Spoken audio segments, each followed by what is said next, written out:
Surprise, you old bitch. somewhat conservative suburb, but when we when we drove up to the building and started photographing it, someone had put a bunch of pink notes on the front of the building that said Buckeyes and ice out. Yeah. Dr. Francine, thank you. Let's go to Aaron. Let's go back to Aaron. Aaron, are you available? Hi. Hi. Good morning. Welcome to the show. This is your first time. Yeah, thanks for having me. Absolutely. What do you talk about? If it's all right, I'd just like to listen to what you guys are thinking. I mean, Absolutely. It's perfectly okay. So what we're going to do, because we're going to start doing it anyway, so I'll give you a second chance. Are you sure you just want to listen? It's okay. If you just want to listen, no problem. Just want to make sure. yeah, I just don't want to make comments on about stuff I don't know nothing about. So No, it's perfectly okay. So what we're going to do, because we're going to start doing it anyways, we are going to give you a first-class escort down the red carpet to the VIP. And again, we start doing that with everybody towards the end of the show. For those of you in the audience, this is your last chance to come on up and talk. But I want to play again another clip. Everybody on stage will get a chance for their closing thoughts, burning desires, saying goodbye. But a clip that I semi-regularly play is from HBO, The Newsroom. And it's not, is America the greatest country in the world? This is the realist versus the idealist. And it talks about the American public and how diversified and how polarized they are, and whether or not we are smart or stupid. Check it out. There's nothing that's more important in a democracy than a well-informed electorate. I just want to make sure you know you're still on the side of the door. When there's no information or much worse, wrong information, it can lead to calamitous decisions and clobber any attempts at vigorous debate. That's why I produce the news. We're all grateful to you. You're spinning out of control. No, I'm not. Terrified you're going to lose your audience and you do anything to get them back. You're one pitch meeting away from doing the news in 3D. This isn't non-profit theater. It's advertiser-supported television. You know that, right? I'd rather do a good show for 100 people than a bad one for 1 million, if that's what you're saying. What is it you're talking to me about right now? I've come here to produce a news broadcast that more closely resembles the one we did before you got popular by not bothering anyone. Leno. I think Jay and I would rather be employed if it's all the same to you. It's not all the same to me, you punk.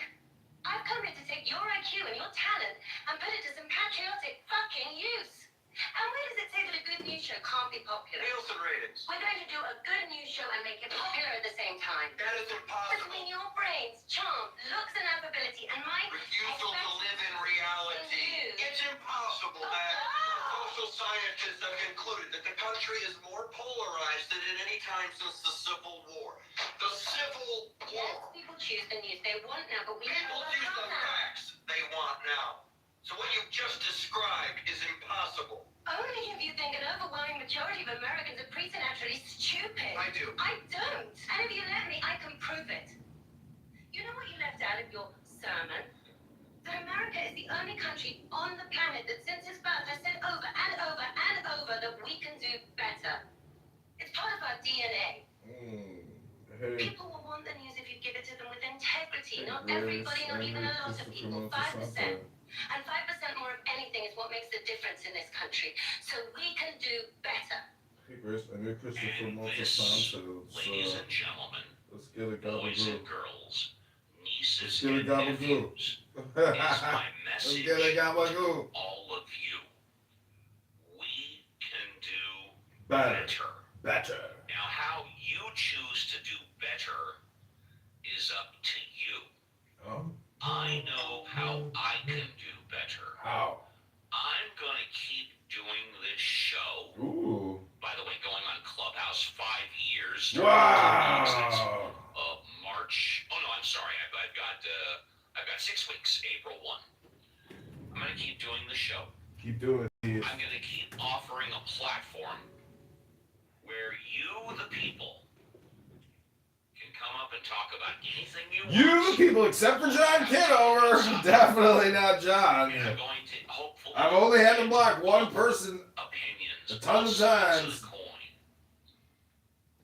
And we're going to keep doing this, and You're a freedom fighter. In my radar, we are going to continue to become more and more Liberal. popular because I think this is really what the people want.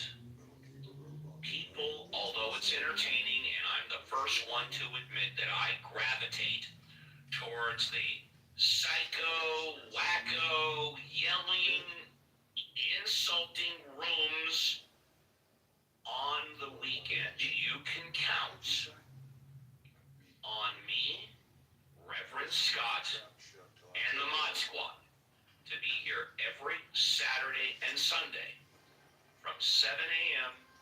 to 10 a.m. Pacific Standard Time, 10 a.m. to 1 p.m. Eastern Standard Time. You can count on us to hold up the highest standards and be consistent.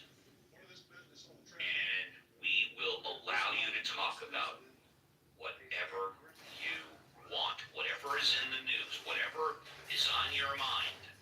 God, religion, current events, politics, Clubhouse, the media, the government, and most importantly, you, me, and the show. My mission, my goal is to improve not only the quality of my life, but improve the quality of your life. Let's say goodbye to Paul. Paul, would you like a couple of minutes for closing thoughts and to say goodbye? Paul. Hello? Paul going once, Paul going twice. There's you. What would I say? Interesting room, first time joining it. Getting my head around the format's been even more interesting. And getting my head around the topic, or the general topic at the top of the room has been interesting too.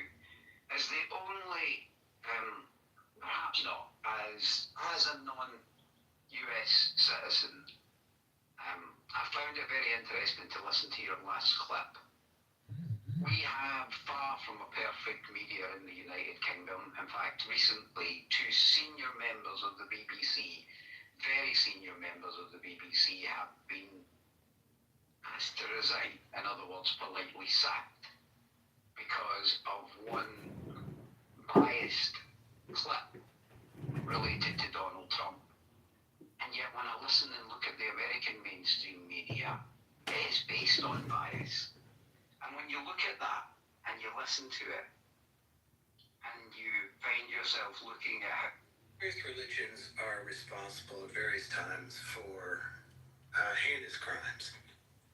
But speaking as a person who is religious and is, in fact, studying for the priesthood, I would say that just as you can't necessarily tar all atheists with the same brush, same thing with religion. You can't say all religions are bad because blah, blah, blah. So that's my position. Yes. A lot of religious groups argue and bicker amongst each other how they interpret their scriptures. Hello? They're hilarious. True, but the atheist meetings that I've been at are completely different.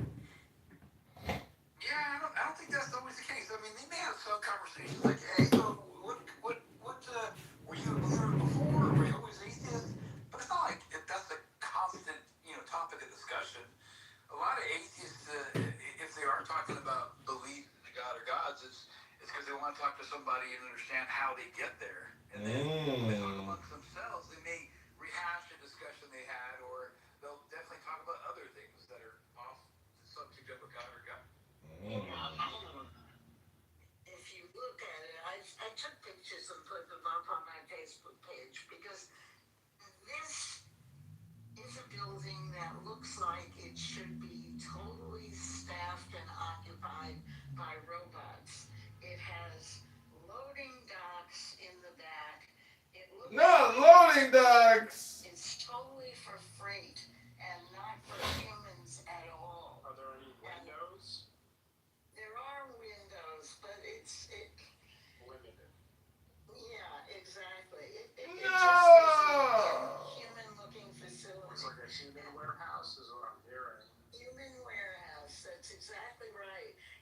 so cute because here we are in Arizona, and Surprise is a conservative, mostly older community, but there are four. Hello? That is only Rabbi who I had never heard of until you brought it up. So yeah, go ahead. That's just one out of many. Go ahead. The only purpose of the goy is to work and till and serve, so the Jew can Hello? and eat. Now that's the experts telling me about your religion. Goy No, it's not the experts. That is not true. It is one out of thousands. Well, it is the lead expert. It is a lead expert. I didn't know that. He really is. But here's the thing I'd like you to tell me, Steve. Where is the line between you and he? Are you and he the same, or are you and he disagree on this? And where is that line? I told you when you brought it up. I completely disagreed with it. I told you Is that. he not a Jew and you are? I believe he's a If Jew. you and he are the same. No, we're not the same. No, it's not true. Okay, well, he's a Jew. His religion is Judaism, and your religion is what? Judaism. Yes. Okay, so that sounds like same to me. So Are you saying that all Jews are exactly the same? Is that what you're really saying? what I'm saying, if you're going to separate from him, I'd like to know how you do it. Because I'm not him. I'm not him. Okay. Hello? So the religion. That's how I separate from him. I'm not him. So Hello? who decides what the religion means? Who is Uncle Steve? You decide, or he decides. For me, I decide. Okay. I'm the final. I'm the Ben. I'm the final decision maker when it comes to my life. Don't you agree? I mean, I have a choice. Maybe so. You've said that. Maybe you said that many times. How would I know if I'm part of your religion or not? If I Do don't you know not believe I am the final decision maker of my life? Maybe I do, but more particularly, you seem to be the final decision maker of what it means to be Jewish. So I just was asking the final. Well, then you've got it all wrong, pal. I am not the final. No. Let me get this out. I am not the final decision maker in what it means to be Jewish. I'm the final decision maker. Would you agree what the rabbi is? I'm going to give you 60 seconds. Well, it seems that the rabbi is an expert, and if I have you on record saying experts are important, and they tell us what we know, right? So we refer to the experts to understand what it means, what Judaism means. Here's a rabbi. He is giving the expert. He has given a description of what Judaism means, and now you're rejecting that expert opinion. So I just want to know where are you coherent here? It seems to me the only coherent answer is that you simply agree with him by virtue of sharing his religion. And this is why I would prefer that you just say goodbye to your religion, Steve. It's not a big deal. You already don't believe it. Why don't you just say goodbye to it? Thank you, Benjamin. I appreciate that. Oh, I thought he was finished. I thought he was finished. My humble apologies. Sometime. You know what? It speaks for itself. I don't. Marshall, pleasure to have you with the green butthole on the show again. Would you like to say goodbye? Yeah, I'll mention one thing. The Mortal Republic, written by Ed Watts, who Scott is a friend of, says the very last thing that failed the Roman Republic, and we're a republic, so we should look to other republics for examples. The thing that failed the Roman Republic was not always greed, it wasn't always power, it wasn't always venality. It was good people saw the problems and did nothing.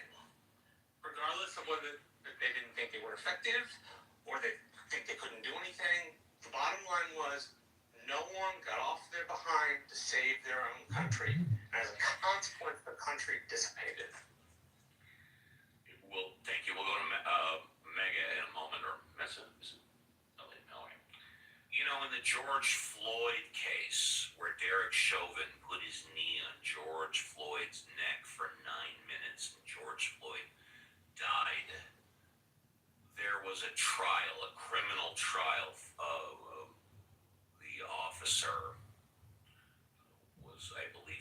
for second-degree murder and found guilty. There were experts on both sides, both medical doctors. One expert said that he died because of a knee being put on his neck against a curb for 9 minutes. The other expert said, nope, that didn't kill him. It was a fentanyl overdose. Well, both experts can't be right. One has to be right, and one has to be wrong.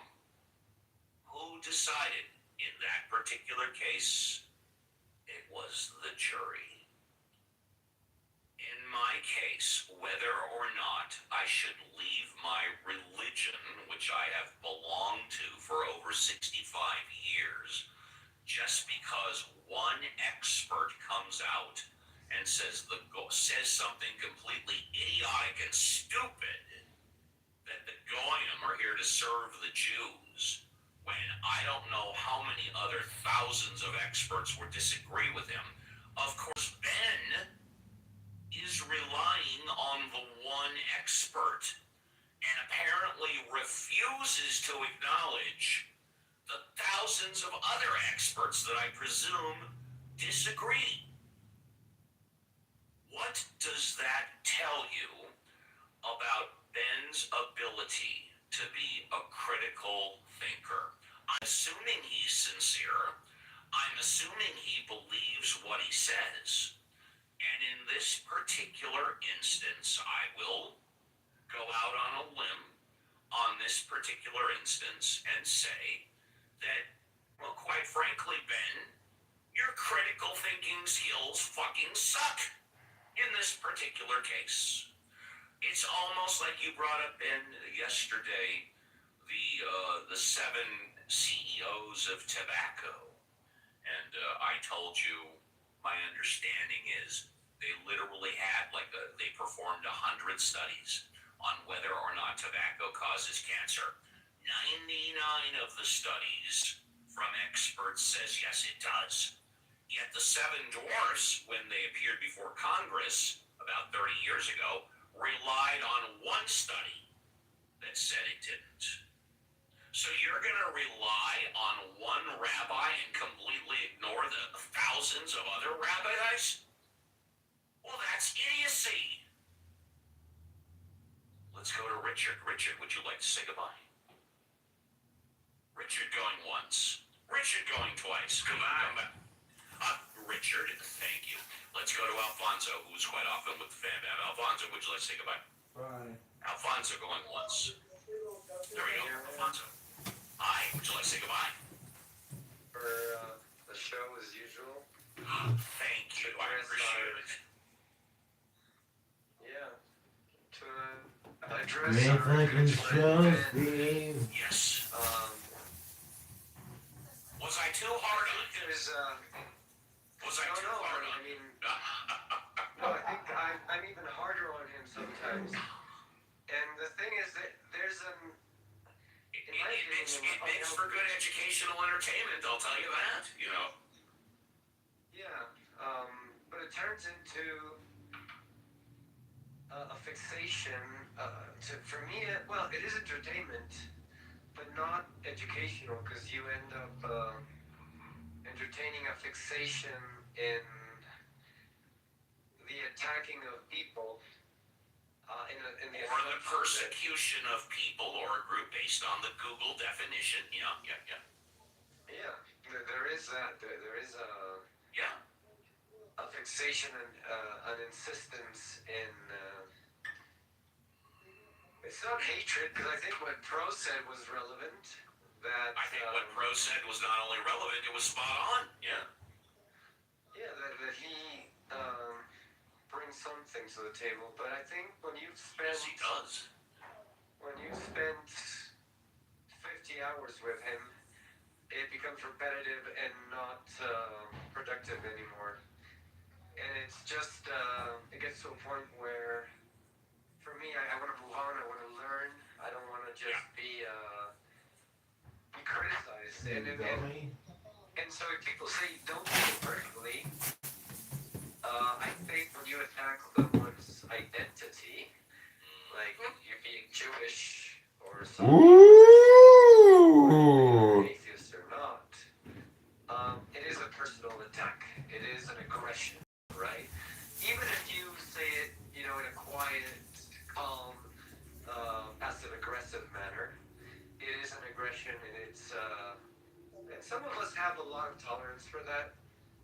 But when I moderate a room, that is really not welcome because I want people to share ideas, and once they've shared and they've put their thoughts through, if they haven't been taken in as something that they feel is something they want to change or they want to deal with, I think it gets to a point where you have to just move on and let it slide and get into a more productive conversation. And that's, I think, what I try to avoid. And the reason Benjamin won't last more than 10, 20 minutes in my rooms. Because it is a fixation, an unhealthy fixation. At least for the health of the room and the environment that I create in my rooms. Hello? With that said, I haven't been running many rooms lately, and I probably won't be running many rooms in the future because I have a lot going on in real life, and I am enjoying IRL much more than Clubhouse. Good for you. I'll still be around. I'll be in. Yeah, I'll still be coming in these things. Yeah, I'll be back. Sorry, You're always gonna it's be carnival back. celebrations here in La Paz. That's so okay. It's quite loud. And I'm You're at the doing market, what you're so- supposed to do, and that is treating us like an FM radio talk show in the background. You good for now? Yeah, that was it. Thanks for the show. I'll be here every Saturday and Sunday. I just thought you said you had too much fun in real life. Weekdays I'll But probably here just you be are at telling work your fun See you guys schedule. No worries. Hello? Take care. Take Violet, care. would you like to say Bye-bye. goodbye? Violet, are you lurking? I have That's music room I do with my friends. I have been listening a great deal more when I am on Clubhouse, and I've been on Clubhouse a little less to listen at all. Good for you. But good for you. yeah, no, I love being here. We burst out of the gate today with a really high energy, and then a steady pounding pace helped us win the race. Great Sunday yet again. I hope everybody has a safe week, a good week, and Thank you. A lot of the agencies that are out there that at least supposedly are supposed to be the ones, looking out for the humanitarian aid and these kind of things. It's like where would that go kind of thing. So I know that's like a big general bite of it. I'm sure people have more of the specific. That hadith is sahih. Yeah, also about the stoning, for example, they believe that there is a stoning verse inside the Quran that was eaten by a goat. So you have a whole surah regarding apparently stoning that was eaten by a goat. So I mean, there's this is something which the devil rooms they don't talk about. Right? But I mean, to be frankly honest, like we can. I think it's exactly opposite. It's okay. It sounds like it's too late. That's right. I left already, so. Well, go back and get it. Yeah. Give it to the guy. Well, I have a friend who lives in the I building. just love saying the word I should flex. say it, David. Yeah. I just love saying the word flex, David. Because he's right. He is single-handedly behind that word, man. I don't hear anyone else saying it, And I mean, sometimes I'll say that's a flex. I love it. Thanks. Okay. Well, what's that word from Mean Girls that she was trying to create? I forgot. One of the plastics was that was great. It was something. Mean Girls. Is that a movie? Oh my God! Fetch. Is that a movie? Best Tina Fey movies. Oh my God! You gotta watch it, David. It's so good. What was the word that she used? She tried to, one of them tried to create a word and tried to get it going, and it didn't work. Let me try to remember it. Randy, you know, I gotta say, you said you're thinking about hiring a beautiful young woman to help you clean your office. Randy, don't do it. Just turn on Clubhouse and clean it yourself. Okay.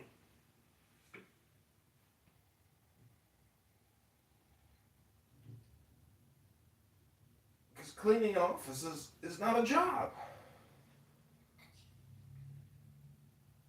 Oh, fetch. She's so.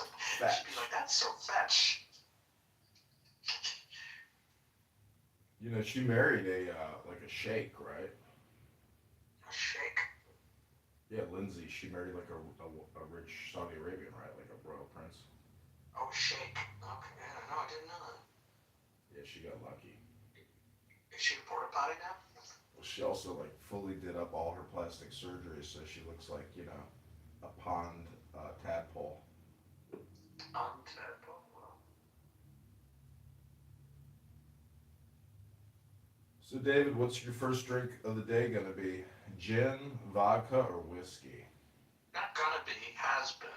What was? Left. Fetch. Flex. Mood. What kind of mood are you in?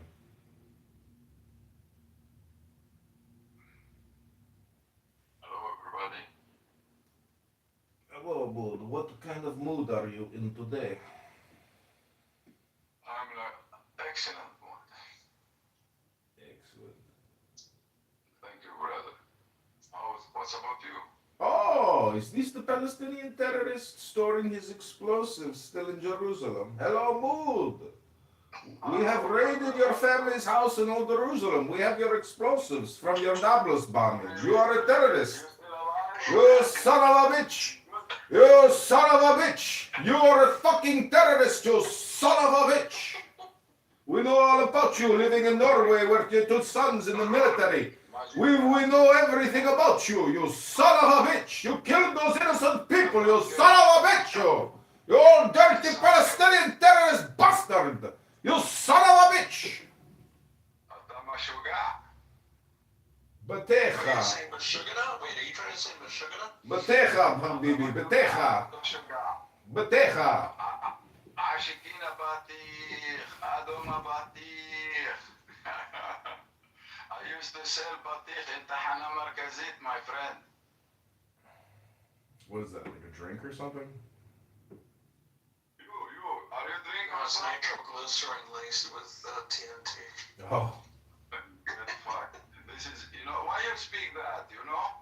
And you know, already I introduced myself as a peace fighter. Anti-terrorist. What fire? Where you came from? Where you came from? You are a fucking stupid. Okay, whoa. No Kazarian language in this room. No. We don't do that. Behave yourself, please. Respect yourself at least. Thank you for that. Could you mind borrowing me Oh, that's right. Oh, brother, take it easy.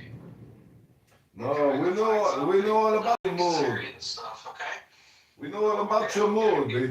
Your terrorist attack in Nablus and the people you killed. You old Palestinian terrorist bastard. We know what we know. We know what all we are doing. I already explained to you that I make it that seem like a message to Mahir Khan. Oh, hello, Mayor Kama. Hello, boom, boom, boom. I am not a terrorist, my friend. I think he died. He was not died. He was killed. I know. He has to go to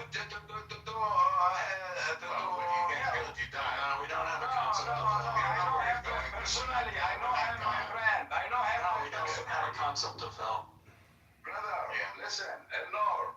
We'll let God deal with that, all right? I am not putting words from my mind. I do see him. I do, you know. Are you in hell? Is it okay if we let God take care of that stuff? We'll deal. So if you pick up a gun and point it at us, we're gonna come take it from you. We're not gonna do it gently. If you're peaceful, you can stay where you are. Okay. I'm a peaceful man, Eleanor. Come on, you know me. Eleanor? That's a good one.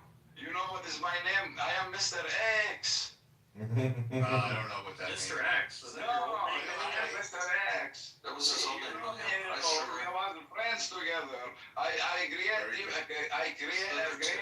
Hanukkah. I create you with Hanukkah, if you remember. No, I don't. No, I did it. Come on, man. Okay, good. Okay, come on, man. Who you, Joe Man. Biden? Sorry, man. Come on. I know you're Joe Biden. No, I am here to be, honest, To be honest, we try to make, to coexist. Enough is enough. You are not young anymore. I am not young anymore. Today? Are we drinking Never. I alcohol don't today, touch brother? it. No, brother. No. I am a Muslim. You seem a little intoxicated.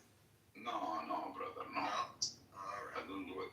But the atmosphere, I get fucked, kicked out, a few, maybe before a half hour from another room. I know Yanni. Megatron and other persons over there, and I think PP, and not like this. I partied with Emiratis in Dubai. There are a lot of Muslims. And they were drinking. They were not supposed to, but they did. Listen. You like you know nothing about anything. Listen to me careful. No, he was in the UAE. He was in the UAE. Yes, yeah. There's a lot of alcoholism in the Muslim community. Don't worry, you can find alcohol everywhere, my friend. Well, that's our point. Yeah, it is not big deal. Mood.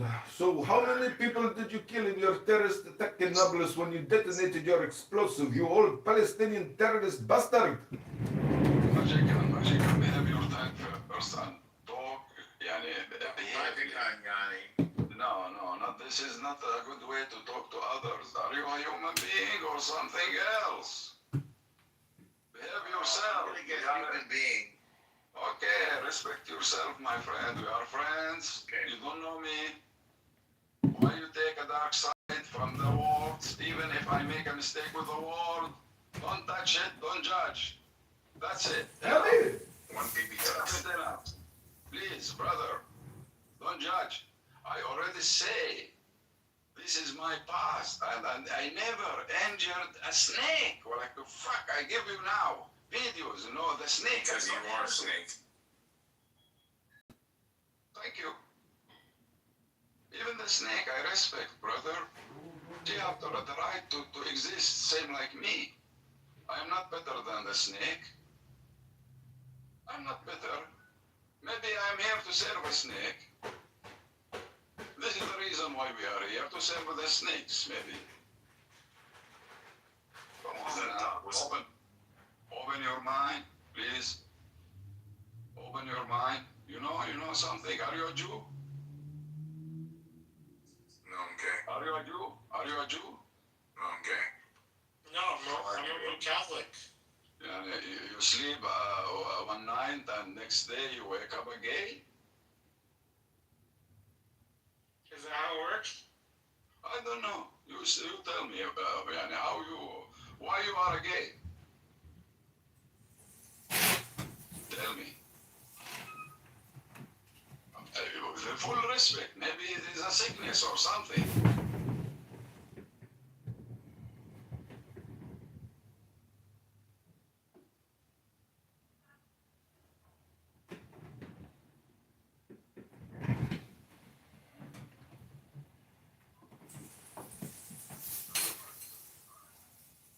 So what?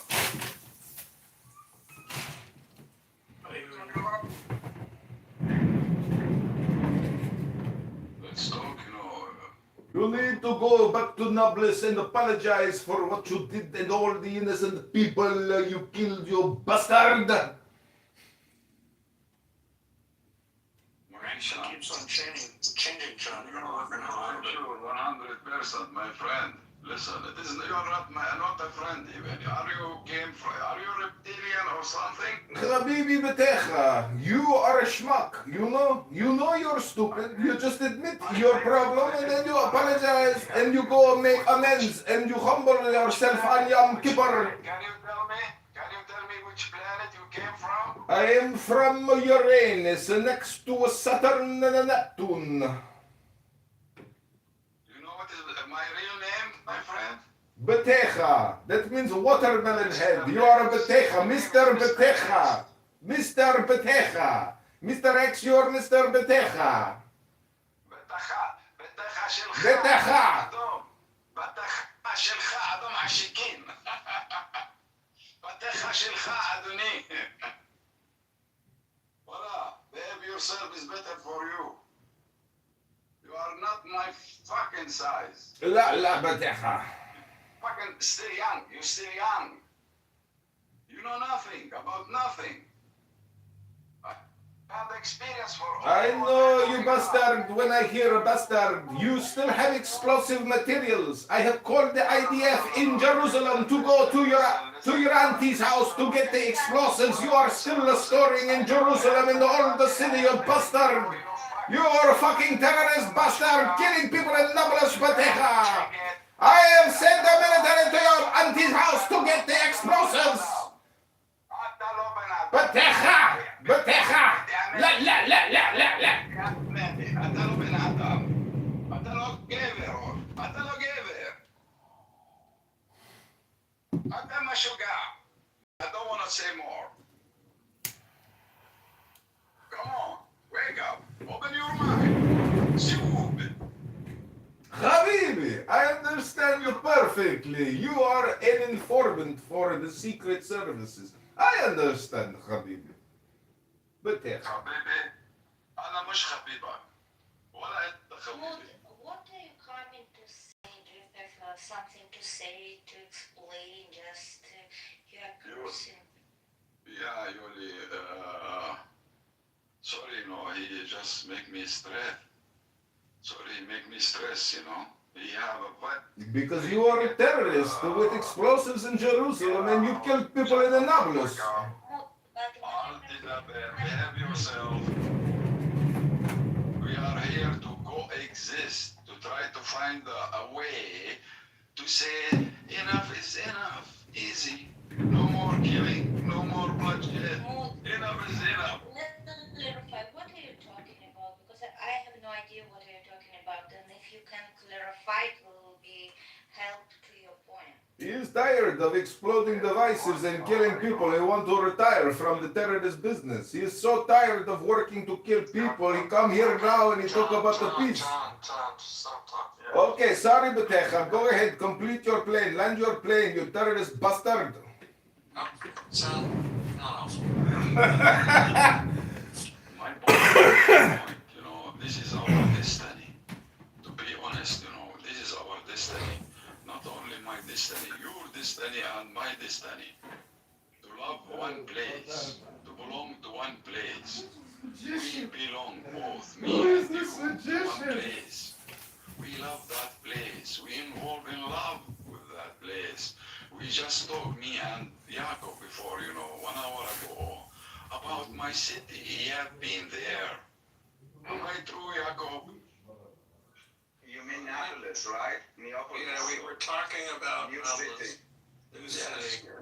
You said it was the name of a snake. I said no, the Romans renamed it. There's nothing to do with the No. snake. No, It's that a is Roman name. It comes from Neapolis, and then it turned into Nablus. It has nothing to do I'm with the telling snake. you, brother, you know, this story, I heard it from Rabbi. Now, I don't know which rabbi told you this, but it's not true. Sadaka, his name Rabbi Sadaka. So, it's not true. It's not true. You Google this. I understand, but it's not true. It's not true. This is The a name- we have many historical stories in name. You know nothing about not- it's historical Nablus. I know, it's not- all Baby, you it's know not how one old second. Nablus is. It's not, hold on, brother. It's not an Arabic name. It's a Roman name, means new city, Neapolis, and then it was turned into Nablus.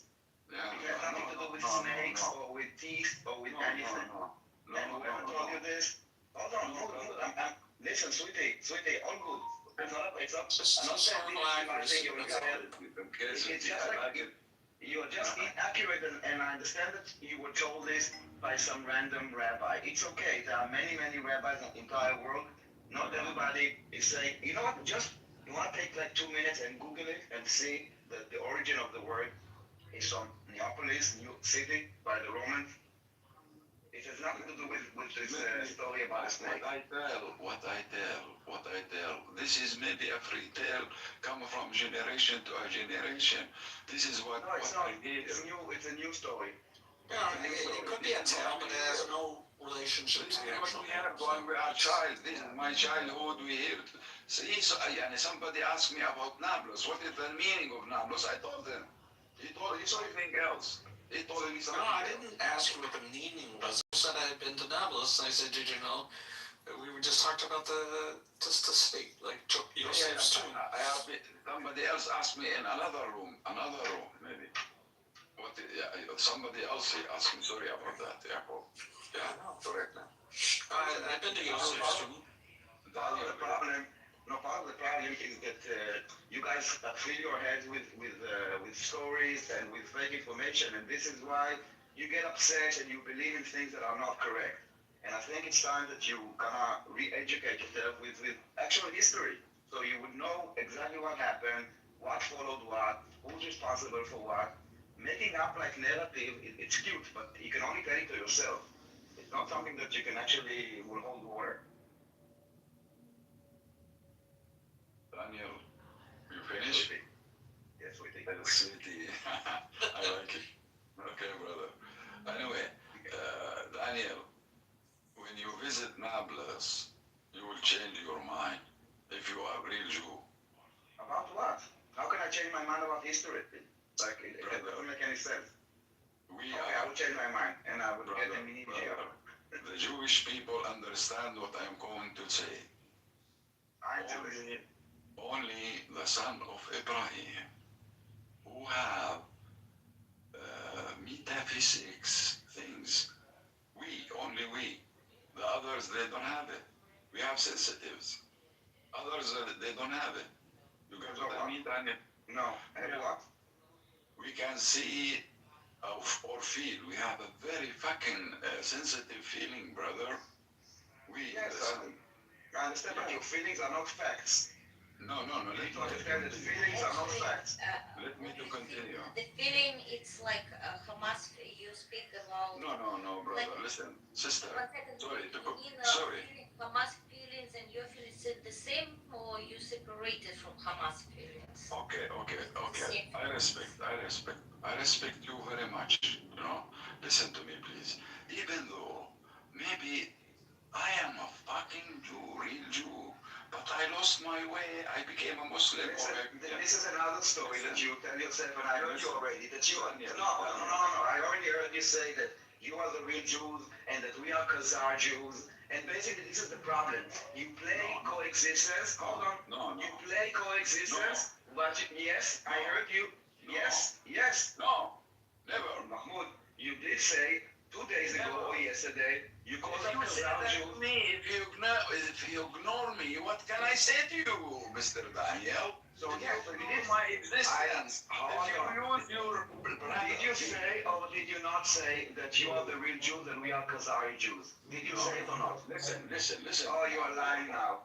Listen carefully. This is disappointing from you. At that time, listen, Daniel. Like I thought you were like honest, wrong, but honest. But now I see Who are you? You know the liar only the I coward. heard you say Khazar Jews yesterday, dude. I am not even a coward. Said it today in this room.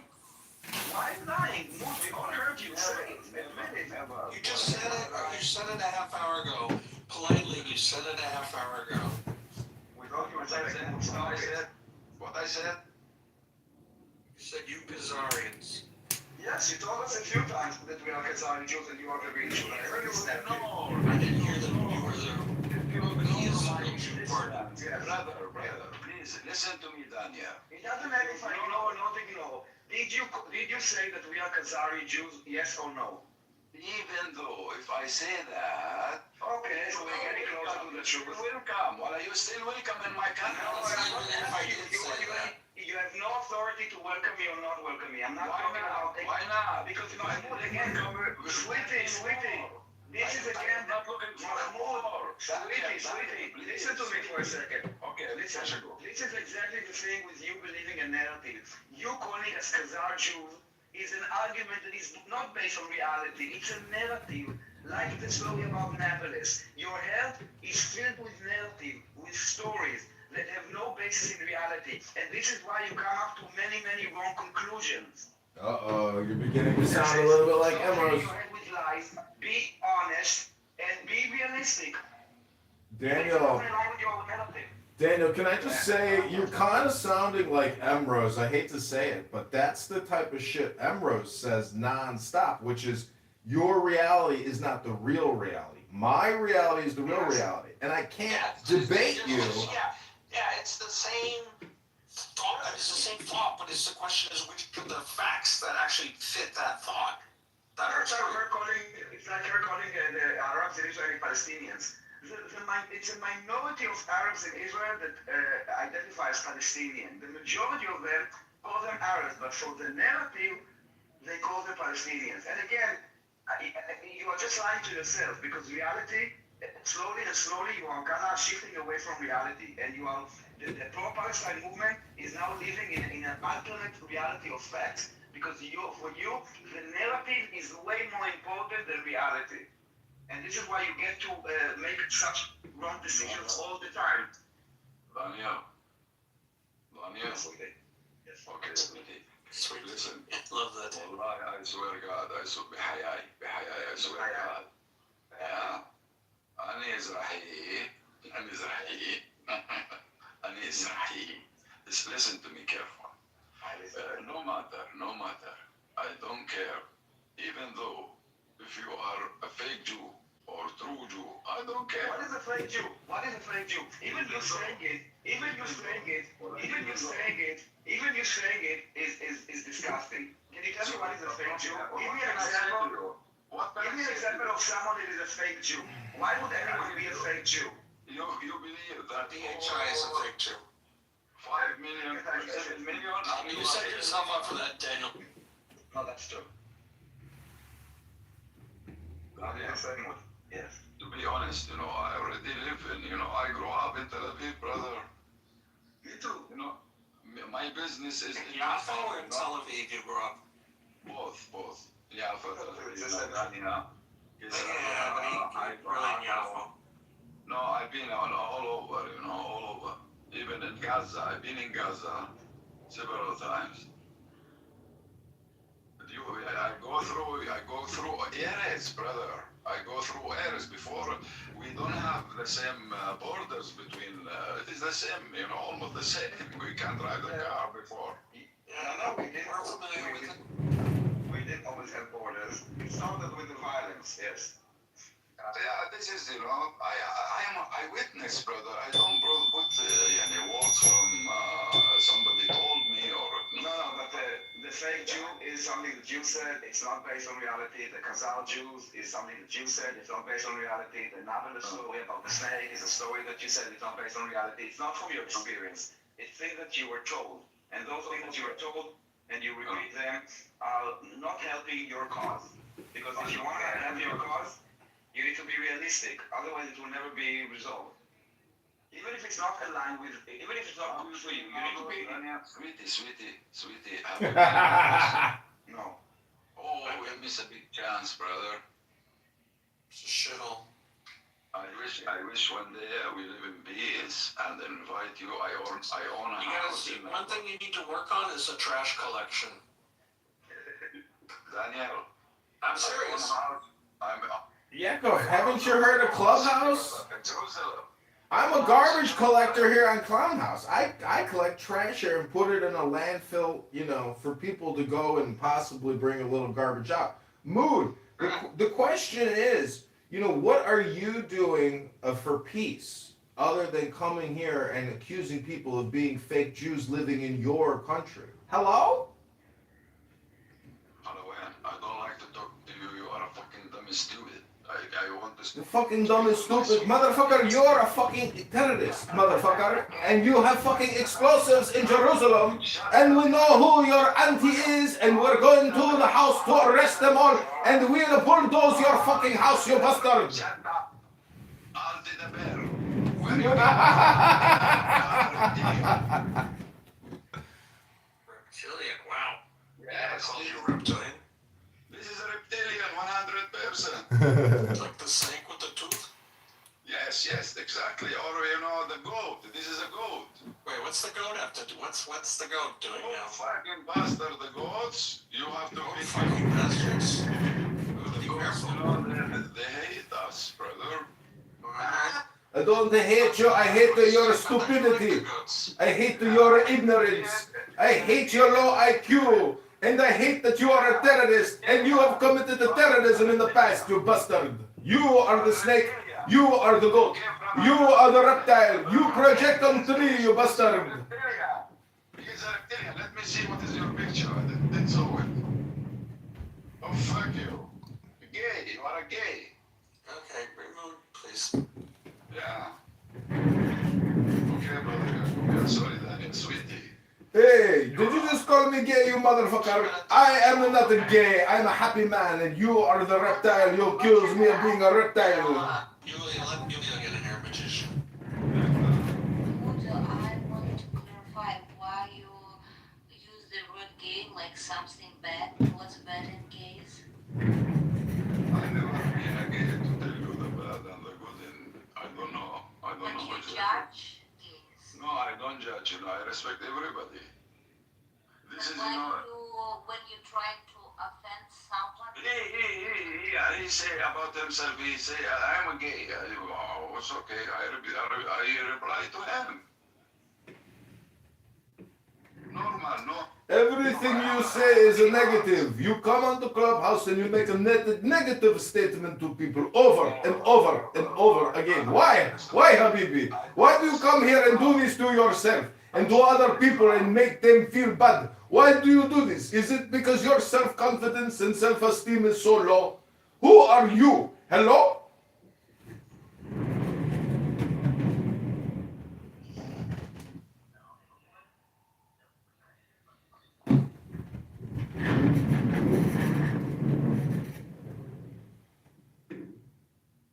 I guess he is just in a bad mood. You know, most of these former terrorists are not happy people, and he is just in a bad mood to come here and make fun of the gays and then make fun of the fake Jews. You are a bastard. let's come to the point. I still don't understand what you wanted to say. You pronounce a lot of words, but you don't come into the point. What you want to tell? Like, I mean, what you want from us? What you want us to do? What you want to do by yourself? Like, I don't understand from your speech, like your ideas about future. Actually, I am optimistic about the future. Oh, optimism is feeling, but how do you Yes. see reality in the future? I feel reality that our things will come back to us. You know, if you didn't agree. What do you mean our things? Can you clarify? I don't know what is your Okay, things. let me ask you a question, please. I am a Palestinian first. Are you a Jew? Yeah, I'm Jew. Have you been in Israel? I'm living in Israel. I'm right now in Israel. Really? Oh my God, you enjoy it. I feel jealous now. I feel jealous of you. Wallah, I feel jealous. You know what? Look, Mood, I'm answering your questions, but you didn't answer mine. For how you see the future. It is time to wake up, both sides. The What do Palestinian. you make fun? You don't stop to try to speak philosophically. Say what you want. Like, can you tell what I want now, as a PLO ex-member, the right for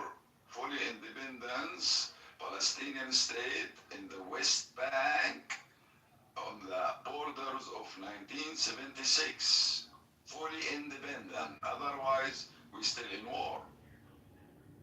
But do you understand that it's impossible? It is not impossible. You will have a choice to have a beautiful life. For example, I'm just curious. Let's say that we're kind of living in an ideal world, and tomorrow you can come in and live in the West Bank, and West Bank will be Palestinian independent country, where you will be the citizen.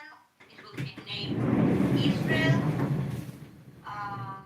Mood, you literally just said that you are demanding access to a time machine, otherwise there will be war. You know how stupid you are? You said, I want access to a time machine, or there will be war. That's what you just said. Listen to yourself. Wake up! Okay, so mood. And tomorrow you are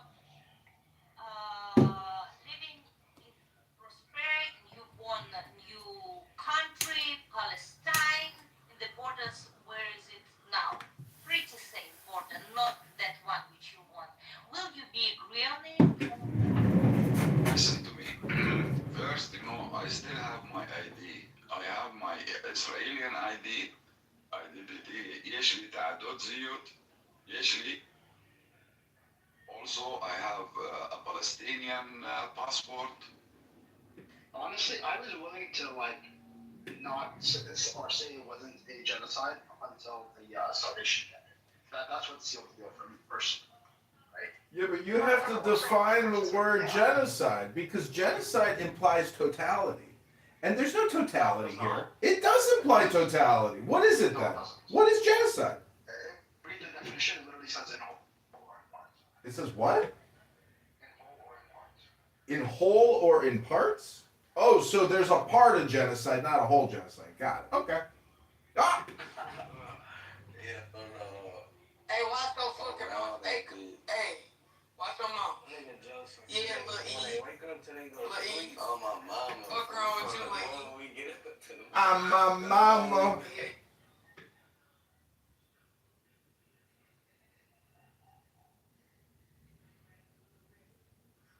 Dehumanization aspects. There's many characteristics of it, regardless if it meets the legal definition, that reminds people who are Jewish, especially, of the suffering of our great-grandparents.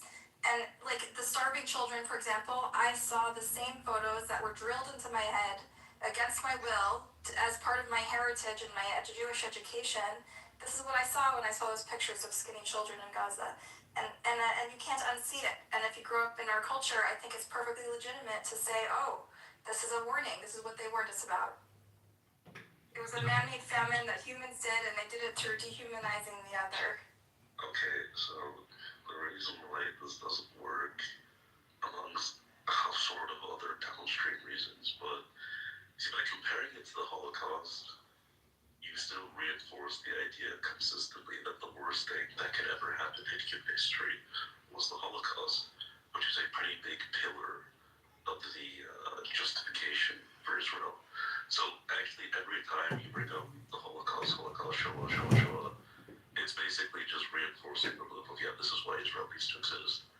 Now, beyond the Holocaust, being easily argued, it's not the worst thing. But Char, to start off, like, the Shoah, my point was the Shoah is invoked by both sides, the pro-Israel Jews and the lefty Jews. And both of them invoke the memories for their own convenient purposes. And I'm saying it's stupid to do so, because you basically, if you're a lefty Jew, if you're a pro-Zionist Jew, it's genius. If you're an anti-Zionist Jew, yeah, that's silly, because you're basically reinforcing the idea that, yeah, this is the worst thing ever in human history. This is why Israel needs to exist. We're comparing Gaza. We're saying the warning of the Holocaust, the lesson, or the purpose of our great-grandparents' horrific killing is to be a lesson for humanity, that it's a human trait. We are all susceptible to evil. We can all be convinced that someone else is inhuman. I know, but you see, that lesson was was one of the big pillars for, oh, this is why Israel needs to exist, because 6 million Jews got No, that is the nationalistic, ethnocentric position where it's exceptional and only Jews are hated and persecuted.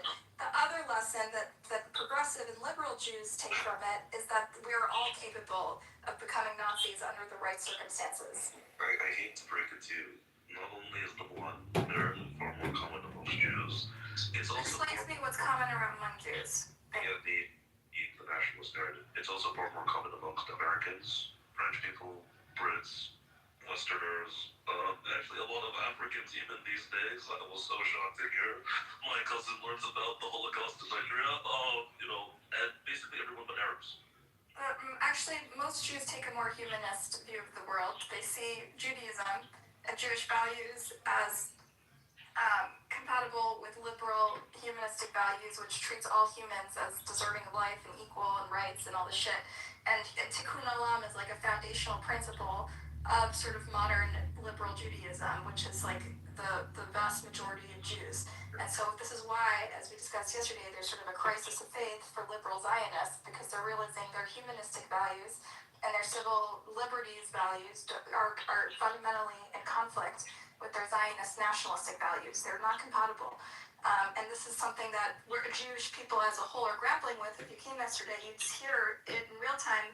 Jews debating this shit yesterday because they are in a crisis, in a spiritual crisis. They don't know what it means to be Jewish. We just identified the brain And rot. we learned about the Holocaust. We learned about the Rwanda genocide. We learned about the Armenian genocide. They talk about all the fucking She's a genocides. chatterbox. This is something every child. You know, this is actually like. When our people do a genocide, they're like, no, it's something else. For one, you're not dressed. I love that she's actually talking to this guy though, because I find this guy to be like incredibly annoying, and hearing him oppose her is so delightful. Because this is when I really like Clubhouse, is when there's people, there's people that I don't like, both of them I don't like, and there are, it's like watching your enemies fight each other is what I'm saying. That is truly, what's that German term? Before you were making generalizations about Jews and how they be wrong. I was actually talking about people in the West and in the globe as a whole.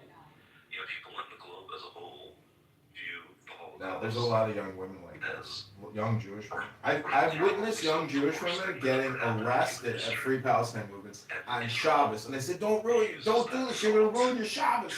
And they're laughing, and they're like, I don't care, and I'm like, don't do it. Was going to Gaza or anything else to the Holocaust. You are basically reinforcing the feedback loop of, this is why Israel needs to exist.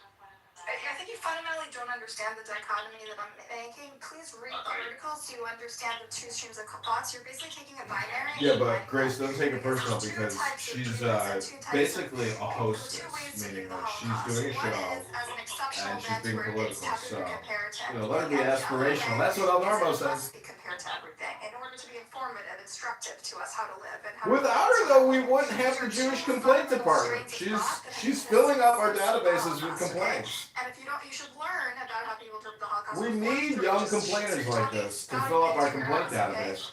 And also the garbage dump. See, she uses profanity all the time. Her and Emrose use profanity non-stop. You think everyone would like Emrose? Yeah, what does it say? I want you to give me the clip note. I don't need the clip notes. I know what it says. I used to use profanity as well. Then my dad was like, John, why are you using the F word? Why are you using profanity? Don't swear. I was like, all right, Dad, you're right. I don't know why I'm swearing. You're right, Dad. You're conflating the two sides of a binary. They're not compatible or overlapping at all. I'm telling you the very blunt fact that a lot of people... He's a binary overlapper. There's a lot of people. Jews, non-Jews, Americans. And what's funny, I've listed these people before. Americans, Brits, Canadians, French people, African... Survey them, provide some surveys for this. Look at their curriculum and education system. Why is the first genocide that they always She needs to learn go to a boxing class.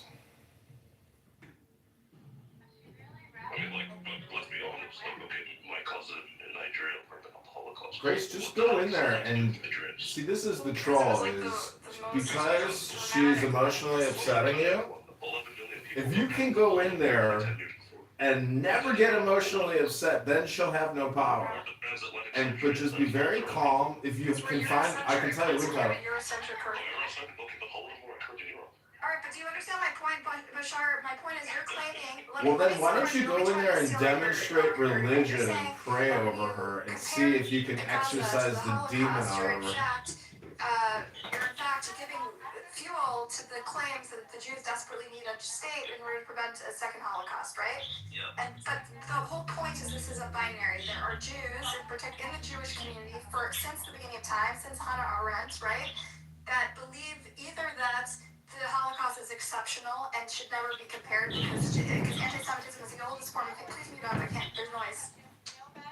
Because anti-Semitism is the oldest form of hate, and the Holocaust is unique because it happened to the Jews, and nothing should be compared, and it's this big taboo. Then on the other side of it, like most Jews in the West have these like liberal values and humanistic values, and the way they teach about the Holocaust is we must compare it because it must be a lesson and it must be instructive for future generations, and a warning against dehumanization and the capacity of man to commit evil against another man, right? And these are the two schools of thoughts, and this is how it's always been, a binary. And you're basically saying, oh no, it's not a binary. You're saying if you see the Holocaust as instructive and says something about what's happening in Gaza, then in fact it makes you the other kind, which sees the ethnocentric. It reinforces the ethnocentric interpretation of the Holocaust, which is just that it only happens to Jews, and everyone uniquely hates the Jews, and anti-Semitism will always persist, and therefore nothing should be compared because it cheapens it. I'm saying the binary. Which one is it? I don't think you read the article because it doesn't sound like it. I'm saying the binary of the second, right, that the Holocaust is exceptional, etc., is one of the key arguments and pillars to justify the existence of Israel. And what's more funny, beyond just the majority of Jews arguably falling into the second, for sure the majority. Maybe I'm missing a piece. How does calling Gaza a genocide, saying the Jews perpetuated genocide, justify a homeland for the Jews? Because of what you're comparing it to. What you compare it to, I mean, you could compare it to a million and one other things. And in fact, there are genocides that inform on your what's happening in Gaza and the Holocaust. But you're saying the specific comparison is what it is. Yes, specific comparison, yeah. Well, that's their own, like, blind spot, though. No, that's reality. That's the blind spot of, like, basically the majority of Westerners, the majority of Africans, basically everyone but, like, Arabs. I don't think even Jews view it this way. I think even a growing number of Jews don't view it this way, and I think this is not how we were taught about the Holocaust and genocide in general. We were taught to compare it. Okay. In Israel, it might be more taboo. I don't know, maybe Emrose could weigh in about what the taboo of comparing to the Holocaust in Israel, but in America, this is how we learn about Holocaust history. We learn about how to compare. In America, we learned about the Holocaust as if it was the worst thing that ever happened in human history. And I know this because I'm also American. And because I've been being taught about the Holocaust since, what, first grade? I don't know how you learn it, but in sort of Jewish culture, the way we learn about it in Holocaust, we learn it specifically as instructive for the way we view the world and atrocities that have happened since and before, right? We use it as a prism to look at the capacity of man for evil. Yeah, and why isn't that one? Why not Holodomor, which was larger? Or the slave trade, or the Trail of Tears, which we do. They also talk about slavery and Trail of Tears in Jewish history. Goes into the Holocaust, how much they can talk about it, not that much. What? Well, I'm talking about Jewish day schools and Jewish Hebrew schools. When they talk about the Holocaust, it's through the prism of the Jewish experience. They talk about slavery, they talk about the Trail of Tears, they talk about racism throughout history, they talk about Jim Crow. Of course they do. This is and like... I'm talking about public society, right? Which is far larger than Jewish. Alright, well I was hoping to have a conversation with Jews here today. So, if you have a problem with the way Holocaust is taught, that's like a different conversation, you know? And it's an issue of the way Holocaust is taught, but I mean, you seem to have no problem discussing with others until, like, they, I mean, they were agreeing with you. You're criticizing Holocaust education, right, in America? No, not at all. You're saying you should focus on other atrocities. No, Fair. I don't know. That's not what I'm saying at all. Okay. You're making, like, you've done, like, 5 straw men, even though my point has been very simple. Israel justifies itself because of the belief that the Holocaust is the worst thing that ever happened in human history. Most people believe in this. So when you compare what's going on in Gaza to the Holocaust, yeah, you're basically basically reinforcing, including most anti-Zionists, by the way. Yeah, you're reinforcing that idea in people's head. Okay, thank you for sharing.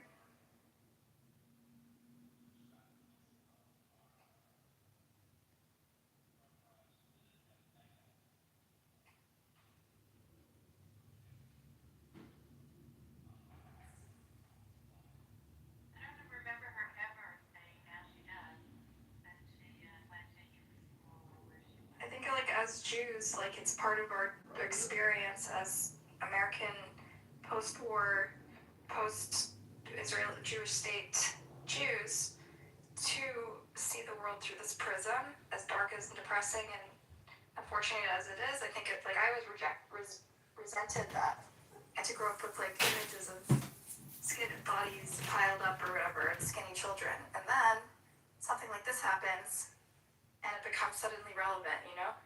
Hello? Well, there's what people should do, and there's what they do. I'm addressing what people do. And this is what people do. I don't understand what your point is.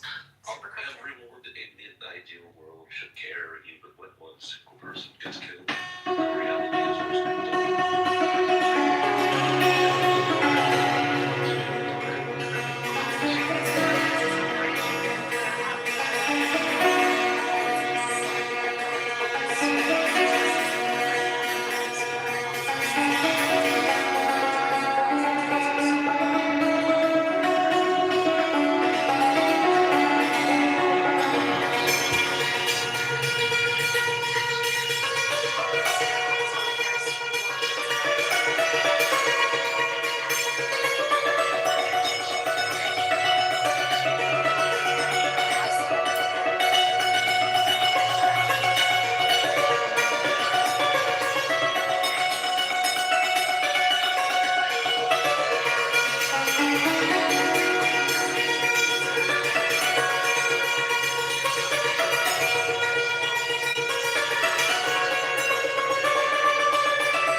gotta be. You don't even look at the sources I give you. Half of them are. You've never given me sources. Give me one. I want to see what kind of sources you're reading. I have. Now I'm actually curious. I don't remember. Maybe you just. It's so good.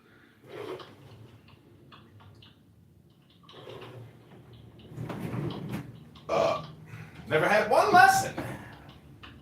Hey, Buttercup, Yes. can you tell us more about the Shoah?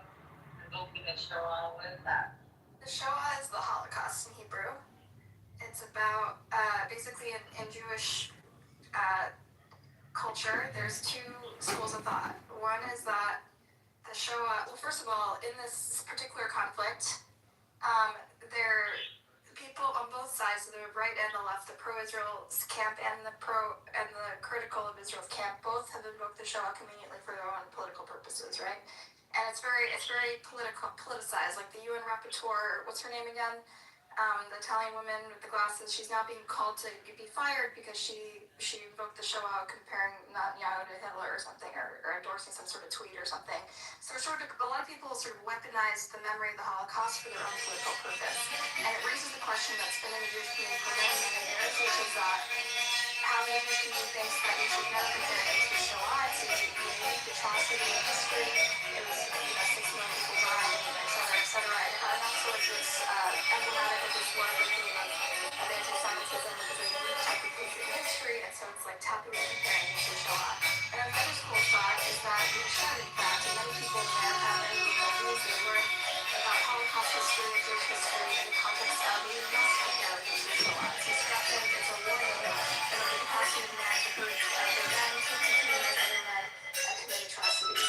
And so I just wanted to raise this question about when it's okay to invoke the Shoah, how people it's politicized on both sides, and when it's constructive to bring up the Holocaust and compare it to modern day atrocities. Thank you. We like listening to you as much as you like listening to yourself. So thank you. Are you being sarcastic? I answer a specific question, Sugar. You just got here. I really like how you said that, Sugar. It was very succinct, like you thought about your sentence beforehand, so it actually had a beginning, a middle, and an end, and it didn't sort of meander for like 10 minutes saying absolutely nothing. Well done. Anyway, I hope Reuters is reliable enough for you. But yeah, this literally talks about a rebranding image, strategy of the Israeli government in America. I have like 60 other sources, but I think this one should be pretty clear enough. Give my flowers. Baptizer talks like he's trying to sell poison candy to a baby. Well, because most people think I am. It's one thing to say Israel cares about its branding, it's another to say that it controls the media's interest in Israel. Effectively, you said it was Israeli officials made a concerted effort to make everyone obsessed with fucking Israel, which is a huge burden to diaspora. I don't know, seems to keep me home till like whether it's a burden. You can get paid, Nathan? I don't know if you get paid for this. For Jews is irrelevant, but yes, Israel does make a concerted effort to brand its image, which involves, yes, making it and its priorities number one in foreign nations, especially like America. I mean, this is really like common sense. Pepe, I just want to warn you, we're talking about the Shoah. I know a lot of people, if you say anything that stereotypes Jews or promotes any sort of conspiracy theories about Jews, no matter how valid you think it is, you're going down because that's what causes shit. Oh, come on. I mean, I never give you shit when we're in the same room and I'm a martyr. Holy shit. She doesn't say things that are like astronomically offensive. This is just like a PSA, not just for Pepe. Sorry for singling you out. Anyone who promotes an anti-Semitic conspiracy theory, there's no warnings, okay?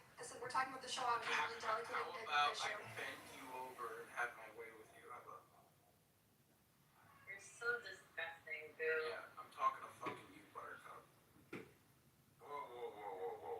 Only I can do it. I can only say these things, so you need to stop that. Buttercup, I need you to give me a mod badge, like. No, Solano takes life too seriously. No, god damn. final warning, sugar. I just want to sugar you up, Buttercup. Alright, run down. Hey, no. You're lucky I don't kick you out. I kick you out for that, okay? So I'm not gonna treat Jews differently. I'm actually being sincere, but whatever. Better one. I'm sorry, I gotta punish you at least for 5 minutes.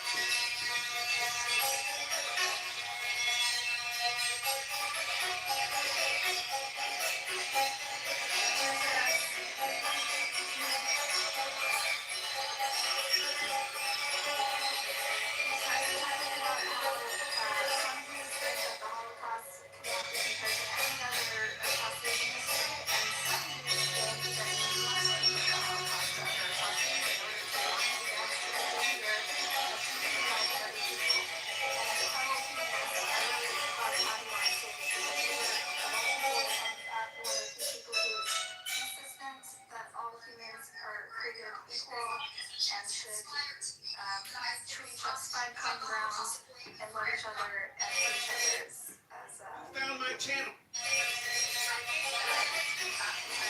I'm just thinking that, of course, I'm not saying what Jewish people should think concerning that, but I would think that it would be better because it's like, for example, people say, oh, going to that event, it was hell. Now, okay, it wasn't really hell. Hell is much worse than that, but to demonstrate how awful something is, they utilize that, and I think that is like an important and actually effective thing to do. Does that make sense, Buttercup, what I'm trying to say? Yeah, I understand both sides, to be honest. Like, I do think it's kind of grim and cynical when people exploit it for political objectives. Like, you know how these, like, camera and UN Watch, they're exploiting sort of the memory of the Holocaust and sort of people's sensitivity around it to, like, go after the UN rapporteur woman who, and, like, people will, on both sides, will sort of invoke the Holocaust when it's convenient for them and then, like, clutch their pearls when the other side invokes the Holocaust, right? Like, the pro-Israel people will be like, October 7 is the worst catastrophe to massacre of Jews since the Holocaust.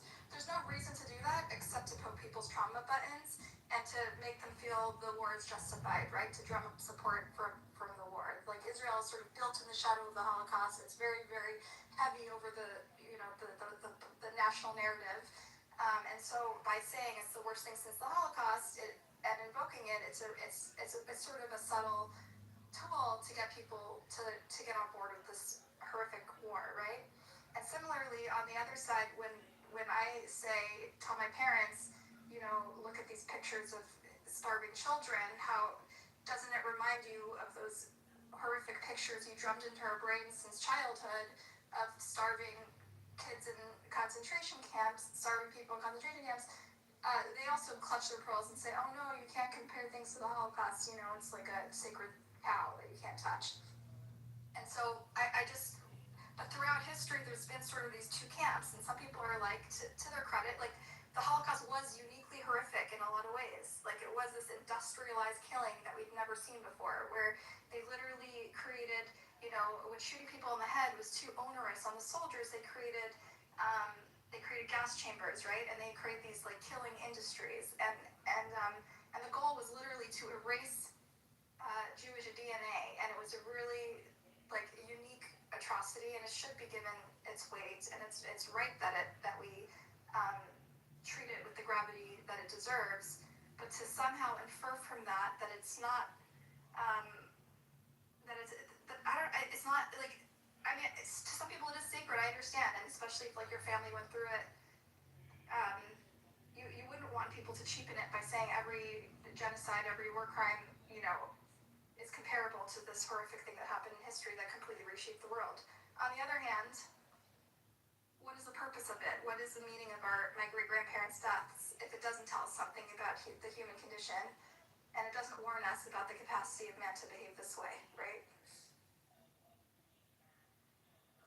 Well, if we look at anything else in history, is there anything that we say, like, it is off limits to compare anything to this historically?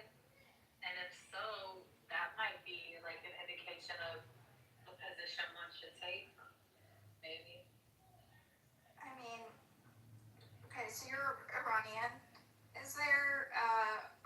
event in Iranians' history that people prefer, like they kind of put on a pedestal. It's a bit of a sacred cow. You can't like say compare it to other crimes against humanity. Can you think of anything like that to try to personalize it?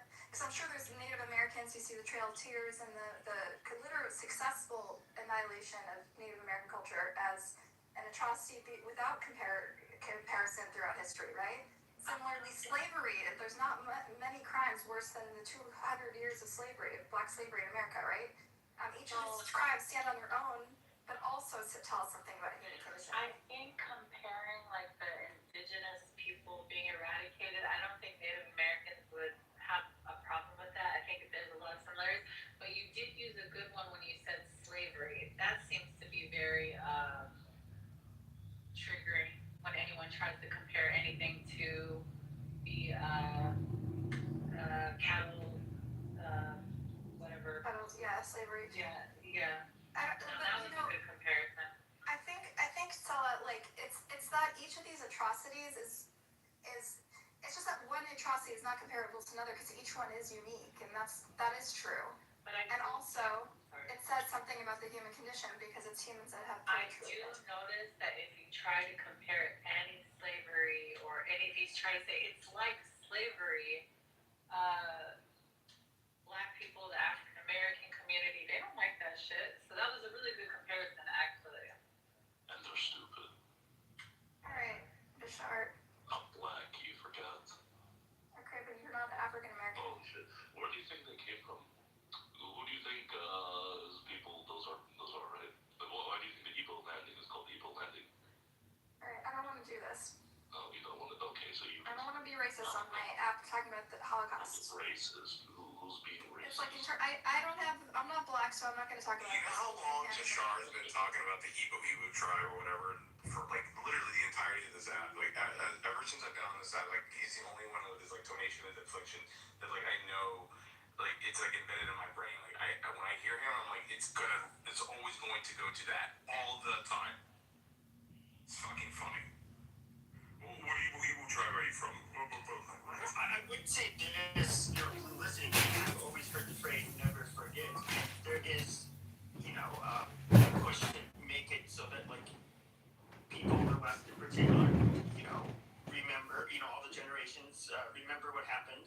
And, I mean, I guess when there's, like, an accusation of, like, many people being killed in a population, wouldn't that be naturally, like, the event that comes up in everybody's head first? Coming here and accusing people of being fake Jews living in your country. Hello? And we learn about the Holocaust. They do I don't like to talk to you. You are fucking dumb stupid. They do compare it to the Armenian use it as an instructive story to warn against how we need to prevent genocide, right? Use it as an instructive tool to prevent this from happening again. They make this horrific tragedy meaningful. Historically has made the Holocaust meaningful. Parents, grandparents' deaths meaningful. And so it's an interesting blind spot. Coming here and accusing people of being fake Jews living in your country. Hello? To not see echoes of I don't like to talk to you. You are fucking dumb stupid. I want to You're fucking dumb and stupid. Motherfucker, you are a fucking terrorist, motherfucker. And you have fucking explosives in Jerusalem. And we know who. Coming here and accusing all of these institutions that to preserve the memory of the Holocaust is a warning about the capacity of man to do evil, are taking the most cowardly, pathetic stance ever. And it's really a crisis, a spiritual crisis in the Jewish community. Like we just don't stand for anything anymore. I could see you wrote that down, so good job. I just made that speech about And then I saw sick earlier and stopped. They had their little. What Rockford community are you living in that are actually comparing? I have never just for some I don't know, did you go to like a Hebrew school? Did you go to anything? Did you have a home? No, I live in a monolith, unfortunately. I mean, well, maybe like in the 90s, it definitely was a monolith of individuals that like, never again! You can never compare the atrocities! I think because you're in Florida, they're more like Trumpy right-wingers, so like maybe... Well, no, like they were very lefty, but it's the very boomeresque kind of like mentality.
killed, shot by the Nazis, and then with all the men in their town, and then a month later, all the women are shot, right? And like, I posted pictures that, you know, I honor their memory by opposing oppression, violence, destruction of people who, of anyone who's innocent, right? Don't want to actually I thought compete with that legitimate actually all my Jewish friends and family hearted it and had positive feedback, and I realized that like the local minority that make it seem like this is like so offensive, it's Has actually always nothing been in that's some ways more Catholic than the Pope. understand that our culture and our value system Us, the is slave, to take these the very tragedies king of of our the past woman, and use it as a become a lesson, prey for as a whisper perspective, of right? Unfortunately, there's a lot of self-induced trauma, and they are. This passage is typical Amon, from now to us, is unfortunate, unexpected, it is strong for It's outwardly ingenuity and that's what it is like strong here. Buttercup. I mean, faith. I have had even their grandchildren, like literally will be on stage, and I remember when we would have some type of memorial to the Holocaust. Valius, what do you want to tell the Democrats? Grandchildren of those that I'm gonna. have never even intersected with, you know, their. Damn, pineapple on a pizza isn't that bad. Johnny, get out of here. You don't have a lived experience. Even the bird? Let's go back to John Kitover TV. Tonight we're unlocking relaxation with hypnosis. Tagline, take one. Why you, this trauma that they are expelling is like very artificial. Coming here and accusing people of being fake Jews living in your country. I Hello? think there was like for me also like we I don't like to talk to you. You are fucking dumb as stupid. I want to You're fucking dumb and stupid, motherfucker. You're a fucking terrorist, motherfucker. And you have fucking explosives in Jerusalem. And we know who coming here and accusing.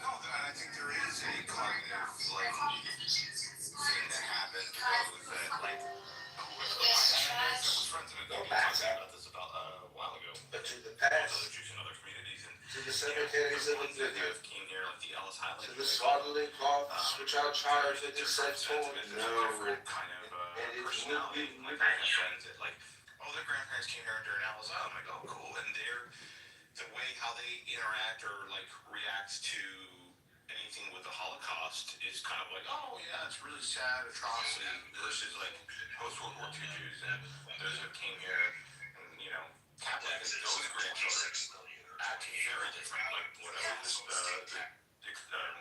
just fighting about it, kid is crying on stage and what the fuck's happening? Pressure to cry, like otherwise you're not like they're like, why don't I feel anything? But when they see me these pictures of these like violent bodies, why don't I feel anything? And like a lot of people try to interrogate that and try to force themselves to feel. It's the way they sort of drill into it. Which is fine. Like it is something that is part of our history and it did shape us. It did shape us for many generations. But like this Holocaust education is when it's just about like make yourself cry, but then like when you see the relevance of it, then you know, then just like it's hypocritical. It's contradictory. I don't know. I think that if someone's trying to make a comparison to slavery, the slavery that was invoked in America, and it's not analogous, that's when people get really upset. But if it were actually analogous, I don't think that they would get upset. And I think that's what triggers people. It's like you're comparing something that is not as atrocious, and that's what triggered them. Like that was way more atrocious. Yes, it's an atrocity, but to compare it to that, like So like, let's say for example, in another country, they perform chattel, that's what it's called, chattel Yeah. slavery, like almost to a T, and they were like, they're conducting slavery that was just like how, was conducted in America.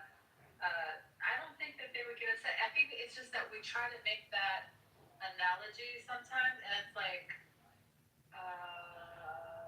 a million miles apart. That makes it trigger, not a million miles apart, but it's just doesn't do it justice. That's a great point. That's a really good point, Sela. And in fact, people are more offended when I invoke the Shoah, which is a very specific genocide, than when I invoke genocide in general, right? Because like Jews do acknowledge that other genocides have happened, but when I say something like, when I make a comparison like the children of the Holocaust have committed a Holocaust, they get very offended by that. They say you can't compare, and it's true, to some extent it's true, you can't compare any two atrocities, they're all different, right? Was it really 6 million? Hey, sugar. Is Holocaust a title of an event that occurred, or does it mean like specifically something that could be attributed to other events? It's usually associated with the Holocaust, the Jewish Holocaust. So there were like 3 million Poles or something that died, but they don't consider that a Holocaust, or even like I don't even know. It might be considered a genocide, but not a Holocaust. I don't know. The Holocaust is supposed to be a unique event. It's a unique name to memorialize the 6 million that died. And it wasn't used before the Holocaust. It means like burnt offering or something, literally. And that's what Shoah means too, I think. What does Shoah mean? Let me double check. Burnt offering, that doesn't make sense. No, it's like because they were burned. I don't know.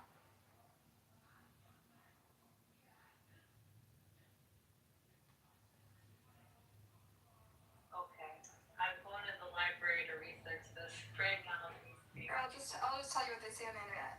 This is what we do on Okay, Sunday. Holocaust and Shoah were from the Greek word, derived from the Greek. Okay, Greek origin. It means thing wholly burnt or sacrificed by fire. The biblical context. It's a translation of the Hebrew word olah, which refers to burnt offering sacrificed to God that was completely consumed by fire with nothing left over. I guess because the Jews were burned in ovens, right?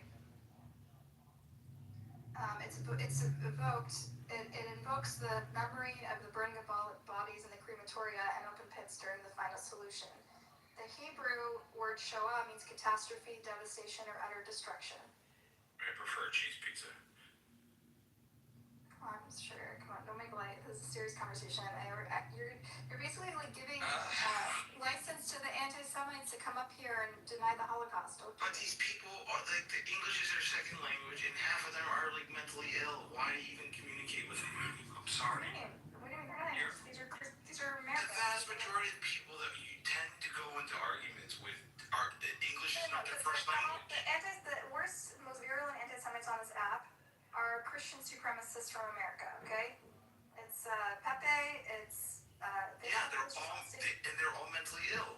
They're basically sane, and they've come to a conclusion that the Holocaust is overstated and that Jews are fundamentally evil and cause their own Holocaust. They believe this shit.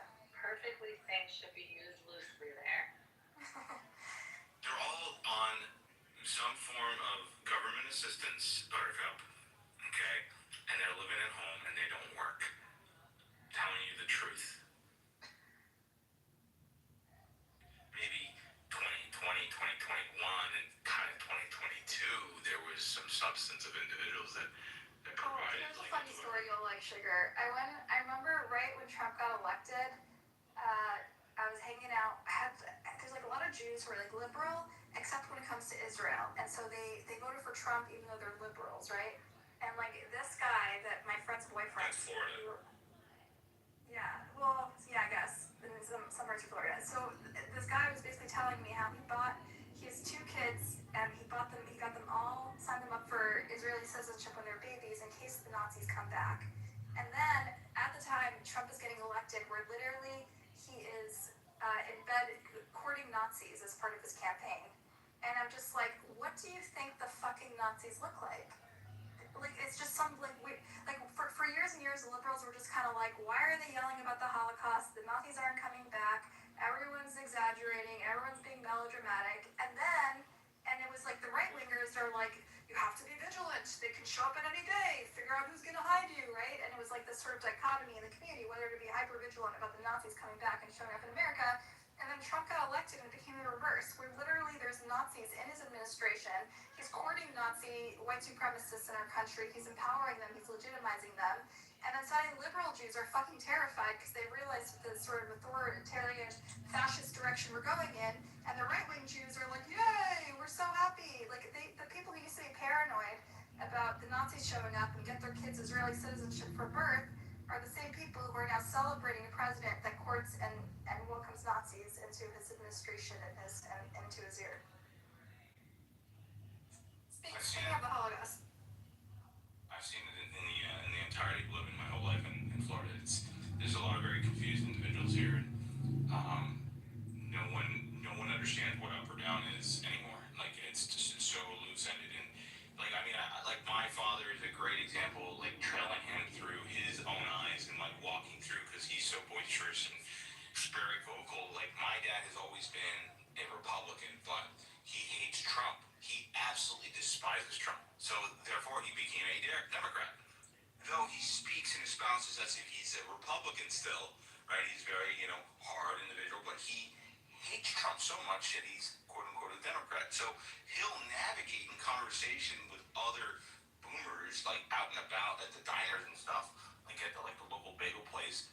And the signaling is so confusing because you have Democrats that come from New York and all of a sudden are the staunch Republicans, but have some very liberal views, whereas my dad is now a liberal who has very conservative views. It's like it's the most diametrically opposed like perspectives, and it's like very confusing. So like when you sit there and they're like arguing about things, they don't know what they're arguing about.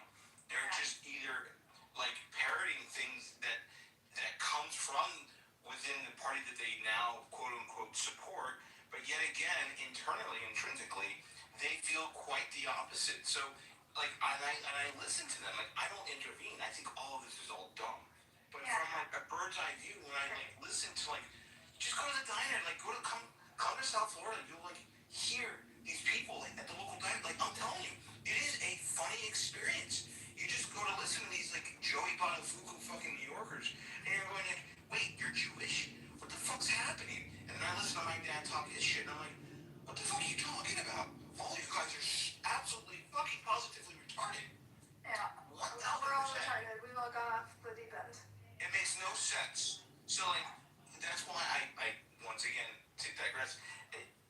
All this stuff is so stupid to me, and that's why I make fun of it, and that's why I troll. It's just dumb. It's so dumb.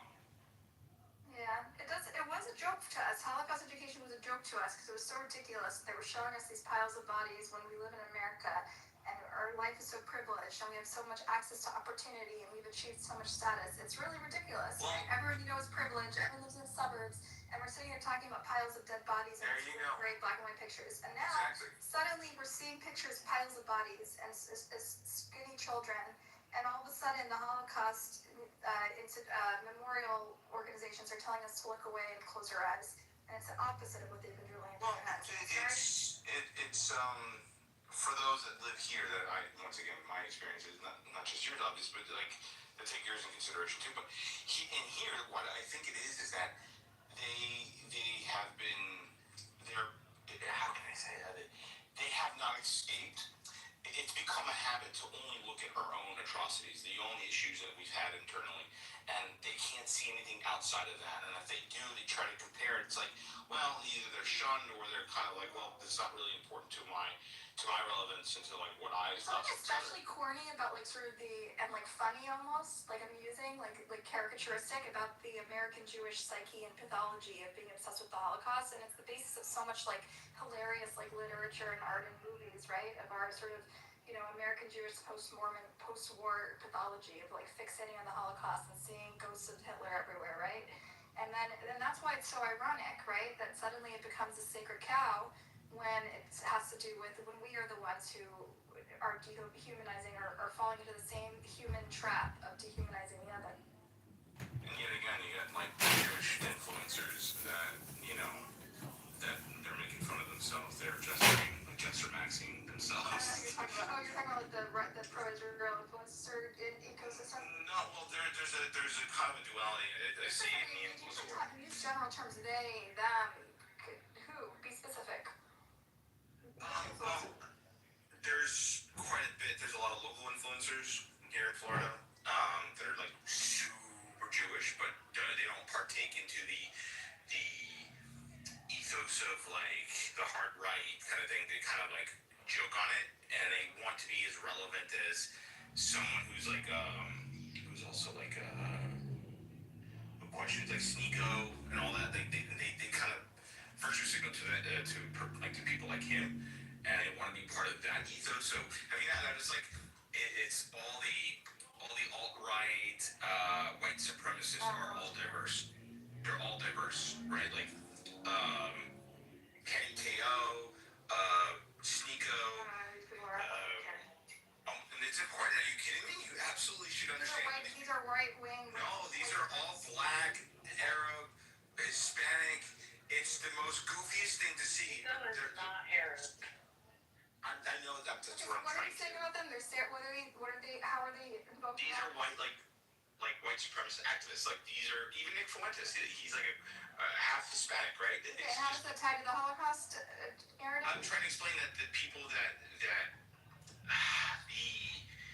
the Jewish influencers, especially here, the ones that try to vibe, they tend to gravitate to those individuals, and they'll end up setting up themselves with those people, like on a podcast, talking about Jewish issues and whatnot, and clowning on themselves and clowning on other people.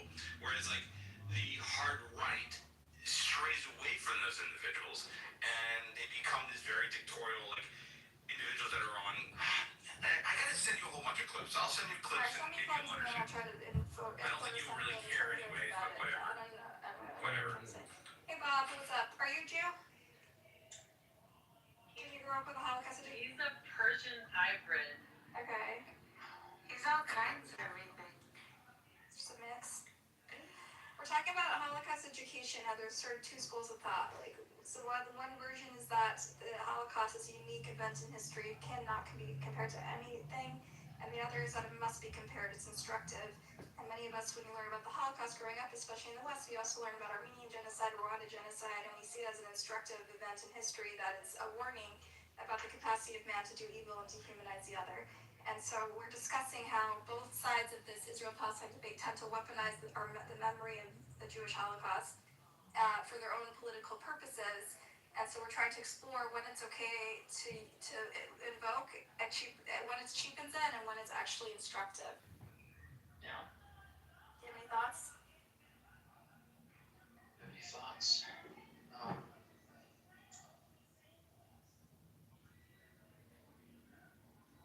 I think are you asking me to opine on whether or not it's unique or it should be instructive? It's okay to compare anything to the Holocaust. Is it okay to compare anything to the Holocaust? Well, yeah, sure, why not? Okay, good. So I'll give you an example. Like, I think. Okay. Yeah, but If people say Netanyahu's Hitler, is that okay? no, I wouldn't make those comparisons. But, like, I would understand why someone makes them. Is it okay to say the October 7th massacre was a Holocaust? Or compare, or just invoke the Holocaust, say, it's the first atrocity since the Holocaust, the largest was since the Holocaust. Is it okay to make a comparative statement like that? When Hamas went in and killed like some thousand Jews. Yeah. Like, is it okay to say it's the largest massacre since the Holocaust? It's not okay to say that? Because it's just... Do you mean okay as in like socially acceptable, or okay as in do you think it's true or reasonable? Is it useful? Useful. And useful to who? Because some people say, like, the invoking of the Holocaust was a way to sort of push Israelis' trauma buttons and generate support for the war, right? It's not that it arguably could be one of the worst. No, I think it's. I think it's the second. I think it's very ham-fisted to compare it to the Holocaust.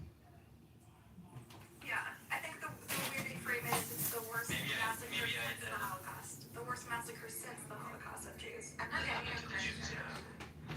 I think compare it if we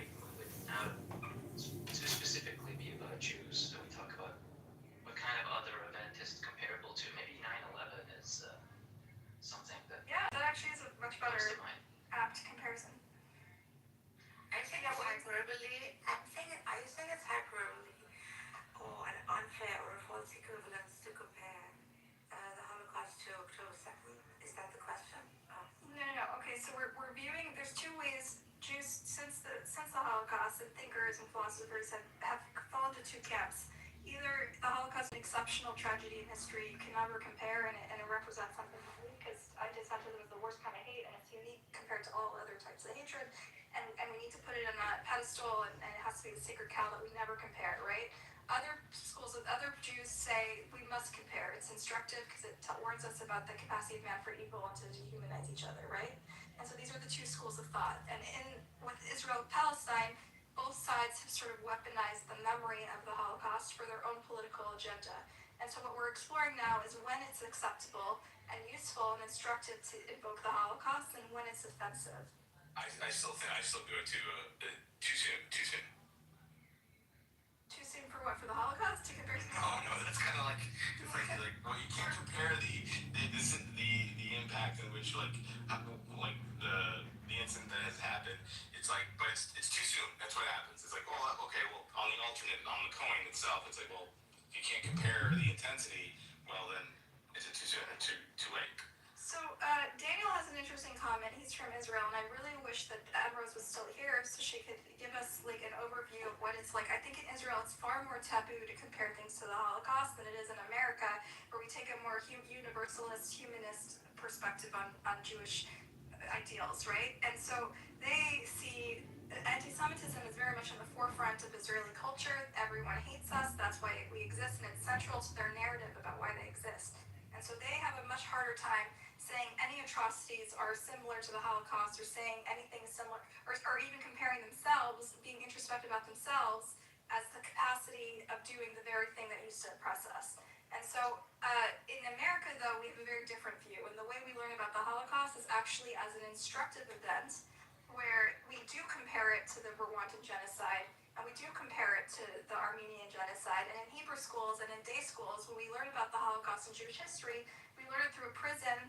We see it as a warning. We make our great-grandparents' deaths meaningful by saying it is a warning on the human capacity for evil. And we are all susceptible to this, and the human capacity to dehumanize the other. And this is why I think a fundamental difference between Israeli culture and American culture, and I think Daniel in the chat is actually highlighting a major gap between American and Israeli Jews. I really wish Ambrose was here, because she represents the far left in Israel, and she might have a different perspective. It might be in some schools they do see the Holocaust as instructive and something worth comparing. Daniel, you want to come up? No, not this Daniel, the other Daniel Nero. You want to say something? I was talking about Israeli Daniel. He's like in the chat. I think we should get a sample from other Israelis that left Israel and now live in Thailand. I wonder if they can. Yeah, this really makes. Does anyone have any Thailander Israelis that could come? They don't give a fuck. I know, they're so over it. They give two shits.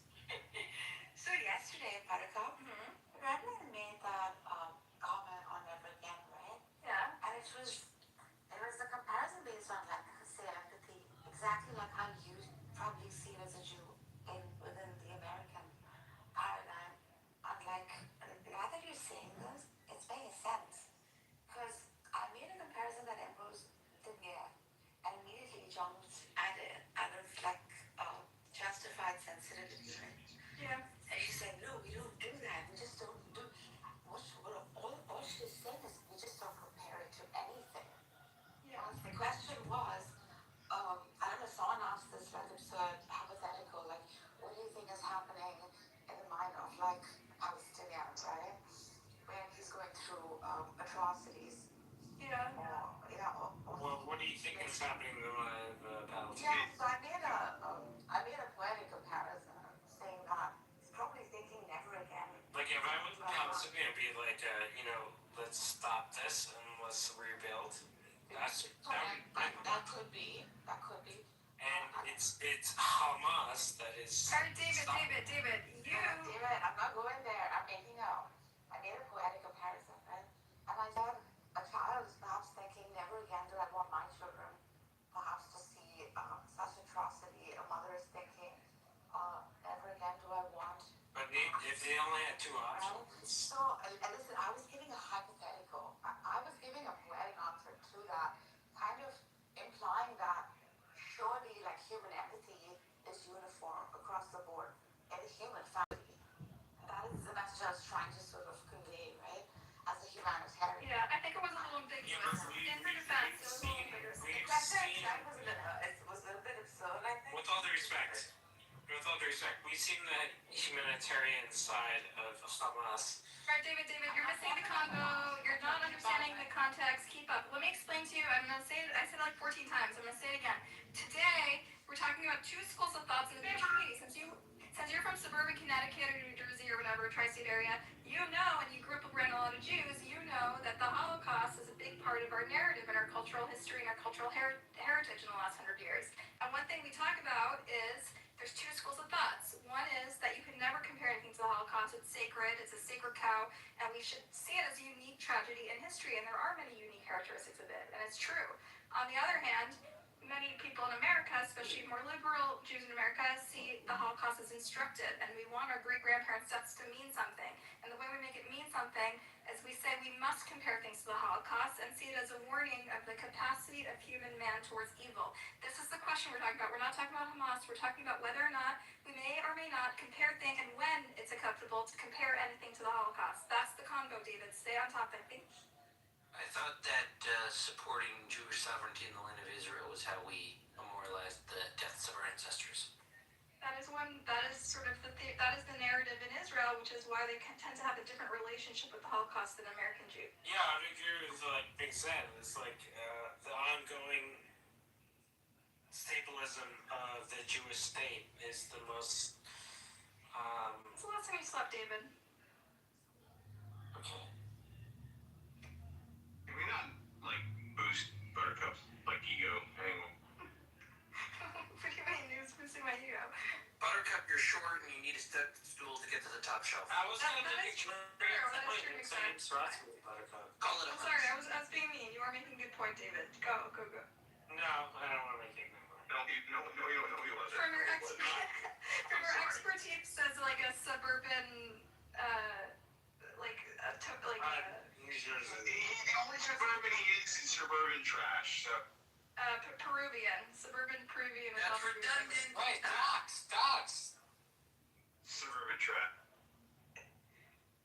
Oh yeah, I find it bizarre that no comparison can be made to something that is like placed at a pedestal wherein one is just not allowed to make any like comparison to a particular tragedy that like no one's calling it like by no means is it like less or by no means is someone being reductionist about it, and yet you're not given the free care opportunity to make a comparison.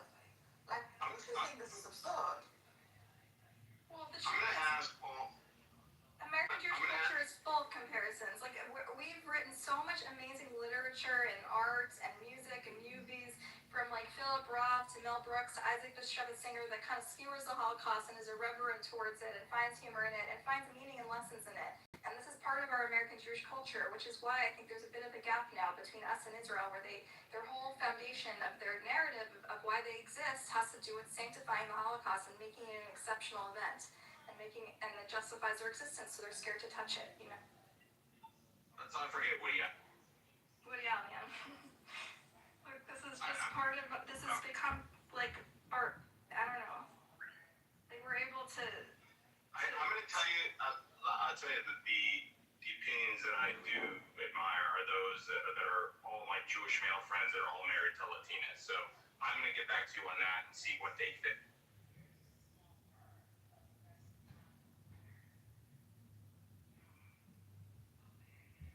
No, to answer your question, not all of them are married to a goody lip.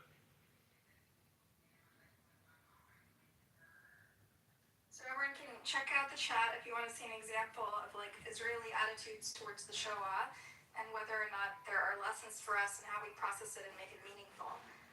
In Israel, they have other ways. They sanctify it, they elevate it, they put it, they make it sacred, right?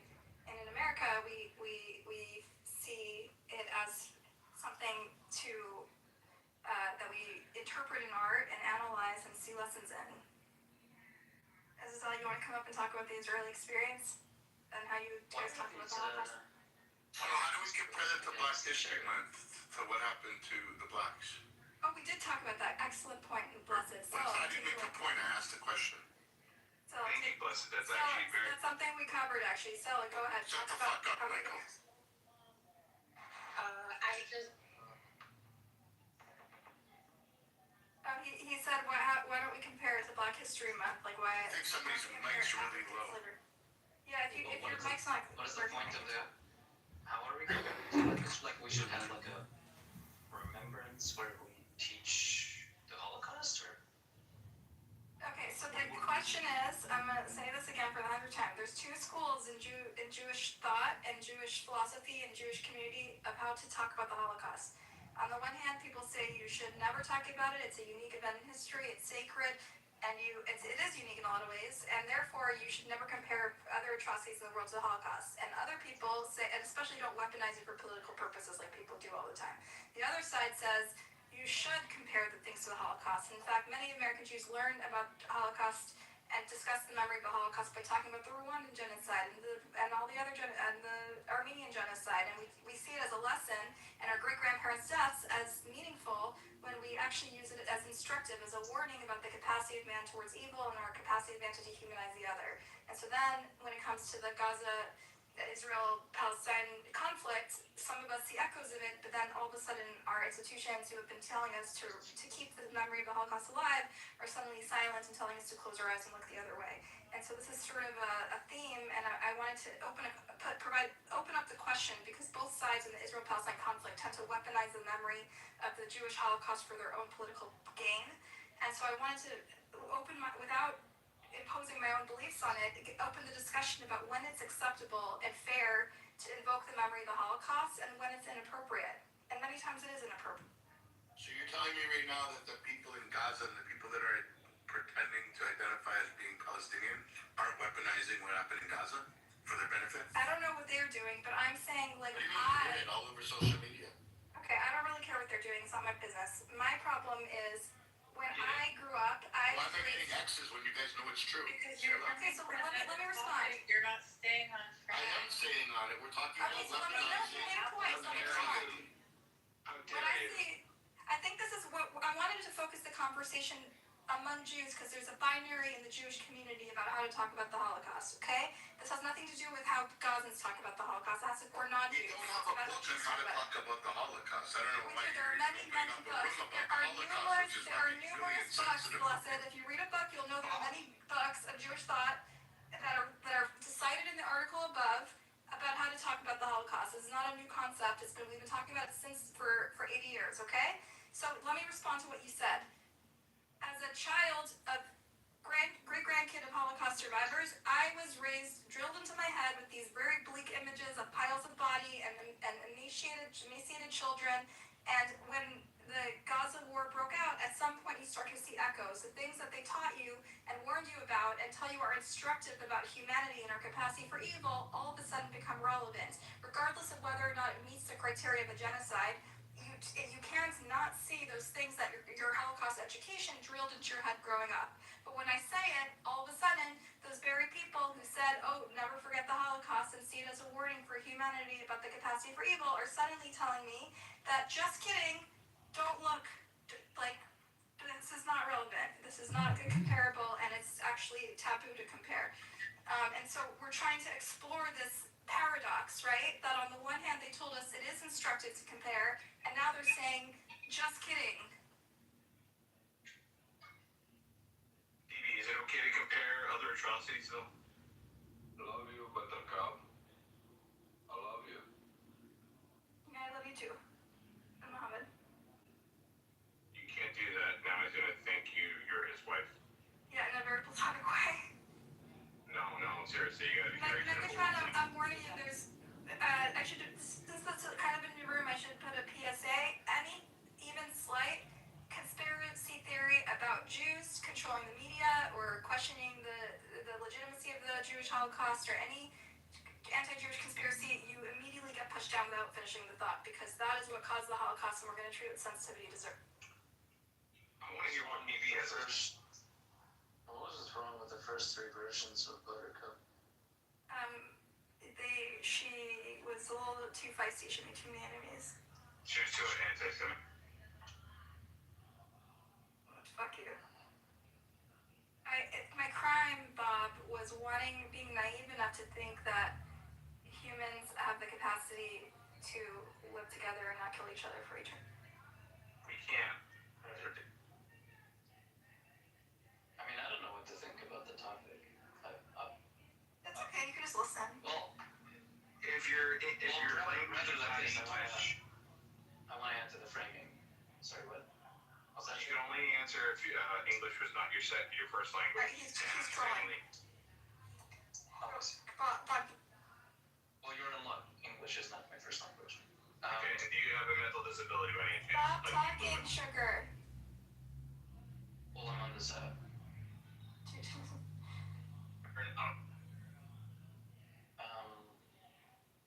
Okay, you have the stage. Oh, thank you. Appreciate it. I think it's weird to say that it should never be talked about. So I guess I'm part of the second school, where it's like you should talk about it. I mean, it has value and being talked about. So open up for comparison. Maybe there aren't any. Maybe there are.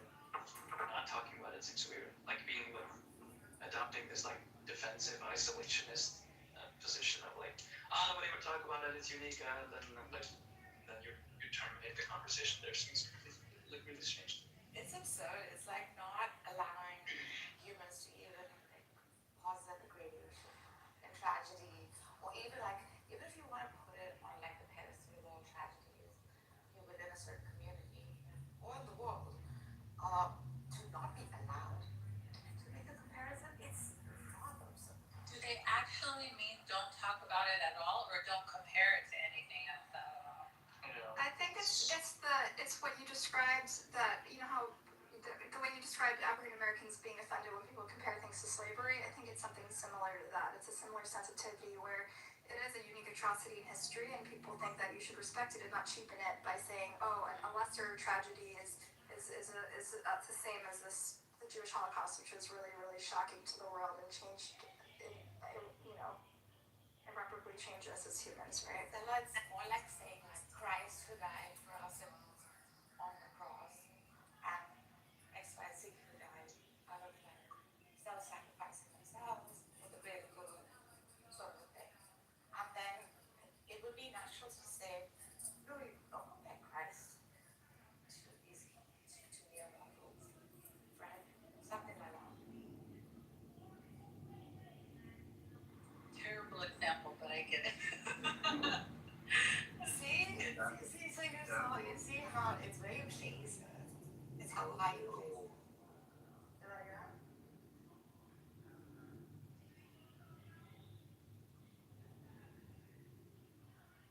Yeah. I mean, it's always been this way. If you read the article above, you might have to use a paywall remover. Like, it sort of lays out the dichotomy, the binary in our community about how to talk about the Holocaust. And I think most people fall somewhere in between, but I think it depends also, like, the politics has a big influence on it. So you find that people invoke the Holocaust. It's okay, they find it okay to invoke the Holocaust, but it's for their own purposes when they're saying, oh, October 7 was the worst slaughter of Jews since the Holocaust, which maybe is a true statement, but the invocation of the Holocaust is designed to push people's buttons and make them feel a certain way, right? And then those same people say, oh, if you compare, and make any comparison to what's happening in Gaza and the Holocaust, you're an anti-Semite, and you need to be excommunicated, and you're a Nazi, right? And so I think people on both sides, to be fair, have sort of weaponized the memory of our ancestors' brutal murder for their own purpose, their own political purpose.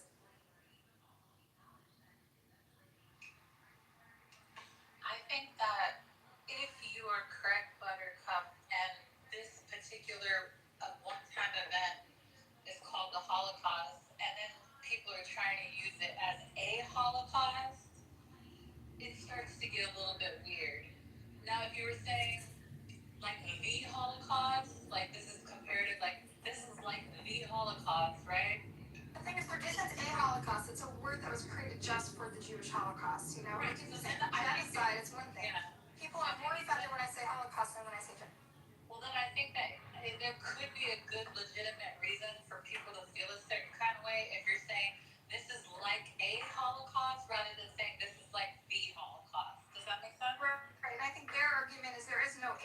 Holocaust. There is only the Holocaust. It was a word that was. I can see that. And so, and the truth is, it's gratuitous. I don't need to say the children of the Holocaust committed a Holocaust. I could be more sensitive and say the children of the Holocaust are committing a genocide, or the children of genocide are creating a genocide, right? And that would be a gentler way to say it. When I say the children of the Holocaust are committing a Holocaust, I'm trying to be intentionally provocative. I know it's going to hurt people a little bit more because it refers to a unique event in history that affected all of our grandparents. You know, I usually talk to Jews when I talk like that. I want to talk to Gentiles that way because I know that they're not as, it doesn't have the same emotional attachments, right? It is like when I use that type of language, Sela, it's like I am trying to be provocative and maybe a little bit shocking because the word Holocaust or Shoah is sort of a sanctified word. It is like a unique. It refers to only one event. Would you be shocking in order to like expose the hypocrisy? Are you saying? That's what I'm doing, yeah, because I personally am deeply pained by what's happened, and I think that what's happened in Gaza has sort of undermined everything that we thought we stood for as Jews, and sort of pulled the rug out from under us about our values and what it meant to be a Jew and what it meant to make our great-grandparents' deaths meaningful. And so when I'm trying to be provocative and shocking when I talk to my family and friends this way because I am deeply pained by what's happening. It's shattered my You don't think sense of Jews are self trying to prevent and what my happened identity. to them before, like the Holocaust, that to not happen again? That you don't see that? You really don't see that that's what's going on? Yeah, of course. I'm saying we also, but when we So talk if you about see Holocaust, that, if you say, of course you see that that's what's going on, then what's the issue? Because So Jews are trying to prevent the second Holocaust. trying to prevent that from happening to you again doesn't give you a free pass to do it to someone Hey, else. we're not doing it to someone else. We're trying to prevent that from happening, so we're yeah, defending as ourselves. usual, the nuances are like way over your head. So keep up. We're talking about turning I am up. The problem is you're behind. And the world sees your guys' bullshit. If you guys think that you're winning the narrative and the propaganda war, but you think There's no because of a post propaganda on, war. We're hold on, having I'll tell you why. So you see an Instagram post and you think because it has 400,000 likes that you're winning and the world agrees with you. But if you actually go into the comments, you'll see that everybody's against you. The pro-Pali movement. People are against the fucking movement. They're just, you spend a lot of money on fucking putting up posts, but if you ask people and families and regular civilians, they're sick and tired of the lies. They see right through it. Thank you for sharing, BB. Mr. Bibi. I don't think we should engage with him. Why not? Nobody asked you to think for everybody. Please, Bibi. Yes. We cannot compare. We know exactly what happened in Quartzo. We know exactly. We cannot compare it with any other massacre. What happened? No, I'm not. It's with all due respect, sir. I'm not. I'm saying that the Jews or Israel's trying to prevent that from happening again. Let him finish his statement. Don't interrupt when two adults are talking. You interrupted. No, I didn't. I'm engaging with him. No, let him finish and then respond. We understood from the deep of our heart, from the taste of suffering we got it from the occupation, what happened to us as a Palestinian. We know exactly what is the meaning to stand in queue in a fucking chamber. To live in the chamber, to jump in the fucking chamber. Listen to me. Let him finish. Just listen to me. We know. We exactly know. This is why. Fea, look up Fea in Spanish, what it means. That's exactly what you are, Fea. Desgraciado. The Holocaust of the Jewish people. We pay a very high price for that massacre. You got what I mean? We still pay the price. You got what I mean? You paid the price for the massacre you caused? Is that what you're saying? No, the Holocaust. They're paying Hold on. Let him speak, Buttercup. You're understanding. I want to speak with him. For the Holocaust. Why is he paying the price for the Holocaust?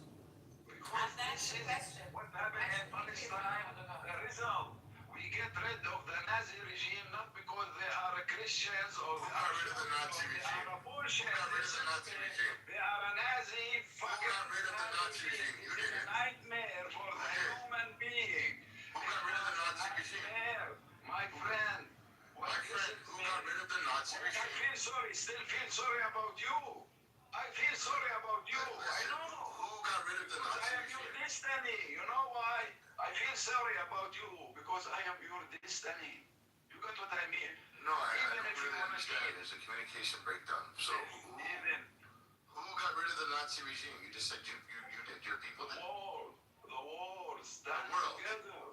The world or the wars? Stand together to get out with this nightmare Nazi regime. Not because they are Christian, not because they are Orthodox or Jewish or whatever.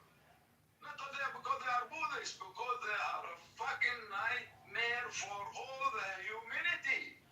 This is the point. And we pay a price. When you came, the first immigrant. You think that, hold on. So you think Jews just started coming to Israel after the Holocaust? Of course, we live together. Okay, how can I communicate this guy's fucking retard? Before the Holocaust, before there was no Jews in Israel before the Holocaust, is what you're telling me?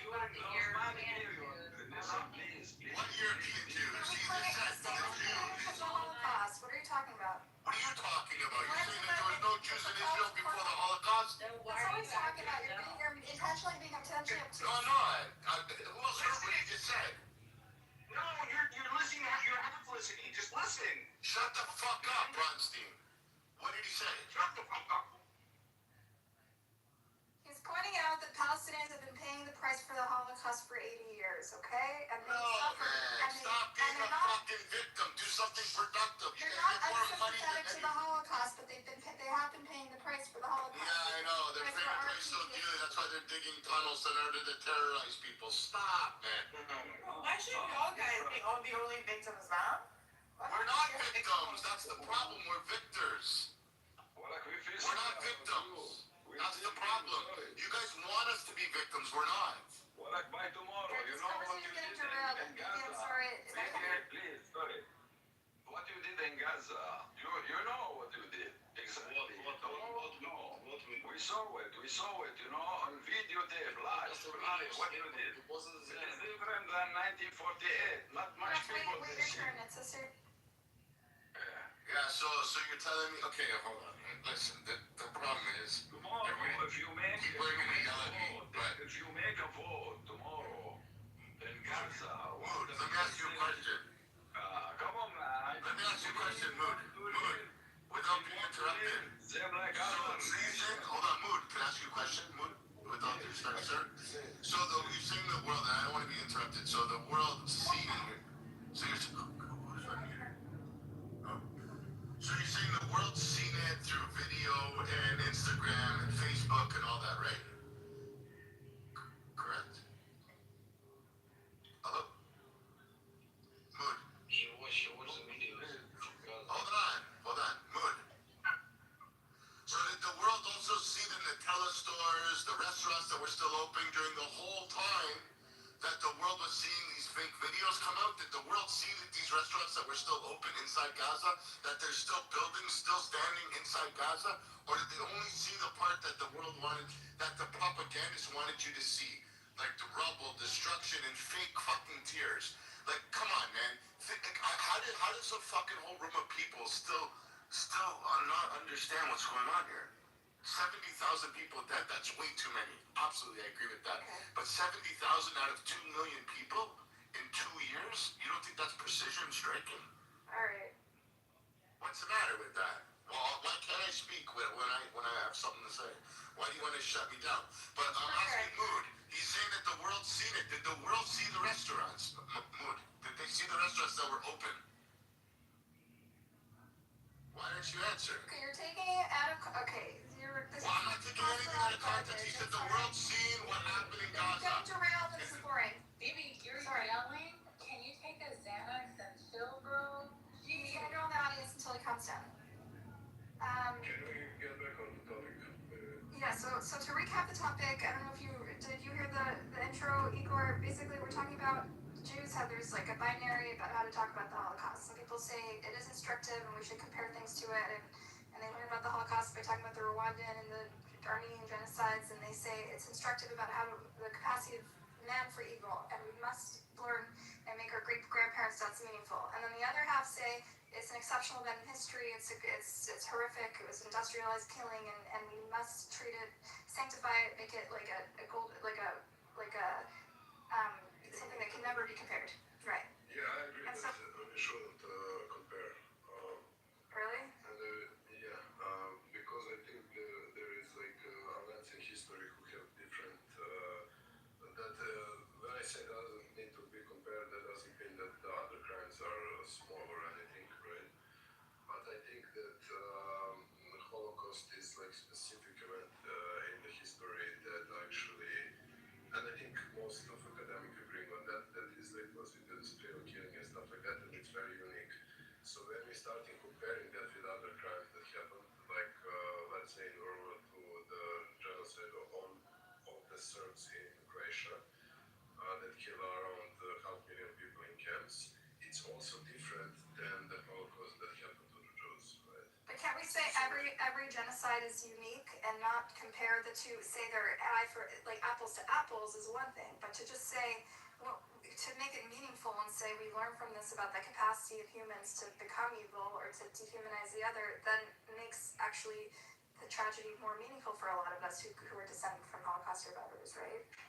Yeah, I agree that we shouldn't forget that and we should learn about that and that never should happen again, right? And then if we have education about Holocaust, we will prevent genocide, other massacres, war crimes. I agree with that.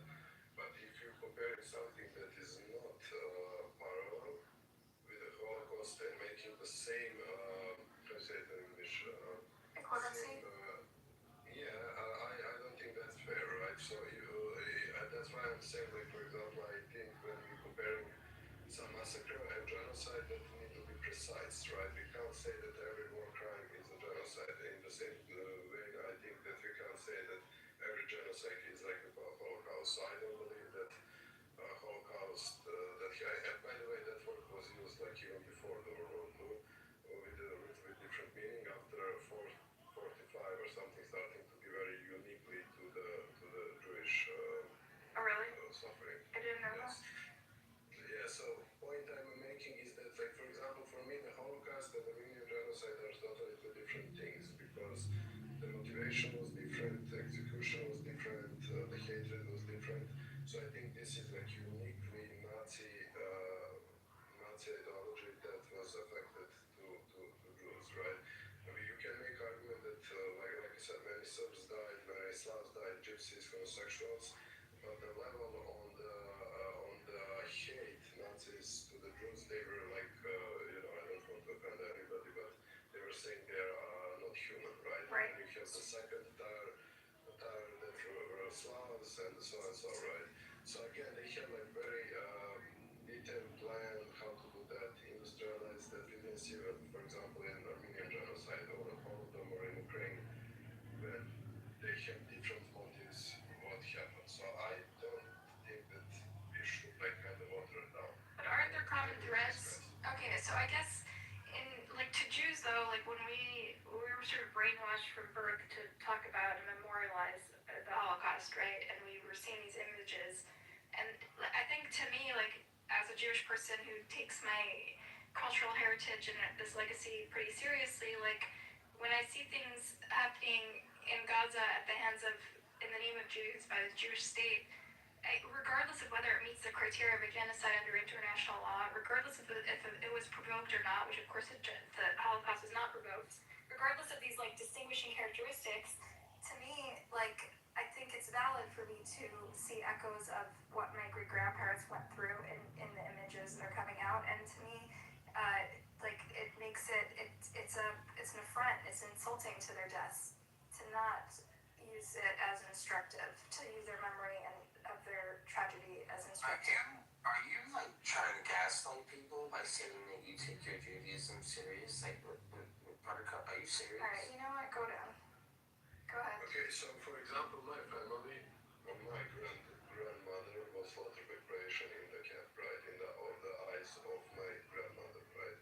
So if somebody starting to kind of making the same argument that what happened to the Serbs in World War II and what happened, like, let's say, in NATO bombing in 1999, and we have those cases,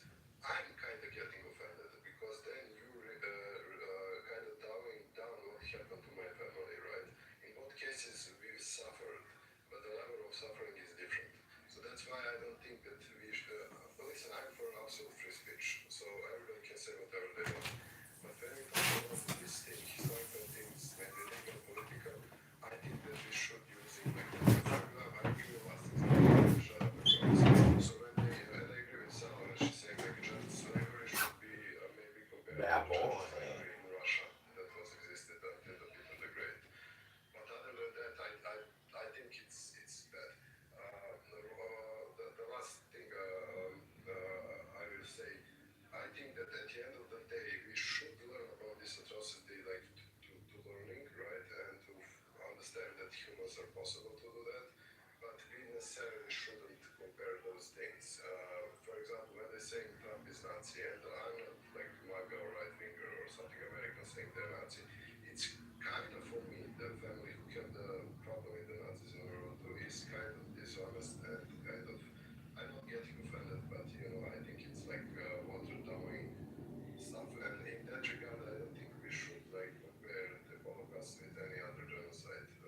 Does that make sense? It does, and that's a really valid point. You made a bunch of really valid points, and I thought that was an interesting comparison about your family's experience in Croatia.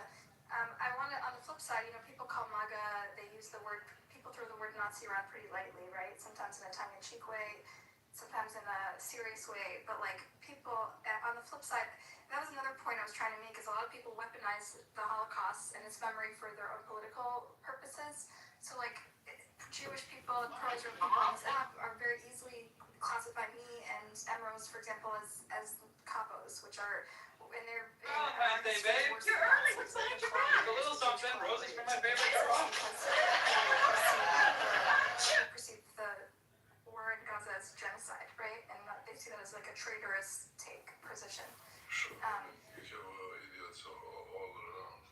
But the point I'm making is that there is a similarity. And when this war started, I actually said that in case in 90s in wars, like in the Serbian mindset, there was that trauma of the World War II and excuse for atrocity that we did, right? There was a fear that they will do the same, right? So it's nothing like unique on what you're saying, that a lot of countries, because of previous traumas, using that language and trying to justify something that is wrong, and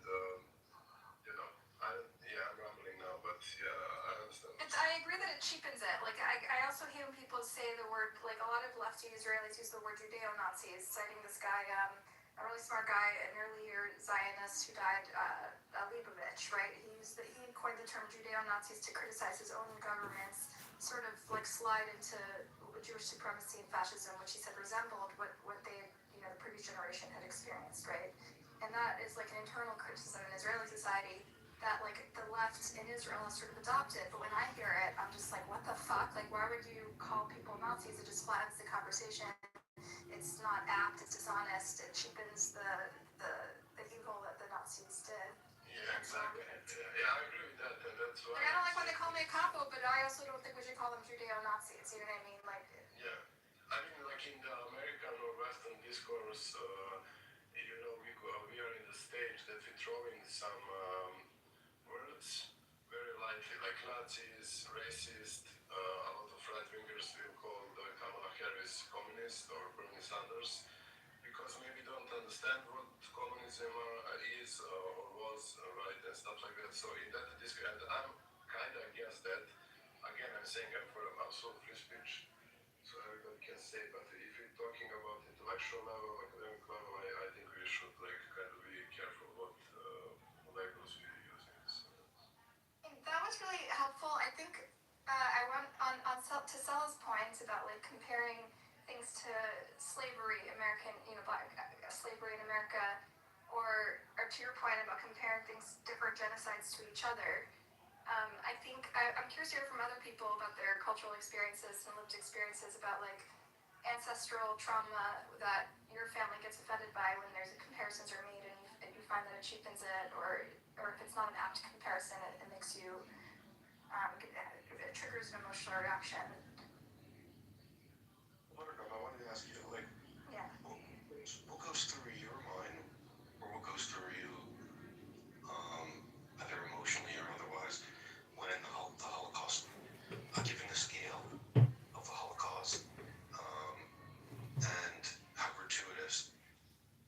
excessive, the suffering, what goes through your mind when that is compared to something of a lesser magnitude? I know I'm not saying that life is just a matter of numbers, like more death is, we're doing the arithmetic of Yeah, I know what you're saying. So I guess it depends on the context. what is it that you says? Do you feel that it's being diminished in ways? It depends on the context. So in America, I think American Jews have sort of found humor and subversive sort of dark gallows humor in the Holocaust since like the early days.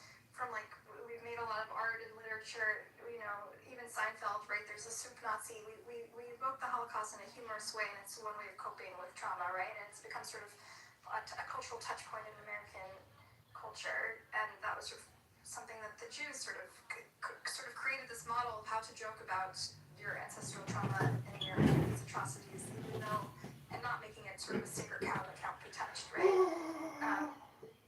And I tend to have a little bit of a irreverent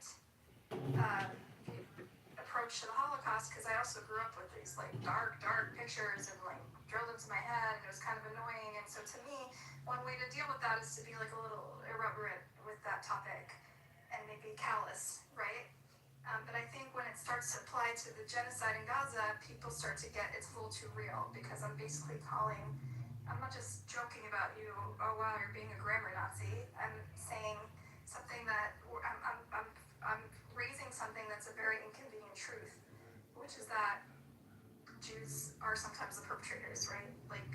And that maybe we've become the very thing that used to oppress us, and that is a tougher pill to swallow. And when I make that comparison, I know I'm hurting people, but I feel like it's necessary. It's like I feel like when you love someone, you tell them hard truths, and I know it's painful. And it took me a long time to say the word genocide about this war, even though I believed it was one, because I knew the second I said it, I was causing people pain, and I knew it was hurting them in a way, in a visceral, existential way, and I didn't want to do that, but then now I feel we have to save to what things that we cherish, our values, what we stand for, who we are. We're having sort of like an identity crisis and a spiritual crisis that requires us to have hard conversations, and use hard language that is.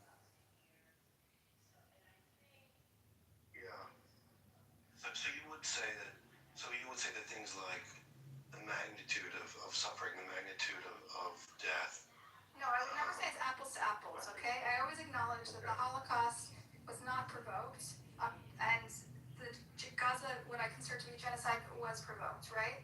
And I also, as a journalist, I always put this qualifying language, what I consider to be genocide, right? Like the courts haven't decided, but I consider it to be genocide. That way it gives me cover, right? And so I'll say stuff like that, but obviously I acknowledge that, Hamas exists and embeds itself within civilians. These are realities, but it doesn't change the fact that Israel has culpability for its actions and the way it executed its war, right?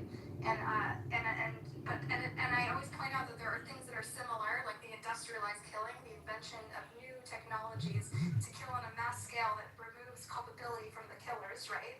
Like when you use AI to generate targets and have drones committing the killings, then there's no one to feel guilty. No one feels personally responsible, right? And there are comparisons to the ghettoization of the Jews, right? Where they rationed, there's man-made famine, where a million Jews, including many of my relatives, died in ghettos because the Nazis rationed the admission of food and aid, and most people died from exposure to elements and starvation and things like that, and disease, and that's similar to conditions on the ground that are being created in Gaza.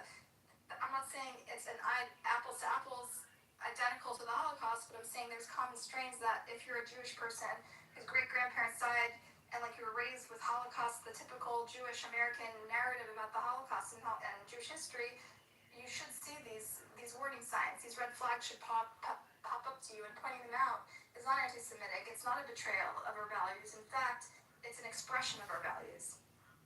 Buttercup, don't you just see on the very face of it that using language like pardon, just how divisive this comparison.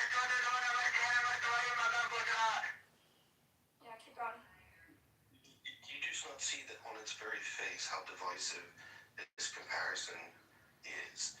And it's like, Of course I so see it it. seems My like family is like deeply hurt. it's almost no, but it's like almost like intentionally doing something to get someone's attention, so to bring their awareness to something maybe, which has a rhetorical effect. But it seems like this is the wrong way to go about it. To compare Gaza to, you know, the Holocaust. Okay. So I think I pointed out, I'm always willing, when I talk to my people, not non-Jews, I understand how non-Jews, a lot of people on the outside who have no skin in this tend to be a bit ignorant about the situation. So to them, I wouldn't run around floating Nazi Holocaust analogies because it's overly simplistic to someone who's not aware of the nuances. But to my people who have been following Israel closely for their whole life and have found Israel's policies increasingly hard to defend and increasingly incompatible with their liberal values, right, over the years, and it's culminated in the worst massacre of Jews since the Holocaust, as it's described in mainstream and widely described. I think it's a fair conversation to have as people whose identity is so shaped by this major traumatic event that nearly wiped them out in Europe, including my great-grandparents, okay? This is it shapes our narrative about who we are, Daniel. This is a formative part of our identities, and it shapes our values. It's the way we teach our kids to conduct themselves. It's the way we teach our kids to look at the world. And to suddenly turn a blind eye and close our eyes when we see red flags or similarities, regardless of whether or not it meets the legal criteria of a genocide, is to betray our values. It's to betray the core of what it is to be an American Jew, Daniel. So I'm just teaching you, maybe you don't know a lot of American Jews, but this is core to our identities and core to our value system. Sorry, Cox. I'll land here on this last question. The idea is, all right, well, you want to inspire within Jews this idea that, hey, look what we're becoming. We're becoming just like those that. What's the process? We're becoming Nazis. That's what you're saying to the Jew, and you're expecting that to be something that is going to be edifying or fruitful in any sense, and it's not. Why would that ever be?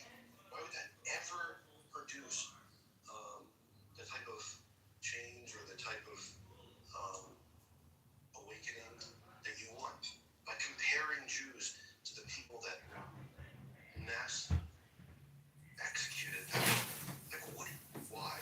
Why would you think that would be a helpful way? First of all, Daniel, I'm actually against calling any particular people Nazis, right? When people call me a capo, I think that's wrong. It's criminal.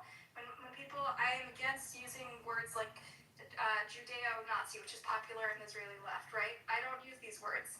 I think it's flattening, and I think an individual, we're all parts of systems, and we need to take that consideration, and we're not God, right?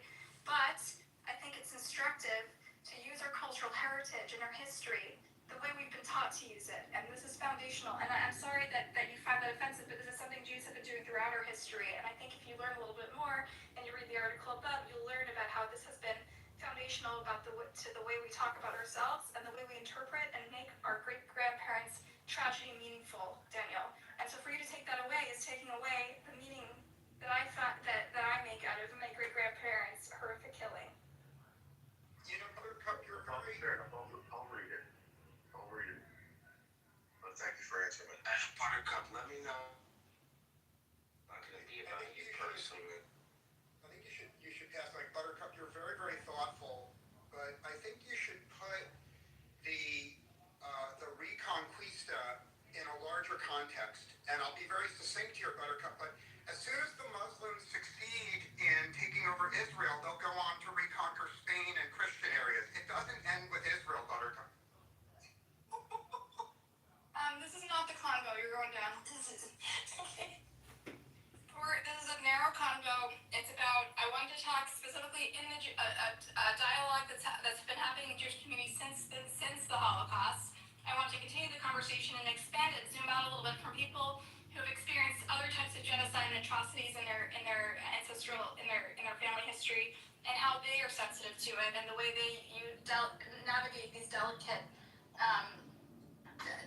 sensibilities around talking and comparing to their families' traumas. Okay, That's the conversation. I don't really care to vilify any particular group right now. Have you spoken about, did Leibovich come up or not? Yeah, I did. I mentioned it, but I think you should talk more. I wanted actually to ask you earlier because I was talking about how in America, how we learn about Holocaust education, and we see it specifically as something that we should, as instructive, that we should compare to substantive, but we learn it in the context of the Rwandan genocide and the Armenian genocide, and this is part of our culture. This part of, for many of us, is part of our Holocaust education. And I think in Israel, I just wanted to know if it's a little bit more taboo to compare things to the Holocaust or if it's more accepted. I wonder. Nothing is compared to the Holocaust here. There's no such thing Holocaust education. It's just a Holocaust and it's always there. No, there's deliberate programs to send high school kids to Poland. There are curriculum. There are. Did you go to school in Israel? Do you have children at school in Israel? No. Then can you let me talk? But these literally said one sentence. One sentence. She's right. Like, give her a chance. Go ahead, number. Mute, dude. I'm a chief. Okay, mute. You have background noise. Thank you. What he was referring to is that in the senior years in high school, usually 11th grade, mine was 11th grade, certain students, not all of them, usually it's those who can afford it, and sometimes there's a pro bono, go on what they call, I'm sorry, but it's a Holocaust industry. They take you for a week, your whole class. You go and see concentration camps, ghettos. We went to all over Poland and a little bit of the Czech Republic, and it's insane. Looking back at it, you understand the level of indoctrination that happens there. It's weird. But Thank you for agreeing with me that there is. Thank you for agreeing with me that there is deliberate Holocaust education, which is exactly what my. The state doesn't pay for it. Excuse me. Excuse me.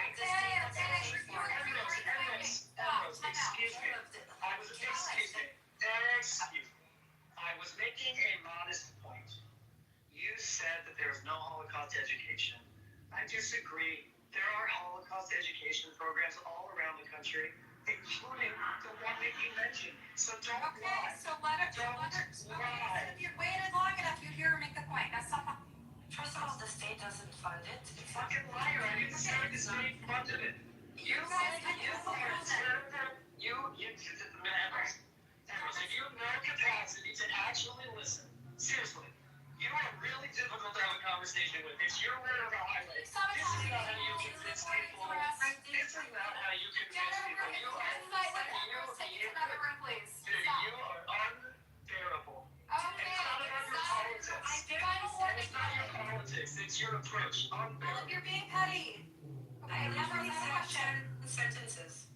Okay, but remember, I have a question about your. Shut up, dude. All right, you're going down. Sorry. So, Rose, I think what the dichotomy I wanted to point out is that in America, in a lot of liberal Jewish education programs, we talk about it as instructive, as this is something that can happen to anyone, and it's a warning about the human capacity. No, that doesn't And the way you learn it is, I think, and the documentaries I've read about your Holocaust education trips to Poland, is it's more that everyone hates us. It's uniquely a thing that happens to Jews, right? It's not just the Holocaust trips. It's that you have the international, I think, memorial. We have the international one and the local one.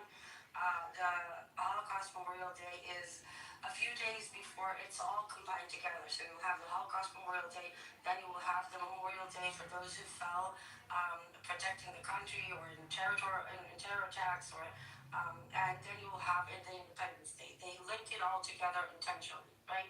So from kindergarten, from the second year in the public education system, you are exposed to the Holocaust, and a lot before that. And there's a perpetuation. I'm sorry, I'm going to be honest, and this is my point of view. Most people probably will lose their shit when I say this. The Zionist propaganda exploits the Holocaust all the time. All the time. And it's a disgrace. It really is. And Norgus, I can say something about it that actually relates to that, but look, the Holocaust happened, but the perpetuation of the victimhood, whether it's the Holocaust or October 7th, or the level of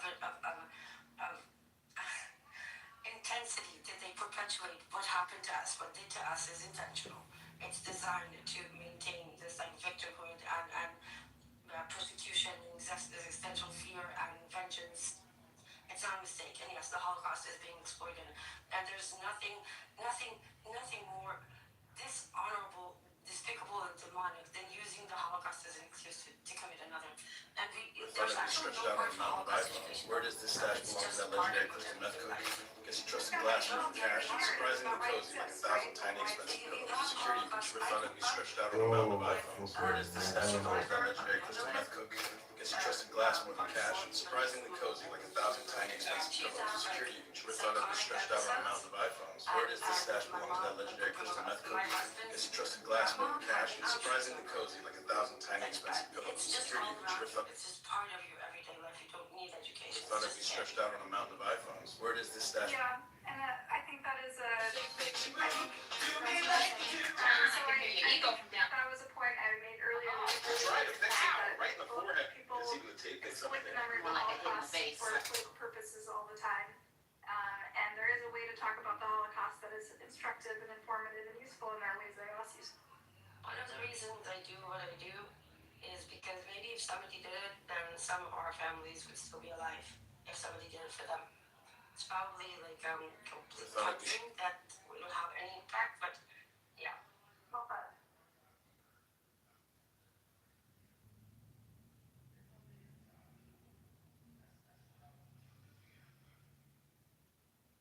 Hello? I mean, if anything, like Buttercup was saying, like it becomes a benchmark where all comparisons made to it, as unique as it is, give you like a moral, or like what Ambrose was saying. Revert such events like that happen.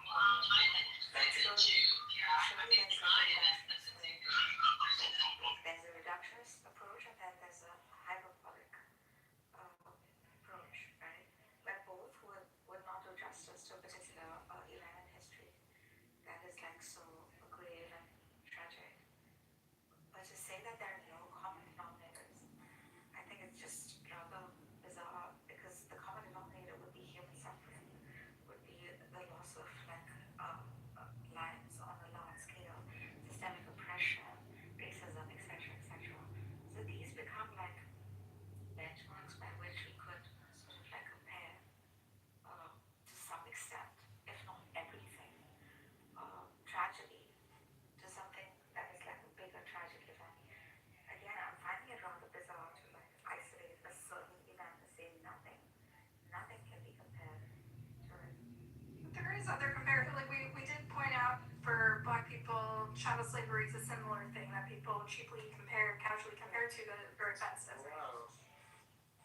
But I did want to say, to Daniel's point, like when I talk to my fellow Jews or to my family members and I invoke the Holocaust, I'm doing it deliberately, intentionally, to be provocative. I do always qualify it because I know what they're thinking. I know exactly what's going through their mind. Oh, but we didn't start the war. Oh, but they embed themselves in civilian populations. Oh, but XYZ Hamas.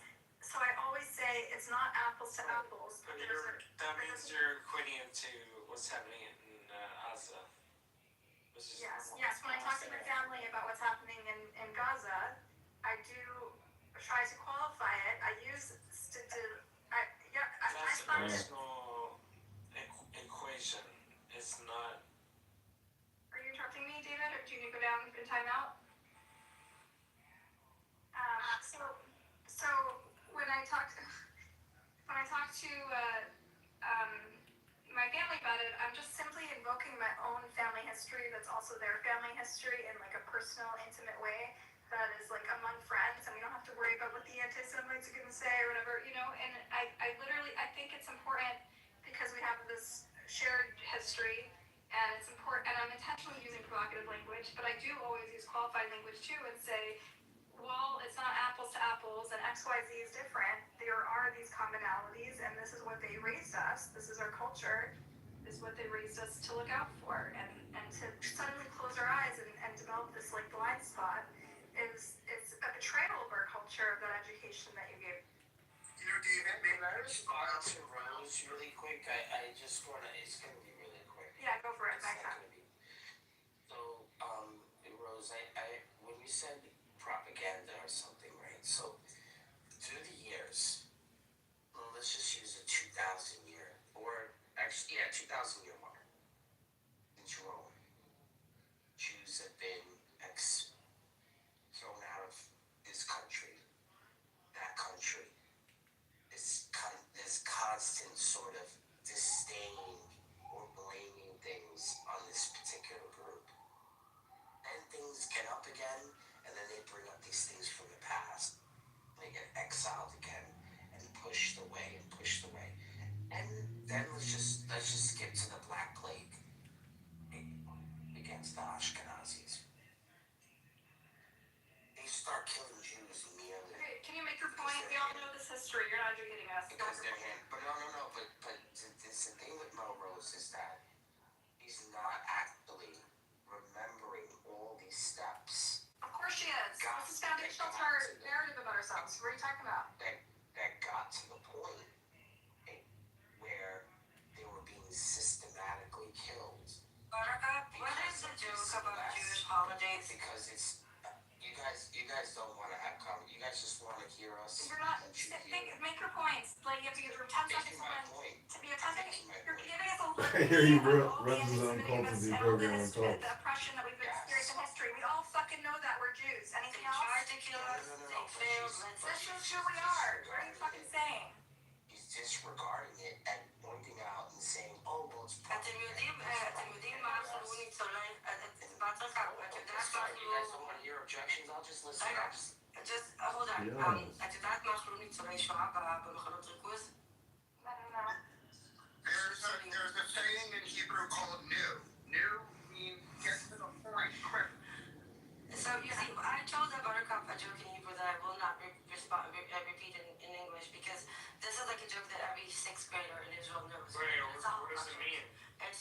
I'm not gonna say. It's a really vile holiday if people don't, because it's none of your business. But the thing is that the way that I think it's very different than the way we look at it. Like it's very, very, very different. It's true, but you bring onto this stage people that are stupid. I'm trying to say something. You bring onto the stage people that are stupid and long-winded, and it's a terrible combination because these stupid people take hours and hours and it gets boring as hell. I know that's we're rushing him. For the record, I've 2 PhDs, for the record. But I did want to say something, and please don't join me, okay? There's a relevancy to the Holocaust, and not just because it's a Jewish Holocaust, because we changed the world. After that, things changed. Thought I'd be stretched out on a mountain of iPhones. Where does this stash belong to that legendary crystal meth? Guess he trusted Gone that. too far as a species. Like we need to have boundaries. The genocide, Geneva Convention, the genocide definition. Coming here and accusing people of being fake Jews living in your country. The Geneva Hello? Convention was written because of World War II. By the way, I don't like to talk to you. You are fucking stupid. I want this. Fucking dumb and stupid. Motherfucker, you are a fucking terrorist, motherfucker. And you have fucking explosives in Jerusalem.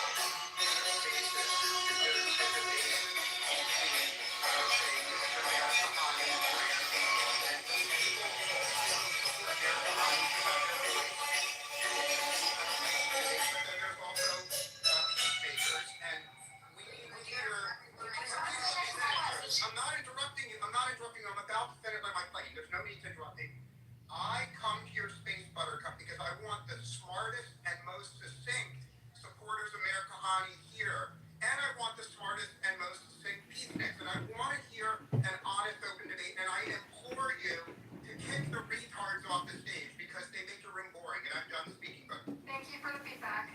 I think Empress, so when we talk about Mayor Ahana here, we kind of talk about it in a tongue-in-cheek way to represent like sort of the Zionists and then we talk about the lefties, some people call them the Nukhba left. Like, we just use it in a tongue-in-cheek way. He doesn't actually mean Kahana supporters, right, Ryan? You just mean like the pro-Israel propagandists. Well, when I refer to Kahani supporters, and I live in a community with many supporters of Mayor Kahani, they are. Yeah, I do. Yeah, please let me finish, Buttercup. You know I'm your biggest fan on Clubhouse. I live in a community with many supporters of Mayor Kahani who have their children read They Must Go as their first book. I'm about to land my plane. Please let me finish. I'm about to land my plane. I also live among woke, leftist, self-hating Jews that want all Jews to leave Israel and give it to Palestinians. So I live among both communities, and I love hearing the two communities debate. And that's the reason I come into your room. And I implore you, Buttercup, kick the retards out of the room and invite smart people on stage. And I'm fucking done speaking. Thank you, Ryan. I'll take it. Can I just point something out? It's really weird that He wants to you have self-hating Jew, and you all are and like acting like this is your country. You don't live here. You don't. This involves you in many different ways, but you don't live here. So respectfully, calm down.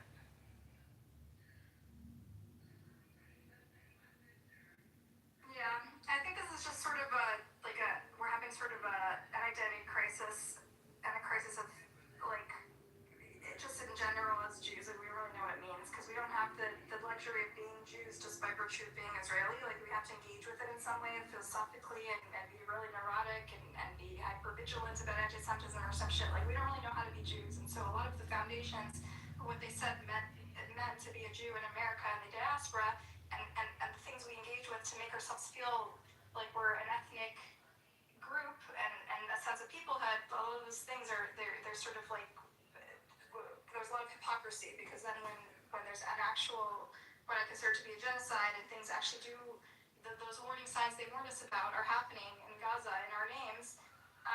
They're telling us to close our eyes, and the Holocaust museums and the ADL and the institutions are saying, no, this is something else, and we must never compare, you know?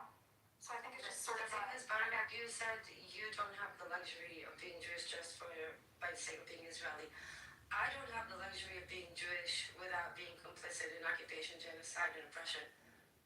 You have that advantage. We do, and I should appreciate it more. I don't live in a war zone, and I think you speak from a perspective that's like super valuable, and I'm really glad to have it. It's not about me. This is really a luxury that you have, and that you have an obligation to exploit to protect the Jewish people, right? Because this is indeed there is no lie. A year ago, I was seriously considering leaving here. Now I'm terrified of leaving, and because people are not going to come up to me and say, "I heard you're an Israeli. Where do you stand politically?" There's a lot of hate for Jews and for Israelis, and more, and nobody is blaming that hate as much as Zionism, and literally the state of Israel. Every narrative that it throws out there. It doesn't help that they've recently started pushing Islamophobia, and you guys in the diaspora are like literally you can save the reputation of the Jewish people. I'm trying as much as I can, but I'm more focused on stopping the genocide. But you can have the luxury of protecting the Jewish people. I need to stop the genocide. 80% stop the genocide, 20% save the reputation of Jewish people. For you guys, it might be the other way around. Well put.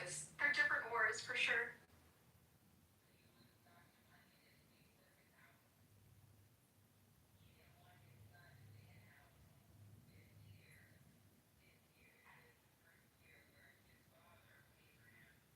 So I don't know if we can deliver on a Kahani supporter, and what did he say? What do you call us? A lefty, self-hating Jew. I don't know if we can find one of those. Lefty, self-hating Jew.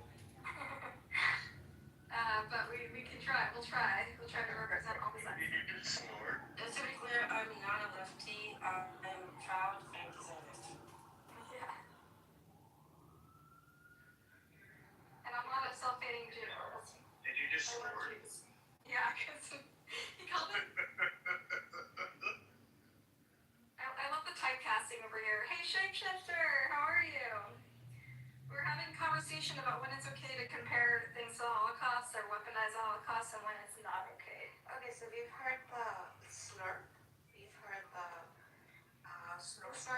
we've heard the burp. All we need to hear is the farts. Oh no.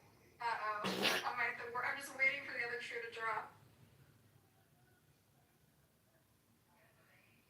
Those are really cute, by the way. Did you read Daniel, did you read the article? I'm about to start, actually. I have to do just something.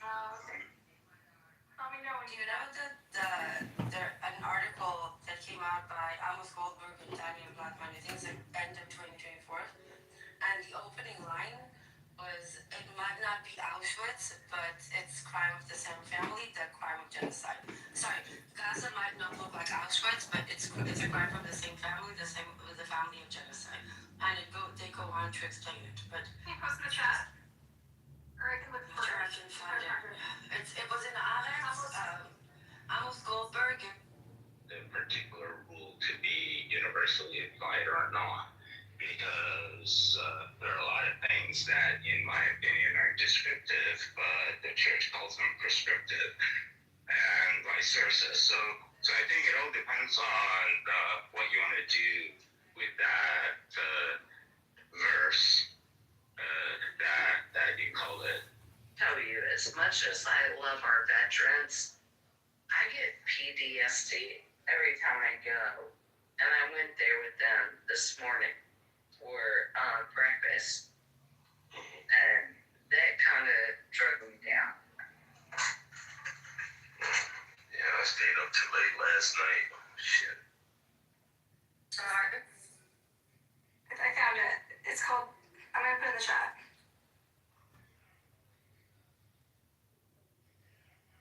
And that's the real, like, no two genocides look the same. That's not the point, you know? You can acknowledge that no two genocides look the same and acknowledge that there's different factors and still see the Holocaust as instructive and useful to prevent and a warning. And then Igor did a great job by positing that. Like, he showed the uniqueness of it. At the same time, like, he showed how reductionist one can be. Yeah. I think he posited really well. And that's why I wanted to hear more from him, because like his people experienced genocide too. Igor, can you come back up? Because I think we're talking about, Hello? your opinion was really valid to zoom out and compare it to others. Hello? People experience it and their sensitivities about the comparison. Hello? You see the death of your relatives as useful for, or how do you make it meaningful? I don't know. I'm curious to what extent people are willing. My position, that's why I was against all the crimes that we did in the 90s, right? So I don't think that the justification of my people suffering justify killing others. I don't have a problem with the war per se, army against army, but like the civilians, women, kids, I'm against that. But like I said, I actually have a problem when we starting comparing some like very horrible crimes like the Holocaust with some other genocide because we watered it down, right? And I believe there is like, we can compare genocide in Srebrenica with the Holocaust. Even, it's a genocide, it's horrible, but I think it's unfair, so if you're trying to be intellectually honest, I'm kind of against that, like I said, and I lay out my reasons why I don't think it's positive, and also I don't think it's like, if you're calling something Holocaust, how to say this in English, I believe that you kind of pushing a lot of people outside of the point you want to make it, right? Igor, can I say something? Yeah, after. No, it's fine. I'm a little bit troubling because I'm trying to translate in English, so I apologize. Okay, go ahead. But like if you, go on. For a long time, I had a lot of reservation referring to, a lot of people started to use the word Holocaust in reference to Gaza, and I didn't like it. I know, as against it, it made me feel uncomfortable. And there was a single explanation that I always gave, that the Holocaust industrialized death. And as much as Gaza was a genocide, there was no industrialization. That is until they started doing the General's Plan and the Gaza Humanitarian Fund and those death traps. That was engineered. Somebody sat down, somebody wrote a plan, somebody executed the plan. That to me was the benchmark. Once you industrialize the murder, once you industrialize the GHF, for example, exploited people's basic needs for food in order to exterminate them and gun them down like fish in a barrel. That was a full-on industrialization of murder. Yeah. And that's when I started using the word. Yeah, I understand your point, but like, for example, you will not call the Holocaust of the Serbs in Croatia. I didn't know enough about it. So let us speak. Yeah, let me tell you. So basically, we had a plan from the Nazi Croatians who wanted to one-third of Serbs to be killed, one-third to be ethnically cleansed, and one-third to change their religion in Catholicism. So the name was, the plan was from the Buddha. So that's not, I don't want to go to details. Will the moderators allow me to engage? Because I know Serbian. Let me finish school. Yeah, let me finish school. Yes, wait your turn. Yeah, so point I'm making, like after World War II, we collectively agreed that Holocaust is a Jewish suffering, right? And I think should be left. I don't mind that we can like call it different things like genocide, ethnic cleansing, whatever the legal term we want to use it, right? But I think it's like reductive, like what's that? Nargis said, Yeah. right? That we using like a broad brush on every crime, and what you describe happen in other genocide, right? But we still don't have that hate that Nazi had toward the Jews, right? Okay. That's why I'm making the distinction. Okay, sorry. So I want to make a point. So I think Emrose and I are coming from Israelis and Jews.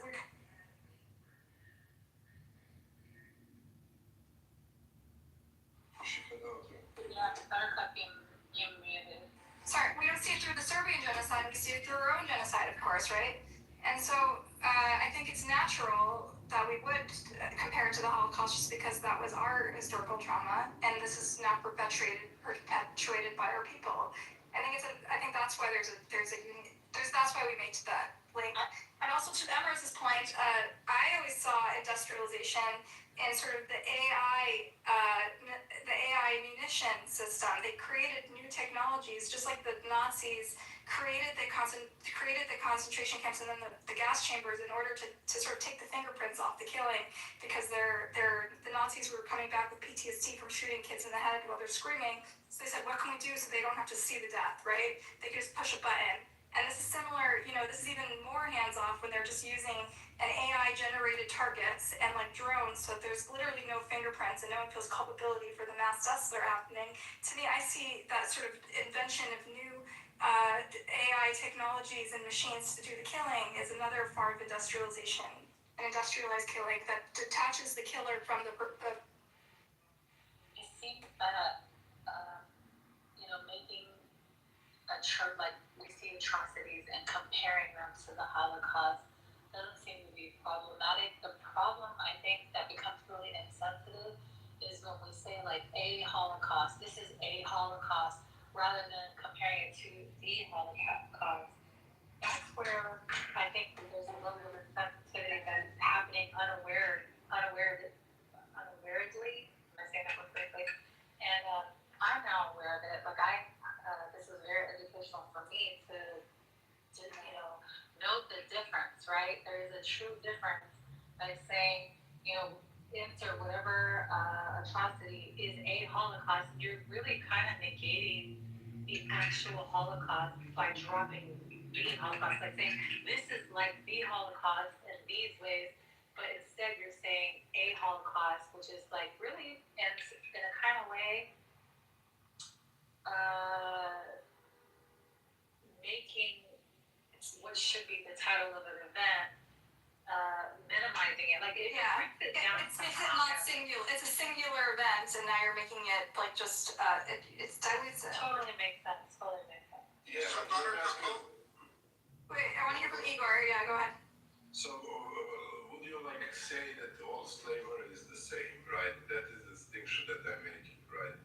So that's a question for you. Would you say that every slavery they have? I made that point earlier, Igor. No, I understand. But if we're making the point that we can call everything Holocaust, that I disagree, then slavery, out of slavery, slavery in Ottoman Empire, Roman Empire, slavery, chattel slavery, is all the same or not? Or we can make distinctions?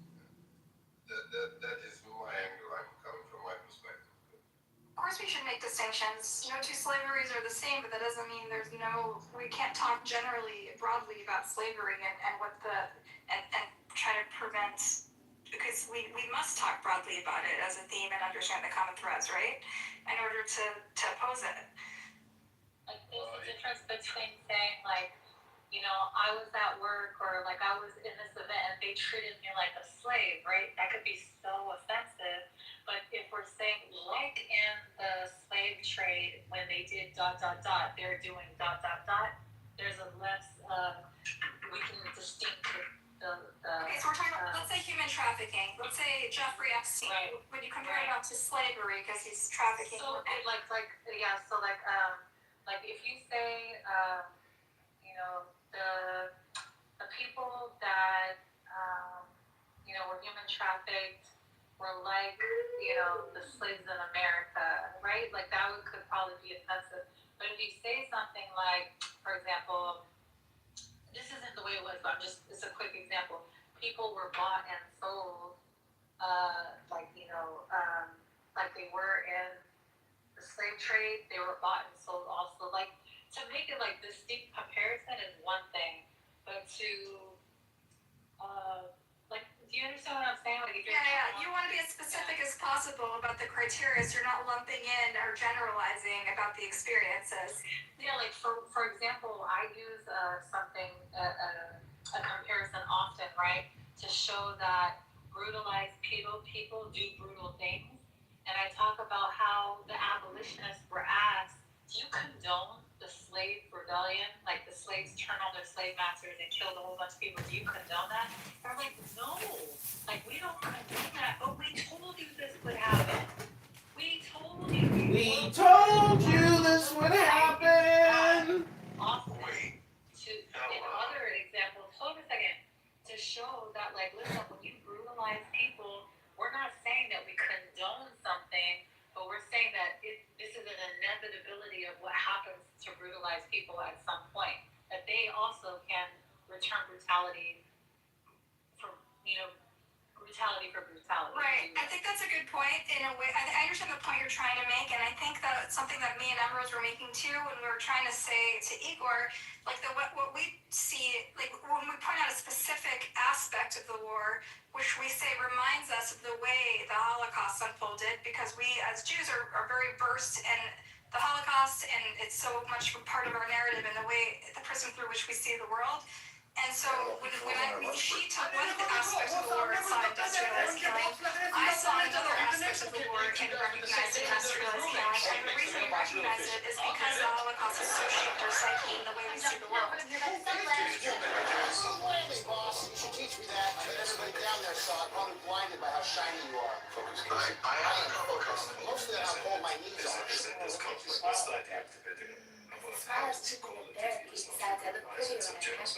I think we're talking about whether or not we can compare this genocide to the Holocaust, because It is worse than the Holocaust, and this can upset a lot of people, but I don't think Kitover broadcast it in 4K on TikTok that you guys have been seeing live every morning. Your job is... About it a lot of the war. Just flipping channels on Friday night. Excellent. Now, we'd like to invite John Kitover to say a few words. I'm like, the shower now only goes to volcanic. So it is worse. Why? Because the only evening clap that you're shitty genocidal supporters. Yes. You're looking at it, and you did not do shit about this. So that's right. Who did not say shit about it cannot fucking tell people what to say about it. For me, it is worse than the Holocaust. You made your point. You made your point. Because the Belgians killed way more Africans than Jews. So it's not about the number. Okay, so Benny, just to thread everything together, that is precisely the point we're making, that it's not an apples to apples comparison. In some aspects it's worse. In some aspects, people might say, it's never, no two genocides are alike, and the situations are different. And there are different aspects. Some parts are more horrific. Some parts, people say, oh, but it was provoked or whatever, stuff like that. No two Genesis are like this, and you can't compare specific characteristics to the Holocaust. Like it's just the question of whether the Holocaust is something sacred that can never be invoked, right? And that's something that some Jews feel that it's sacred, can never be invoked. Yes. I gotta push back on it's worse. I had a more nuanced thing to say, but I just really reject the notion that it's worse. It's one characteristic that's worse, right? Yeah, I just think that attempting to tiptoe to the areas that are worse is so unproductive. I don't care what you feel about it. I want to show It's relax. I am very relaxed. Okay. So, no, just relax. So, if Hitler was the prime minister of Israel and he wanted to kill the Palestinians, what he would have done was round up all the Arab Israelis and gas them. He's doing it already. He's doing it. It's kind of very... No, he's doing it. We gotta do one at a time. What's the next? One at a time, please. It's very, very, very confused thinking. You're early. What's behind your back? I think it's worse. It's very confused and unproductive for... You're early. What's behind your back? No, don't tell the fucking Palestinians what to think. Focus on yourself. Just relax, man. No, I'm not gonna fucking... No, dude, let's relax. You can talk about your guys as Jewish, what you think. Shake, hold on. Shake, can I say? I'd like to finish my point. No, just a second. We're gonna let him finish his point. Sheikh is gonna land. He's gonna land. I'd like to finish my point. Everybody relax. What is clearly happening is Netanyahu is trying to silently erase the Palestinians. And so we need to recognize his techniques for what they are. Okay? We need to condemn those techniques because he's, to some degree, getting away with it. And when we sit here making parallels to Hitler that use completely different techniques, we've lost the plot and we'll lose people around us. We need to be smarter about it. Okay, are you done? I will answer. How is it No, I will answer. No, I will answer him. Shit. So what this guy is trying to tell you that we need to wait for Netanyahu to build these gas chambers. Why? Because Hitler, if you did not stop him, he would not have done it. So Netanyahu was letting a crime over in South Israel kill Arab Israelis, whatever you want to call them, did every day between 2 to 3 people being killed. Yeah, that's not enough. So he's preparing it, but by what's his name, shape, wait up for the gas chambers, then you can start. No, it is worse for the Palestinians. It's way worse than the Holocaust. And we can say, hey, I don't like it, but don't fucking tell the Palestinians what to do. Because for a mother that lost her kid inside of Gaza, it's way worse than the 6 million Jews who were killed. Just like for one Israeli mother that her kid, just a second, I don't need her. Just like for one Israeli mother that she lost her kid, it's way worse than all of the 6 million Holocaust. Okay? So, keep your fucking own voice for yourself.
it's not like I don't know about this like oppression Olympics. I think both of you are right, and I think Benioff is right and Shape is right in that there are aspects of this that were like the Gazan genocide was broadcast in 4K, and we did all see it, and no one was able to stop it, right? And at the same time, there is the ethnic cleansing that is a little bit more insidious. It is, and it is being conducted in ways that are like using norms or using mechanisms that don't raise alarms and don't make the headlines. So both things can be true at once. Yeah, but I don't like the idea that when someone wanna tell people not to say anything about it, but yet he does not understand what's special about the Holocaust. Does he say not to say anything? No, Buttercup, just a second. Buttercup, you and Imrose, you know what's special about the Holocaust. Like if I ask you, you say turn it into an industry. Now this guy doesn't know what mean turning a killing into industry, so he cannot say that. But once you understand the point of it, if you turn that, maybe if you shut the fuck up, you start understanding.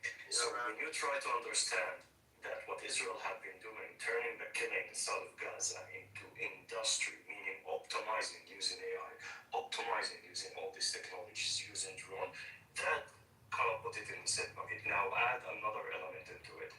Do you need how many people were killed in 1 year inside of Gaza? Okay? Look at these numbers. Then go and look at what I'm like. If I want to compare, because it's my people, so I get to fucking compare. Now go look at. Did the people know about it? Did the people here wake up every fucking morning, log into their TikTok or into their YouTube or into their X account, and they saw Basim being burned alive? Burned alive. Yes, we all did that on 4K. What did the community do? Nothing. The community that's supposed to came up with these rules that to prevent the genocide. So it is worse. Why? Because it happened after you knew about it, that it could happen, and you swear that it will not happen. قص أختك. لك انت بتحترم حالك يعني أمك Stop cursing, guys. We all know the Arabic. عن جد عيب شو عليك, man. I'm not going to curse him because I was raised with better standards.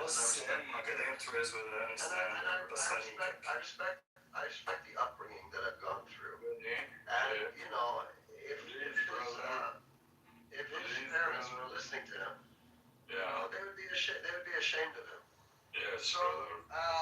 So anyway, what he said was didn't really make a lot of sense.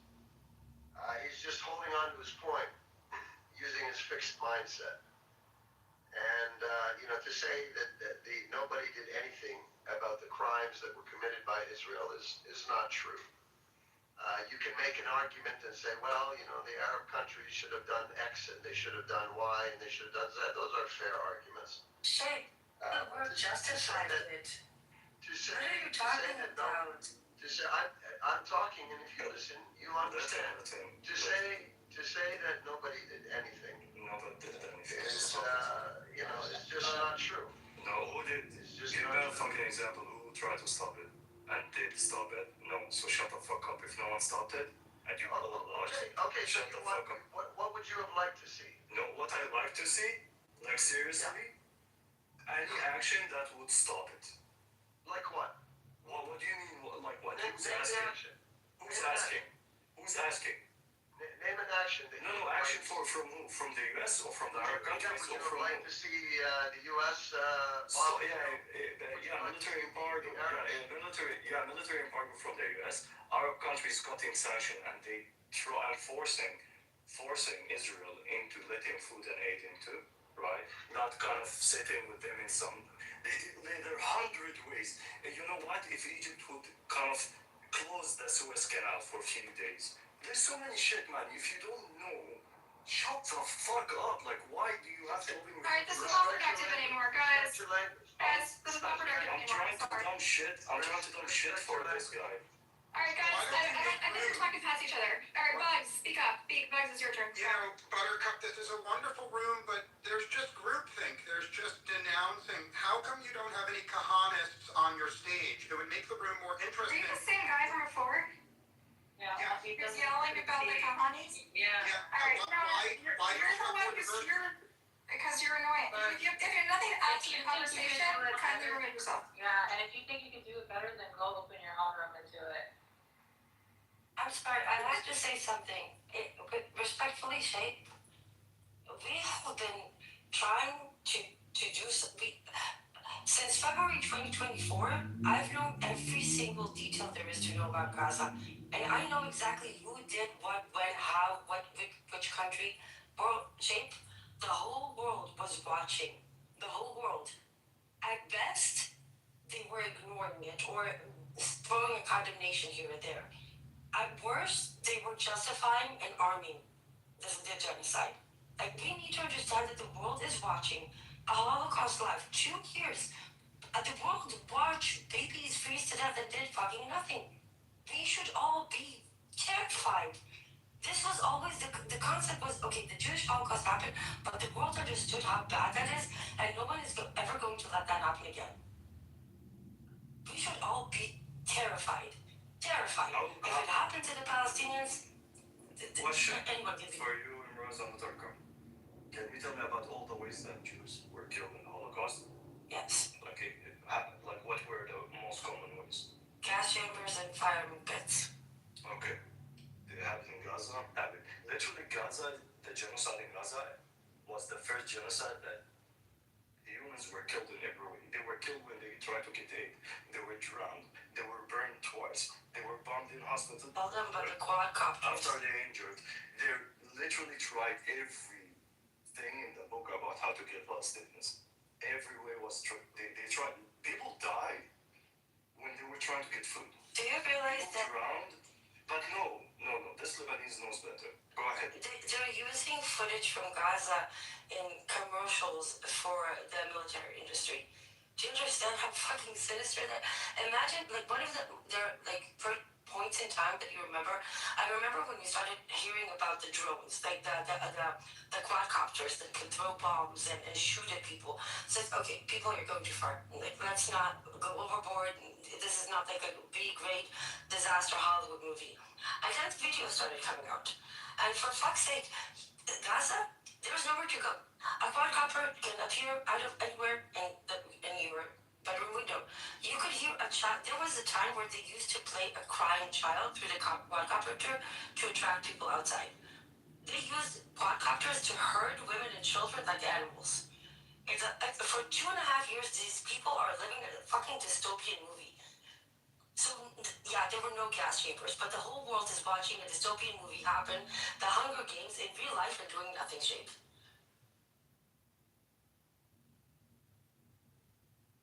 I've never heard Shape really minimize the severity of the genocide in Gaza. I've never even heard him not say it. I'm not minimizing it, yeah. I mean, do I sound like I'm minimizing it?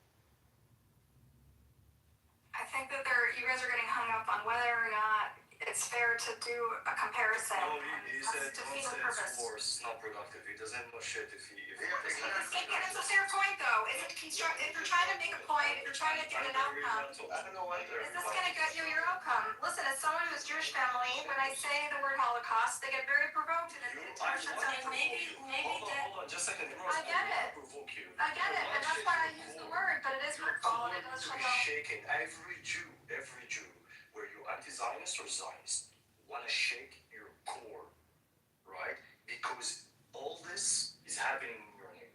If this is happening in my name, let's say ISIS is now committing genocide, and that it is on me to come out and speak. And they should use literally every vocabulary in the book to shake all these Muslims to wake up and say, no, stop it. So, no, I want to say it is worse. And if anyone want to tell him, he need to listen to the facts that why it is worse. Because it was streamed on 4K. Because they tried literally every way of getting Palestinians. That is a really good point. I think there is room for all the people who condemn the genocide and want it to end. Listen, anyone who condemns the genocide and wants to end, there is room for different approaches to move hearts and minds, okay? And there's always going to be a spectrum of approaches, and all of those approaches can be defended and criticized, okay? Here's Benny's logical flaw that he doesn't understand. Okay? What he thinks is the whole world is Palestinian, right? And he's stuck inside his own mind which is difficult when obviously you're going through such atrocities. If you were going to say to the whole world, and your message is what's happened in the Holocaust, you're going to get tuned out. You're just going to lose people.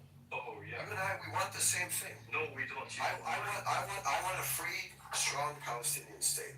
Okay. From the bottom of my heart. And Benny, hold on. Let me finish.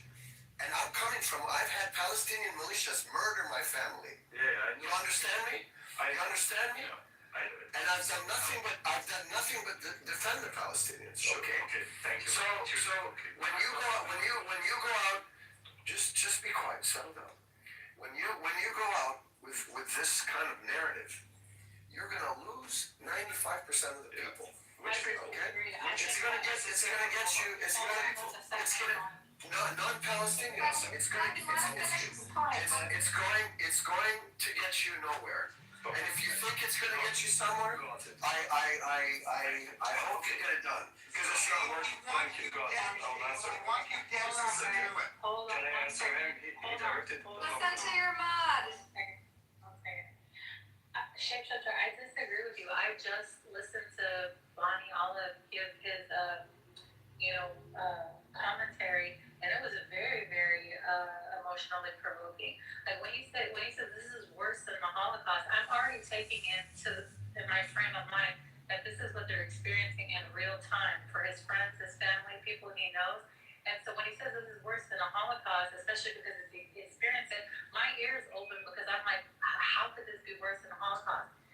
Or the Holocaust, I should say. And then when he says, like, our people are being killed every single possible way that you could be killed other than just gassing. Now, like, I'm like Buttercup, I don't believe in oppression, but Olympics, this was worse. But the thing I'm saying is exactly how he put it was enough to pull on anyone's heartstrings, and if it didn't pull on yours, you have a heart problem. So there you go. Can I want to answer one thing. But I think if you learn a little bit about the Holocaust, you understand why people here, when you say, yes, that aspect is horrific, and it indicts all of us. I learned about the Holocaust, you know why? Because I live inside of Israel, and I have to go through the Israeli education system. So I learned about the Holocaust, and I wanted to say something. So he's saying, kind of the argument is, listen, this does not really help you because people will stop listening. If my words are the one that gonna cause people to stop listening, meanwhile, they saw a kid burning alive when he was connected to an IV machine, and that did not wake them up. Remember the kid without the head that you just woke up one morning and you saw? If that did not wake you up, you can go fuck yourself because my words will never wake you up. I wanna shake your core. I don't really care about these kind of people who did not care when kids were killed every day. There's some kids inside of Gaza, they died from a heart attack, not from a bomb. They died because the bomb fell very close and they thought they were dead. So that happened a lot. So literally everywhere we were killed and people did not care. So my words do not fucking matter. Unless I want to shake your core. I want you to be scared. The genocide might be kind of at the end. Let's say we're reaching the end of it. Maybe soon there will be some kind of force, hopefully, or whatever. But there should be a scratch on everyone, right? A wound on each one who lived through this genocide and you didn't do shit about it. You all literally need to know that between 2023, 2024, 2025, they were killed. Genocide every day is streamed and you did not do shit about it. You guys cannot do shit about it, meaning bring us anything at this stage is too late. I don't care about you siding with us. Question, Bennett. Question. So you make a very good point that the fact that we all saw it live and there was no question about what was happening and we didn't stop it, it is an indictment on all of us, the West, all of us as a society, every single person is called. I agree.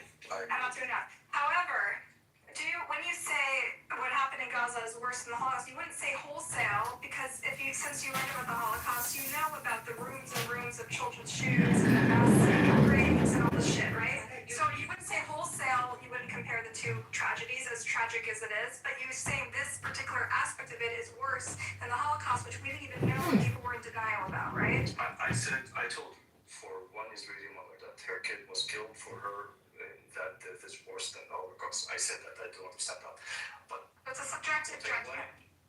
But I want to compare the time of the Holocaust where the people did not have access to the information. I'm not going to have confidence. I'm going to give credit. People didn't know, right? People really didn't know that it was happening. Meanwhile, we know this is happening, and it's slow and strange. And what does it say about the world? What does it say about people living here and watching every day? What does it say about them? That they lost their humanity and we watched it? Like, seriously, what does it say about the people? Israelis are the filth of the earth.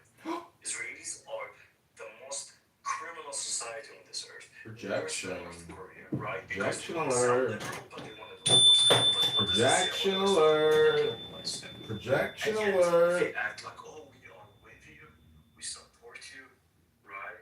We support the LGBTQ, we support the please, I don't know, whatever.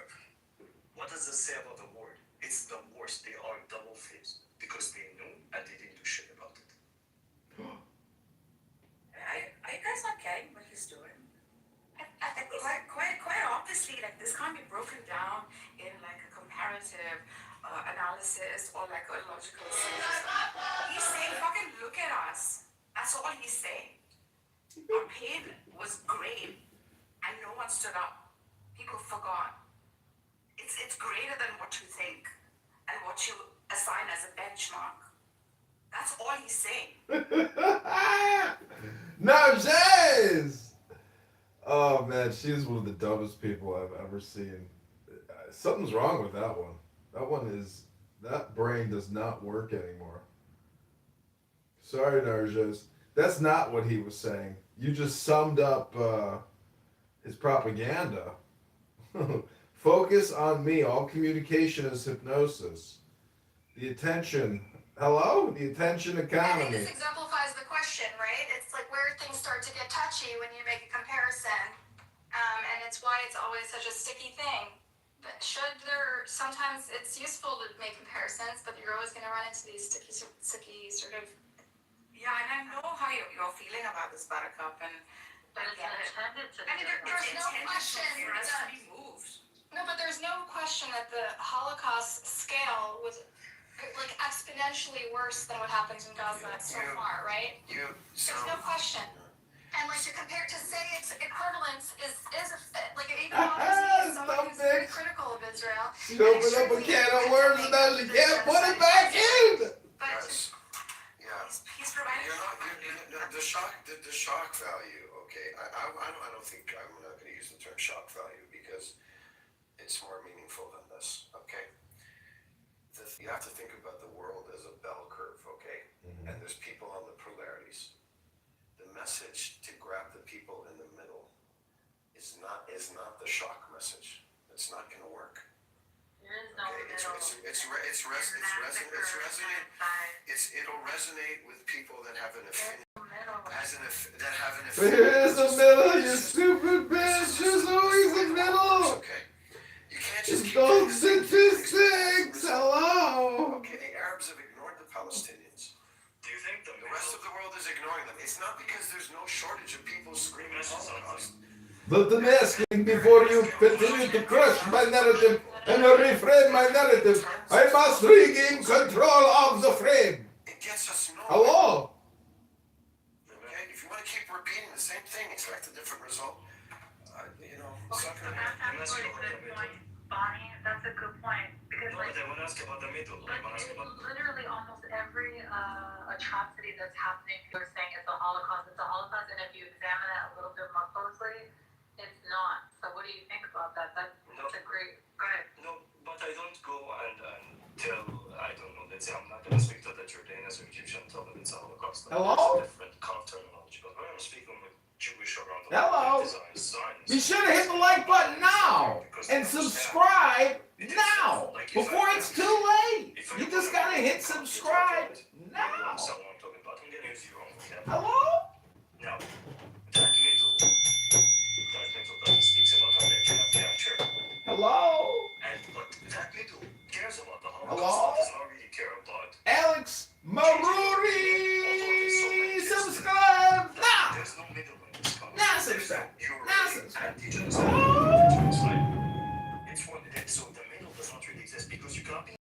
You cannot be in the middle. It does not exist. It is a concept better than any other concept.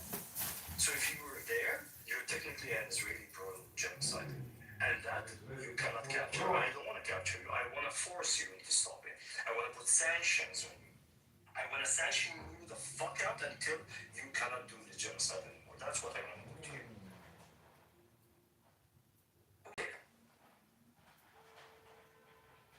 Me too. Me three. Me three. Yes. To be clear, if Israel is sanctioned, everybody who lives there is going to suffer. That includes us. But please, sanction everything as much as you can. By a code also, by a code.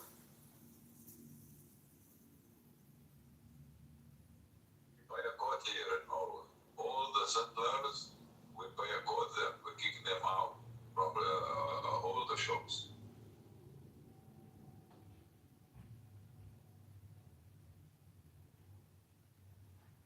Yeah, I want to address Mark. Like you can't sort of again dissect this into like comparisons and the hyperbole here is that you're seeing is surely coming across as perhaps hatred, Mark, Grant, and I respect you a lot. But all in all, it's an expression of pain. You're not seeing us. You never saw us. You did nothing for us. You let an entire race of people just very gradually and quickly sometimes exterminate in front of our eyes while we watched it on our phones. That's what is. From the deep of my heart, I love you. I love you, Nargis. From the deep of my heart. Buttercup, help me out. There's a quote, famous Holocaust. I can't believe I forgot it. The name evades me. Famous Holocaust survivor, white hair. Help me out. White hair? I assume they all have white hair. No. Oh God. Any other defining characteristics besides white hair? Okay. Well, he has a quote. Albert Einstein? No. Can you give us more particulars? I'm going. Help me out. It just stuck on me. So. Circumstance. Hold on. He said. Please. Hold on. Wait. Hold on. He said that the other side of the coin of love is apathy, not hate.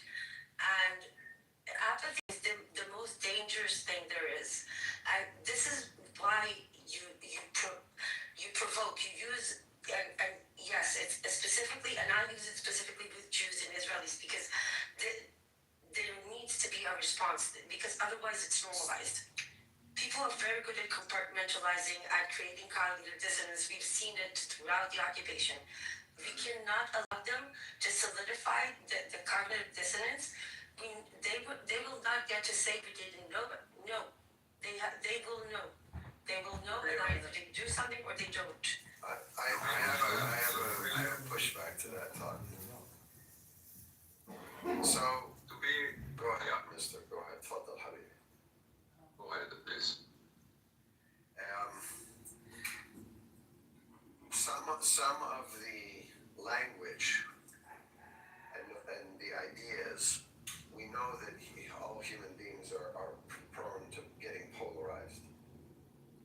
Okay, so we know that we need to do a few things. The world needs to take more action and less words in terms of helping and stopping Israel from murdering Palestinians. We know this. We know to do this, we need more in numbers, more people that act. Okay? There's not any shortage of talking. There's a lot of talking, but there's no acting. Okay? The problem with the language that becomes extreme, which we've heard lots of, is it's polarizing. Like Benny Hot Mike. It's polarizing. How do you explain? How do you rationalize that with the apathy point? Okay, because you're making an interesting point around apathy and the danger of indifference. I understand. It's a good point, but you're ignoring in your point the danger of polarizing language.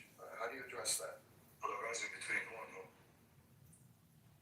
Well, to say all Israelis are X. Okay. Yeah. And try and get strength in numbers. Yeah. By saying what's happening is worse than the Holocaust. The average person listening to this, you're not going to get people on side with this language. And I'm not saying it's right. I'm just saying it's the way. Yeah. Can I say it? Not really that average person. Just saying, so no answer. That average person is waiting for my voice and the images that are coming out, the videos that are coming out. They don't involve them. So I think his words, like requesting that the victim be a little bit polite when he speaks. They're requesting the victim be polite. Well, do you want to be rude? I'm reminded of a text message I wrote recently dug up where I'm messaging my sister before I found Hello? panicking, Hello? trying to remind my family that if we don't acknowledge what's happening in Gaza as the horror that it really is, that's not a form of loving Israel. Like when you love people, you tell them the hard truth. In fact, putting our heads in the sand and denying what's happening is the opposite of love. It's enabling. Do you right? believe in abortion? And what's going to happen is when the full truth comes out and the dust settles, it's going to be in forced vaccination? that much more traumatic. And so I'm always sending these like Ooh, impassioned, girl. touch hearts articles, Girl. being like, we have to confront the truth. It's not love to put our heads in the sand and lie to ourselves. And I was just like kind of fucked up actually. And eventually my family, I see my sister wrote me back, have I ever said anything in favor of the war? Have I ever said anything endorsing Netanyahu? Have I ever said anything to that effect? Why are you sending me this? And like it was basically my cue to fuck off and like stop being so sanctimonious. Yeah, and I think to Shapeshifter's point, that's kind of what happens. And I was speaking from my Hello? heart. I was saying, look at what how we're raised, we're educated, what our values are, and we're turning a blind eye. And like they saw that as an affront. And basically said, stop sending me Haaretz articles. And I did. And I think to Shape's point, like, sure, I thought I was going to, stir their soul somehow. And all I got was sort of a stone wall. And so I had to find another outlet. And now I'm fucking on Clubhouse. So, I don't know. That's just, I wanted to share that anecdote because I started searching through my texts and remember that interaction and how, like, I not reached them, but I started to annoy them and affected my relationship with them. I appreciate the share. The laugh emoji was a wrong emoji. One thing funny, I think Shapeshifter. That is a little fun comical that I thought I was accomplishing something. I think Shapeshifter's complaint wasn't necessarily that it's rude. Hold on, I have a. Do you know what you accomplished, Buttercup? Sometime in a year, 5 years, 10 years, everybody will know exactly what happened. People have to ask themselves, what happened? What did I do? And when they try to say, I didn't know, they didn't tell me, it's the media, you will tell them, but I did tell you. And you will have, and then they will have to do their own soul searching. Because you did tell them. And they didn't listen. And that's what you did. And that will push them to save themselves and make sure they understand what happens.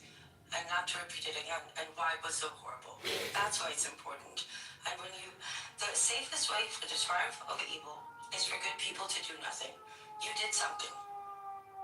What did you do? You came on Conhouse and talked for fucking 6 hours. But if everybody held back evil by a step, we might actually hold it back. But most people are least and egotistical and narcissistic. But you are not. And that's the most important thing. Thank you. And it's so validating talking to Israelis. There was another earlier interaction I had during the height of the genocide where I reached out to this guy, Ori Goldberg, an Israeli political scientist who often comments very beautifully and poetically about the experience of living in a society that's sort of disintegrating into this like moral abyss of everyone around him is genocidal and sort of what that experience is like. He sort of documents the decay of his society. And so I wrote him a letter because I felt like so crazy that I'm like living in this reality that nobody recognized on Twitter. And he wrote me back the most beautiful thing ever. I don't know if you guys want me to read it. I the same experience with Oli. He always checks on me. He is in a very advanced cancer situation. Hopefully he'll get out of it. But and he's a wonderful, wonderful person. You should read it. So I reached out and I said, I just want to pop in and say your Twitter feed makes me cry every day. I'm glad your surgery went okay. I'm sick of what's going on in the States. He said, thank you. I said, at least in Israel, thank you for conveying a very beautiful truth. At least for Israeli Jews, it's not blasphemy to criticize Netanyahu. He goes, well, the criticism is often a cover for supporting his main policy, genocide, so I don't know which is worse. And then I wrote, I don't get it. We Ashkenazim are raised on emancipated children and ghettos and prisoners behind barbed wire, seared into our minds, and my family against our Lithuanian neighbors who turned a blind eye has somehow lasted for 4 generations. And yet, so when we look at the same images from Gaza, they don't see what I see. I feel like I'm causing pain to the people I love just for stating the obvious. My family consumes the news through Hasbara influencers, and who am I to rip away their comfort kit when the truth is so much to bear? I tell myself I'm doing them a favor by speaking my mind because it will be worse when the smoke clears and the genocide charges start rolling out and they find out that the children of the Holocaust have caused another Holocaust, and they realize that they've been tying themselves into knots trying to justify it. But the reality is I'm probably reaching no one, just isolating myself and reinforcing their misguided beliefs, and there will never be a reckoning within the organized Jewish world about their role in funding and being apologists for the annihilation of the people. And he writes, he's literally made me cry, like I'm so overwhelmed. I don't even know this guy. He says, I really wish I had something smart to say. I don't. I know the pain of which you speak. It is my pain as well. I've cut off a great majority of my social ties. I don't work in the profession I pursued my whole life. The feeling you describe, it is, as you say, not even a feeling. It is sensory data. You can't argue with what you see. And you see. If you tried to shut your eyes, even if you tried to avert your gaze, it would consume all your energy. This is about your survival as a coherent, meaningful human being. It isn't about a vein to die defending your chosen hallowed ground. You don't have a choice. You are yourself. The rapture will come. The whimper, rather. Rapture will come! And images will circulate and the lies will surface. And your family and all the others will squint for a while and agree reluctantly to take the bandages off their eyes. And they will begin to see. They won't apologize. But you will still be yourself when they squirm. And you will still be a force for good. That is my small comfort in this hour of wolves. It is so That shit is so funny. that doesn't go with group thing. Oh Like, man, this the like pity party is amazing. blows, like hits and criticism and hurt and accusations that a person that doesn't go with group thing has to engage in. It's so tough. It really Watch is and tough. learn.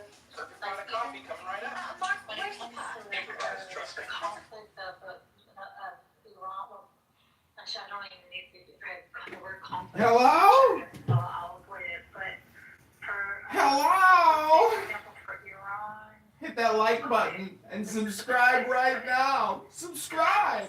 Subscribe right now! gain their freedom, Hello?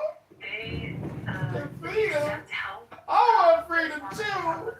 I want some more freedom! How do I get more freedom? Hello? When the Iranian people see the Hello? Palestinians taking help from the Islamic Republic of Iran, they're like, fuck you, you scum, you pieces of shit, we hate you. And they say all this, they just throw up all this vile commentary. Now, on the flip side, the Iranian people, all they want is their freedom, just like the Palestinian. And guess whose help that they're reaching out for? Israeli. So what do the pro-Palis do? You fucking scum, you did it. And here we are, the people that are stuck in the middle who have reasoning outside the group thing to understand, like, both these people are their freedom and they're utilizing any method of mechanism to see it. And instead of attacking the oppressed people of each group, right? Instead of attacking the oppressed people that are Palestinian, instead of attacking the Iranian people that want to be free. Bonnie, could you mute it? It kind of throws me off when I hear a little bit of background. Sorry, I'm ADHD. We don't stand with the people because we're narrow-minded and we go with groupthink and we go with whatever narrative that we're being fed. So you have these people and they hate each other on either side. This is amazing to me. My life is freaking amazing. For 2 years, I was trying to convince Iranians and other people that 30,000 children have been killed. Now I'm on the other end trying to convince pro-Palis that over 30,000 Why do you people need in to Iran are convince going to them? come. Sorry, can I ask you something? Why do you need to convince the pro-Palestinians community? The pro-Palestinians, because here's the thing. Can they do something? No, yeah. Oh, they're yeah. useless. No, they're useless. I know you think that because you haven't seen fruit. No, I don't. I seen them in action. I think the pro-Palestinian community is not really okay. So I do understand what you're saying, but I want to do some correction. And I wasn't done, and now I forgot the rest of it. It was it's okay. It was gonna be really good, but I don't even remember. I believe it was going to be good. Thank you. It was gonna be epic and you ruined it. Yeah. There's something wrong with Just these preparing Israelis. You know, they keep interrupting, like emeralds and Danny. Is it something in Israel that doesn't let someone else? Bonnie is go ahead. So the Palestinians did not really get help from Iran. The one who got help from Iran was Hamas. So even if you look at the Palestinian in Palestine, you're not gonna find one Iranian hospital. Like they did not build it. All that money was coming from to Iran, to Hamas, and mostly Qatar. So there's kind of an image that being sold to the Iranians who are being oppressed inside of Iran. We are in deep shit because we're standing with the Palestinians. No, sorry, you're not in deep shit because you're standing with the Palestinians. No, you're just oppressing them. And you're in deep shit because you're corrupt and you have all this kind of shit. So it's not relating. Are not really getting help from Iran. The help is getting. You're missing what I'm saying.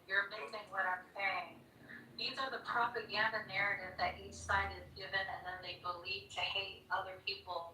Like, I can't tell you how many times we had Zionist Persians come into a room and just say the most vile thing. Okay, and now you need to go into the rooms of pro-Palis and see what the hell they say towards the Iranians. I know what they're saying, but they don't matter. What doesn't matter are the people that are suffering on both sides. That's what doesn't matter. No, the one who matter are the people who are suffering. Well, that's what I'm saying. But that's what I'm saying. But when people have these different propagandas, they make the oppressed not matter, and they stand against the oppressed. So right now, like in Amir's room, when he doesn't listen to the Iranian people and them saying, we're crying, there's a guy here. And he like thinks that everything is just a lie, that the Iranian people are, it's just Mossad propaganda, all this stuff. And, is he Iranian? No, he's not. He's a pro-Pali. Okay, is he Amir, what about Amir? Prince? No, Amir. Okay, they're always run 24/7 for Palestine. Okay, so here's the thing. If you're not Palestinian, if you're not Iranian, you don't really matter. Let me explain why. At the end of the day, those pro-Palestinian community, once they are infected, by the way. I really don't care, by the way, about October 7 woken up the pro-Palestinian community. If that community was asleep and they need to see blood to wake up, then they can fuck themselves. At the end of the day, they have zero influence. Zero influence because A, they could not stop the genocide. B, they're just doing some money out of it. There's a lot of grifters in the pro-Palestinian community that they built careers out of this genocide. And the same thing on the other side. At the end of the day, who's going to decide when there's an election inside of Palestine, when there's a free election is going to be in Iran? It's going to be the Iranians or the Palestinians. Now, if you look at the core inside of these people, put the propaganda aside, you go to ask the average Iranian, not the bases or the Zionist Iranian who live in LA. That's the average Iranian.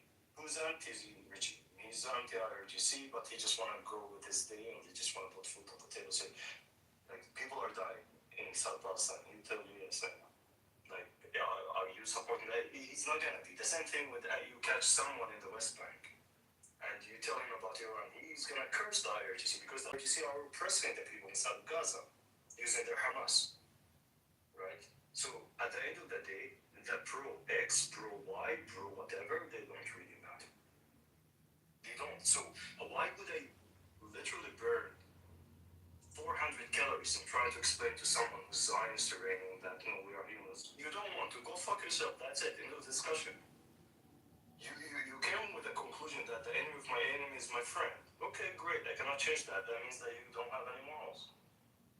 Yeah, but this is on both sides. Like, it's just... No, I know it is on both sides. No one attacked the pro-Palestinian community as much as me. Okay? So I know it is on both sides. Why are you attacking a pro-Palestinian community? I'm trying to understand that.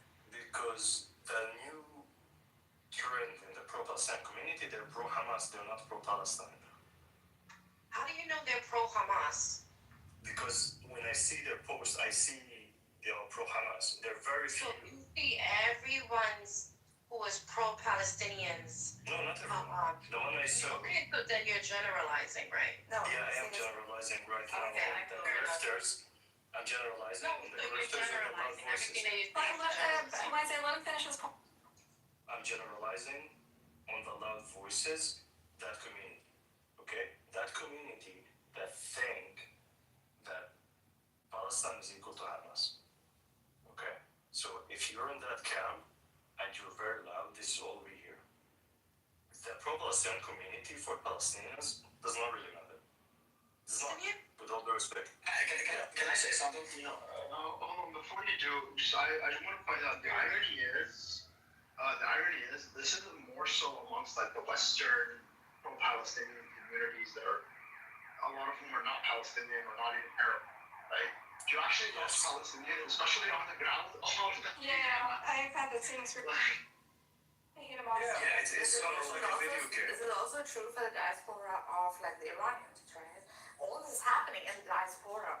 This is what we're saying. These taking sides, a friend of my friend, enemy is my enemy, is like so black and white. It is like soccer game. No, just, Yeah. I support Real Madrid, you support Barcelona, and let's see who's going to play And the tonight. people, exactly, Manny, the people themselves are being forgotten. What are the people? For God's sake. So a big problem, you guys are aware of tribalism. So tribalism. Make your point really quick, or you're going to. Alright, I'll just leave. Go fuck yourself. Bye. Alright, too long. That was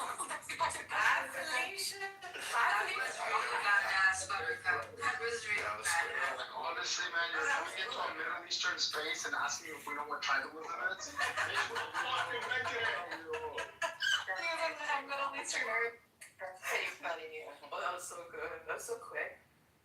I already know the point that he was gonna make, and it's a bunch of shit because he wants to make this point that people care more about their tribes, blah blah blah. That's not true. We have one tribe that are the fucking Care Bears, and then you have another tribe that's a whole bunch of psychopaths. Which tribe? If you put it like that, I'd rather be a psychopath than a Care Bear. I'm Sunshine Bear. no, I'd rather be a Care Bear.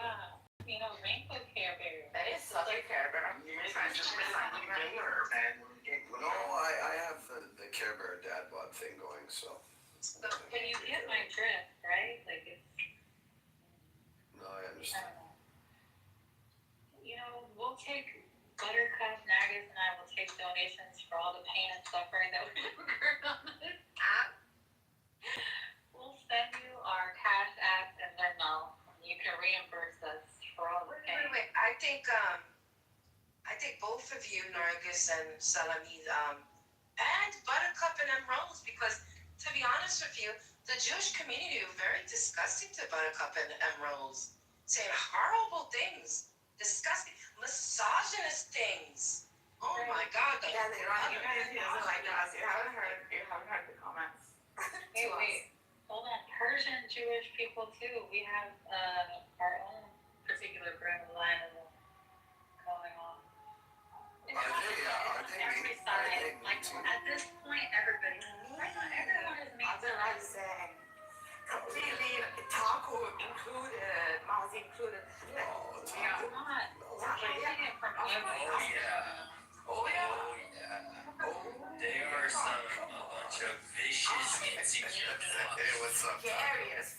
Hey, don't shave. How's it? Good, man. We had some Arab on Arab hate happening. You missed it. Yeah, like they'll say things like, how's your dad, Sayla? Oh, bitch, I will fuck you up. I'll come and find you in California. See, this is why I have to talk to them the way I talk to them, because they're animals. They're animals. Sorry, they are. It's not just I them, can't but take an animal back. I resent just saying is them because at the end, right now, I have pro-Pallies. They can't see past the hand in front of their face, and they like attack Persians and Iranians, and they like different to me. They are acting exactly how the Zionists were acting to us when we were trying to inform them about atrocities. Now we're trying to inform you about other atrocities, and you're doing exactly what they did to us when we were informing them about atrocities. So all these people, all of them, they only care about their own goals, agenda, and narrative. And unable to see past any of that. Which I get it now. Like, I totally get it. But I don't hold it against anyone anymore. I don't hold it against the Palestinians for, trying to work with the Islamic Republic, and I don't hold it against the Iranians for trying to work with the Israelis, because this whole world seems to be evil to me. And like, what are you gonna do at this point? Once you understand that this whole world is evil, you're ready to become an Austin. That is correct, baby. So bad. That is correct. Like a not like Stop okay. evangelizing, guys. It's gross. I wanna address Shapeshifter's point, and I think it was like misunderstood. And this is what Mark is saying, who I highly respect, right, in the chats. And I think it's true. He's saying like using provocative language shows like a disgusting like collective hate and sort of like false moral equivocation, right? So I understand what Mark and Shape are saying. They're saying like this doesn't help the narrative of the oppressed to sort of push through. Because all an onlooker's hearing is hate, hate, hate. This is worse than the Holocaust. This is worse than this and that. Like Manny quite like effectively put forth, right? So I also want you guys to sort of be objective and see the other side of the picture too. I appreciate that, Nargis, and you said it much better than I did. The thing I will admit, as I'm kind of thinking through Benny's point, I think there is a place for this jarring language, and it can be effective. It's probably more situational than it is the norm. But the points he brought up in terms of when and how to use it, I think if you're situational with it, it can be effective. I'm not telling anybody how to feel. It's not my right to tell anybody how to Depends feel. who's saying it, you know? I feel like Jews can get away with it more than non-Jews. It's so funny, like, when Benny Olive said, described this live stream genocide and how it's worse than the Holocaust, I wasn't offended, but then when Sella repeated it, I was just like, Sella, what the fuck, you know? I think it's like, depends who's saying it. I think as Jews, we have a little bit more credibility to be like, invoke the Holocaust gratuitously to make a point to the people we love because we urgently wanted to stop. And then when non-Jews will say the same thing, sometimes I balk a little bit. Like, I do react and be like, okay, first of all, have you seen the concentration camps? Have you seen the pile of shoes? Have you seen the mass deaths? Have you seen the pile of bodies? Like, it makes me feel like worried that they don't know the scale of our suffering to think that you can compare it. But also on the other hand, it makes you think to yourself, like, why do you suppose nothing could be worse? Like, so when he says it, I'm objective, and I'm like, oh, how is this worse? And then when I listen, I understand what he's invoking. You understand what I mean? I'm gonna give you an example. How I have conversation with Muslims, Arabs more specifically. We're getting to a world where artificial things are becoming more holier than the really important thing. Meaning, so the memory of the Holocaust is becoming more holier than the blood itself, right? So, for example, when I sit in front of one of those Muslim Brotherhood or one religious Salafis, Emirates, and all that, the first thing I burn for them, I burn the Al-Aqsa. Like, I tell them I want the Al-Aqsa to be destroyed or give it to the Israelis, and I'm gonna pay for the carpet for the new temple, because for me, blood of a Gazan is more holier than Al-Aqsa and Mecca and everything. So they get that shocking. I want to break any kind of taboos in my conversation because the holiest thing is blood. And if you think, oh, a stone, buttercup, like the shoes of the Holocaust, or that thing is more holy, no, they were talking about artificial shit. There's nothing holier than the blood of a kid. So I drain a lot into it. They bring Mecca. I got in so much trouble. Like, if you go listen to my recording about you put the threat on kid. Although the old people, same like me. Hey man, you are a racist. By the way, if you go back to religion, if you go back to religion, and God said it, that Kaaba can be destroyed stone by stone, it's still better than the blood of a Muslim. Don't make me cry, please. I am a man. I can't. Please. Love you, brother. Manny. Okay, go ahead. Do you love Manny? هذا شوي موضوع الله يشفيك. Anyway, so so I'm talking to Muslim, I'll just get the holiest thing for him, because sometimes we create holy things, but they're artificial, and if you go to the core of my belief as a Muslim, the Al-Aqsa Kaaba should not be the holier than blood, and the land itself, like the land of Palestine is not holier than the Palestinians, because a lot of Palestinian diaspora think that Palestine is just the land. No, it's not. You're missing the land. Why? Because you exist. But for some Palestinians living in the land, Palestine is the people. Like heaven without people, you cannot go into it, as we say in Arabic. So I just want to break that taboo for them, because sometimes they misunderstand their belief. Fair enough. He's doing it on both sides.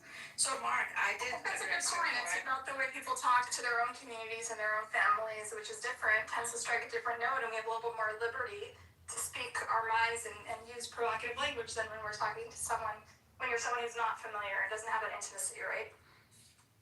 Just want to tell Mark, because he wasn't here, I just want to address it again. Mark said provocative language is just euphemism for disgusting collectivist hatred and moral equivocation. Agreed, and it doesn't allow for progress to occur. Also addressed, Mark, for your sake, I'm repeating this again, shapeshifters view that this does not entail any kind of progress for the collective who is going through the suffering. So I was asking them to see both sides of the equation. And for those who tread the middle path, for those who do not belong, Stella, this goes out to you, Robert Frost, 2 roads diverged in a yellow wood, and I took the one less traveled by, and that has made all the difference. And going on the path that's untraveled, like basically there's no path there, so you're gonna get cut up by the thorns and the stupid grass and the freaking snakes in the grass, because no one's ever gone on that path before. So you're gonna get your ass ate up by ants and mosquitoes. Thank you for the tafsir. Thank you. It did sound a little bit more appealing, though. I just don't understand why the world has to be like this, and I grieve often. I just wish I could get over it. And I kind of am. Like, I kind of am. Like, this is what the world is. Like, the world of politics is a dirty game, and people shake hands with devils, and there's nothing I can do to change it. That's how I'm starting to feel. I don't know if that's like a grim. I'm starting to think like people have to navigate. Like, Yeah, this world is run by the devil. Like, we know this. It is the evil who is willing to, commit atrocities, who's willing to bend the rules, who's willing to cheat. That's who wins. Like, that's just the reality of it. I'm starting to actually understand original sin, to be honest. Like, human condition on one side, I'm starting to see it's fucking innate within us to be this shit. Nargis, At the same time, how great we are to overcome this. Go ahead. Nargis, you need evil to understand good. You know this. That's sort of like your jam. You know this. What to do with this? No, actually, that's true. Like, me, even though I was an atheist for like almost a decade and a half, I never had a problem with the problem of evil. Because how are you to understand good without evil? How do you know what's light without dark? How do you know what's cold without hot? But where the source of all of this is all good, Benny. Okay, here's what we learned from the Jews at least learned from the Holocaust, that we are all evil, capable of evil, and we're all capable of good, okay? No one's inherently contrary to Benny Goy's beliefs, no one's inherently evil, and none of us, and we're all capable. What the Holocaust teaches us, what the lesson of the Holocaust is that we all have the capacity for evil, and we have all the capacity to dehumanize the other, and it's a warning against the capacity of man to hate another man, and that's what makes us all human. I'm with Benny a little bit, Buttercup. Like, we slant evil. We really do, because it's kind of like you're a biological machine that's trying to survive. So that's an intrinsic weighting towards yourself, which is a slant towards evil. I'm not saying it's a huge slant. I'm just saying you're kind of tipping evil. Yeah, just like you say that there's a little Nazi inside all of us, I would say that there's a little Pharisee inside all of us. It's the same thing. No one said that, man. Buttercup said that earlier. I was referring to your, never mind, your bigotry towards This was a couple hours ago, but yeah, like I remember. It's true. By the way, for Benny Goy, for Benny Goy, who's now a neo-Gnostic, I think he often forgets that when the source of it all is all good, Benny. You're leaving out something. Wait, she's not Christian anymore? You're not Christian anymore? Thank God. Thank God. Wait, hold on. But you're not Christian anymore? No, I talked to you about Gnosticism, But Gnosticism, no, I heard it. But Gnosticism is a theory that reinforces his hatred of Jews. Most important. Oh, serious? Well, I wouldn't say that. It has to do with what was the thing called? The devil thing. What do you call that evil? The demiurge. The demiurge. The Jewish people. So as you would agree with me, the God of the Old Testament is a wicked God. Yeah. It's a demiurge. So that's You said that. You said that. Guys, let me just tell you Benny's biography.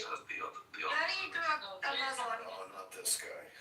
Oh, not this guy, dude. You don't even believe, you call yourself a Christian, you don't even believe Jesus. I pray for you. We don't have to go down this road. Okay, I love you, but you're a hater and you're a bigot.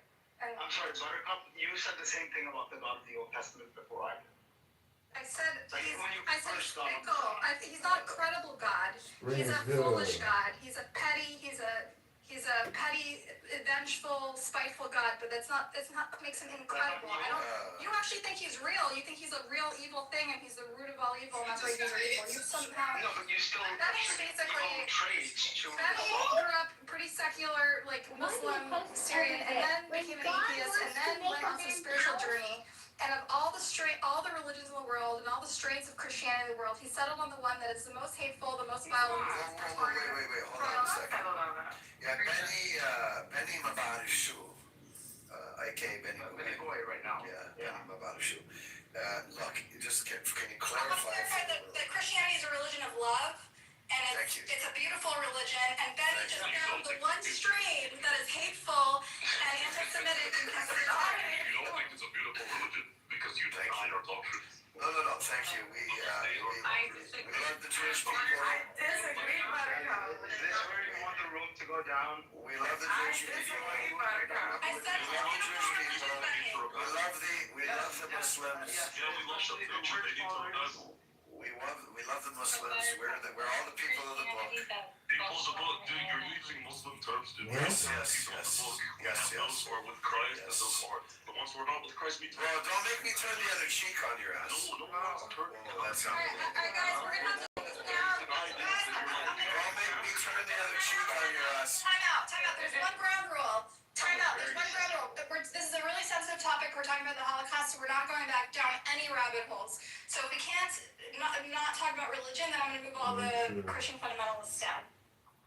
Why not the other fundamentalists? Because they're not shoving their religion in people's faces. I was trying to avoid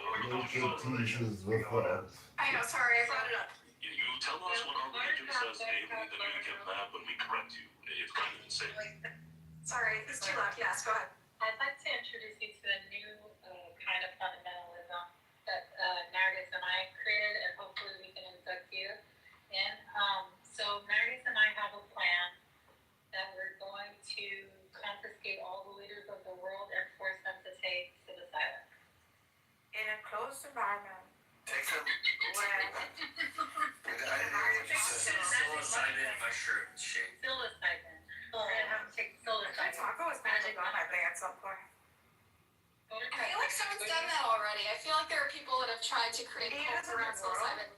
No, leaders of the world. The leaders, like. Oh, yeah. Someone has tried to do that. His name is Jeff Bezos.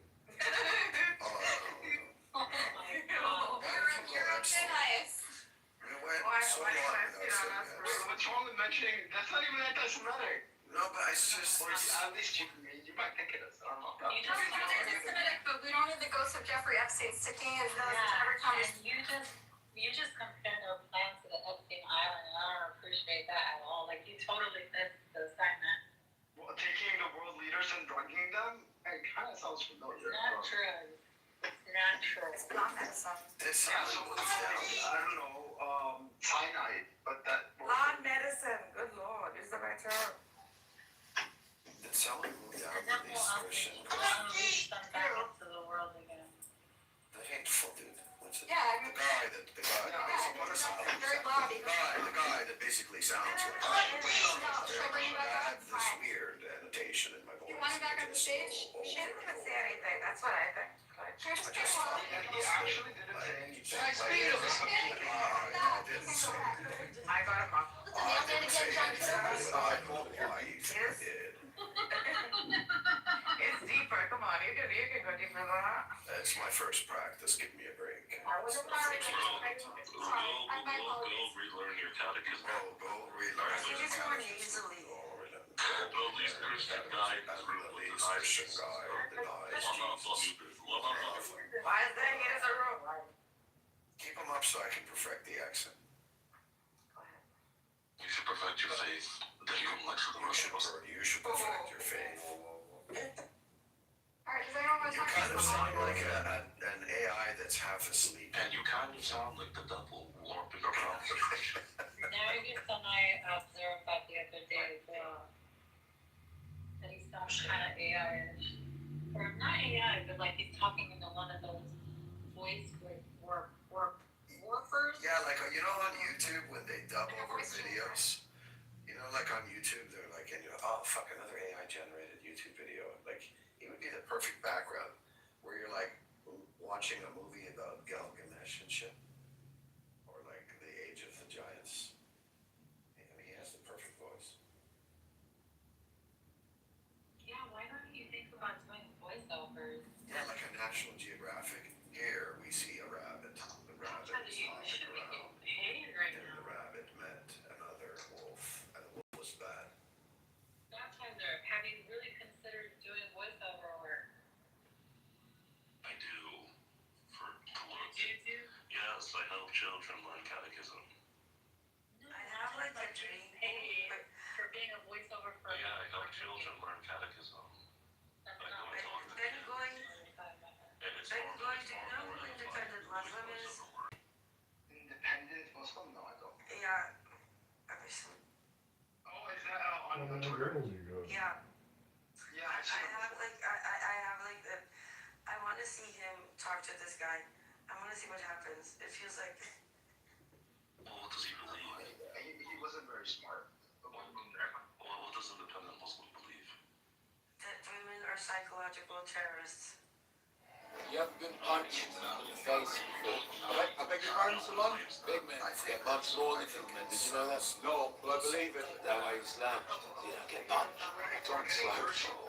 Carrying it like a maiden on a wedding. I mean no disrespect, sir. Honestly, where I grew up, you learn to go on notice. Setting about getting something told. Or I will name you a heretic. What do they do to heretics? What have you brought me? Sir, begging your pardon. I didn't realize you wished to carry my fingers, yet you come with an empty hand. Look after him. Smug he is scared to pay his rents. I got this ball from his family sellers, but he understands the women. We serve you. You come from my head. No. Supper.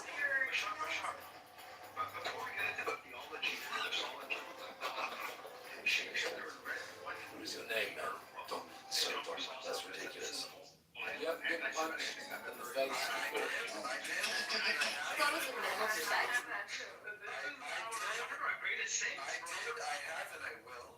But by the way, guys, this is not a Christian room. Not that there's anything wrong with Christian. Walking alone at night, feel unsafe. Watch this. Meet the blind person. The compact self-defense. Next topic. Mostly on our religion, and like, you know, you best try to. She was Christian in the spirit of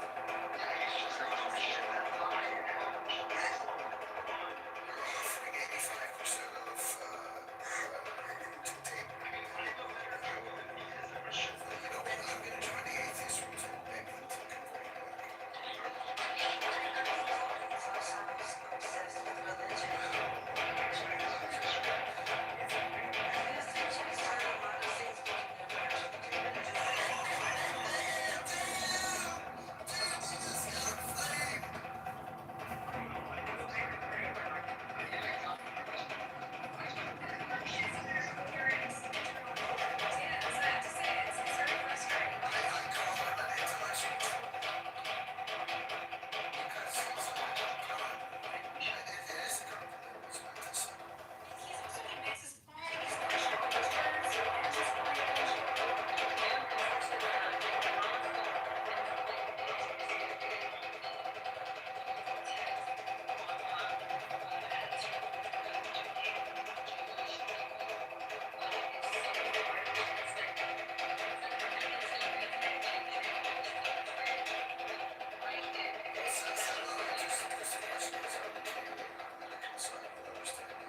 It's the reason why Jewish people feel like they have to protect themselves.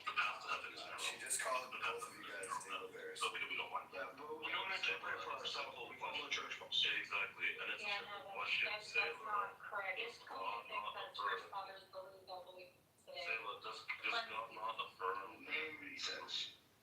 Women who are not allowed to wear pants in the church. Listen, we can answer this another time. You guys like to hijack every room with this stuff. You're the one who brought it up, not us. I know, and I regret it. We're gonna move forward now. Move on. So let's bring up any other topic. Let's talk about the Holocaust. Was it really 6 million?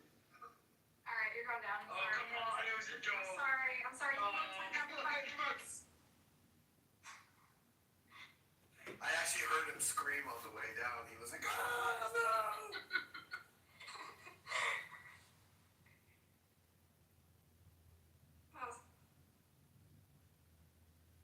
If Phil wants to be a loving Christian, he can. He's not a Christian. He Everybody- denies I mean, it's from the the theory. entire. No, I got to fear it yesterday. Day before yesterday. He denies the entire second. Go to fear. I'm It might not be very I thought Christianity, they love everyone. bother I. No, That's why the don't we call people to come into faith. doesn't think he's a fucking Christian. We have to fight. I thought you could just accept the Lord as your Christ or whatever. He doesn't. Savior. It's Perfect, fine. he doesn't, and most of us. No, he doesn't. I know who's watching every You found my channel. My main issue is that I love my neighbor and I love God. But you deny the Lord of God. What a sinner you are. For God who loved the world and gave his only begotten Son. Whoever believes in him shall not perish and have everlasting. Welcome. Now, as is tradition, Mansa Musa will kneel before the Sultan as a show of respect. Nice Neil. It is he that you knew. These are my rubies. These are my warriors. However, I will not kneel first because I am a Mansa, which means king, which is higher than the Sultan. I make the rules here, and if something doesn't change, things are going to get very serious. In honor of the Almighty, simultaneously with you. Okay. We need simultaneously 1, 2, 3. The Sultan bows as low as possible in deference to the Almighty. Yes. Oh, for everybody. And rubies for some of you. Super complicated because Welcome. I think it's super complicated. The point is that it's not religious, but I seem to see more would you when you get back, John Kitover? Sure, you sound serious.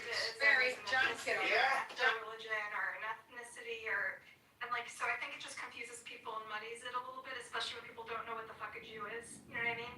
Like, they don't know what the fuck a Jew is. They don't know what the fuck a Palestinian is. And I think it's a little bit, these like complicated identities that you have in Israel are a little bit above most of people's heads. It's Jewish supremacy. I think it's when you are able to dehumanize another group, like how the Germans did to the Jews in Germany and around the surrounding Germany. You're able to do whatever inhuman things that a human is capable of doing to something they don't think it's human. So that's why. But if it was a religious conflict, those things would have been done from a religious motivation, right? Right. And that's not the case. So this is not a religious They go over and over again. It's not a religious conflict. Are you so sure? Make sure it doesn't happen. Make sure that doesn't happen. By the way, everyone take note, the most dangerous man on Clubhouse is in the audience. Who'd be that? No, I'm on page, actually. Prince. Oh, Yes. Prince. I mean, what Prince is saying is all about I don't Palestinians think too. Prince likes that. Hi, Judy. I don't think Prince likes glitter. It doesn't matter. What he's saying is how a lot of Palestinians feel. What does he say? Guys just What Prince says, they're related to the Palestinians. no, hold on. So there is a Judy, is that really you? Hold on. Judy, is that really you? You got 5 seconds for this. It might not be. Yeah, Let me just check this. So there is a plethora of opinions amongst the Palestinians and amongst the Israelis, right? So we can't really deny that. Definitely for some Palestinians, this is a religious conflict. Definitely some Israelis, this is a religious conflict. Let me ask you something. Just like Hitler used religious text, right? No. No, I didn't. He did not. No. It was actually very anti-Christian. You should. No, hold on. You should ask. You should ask. I mean, No, I'm he asking did. you, I'm just Hitler did. Hitler did. No, He he did. So to a Just a certain second. Man, go ahead. Just a second. When someone's using a reason and says, "Oh, I'm doing this because of religion, I'm doing that," it does not mean because of religion. Israel can keep saying, "This is a religious war." For Palestinians, it's never going to be a religious war. It's not about religion. There are aspects of religion, but we're not doing this conflict liberation movement on behalf of Muslims. Muslims can go fuck themselves. It's not about them. You want to fight, they can go fight it themselves. We're looking for our own freedom. When Israel kills someone, you're speaking as if all Palestinians act with the same. no, just a second. No. Just a second. We're looking at the Muslim. When you look at the Palestinian liberation movement, right? That is what represented the Palestinians. Yes. It is about the land. It is about freedom. It's not about Allah. Okay.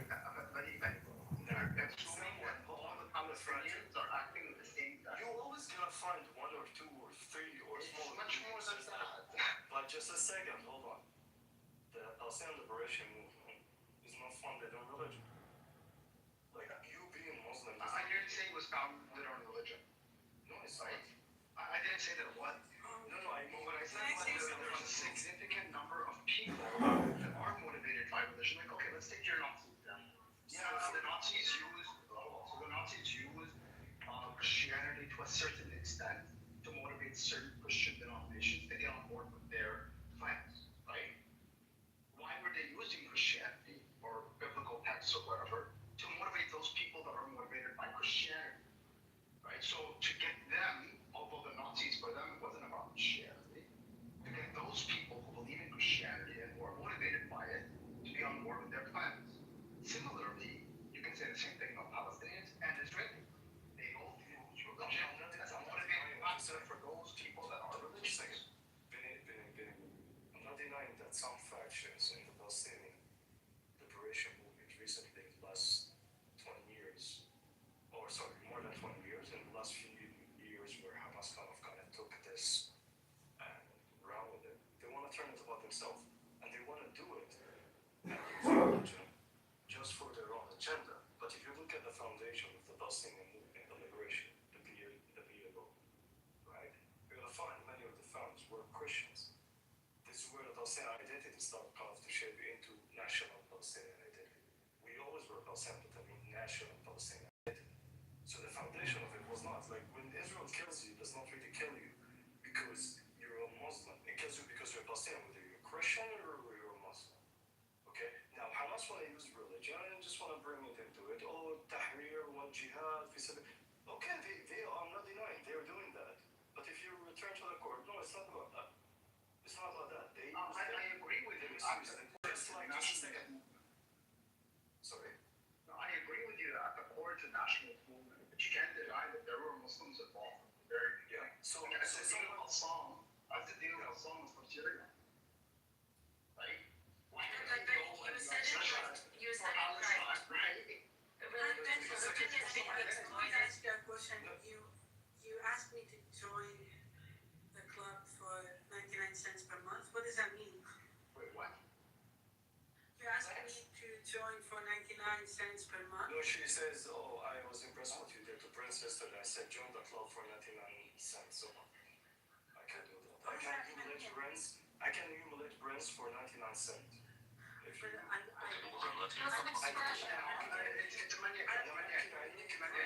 all it is. And when you get Prince, 99 cents. I don't care to humiliate Prince. Whatever he wants to say. If you care about Palestinians so much, why did you poison them with drugs? Why did I poison them with drugs? Why did you sell your community drugs? I didn't sell drugs. You're a liar. You sold drugs. How did I sell drugs? You spent years in prison. I spent years in prison. Hold on. This is so funny. I said, see, first of all, guys, watch Prince. He's losing the fucking argument. No, I did not sell drugs. You know, listen to this. No, I didn't say that. See, you did not fucking listen to what I said. Just a second. No, Judy, just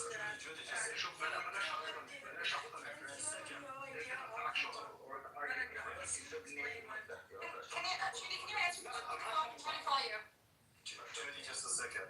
Just a second. Prince is losing the fucking argument and is trying to turn it into personal. No, I never wondered. No.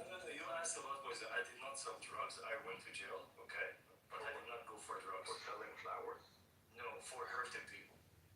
Oh, so you hurt your people? Yes. And you're here pretending that you're an advocate of your people? Yes, I am an advocate. I was in a bad place.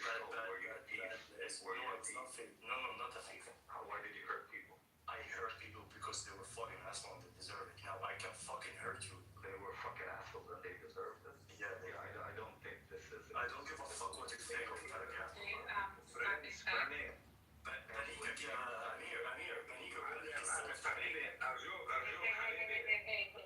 Stop.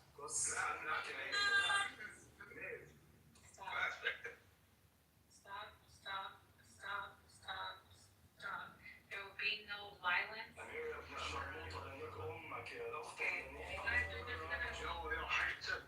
Go take a time out, guys. Yeah. Okay, now I'm Just let it go. Let's do a time out. Stop it. Time out. You're a criminal, don't talk to What me. the heck? We're both going down.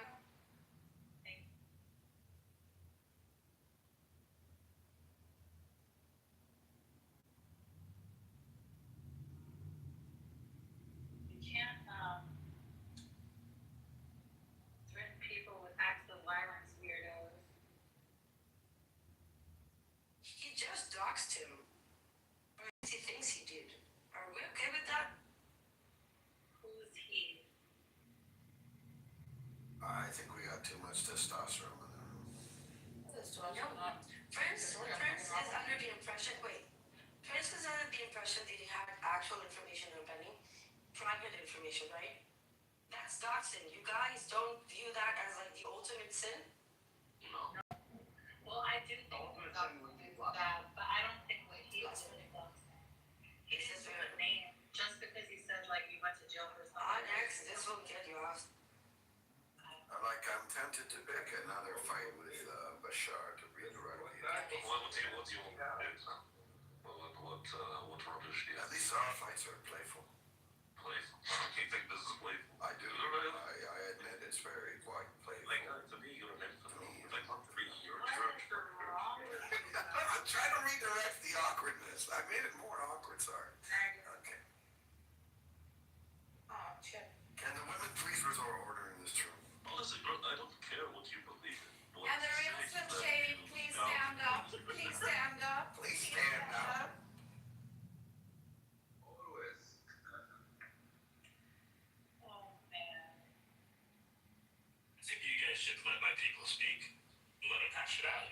You know? Jack's coming to the drama, baby.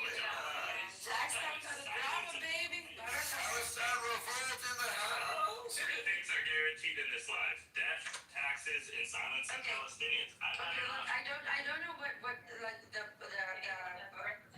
hold on, Marcella. I don't know what the boundaries are here, but if somebody faces that kind of a statement that throws in his face, he gets at the very least to have a mic back. Wait, Emrose, are we talking about Yeah, this was an attempted. Wait, let me ask the question first then. No, it's not about me. It's about people. Oh my goodness. Oh my god. Just let me ask the fucking question. I don't care about you. You're not interested. He did threaten Judy with death yesterday, okay? The Prince did. Okay, but he said, you're dead, white girl. Prince just came up and said all of us a criminal that spent time in jail for selling drugs. Listen, I And don't then know he all was this. off because Ben cursed him back. I get you. don't know what the rules are here, but here, even if it's Prince thinks he did some doxing, even though he didn't, that's still a red line. Okay, also And at the dox very Prince, least, Ben should have a mic to explain this. Doesn't mean it's Okay, true. also This dox is really, Prince. really awful. It doesn't mean it's true. He said he didn't go to jail. He explained himself, and yesterday, to be fair, Yeah, they Benny both got did accuse him, did put on blast his whole history with the PA and how Yeah, he's this is invited. shit. They're both coming after each other. And yesterday, Prince did threaten my friend Judy with harm. So I think one more warning, Prince. I know you're going to threaten me and run around talking shit, but I'm going to remove you again if you keep talking shit. Was there any I just think they both context to that? kind of dox. Benny used Prince's real name. You've also been sending me threatening messages, so I kind of just don't want him in this room anymore. Where is he? Prince, why are you even coming in here if you have something against me? I'm just gonna block this fucker. I think they both have a right to speak. That's all I'm saying. You blocked them. They should both be able to get their. Jack, go ahead. Actually, this is not fair. Jack was speaking. Everyone. Yeah, like, I'm just saying, I think they both should get their truths out. They both, if you want to consider it doxing, I don't know, Benny seems like he's a Palestinian guy. He said Prince's real name. The other guy, Prince, said that guy with the prison. Who knows what's fucking true? They kind of both down. I don't like the cursing at each other. Let's just talk it out, guys. Big deal. But Benny is not innocent in this. It's a big deal. Any person go on. I'm sorry. I'm not a fan of the cursing. I got friends, they think it's wrong what Prince did. I'm not personalizing it. But Benny always does custom art. That's not. Like, the whole act is just horrendous. Like to unite to see a future where Prince and Benny Olive are best friends. I'm trying to I tried to sort them out, man. Just a second. Hold on. Just a second. How's it going, Benny? Nice to meet you, brother. Nice to meet you, though. I can speak to you all with respect, as long as you treat me with respect. If you try to be a bully, I'm the biggest fucking bully. If you try to, as a Jewish Zionist, you try to talk to me and think I'm dumb, I read from Aspara, I'm gonna fuck you up. So talk with respect, you get respect back. This motherfucker, Salafi, trying kind of to imply whatever. I can dox him literally right now. Benny, question. Can we get a peace treaty between you and I didn't know that, Benny. Come on, don't cuss.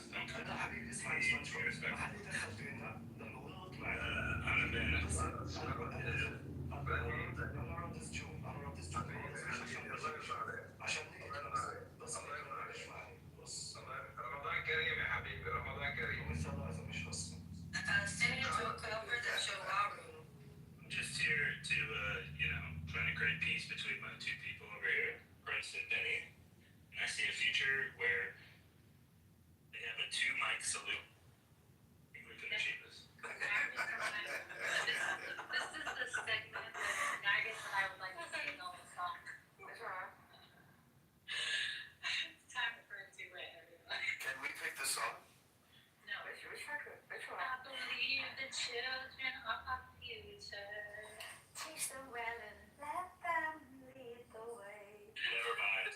This is the worst. Just kill us, bro. Fucking haters. Oh. Let's talk about the show. Fuck that. That's less depressing. Jack came here for drama. Looks like. When I came in here, it was peaceful, and then the drama came. Where have you been, Jack? I'm a peacemaker, guys. I know. Where have you been? And, in a horrible place called reality. Living offline. It's a terrible place. Welcome to life, baby. Jack, did you hit the road? Hit the road, Jack. Change my name. I'm gonna do identity. Hit the road, Jack. We have a Hamas and PA resolution reunion coming up soon, and I'm inviting Benny, Olive, and join. I'll send you guys separate invitations. No, Shit, it's really scary. for me, Hamas and Israel is the same. Mehmet, Yes, sir. What's going on? this is Indonesian name, Mehmet. I think it's Turkish, isn't it? Yeah. يعني اسم الله عليك يا مدمن كريم يا زلمه. والله صح كلام. Indonesians and Turks are both from Asia, so. It's not my real name. I'm not really Mehmet. Wait, you're not actually Mehmet the Conqueror? He's not I'm remember the really not. To a lot of people's disappointment.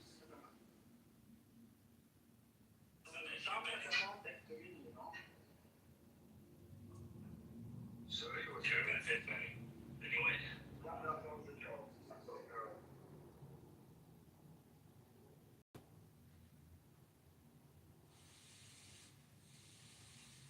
What are we talking about? So Bengo, before that discussion kind of turned, back in '82 when the people left Beirut after what happened there, at that stage the Muslim Brotherhood movement thought that they do have a chance to replace the PLO, and this kind of then it took them a few years. They founded Hamas, it was Mujahid Islami. Then they founded Hamas.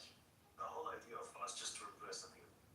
But if you think about it right now and you see what kind of Palestinian cause reached to kind of the bottom of the bottom, even Hamas saying we want to go back to the PLO, right? Understand that there's some factions who want to turn it into religious, but not because of jihad, because of donations, because they want to go to Malaysia and it's like, hey, donate for Al-Aqsa, give us your $1 million. So we always, as Palestinians, we resist that narrative because you're gonna find a lot of between Hamas narrative and the Israelis. They both want to turn it into. They want to say that Hamas is victorious. Israelis say, oh, Hamas won. Hamas says we. It's like you find a lot of intersection. So we as Palestinians, majority of collectively try to avoid that. I don't think you can speak for the majority, but yes, there's definitely a significant number of Palestinians who want to keep it secular, in nature, like the resistance. But you can't deny that from the very beginning, like I said, Al-Zadin al-Qassam, that was a Syrian guy, very religious. It was the inspiration, obviously, he was a martyr for Palestine. But he didn't, in his mind, he wasn't martyring himself for Palestine, he was martyring himself for Muslims. Right? And this goes back Not to totally the accurate. No, not totally accurate. Not totally accurate that he was doing it for Muslims. But he was first of all an Arab. So you are saying, oh, Jamal Abdel Nasser, he can kill the Palestinians because he's Muslim. How do you know? He was also an Arab. Now, I wanted to look at what the Palestinians official representative are saying. Who is No, I agree with you. Listen, I agree with you that the majority in the beginning, right, up until the 80s, was primarily secular in nature, right?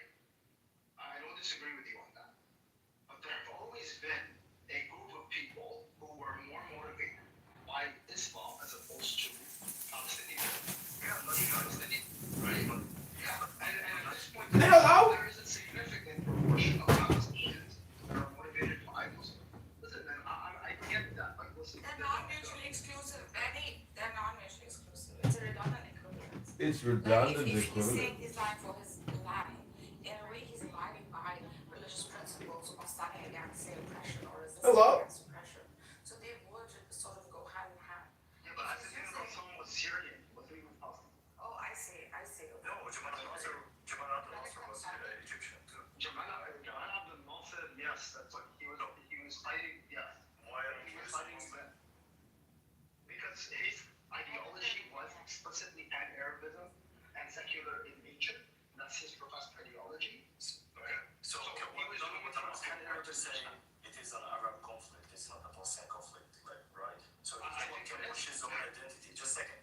One of the things that Palestinians have to go through, and actually one of the main reasons for the conflict between Palestinians and neighboring Arab countries, to define this conflict. Who speaks on behalf of Palestinians?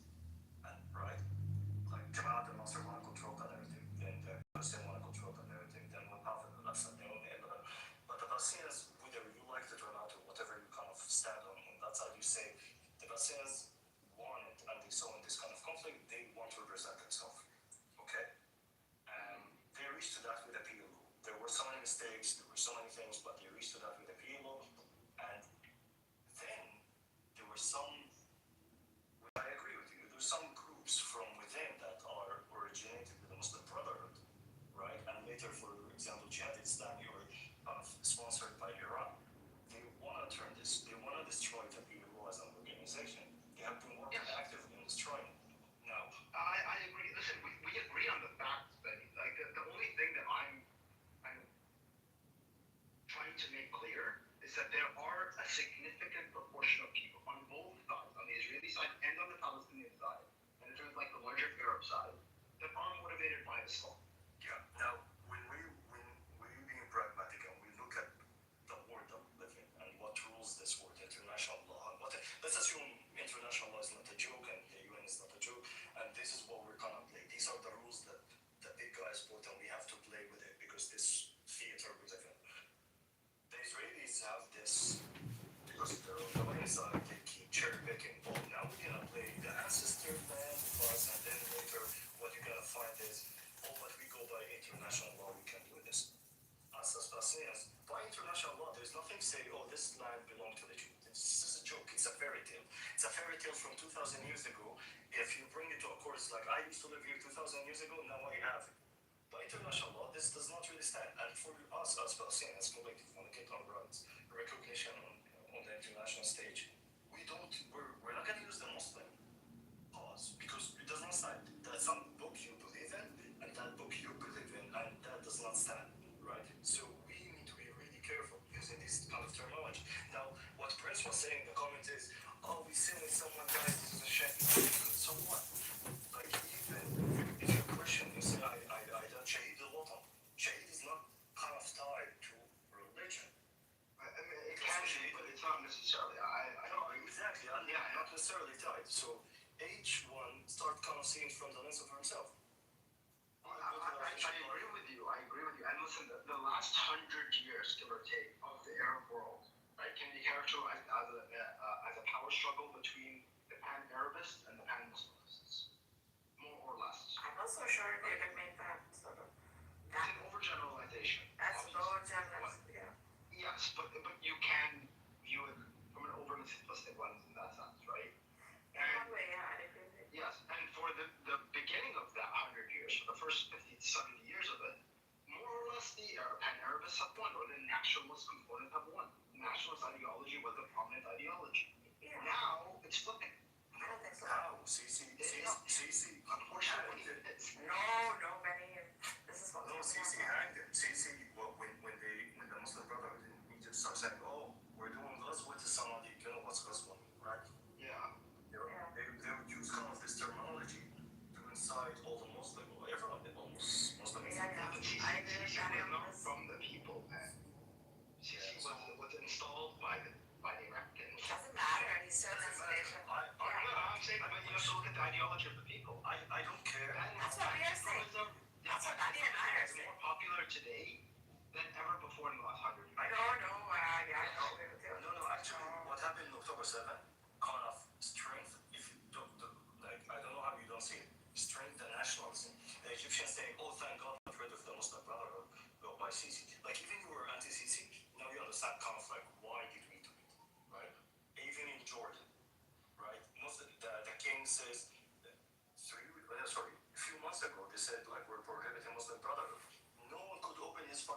say no.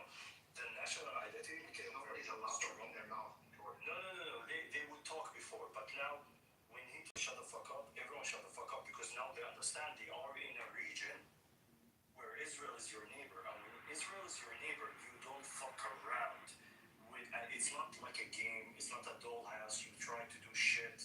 No. Now we understand the value that Mubarak used to bring, for example, to the table.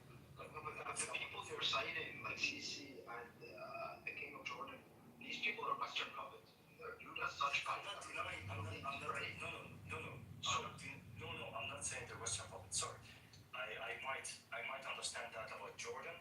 I might understand that about him. Okay, but with Egypt, no, he's not the puppet. Wait, what? He's not. No, he's not. I know you. No, he's not, man. Listen, if he's a puppet, 100% is. Just a second. All the 2 million Gazans, they would be already inside of Egypt. Now, why did he close? No. Just because he's highly influenced by Western powers. No. Okay, fine. He's highly influenced by Western powers. Was installed by them and their allies in the region, right? That doesn't mean he can do anything, right? Because if he had let in 2 million people, right, they probably there would have been a match revolt against them. So you have to understand that there are certain things that you can't ignore. The national identity, the secular national identity is getting off its strength inside of Egypt from the army. The army of itself, it's a state within the state. And it's controlled by just a second. It's not controlled. No, sorry, it's not really controlled by the Americans. The Egyptian army, it's not. It's corrupted. There's so many things about it, but it's not controlled by the Americans.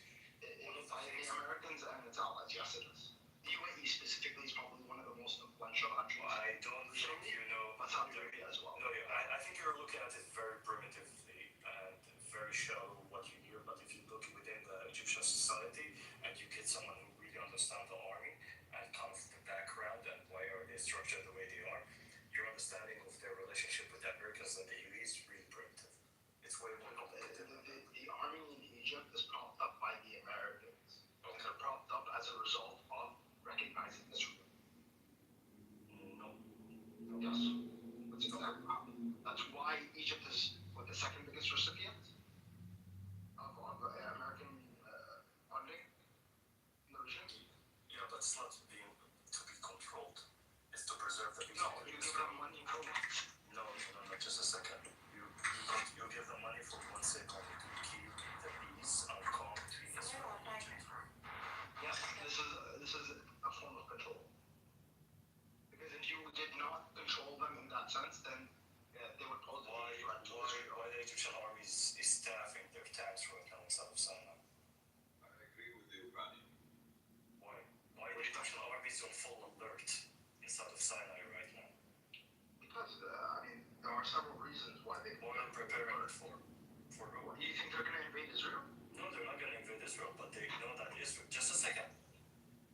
What happened in Syria in 24 hours after the regime fell, and what Israel did of eliminating the whole Syrian army, that sends a message to Egypt too. Don't think Egypt was sitting and watching. It's like, oh, interesting. They did that to Syria. That will never happen to us. No, man. You mean never happen again, right? No. Listen, when every country around Israel, neighboring country, saw what happened to Syrian army, within less than 24 hours, every army took loans. Even the Egyptian army, which is the only threat, not to invade Israel. They don't want to invade Israel. But they know that Israel is capable and they have a plan to do that inside. Yeah, sure. So, and the Israelis are talking. That doesn't mean that Egypt is not being controlled by America and the UAE. I'm just going to give you advice. Do not use these kind of very simplistic way of describing the world. This being controlled by the very general. Anyway. Okay, highly influenced. Egypt is highly influenced in its military. It's by America and the UAE and Saudi Arabia. Is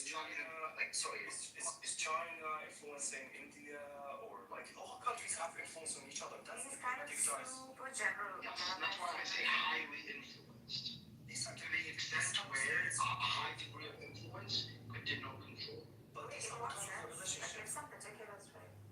You're giving some kind of generalized. In the sense that, when the Egyptians elected somebody that the Americans didn't like, structurally malfunctioned, right? The inner apparatus of the deep state, right? The American team and none of the listen. The Egyptians elected him. Just a second. After what he did, do you know what happened 1 week before they threw him?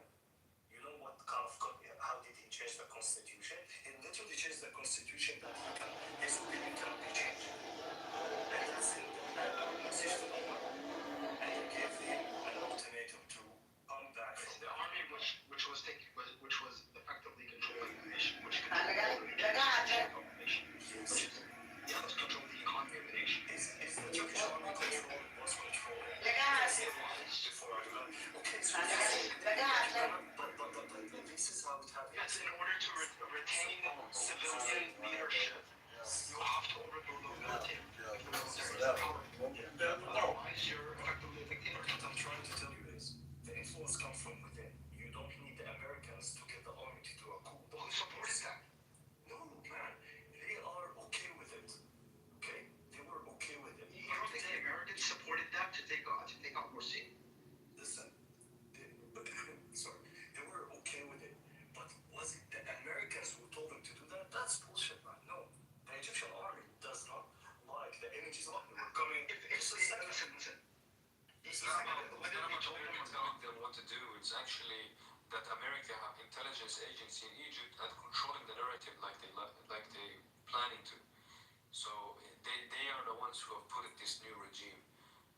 It's all about destabilizing all local regions close to Israel. That's the main plan. And so if you read news, now Iran is on the next hit list. It's all about that. Doesn't mean America tells Egypt, hey guys, you need to do this, and they will listen. No, they have intelligence agency running the country under the table. That's it.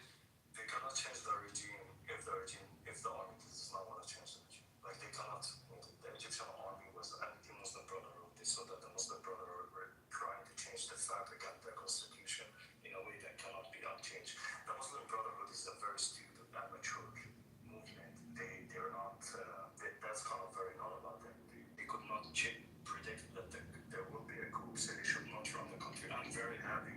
I mean, it's a good image. They have a good goal. They stand for something that is good. But they were. We can both agree that they were not so organized. What do they stand for? They went and they turned it into a religious war. Internally, they almost turned it into a civil war. The Muslim Brotherhood were shooting at some people. Like the images that were coming out of Jazeera. The Muslim Brotherhood is better than this new regime, isn't it? No, not at all. Why not?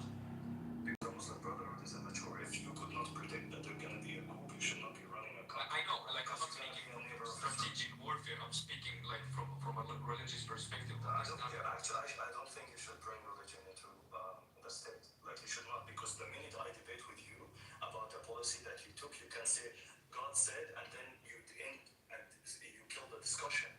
And this is what the Muslim Brotherhood were doing. We're talking about finance and we're talking about the economy, and then you start using God and Hadith and Quran. That means we're never gonna get to an agreement because you're telling me if I disagree with you, I am an infidel. And this is why we don't want these kind of discussions. This is actually what we have a problem with Hamas. Hamas doesn't do that. What are you talking about? Hamas does not do that exactly. Oh, Edward. No, Hamas, when they were in charge and, when they won the elections in the West Bank, they kept the secular government. What are they doing? Even Hamas now, when they were governing Gaza, they were governing multiple. In this video, Vice President. They have multiple groups from the PFLP. What did they do to the opposition? What did they do to the opposition? What are they doing right now? The opposition sat down with them at the table. I'm talking now. What Hamas is doing right now to the opposition. Wait, you think this is the opposition? What they're doing right now? No, they're killing. They're executing anyone who speaks against them. That's Israeli I've heard that, but there's no evidence. That's not true. No, we literally have Israel. My friend father was abducted today. Yeah, so Hamas. Okay, I can say the same thing. His name is Mustafa Asfour. You can go check him out. Oh, then he must have done something. No, he did not do shit. You know what's his problem? That his son, who lives outside of Gaza, is criticizing Hamas Hamas or what they No, it was. don't tell me when did they do that? If you don't care about this, They took his father? just a second, Mustafa. Just don't tell me don't. No. You don't really know Hamas. I don't shit. Let me hear that. So what did his friend do, like his father? What does his father have Just to a do? second, Mustafa asked for you tweets and he's opposed of Hamas. He kept ranting about Hamas on their crimes, and because they could not get Mustafa, they went and they abducted his father. And another one today on Facebook, I'm just gonna bring it and leave it in the comments. Okay, so they got his father because of his son. That's my choice. Yeah, they did that. Just a second. They called someone's mother, right? And they threatened her, if you don't shut your son from posting against us, we're gonna come and we're gonna kill one of the kids. They did. There's so many people that speak up against Hamas. It doesn't sound logical. Why would Hamas even care about a random tweet? Like there's millions of tweets against Hamas. What are you talking about? They do care. No, they don't care, man. What do you mean? Not like the Look at the comments. Go look in the comment now. It's posted by. Bro, there's millions of tweets against us. No, they execute people. They shoot them in the. No, they don't. They do. Maybe a small portion of them, like the hard criminal portion. No, they don't. It's not about. Because they're criminals. Maybe some criminals claim themselves to be Hamas. You're just Hamas apologist. That's all. Bro, Hamas is the resistance, isn't it? Same Hamas and Sinwar. Okay, where you from, Bani? Qasem Hamas. Just a second. Bani, where you from? Which country? Qasem Hamas. Okay, but who are you cursing? Bro, be civilized. I am civilized. I understand your anger and your hatred. Like, you fully understand that, but you don't need to curse. No, I will curse Hamas. In this video, Don't curse in here. In this room. Then I will curse. In this room, we'll talk about Shockingly rich. kick him. He's losing the battle. اوكي باني كره حماس بس لا تسمع حماس بس لا اسمع ارجوك اسمعني لا تجيب. They kidnapped the father of my friend, and this guy's like, no, you don't know shit. You're just apologist for him. Listen, I understand your confusion. I understand your anger. Okay, you have valid reasons. You have a relative who has been abducted. We understand that. Okay, but cursing is not gonna help you. I don't reach your like you don't need to curse here. I just left another video. Just because this specific event I just left another video of Hamas leader. Okay, what's his name? Abu Jassim. I'll get you the name of him. He's kicking a family from a tent so they can take their spot. I will put a post of my friend whose father was abducted to the Mustafa Asfour just because his kid was speaking about it. There's so many. Don't tell me about Hamas. I know Hamas more than you. I know Jinjin doesn't like Hamas, but. Me too. But I can't say anything, no, please, be patient, Bani.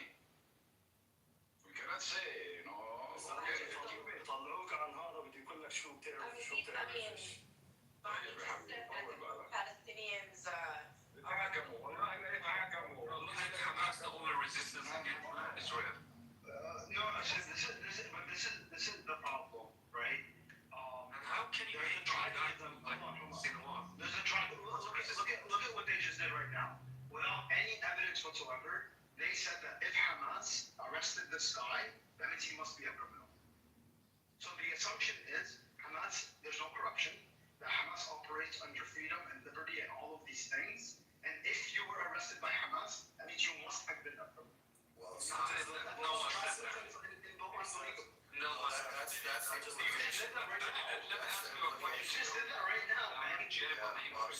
Perspective of seeing this point because you're clearly hating Hamas, but I want to see your point on Israel. Do you like Israel? I don't. Here's the thing. Do you like Israel? Yes or no? Okay, stop it. Okay, he's a Palestinian 48 that hates Israel. خلاص. He's a Israel? Yeah, bro. What the fuck is discussion? You came late to the fucking point. I just left in the comment my friend whose father was abducted. It's going to be running a 24-hour stream profile, which means as soon as we are done here today, I'm going to post a graphic outline. We are going to to run up wall on your horse. I literally know shit that you will never I swear to God, they are going to be quoted. Can I just ask One by one, everyone, any crime, anybody being killed or raped or storing things, he will be committed. He will be quoted. No, he won't. That's the thing.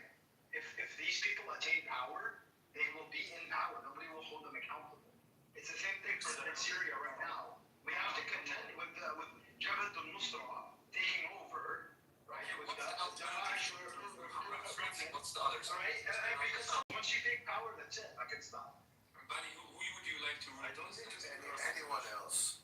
I don't want to give you a solution. Who's someone else? Just a second. Hold on. There's gonna be election. Hamas will be convicted by the Palestinian law. But right now, the discussion was, I'm telling you about something, and you made something holy. You made something holy. You cannot criticize. No one is saying Hamas is You're just no one is saying that. Their behavior, you're They are the resisting group. Maybe They're not resisting. Hamas is not a resistant group. I don't see. what's not the idea? No, Habibi, just a second. A drug dealer shooting a idea. Like Tajikistan, like the drug dealer shoots at the police does not mean he's a resistant. They can't be he's a resistant. Another one in your city. It can still be resistant in the drug dealer. Yeah. But it doesn't make him a good person. It's like this guy is.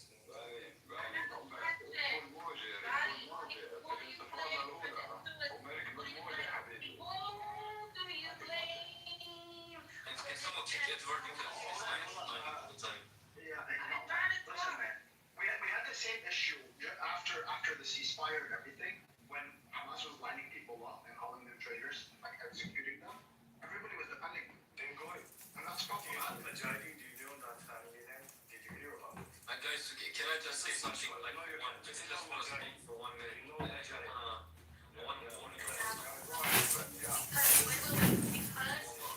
Palestinians got this fucking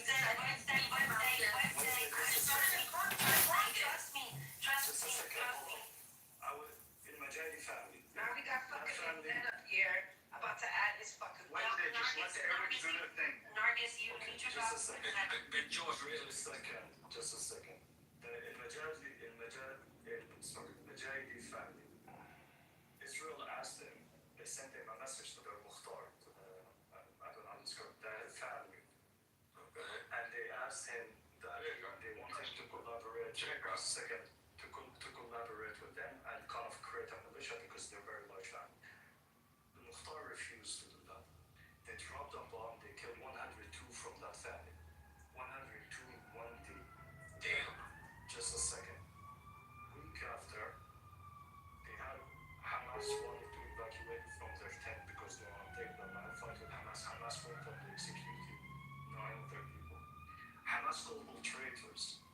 People who lost 102 a week before. So that label traitor by Hamas is very easy. It's just like water. They slide it at anyone. So whatever they tell you, that shit flies on you. It does not fly on us. We know exactly what Hamas do.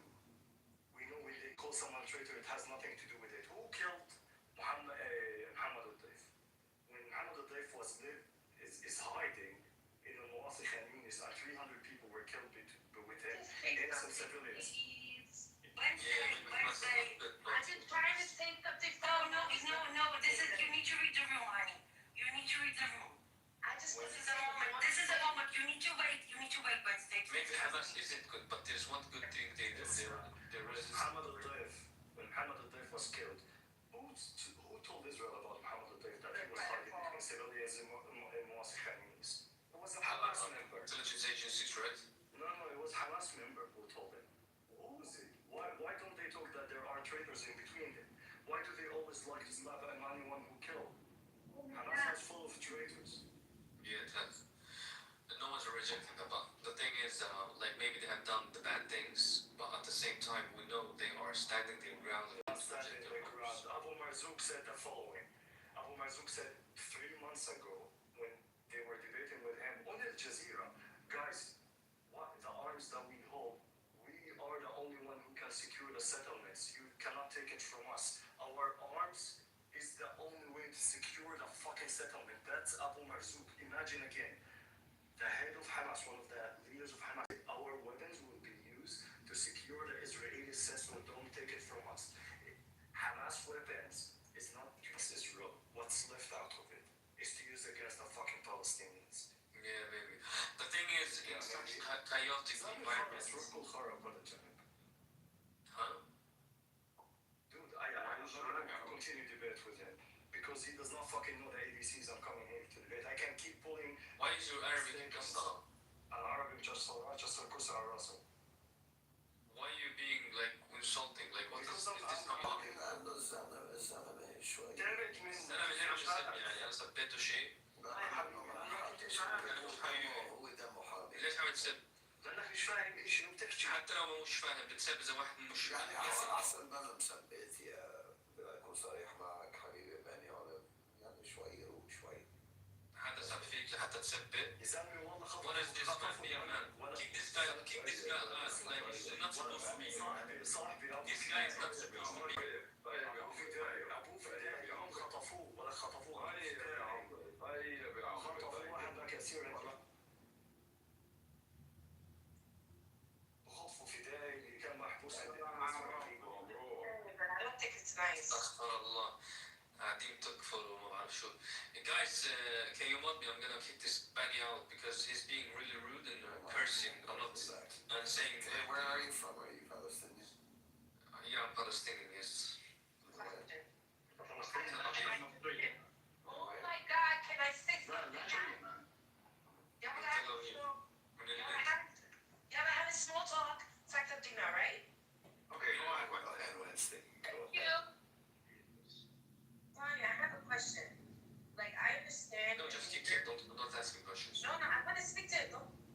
I understand your anger. I understand you dislike Hamas. But in my opinion, oh my God, in my opinion, this disagreement with other Palestinians, with other Arabs, should have been done in a private room because what they're going to say to Zionists, in my opinion, they're going to say that the genocide, the supposed genocide, was of the Palestinians. Great question. Great question. Let me answer. No, you're not supposed to answer. طلعوا وبعدين بتقولوا لي ليه بتسب دينه يعني عينيكم على يسكتوا. Someone kick this guy out. Hey, Shash. This guy is a drug dealer.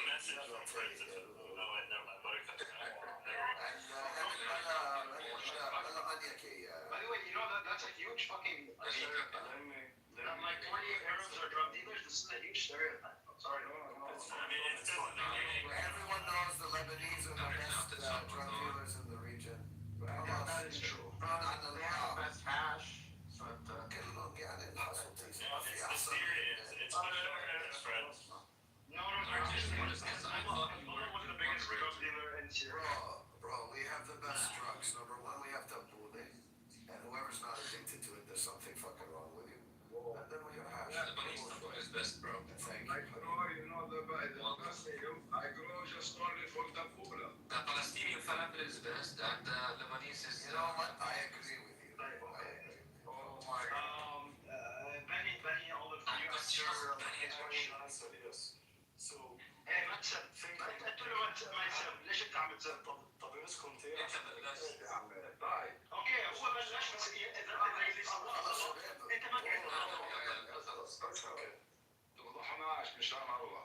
Okay, the idea is that the Israelis don't know about our conflicts. I'm telling Israelis engineered our conflict. They know our conflict inside Arabo. Israel orchestrated this conflict and division between the Palestinians. So kind of the idea, let's not do it. They know. Now, I want to be clear. The root cause of the cancer is Israel. The symptom of this cancer is Hamas. But what I'm worried about, that we as Palestinians, just a second. Sometimes, before you die from cancer, you die from the symptom of that cancer. And I'm worried that my people will die from symptoms. Why? Because we have irrational, stupid, immature movement that is gambling with the life of Palestinians as if we are sheep that have no names and we just bring more kids. I don't really care about what people think. I care about the people themselves. I care about my friend that his father was a fidei, arrested by Israel multiple times, and he was abducted from his tent today in Wasif and Yunus. Oh, wait, you said something interesting there. I don't Hold on. talk to you, but I need... No. Like, I'm not gonna consult you or something. But you said something interesting. You said he was abducted by the Israelis and released multiple times. He was a prisoner. So why was he abducted and released multiple times? This is how they do. He was a fidei. Hold on. Usually, let me give you. This is like hold on. Don't interrupt me here. When Israel captures someone, when the IDF take you as a prisoner. Hold on. Bullshit, so we can debunk it. I know what you're Yeah, you can debunk me after. Thank you. Usually, when the Israeli government or military take you and take you into custody, they have always good reasons. They don't just release you easily. Hold on. Let me finish. They don't just release you easily. They don't release you easily unless you give them information. If they have taken you multiple times, it means you have revealed information that's crucial for against Hamas. So maybe that could be the reason Hamas abducted him.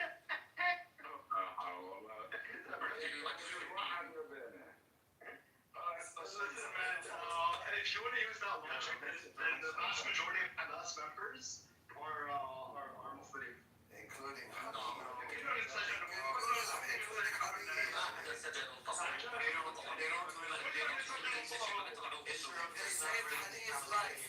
They don't release me. That's what I'm trying to say. So this guy Pick them up and release them. They don't do that, no. thank you. Exactly. And If they take you you're there for, at least a few months.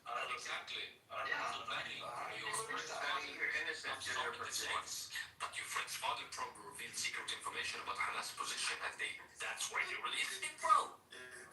And they took him again and again and again. How do you explain honey? Hamas fucked him up. Honey? They healed him of cancer. Yo, how can you talk shit about Sinwar, bro? Sinwar was like, I don't give a fucking fuck, I wanna die. Like, I wanna die. Go die. I wanna die. Okay, bitch, that's why.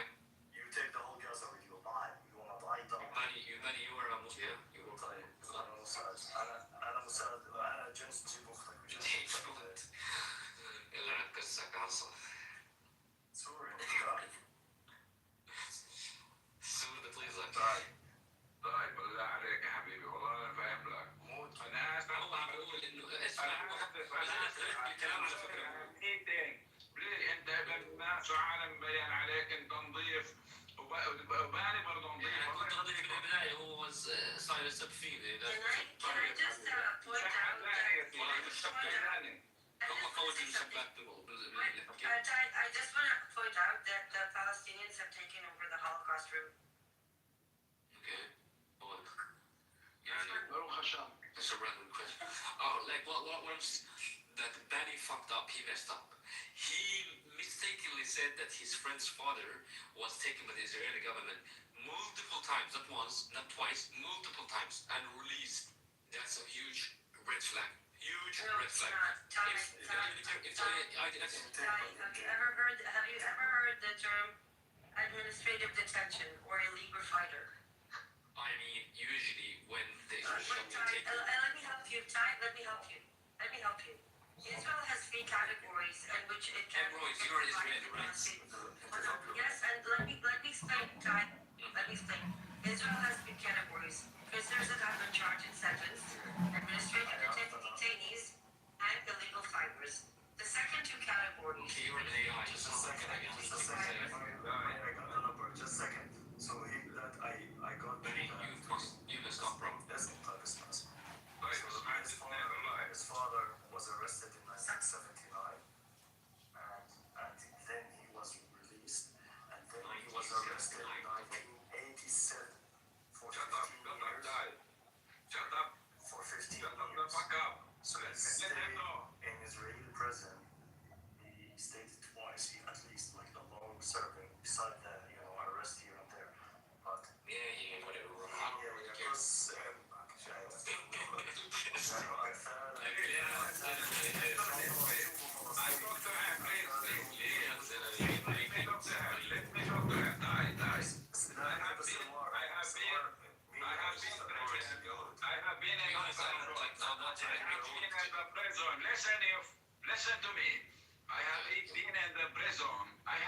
like myself.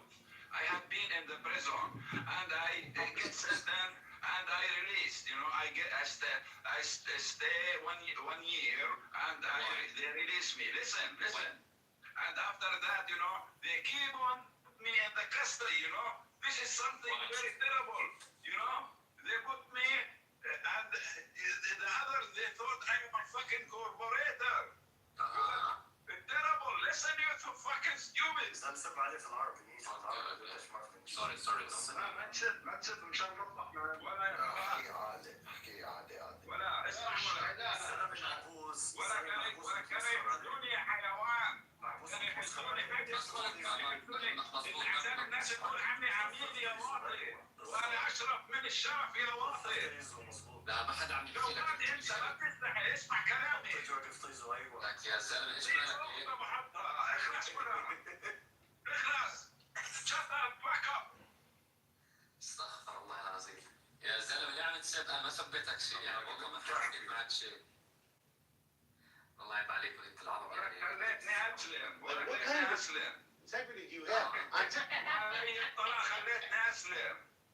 يلا. The thing is, we Arabs we need to train our personality and akhlaq. I think we انت مش عربي ليه عم تحكي هيك؟ Guys. ما غلط تحكي بس ولا عرصة ولا بس ولا عرصة وينك انت؟ لا قرد ولا شباب والله عيب عليكم ولا قرد سيبك منه الله يعيب عليكم ثقفوا شوية. Sometimes when we speak to people, we need to understand. Like you're talking to someone who's, up there. He exists. He has a brain. So you're not with 3 lines. You understand? The guy in front of you is just coming to throw. And that guy's got different. No, I'm not here to troll actually. Like you're the one who started it. Like I spoke to you 100% professionally, without cursing, without saying anything. You were the one who was cursing. You were defending Hamas when I told you that. So what? It's my opinion. No, just a You second. cannot curse at someone just because it doesn't share your opinion. That's not what What is this? I was saying they abducted the father of my friend, and you immediately jumped into defense. اسمع. No. Yeah, but that cannot justify you cursing at me. What is this? Right. What kind of integrity do you have? On top of it, the gentleman with... You know that I have been wanted to the brothers who became to the Hamas before they became Hamas. I have been wanted in my city, Nablus, in my city. Wanted. They want to kill me. Why? Because they believe that اولاد قحبه هم اولاد قحبه والله اولاد قحبه شاب صغير كنا عمري 15 16 سنه شو اولاد الشرموطه بدهم يقتلوني لاني كنت اروح على المدرسه. اسمع يا واطي اسمع. طلع تقول واطي يا زلمه شو مالك يا زلمه؟ لانك ما بتصدقني وما بتحترمني. ما ينقال ما عم بصدقك عم بسالك اسئله وليه عم غلطت علي قبل شوي انت يا بني غلطت علي حبيبي غلط. انا ما حكيت عليك ولا كلمه انا كنت عم لا حكيت بدك تقول غلط انا بقول والله ما حكيت عليك ولا كلمه انت سمعت غلط. حكيت I have been wanted at that time because at that time in Arabic I don't know how to translate it. They believe the brotherhood. They don't believe in resistance. And always we have a very high discussion together. Everywhere in the school they don't go out. They don't believe in resistance at that time. So that we have conflict. We go out from the schools and we resist in the everywhere. We make clothes or other stuff, and they keep on in the school and they press the teacher to give them lectures. You get what I mean? And we get angry. One day we go inside and we make trouble with them, and then they get the help from outside the school. You get what I mean? And they kick our asses. المشكلة بديش افتح موضوع في مواضيع ثانية بس يعني مواضيع الاغتصاب اللي بيعملوها حماس في مراكز المساعدة كل شيء بتعرفوهاش الواحد مش ما بدنا تخويت يعني كل واحد يلزم حده. كل واحد يلزم حده. وينزل وفي واحد تاني.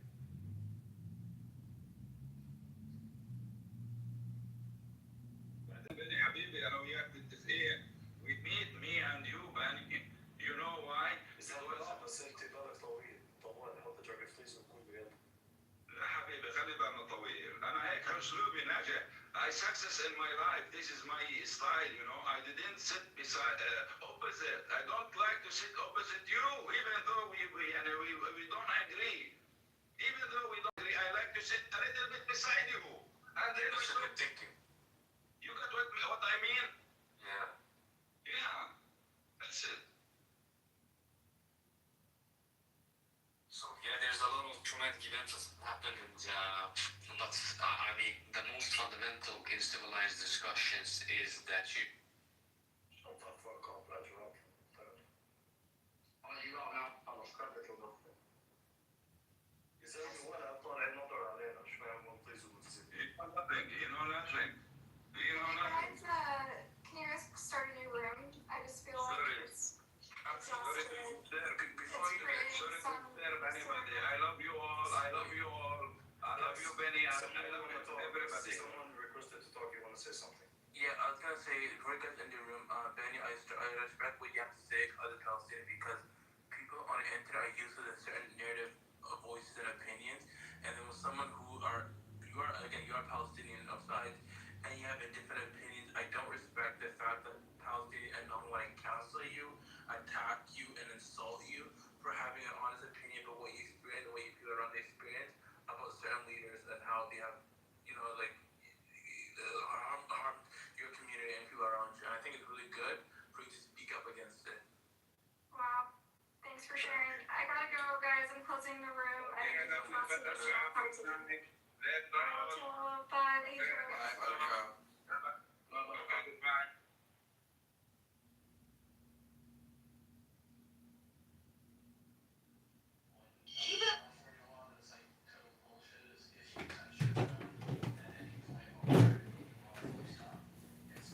Hello? Yeah, boy. Yeah, definitely. It should make sense. It makes perfect sense. Because the pederasty was like a thing. He was obsessed with the Romans. Where do you get the boy from? Mark, who said that? The boy is the new angle. Where do you get that? What do you mean it's a new angle? It's always been there. It's the yeah. Like if you think about it, like pederasty was a thing back in the Jewish Roman era, right? During the time of Jesus. So pederasty is really the sexual immorality. It's not homosexuality. Why associate that with Aisha? Like, why does that? Because the reason why I say that Aisha's a boy is because one, she never got pregnant, never produced a child. To me, that would be the ultimate reason to have a young bride, would be to produce children. You get what I mean? She never even produced a child. The Coptic slave produced a child in a shorter amount of time than Aisha was around. So because all women must produce children. This is your example. All women necessarily produce children because they can. This is completely like taking out the animal where perhaps there are some women who cannot produce children. Or women that don't get their period, like young boys. In fact, historically, like historically, young boys. I don't know. Yeah, historically, young boys don't get their period. I mean, you know why this coming across as like really flawed as an argument? It's because perhaps you as Christian, this would be the reputation. You're justifying, I don't know, the priest or whatever, child. Hey, listen, you want to do whataboutism? That's fine. This is probably what, like, your as a reputation is what you need. You want to do whataboutism to me? That's perfectly fine. It doesn't cover up the fact that this is historically in their corpus and in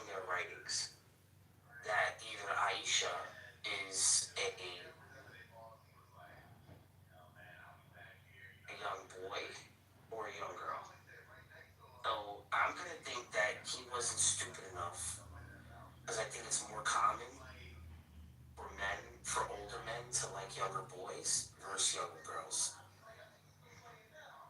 So it actually makes more sense, even historically it does. Even with all the botcha bodies and the way that the Ottoman Empire actually had.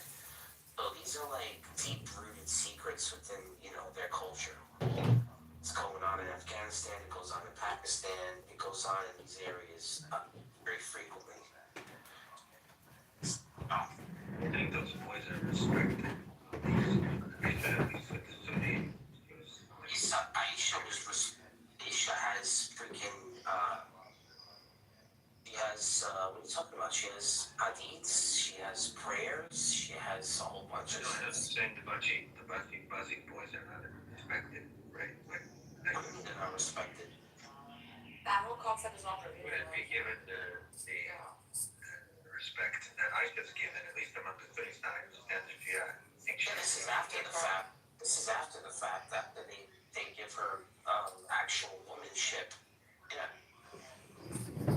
You're right. They wouldn't respect her if she was a boy. They would if she was a girl. Have you run this through any like academic work or because there is quite an extensive work that I must have told you this a million times. Joshua Little has done his 361 thesis. I've read most of it. Where she's freaking between the ages of like 19 and 22 based on the work that he's done, right? This was his PhD thesis, The Age of Aisha. So I mean, you might want to run this through some kind of I never put an age. Honestly, I never said an age throughout this whole entire conversation. I mean, he acknowledges as a woman, right?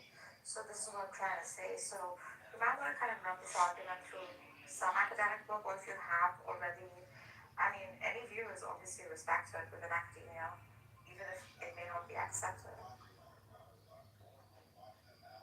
Academia. They have no. There's no academia that gives me a historical Kaaba. You actually think I'm gonna get? You think I'm gonna get an honest answer out of academia in Islam about Muhammad having a boy as a child bride? No, I'm not. I'm not gonna get an honest answer out of the Kaaba, let alone who he married. So, what, are you serious? Give me an academia where the Kaaba was at the Kaaba during the time of the Kaaba was supposed to be at the Kaaba. Okay, yeah, you can make an argument. The actual Kaaba. Yeah, you can make an argument for that. You can make an argument for Petra. Like these are all respected like viewpoints within academia, right? That was not like that's not what the Quran refers to. It refers to the Petra, the temple, etc. Like these are all views within academics. Where do they grow olives in Petra? I mean, not in Petra, in the Kaaba. Where are the olive trees? Yes, you can make an argument such as that. But to say that she's a boy, I'm not so sure. Like that could be a stretch. What about the al-Zut? What about those? Should I just look at those as like what? As like what? Just lies? The story about the al-Zut, is that like a lie? Because there's a high, like, there's like a really good chain. It's in Bukhari. It's been recorded. How should I take the Zut sort of claim? Yeah, he's not everyone's gonna grant you that. Or him kissing young boys. So no one's gonna grant you that simply because it's perhaps not there in the primary source, right? aka the Quran.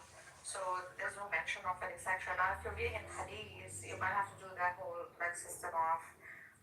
There's no mention of Aisha in there either. Yeah.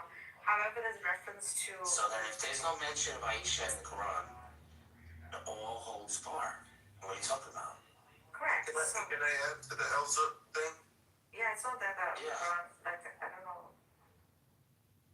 With Elsa, the author or the writer of those hadiths, they were seen with the companion of Allah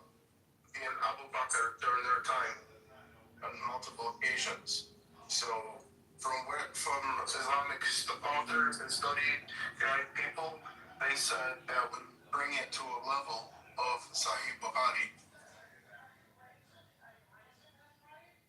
Let's be fair here. And I'm trying to be as fair as possible. I really am. I'm trying to be as fair as possible here, saying that, you know what? It wasn't a girl. But we should stop making these accusations. He's, a P, whatever. He just had a bit of a fetish. An older man fetish. According to Sunnis, whilst it talks about it in Bukhari, as narrators have presented it, like this is a more honest way to like present something like this, that to say like this is what she is. And so then prove Aisha was a female. I usually take from like academic sources for all religions. What academic sources? Because you're telling me that. I haven't read anywhere where she's a man. She's a boy, little boy. So this is the thing, right? If it's not in the, so you were saying if it's not in the Quran, then we shouldn't take it serious. But what sources are you gonna tell me? Because you know I told you my metric is the academics. If it's not like the Quran, why even like composite it? If that's gonna be like your. Because they keep bringing it up. Yeah, that's their problem. Like. They keep bringing it up, so I'm like, you know what? It's a mystery. I think that they're under conjecture. I mean, they're under conjecture when it comes to a lot of things in religion. So yeah, you can make that argument. If it's not yeah. I mean, the Shias don't even think she's worthy of even having existed. I mean, she existed. This was a political move. Yeah. So I'm going to give you the reasons why I think she was a boy. You want me to give you the reasons? Yeah. Supposedly she was at war. Or leading battle. This would make sense, right? She was left behind, right? She was left behind in a caravan, or that she was just left behind. So everyone knows that, especially in Arabia, with the way women, she probably would have never made it home. She was a woman. She would have never been left out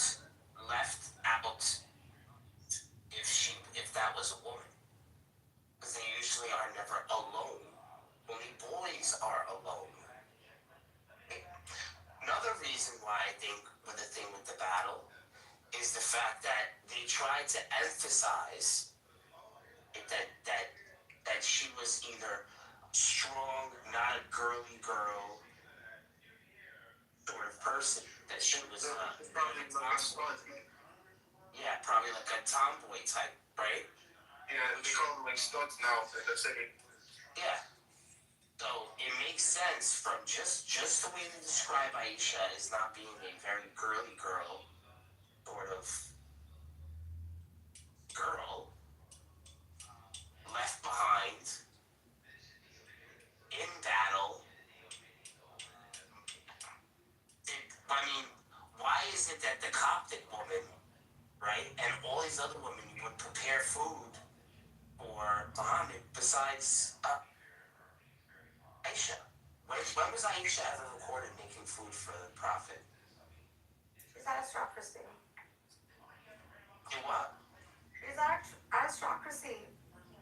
She doesn't She doesn't cook. That's not the wives at the same time, remember? Makes sense. Sounds like a young boy that's I don't cook. In his life. Am I a young boy? I've never entered my kitchen. I mean, you are kind of a young boy. No, you were kind of like you made rice. Dudes, you're like one of the guys, man. Yeah, you made rice. I made rice. Yeah, I'm not saying you're not girly. I'm just saying. But I also burnt it. I've never spoke to you or talked to you like a sexual woman thing. For Nargis, you've always been a homie. Okay, then probably like Aisha was a homie. Yeah. No. See, you can't compare yourself to Aisha. Oh my god, absolutely not. I'm not doing it. And I would. Let's try to be careful with our words here. You know my feelings about her. My thing is that Aisha's a boy. There's no way. There's no way he's not. There's no way Aisha's not a boy. Because then the woman prove that she was a female. When did she get her period? What year? Because guess what? There's stories and narrations of them waiting for her to get her period. They were waiting. There's narrations of this. Now, why would you wait for a malnourished 9-year-old girl that, listen, when you're malnourished, especially at a young age, you'll never, like, getting your period sometimes is so temperamental, even with women of today, and they're not malnourished. Like, it just seems a bit, say like, oh yeah, look, oh yeah, her ass is bleeding, she got a period. No. It's ridiculous. Even guys' assholes bleed. Yeah, you have to prove to me that Aisha was a female, first and foremost. You have to give me more than her just playing with dolls. Like, it has to be You lose credibility on something. this argument because you're providing like idiotic points, right? Oh, we are please, bro. It's like this is. I'm getting blamed for Islamophobia either way, so I might as well get stupid arguments with it anyway. So I'm going with full fledged. She is it safe to say like she's like the most polarizing figure in Islam, given that like she's the reason for the split, Sunni Shia, essentially? She freaking she sat on a camel and went freaking fighting with, I mean, little Mormon, of her time. And nobody fights the Amir or the Caliph of the time, right? So this is why, like, you can make the argument that in that verse in the Quran, Megatron, which one is it? Where if two Mormons are fighting amongst each other. Oh, two women, yeah. Two Mormons are fighting amongst each other. One of them is surely wrong and is a hell dweller, right? Make peace between them, and if not, one of them goes to hell, which is what the Shias make the argument for. It does hamper your religious view if you don't put her in a camp of good or evil.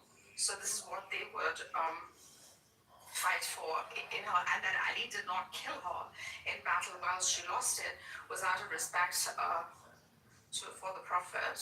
I just let her go. You can't have the only woman mentioned in the Quran in a negative light, though. It just can't happen. She's not mentioned in the Quran, though. Oh, she's not. Oh, Mary. I mean, Mary. Mary is. No, we're talking. Yeah. Bro, Okay. what are you comparing? Who to who? My bad. You're comparing. So wait, you know why I say that though? I feel as though Aisha is like, it's like for Sunnis is like Mary for Catholics. Basically. Like that, you know what I'm saying? Yeah, that was the figure. That was the figure. Yeah, that's what I mean, they do call her mother and stuff, so. Yeah, she's one of the believers. I just think that like, yeah. So, well, we just can't have anything bad happen to her. That's all I'm saying. You know, it's funny. Like my friend growing up, he's Iranian. And, man, I was like trying to like. I remember he would get so angry talking about Aisha. I'd be like, "Why are you so mad?" You know, like this is like a level of anger. My blood is boiling right now as an Iranian. You know, How dare you talk about a filthy person? I can't understand how, like, I get the, what is that called? The something of embarrassment? Yes. Criterion of embarrassment. The criteria of embarrassment. I understand the criteria of embarrassment. But Interesting you say that, because I think Aisha wanted to be a caliphate, like Imam Ali, but then she would have to reveal that she is a guy. yeah. Not going down that road. But I will say this. Yeah. I like the Shia conception of the Mahdi, but I don't like that they don't like Aisha.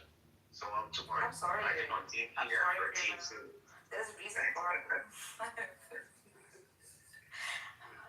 If you've read Joshua, if you read Little's dissertation, he wrote a dissertation on this topic of Aisha, there's the conclusion that he came to was that there isn't enough historical evidence to even know her age.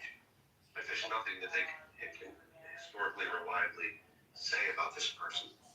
It's even possible that this person didn't exist. That's what I'm saying. Yeah. It could be, yeah. Yeah, but there are no, and no children, never getting pregnant. Okay. And I understand what you're saying, like, maybe, certain women have difficulty getting pregnant. That's what they're saying, right? That would have been shown as a miscarriage. That's what they're That would have been shown as something, right? The whole of Bukhari's freaking Hadith corpus relies on freaking 50% of her. So now what? Now what's gonna happen if this person didn't exist in history? Like, yeah, just so it does make that skeptical analysis of her existence. I think the only thing that could probably save on this argument being that and look at the chromosomes, But the likelihood of it. Go ahead. You guys do it. No, I mean, it's really interesting. It's really interesting. I never really thought about her. Because there's only one talking point for people who are outside of Islam, but actually she's really an important person. Even if there's mystery. Yeah. Well, even within Shia. Yeah, exactly. So her non-existence would be like absurd as a concept if you take like both corpuses, right?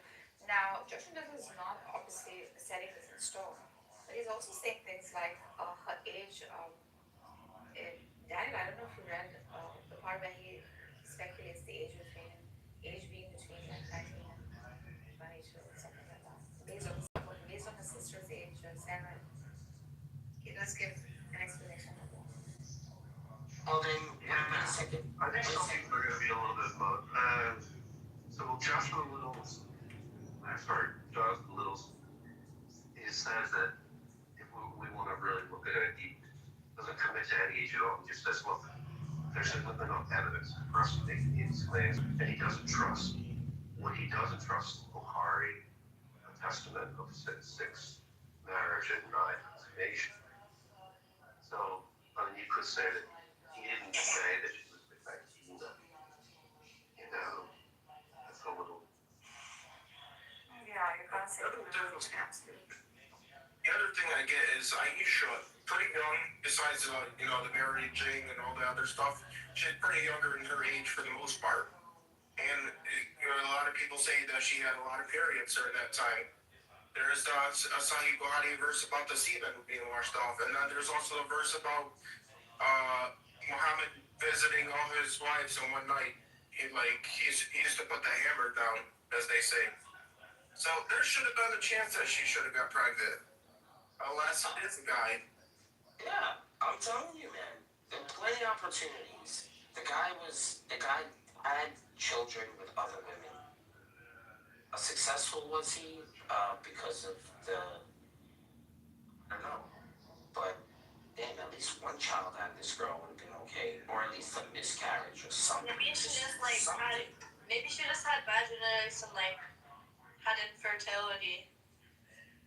They do have that. Why don't we hear a story about her infertility? I don't know. There are other ones who had Oh, there is stories about her infertility? having what it was called cystic.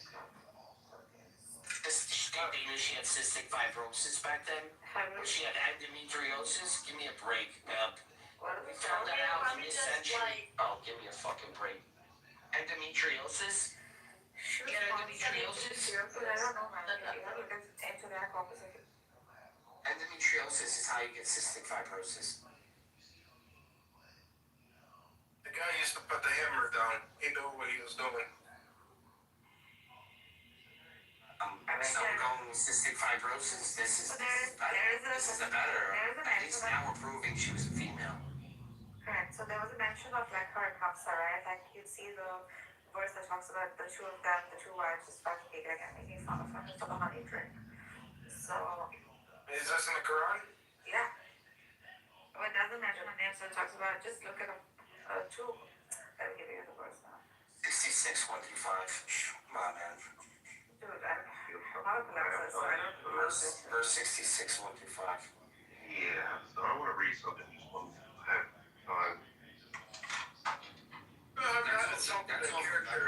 That's off the memory. I don't even know if you're right about that. It's a wake up call. It's a wake up call for us. This is what I call it. Well, this is how little we know about Aisha.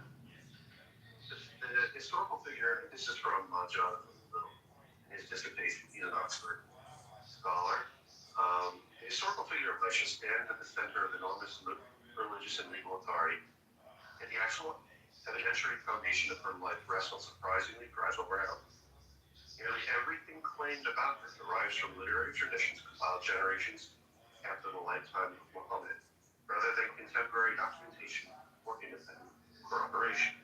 The bulk of information on Aisha comes from Hadith collections such as Sahih al-Bukhari and Sahih Muslim.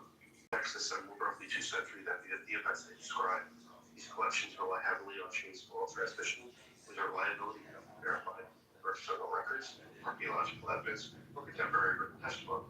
The figure of Aisha therefore emerges not from direct historical observation, but from a carefully curated narrative tradition shaped by later scholarly communities. I could go on and on, there's more, but the bottom line is that this is the foundation of the Hadith and corpus is. I mean, most of them are narrated by this figure. But what does it mean to say there is no evidence of her? This is bad. That's bad news. When you rely so heavily on the testimony of Aisha, and yet there's so little evidence. What is the son of that? The son becomes completely stripped away. All of the narration by Aisha can began with the tradition rests on nothing but hearsay and scanned evidence. And that's what Jonathan or Joshua Little said. And honestly, like, I'm giving them an out by saying she was a boy. Because then that means he never married a young girl. Exactly. So, like, I'm not even believing, like, this whole, like, like, pedophilia sort of thing. I'm looking at this, like, You're working with there's a chance that, the marriage was never consummated in that way. Even though it looks like the women wanted him to consummate the marriage when she was 9. The women that were taking care of Aisha, there's a narration of this, right? Am I correct on this? Somebody can fact check me. But there is a narration saying that they were preparing for her, or preparing that she be for the marriage to be consummated at the age of 9. Oh.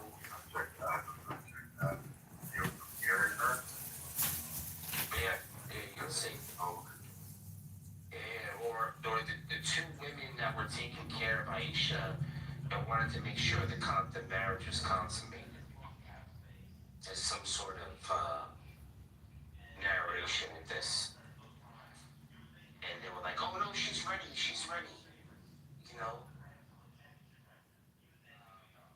I just don't think that this person was a girl. This doesn't make any sense. She was in battle. She's considered a tomboy, left behind. She got punched in the chest. Remember when she was assaulted? That's some like bro stuff. Who punches a girl in the tit? Like come on, man. You slap a woman in the face. You don't punch her in the tit. The rib would probably break her sometimes. You punch a man in his chest, though. That I would do. Well, even that story, like everything about her, just always pointed to me as a young boy. Every little second, every little story about it. Yeah. Listen to this one. This is Bukhari 3894. or it could be, or it's a 5134, and there's not a numbering system. But this is a son, Hadid married by Aisha. Allah's messenger married me when I was 6 years old and consummated the marriage with me when I was 9 years old. My mother came to me while I was playing on a swing with some of my girl companions. She called me and I went to her, not knowing what she wanted. She took me by the hand and made me stand at the door of the house. I was breathless. When my breathing became normal, she took some water and rubbed my face and head with it. Then she took me into the house. There was some woman on the Ansar in the house who said, "Best wishes and Allah's blessings and good luck." Then she entrusted me to them, and he prepared me for marriage. Then unexpectedly, Allah's messenger came to me in the forenoon, and my mother handed me over to him. Now, there's so much there that we can delve into. That's not those traditions of young men. When a young man or a young adopted boy enters another household, that's the tradition. That's what it is. This could be telling you, David. if a boy. Aisha was a young, married young boy. I don't even think it was a marriage. It was just a gift or some sort of obsession. You know, he was an older man, I guess. Yeah. Half of older men. He's taking a boy under his wing. What? You know? I mean, who's the closest successor? We're losing people. Who's the closest successor? Aisha.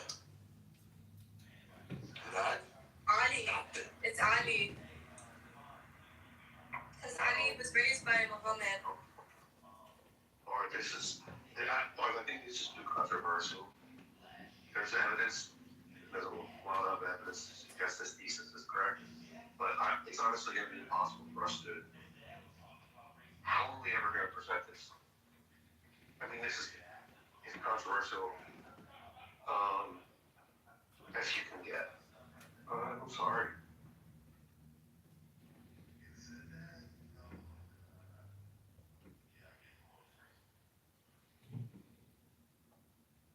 Well, we are known for our own original ideas and arguments, and this is just part of, the full thesis that we have here. Not going with the social norms, with the demonic, burning of Qurans. No. We don't go in any of those things. We have our own understanding of this.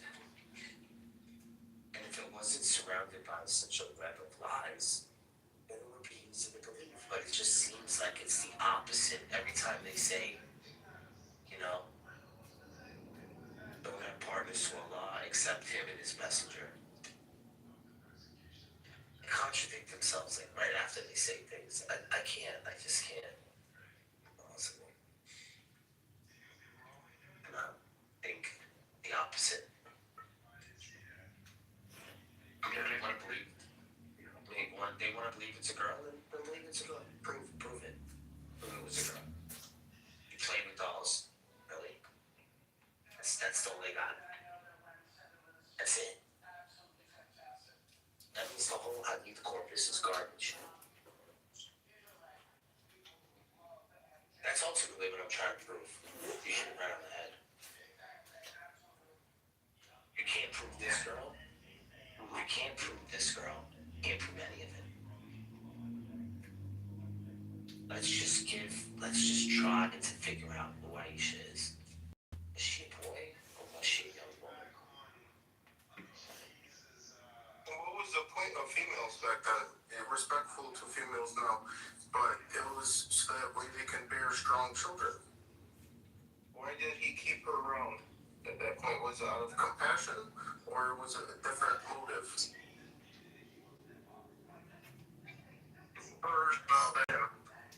How old did Aisha live to? How old was she when she died? 60s.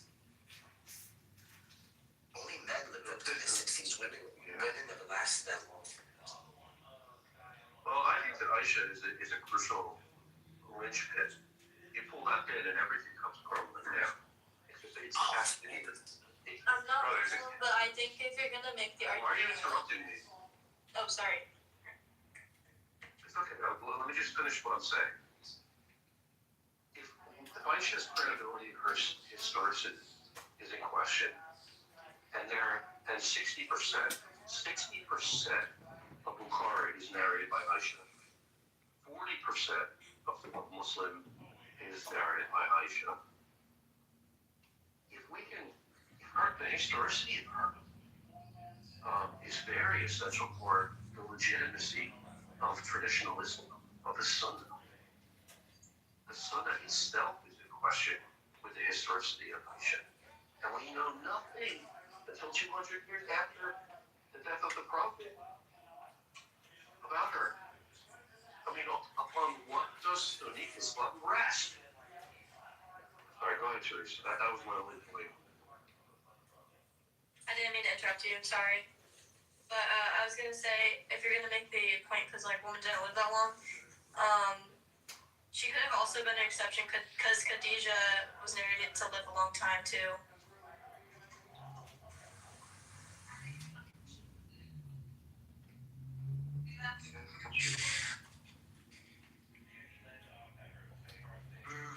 I don't know about that.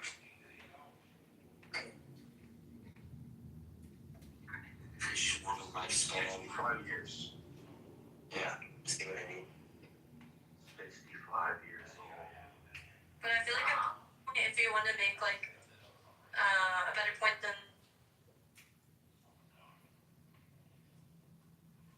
I think that doesn't really work.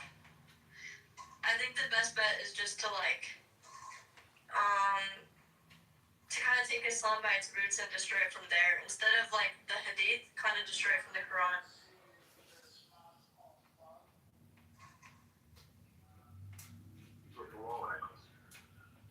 We don't just do one direction, but yeah, I mean, you can destroy it from the Quran, but I mean, a lot of the Hadiths, I kind of think are. I mean, I don't even think Islam by itself being bad morals should just be like common sense. Like, if he's a good prophet or whatever, then why does he have such bad morals? You could just make the morality argument. the bulk of the information, all right, let's frame it. 60% of Bukhari is narrated by Aisha, 40% of Muslim, and that's a large portion of the Sunnah. I mean, what happens to the Sunnah if the historicity of Aisha is in question? The bulk of the information on Aisha comes from Hadith collections such as Bukhari. Muslim texts assembled roughly 2 centuries, 200 years after the events they describe. These collections rely heavily on chains of oral tradition, whose reliability cannot be verified. Direct external records, archaeological evidence, contemporary written testimony. The figure of Aisha therefore emerges not from a direct historical observation, but from a carefully curated narrative tradition shaped by later scholarly views. Modern academic research, including the work of Jonathan J. Little, further highlights even specific details about Aisha, such as a pivotal aspect of her biology, appear to trace back to limited transmission networks in later historical memory. When the foundational elements of a figure's biography depend on such narrow and retrospective sources, the certainty with which later tradition presents that figure begins to appear disproportionate to the evidentiary base. In historical terms, Aisha occupies a paradoxical position. She is one of the most influential transmitters of religious law and intimate prophetic tradition, yet she remains almost entirely absent that brings independently verifiable historical documentation.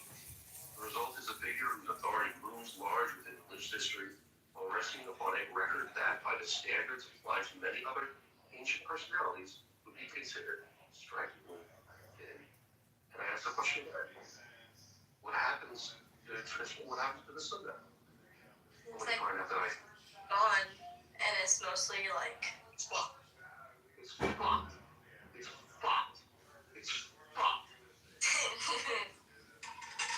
What would be the point of inventing it?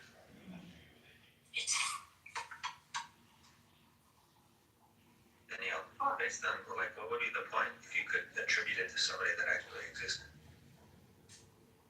The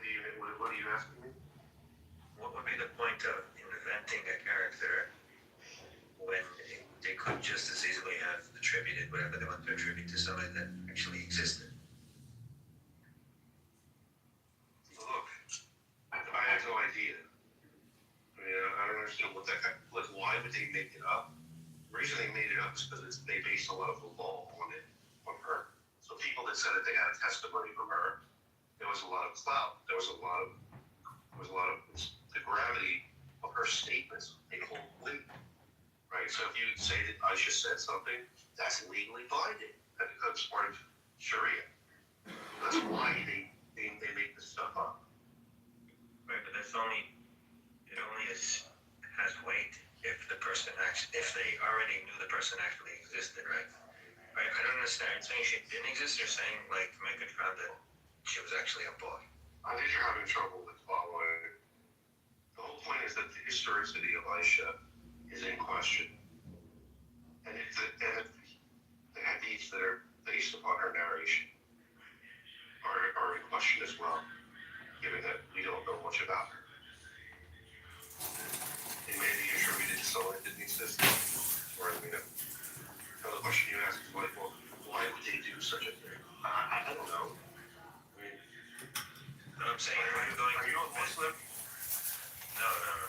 If I'm going to invent something, right? I want to say the hadith or whatever. I want this thing to be attributed with some strength, with some authority. Then I have people that I'm like, there are names that whatever they call them Sahaba. I could have chosen anybody because it's 100 years later, nobody will know, right? Why invent somebody that raises the questions exactly that you're in, or that whoever you were reading their work raises? You know what I mean? Like, I don't know. There's something doesn't work. A liar always bases something on the truth, right? So I don't know why I would attribute to an entirely made up person. Well, because she exists in oral tradition. What are you talking about? She exists within these traditions. So I'm talking about the historicity of Aisha in contemporaneous documentation, archaeology, or things like that. So she does exist within the tradition. So why did they make up that he had a wife? I don't understand what your question is. Well, at some point, this character, assuming the character did not exist, at some point it has to be invented. And the question is, what when you have plenty of people around that you could, attribute whatever you want to. Well, already, why take the chance being discovered, so to speak? Well, because of the tradition of her being in her intimacy with the prophet and her nearness to the prophet, which makes her testimony more poignant. Her nearness to the prophet. So why would tradition exist there? Just stop for a second. You have no idea what you're talking about. I don't think you understand Islam or the argument that I'm trying to make. If you want to marry a 6-year-old girl, let's say that you want to marry a 6-year-old girl and want to fucking I know her, how are you going to do that? Well, you're going to fucking make up a story about fucking Muhammad marrying a 6-year-old girl and fucking a 9-year-old girl. That's going to make it kosher, dude. That's why they do it. That's why she's the basis of so much. Like I said, 60% of Bukhari, 40% of Muslim is based upon our narrative by Aisha. A figure with skin of historical representation. Alright, that's the reason I understand. Why don't they just make up instead of just making up a character, why don't they just pick someone that really did exist with the prophet and that everyone knows about? Oh my God. So that they would never, what kind of a question, dude.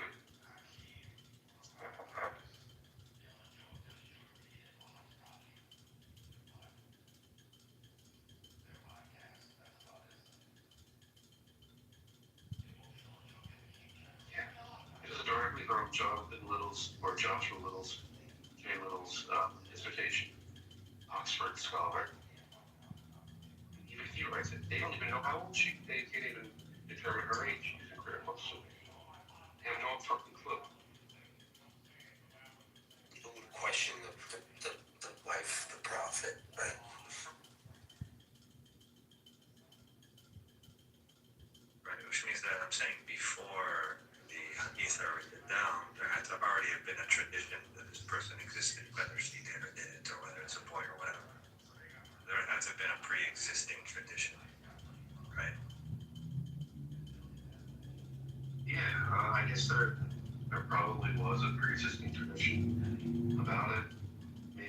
exist. We can always speculate, but what I'm trying to do is, I'm not saying like, look, I should didn't exist. That's not the point I'm trying to make.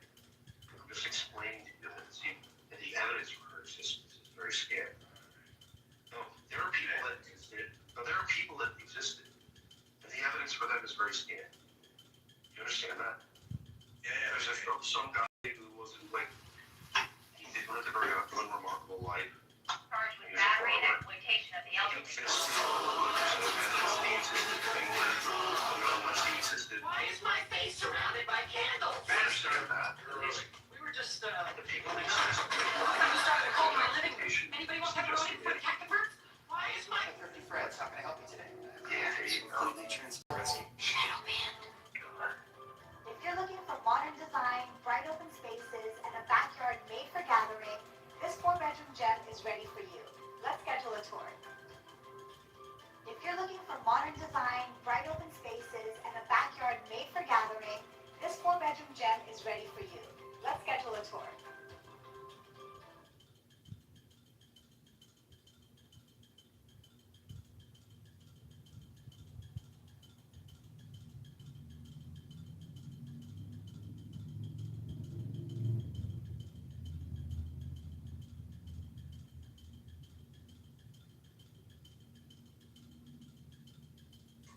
What's making you think that she didn't exist? Or are you just like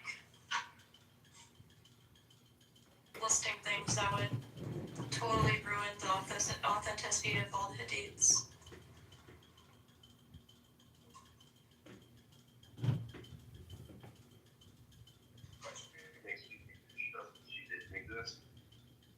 Yeah, like, are you claiming that you don't think she exists? Like, what makes you think that? Just curious. میخوام زنده من لایه‌های مختلفی داره. من یکی از مواردی که شاهزاده دیده شد و گفتم چهرهایی که همسر بابا نبوده رو گذاشتم. این باعث گفتار اونا، گفتمان اونا رو نسل جوان درک نمی‌کرد. من حالا نمیدونم اسم بیاریم نیاریم. من خودم پای صحبت‌های یه سری از broad approach to Aisha. But the point is here is that Aisha was a boy.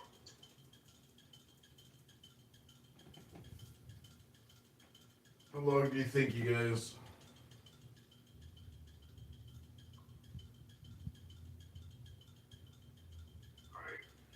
Let me ask you this, like, what does the debate really involve in the stakes? Like, whether or not you're right or wrong, you know, minus the time that you spend thinking about this, debating this. What's the outcome that you're looking for other than content? Is it giving you contentment? What are you talking about?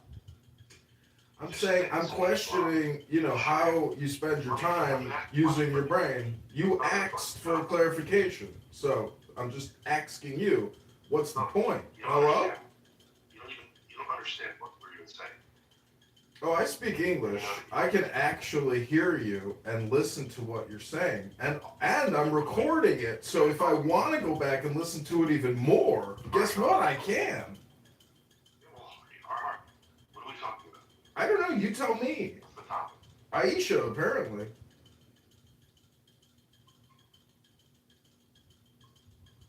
I mean, look at the name. Aisha. She, the eye of she. Are we sure that Aisha is not just a metaphor and not a little boy or a little girl? Hello?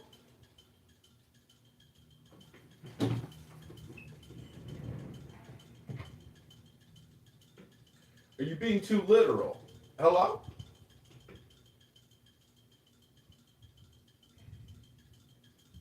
Shared, man. Like, go in the mode.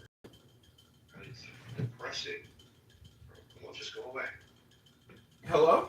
I'm depressing? Are you projecting onto me your own depression? I feel great. I'm having a Miller High Life over here and just had a wonderful Brazilian chicken dinner. Hello? Are you projecting? Hello? Oh, now you sound like a Schwartz. That's what the Schwartz always say when they got nothing else to say. They say, that's weird. Weird. That's like no evidence. to support what you're saying. So you just say that's weird. You ever notice that? That's kind of weird to me. Hello?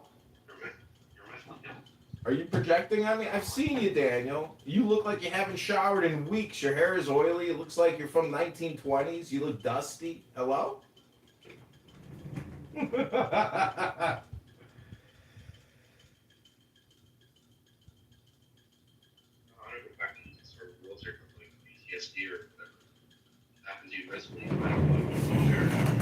Hello? Be mentally ill somewhere else. Oh, I see.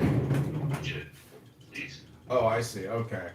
So it's a me problem. Okay, got it. You're being a weirdo. Oh, really? I'm being a weirdo? You guys are out here 7 days a week talking about the same fucking topic, and I'm weird?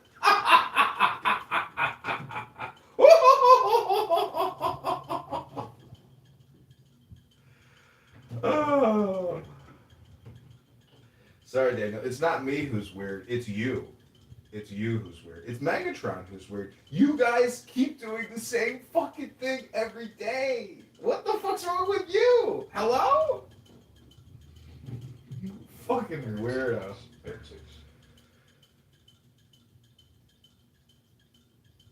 Megatron, I only want to call you a heretic, bro. Why? Because he's an orthodox sympathizing heretic.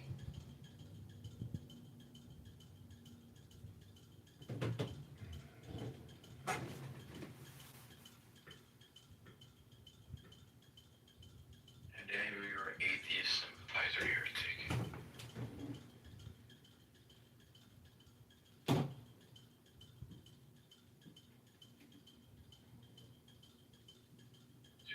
Are you Catholic?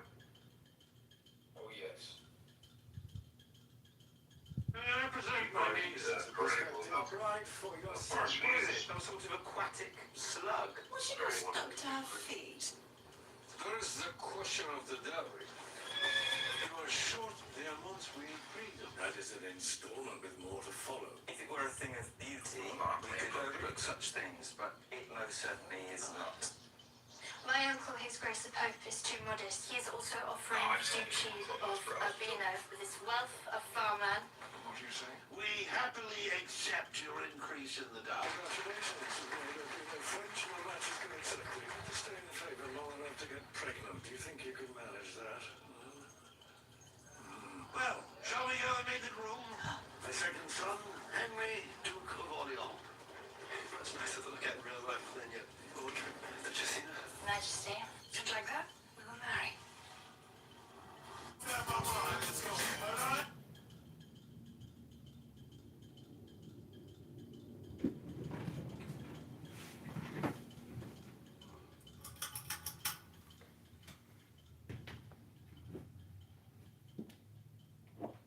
Hello?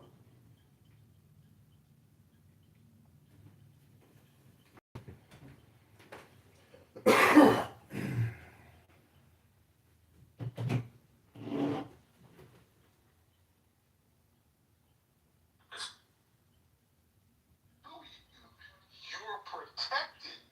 I've seen this. China does a good job of replicating and copying us to certain degrees, right? But they're not like true innovators. They're just not.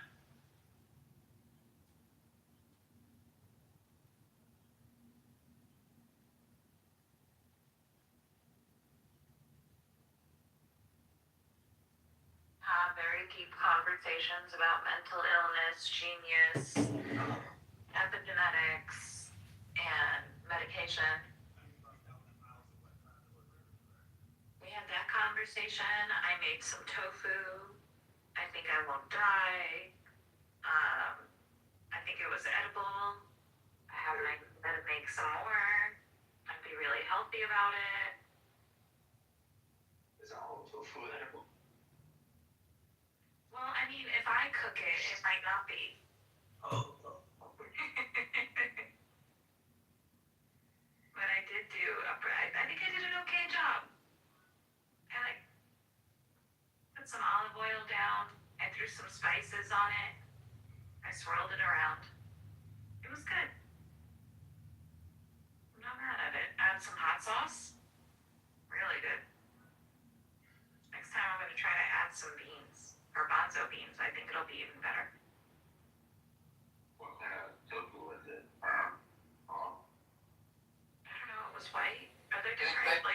piece of tofu? No. It's the density of it on a farm. It was firm. It was like a block of tofu. Okay. Did you do anything special to it before you cooked it, or? I took it out of the water and then I used a napkin and I like dried it a little bit and I just put into it. I don't really know how to cook it. That's the first time I ever made it. The next time. Where were you when I did this help? I was asking everybody. Go ahead. But for next time, put like a saran wrap over it, and then put a couple of real heavy bugs over it now. And so what it does is that it just squeezes all the water out. And then when you put it in your marinade, it kind of expands and sucks all the marinade back in. Ooh, I didn't marinate it. I just put it straight into the fryer. And it was okay. Yeah, you can marinate it with whatever you want. It's kind of like, portable mushroom that gets the flavor of whatever the flavor is. And so this will do that too. So you can make it really delicious with whatever sauce and marinade you need. Okay then. Well, now I've eaten and now I have like a little bit of a... با امنیت زندگیشون رو بکنن، حتی اگه رأی نداشته باشه، حتی اگه رأی بدن، حتی اگه رأی مخالف بدن یا رو موافق بدن. الان ما داریم نابود میشیم از دست همین طیف سلطنت طلبایی که دارن میگن مرگ اینوری، مرگ اونوری، هر کی کنار ما نشینه مجاهده، هر کی کنار ما نشینه فلانه، هر کی که نشینه من دوست ندارم کنار تو بشینم. این دموکراسیه، من دوست ندارم. وجود تو باعث مشکله. Surrounded by candles. Faster. وجود جمهوری اسلامی بیشتر به نظر من جمهوری اسلامی که وجودش باعث مشکل تا حالا یه سری طرفدارای پهلوی، یعنی من خودم اینجور داخل خیلی هم با این طرفدارای دولتی آقای پهلوی درگیرم. دوستانم میدونم ولی به نظر فکر میکنیم که باید اون نوع که پیکان توی جمهوری اسلامی باشه تا آقای پهلوی طرفدارا دلال برنده ایشون رفتن از تو افتادم یکی نوشته از طرفدار این کارشون نمیرم چون خواستم به چالش بکشم بهشون کلا حرفایی که میزد زد و نقیص داشتن فش خیلی هم آقا شمایی که منو انداختی پایین، شما میگی صحبت نکن، شما منو میندازی پایین و ایشون اومده یه فقط ترسک کنه و هیچ راه حلی هم نداره، فقط Anybody want pepperoni before the cat gets Why is my face surrounded by candles? Faster.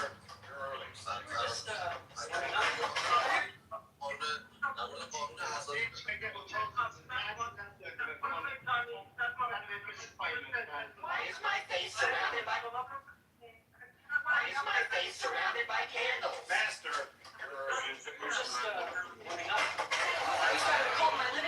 Anybody want pepperoni before the cat gets آقای تامی و آقای سام.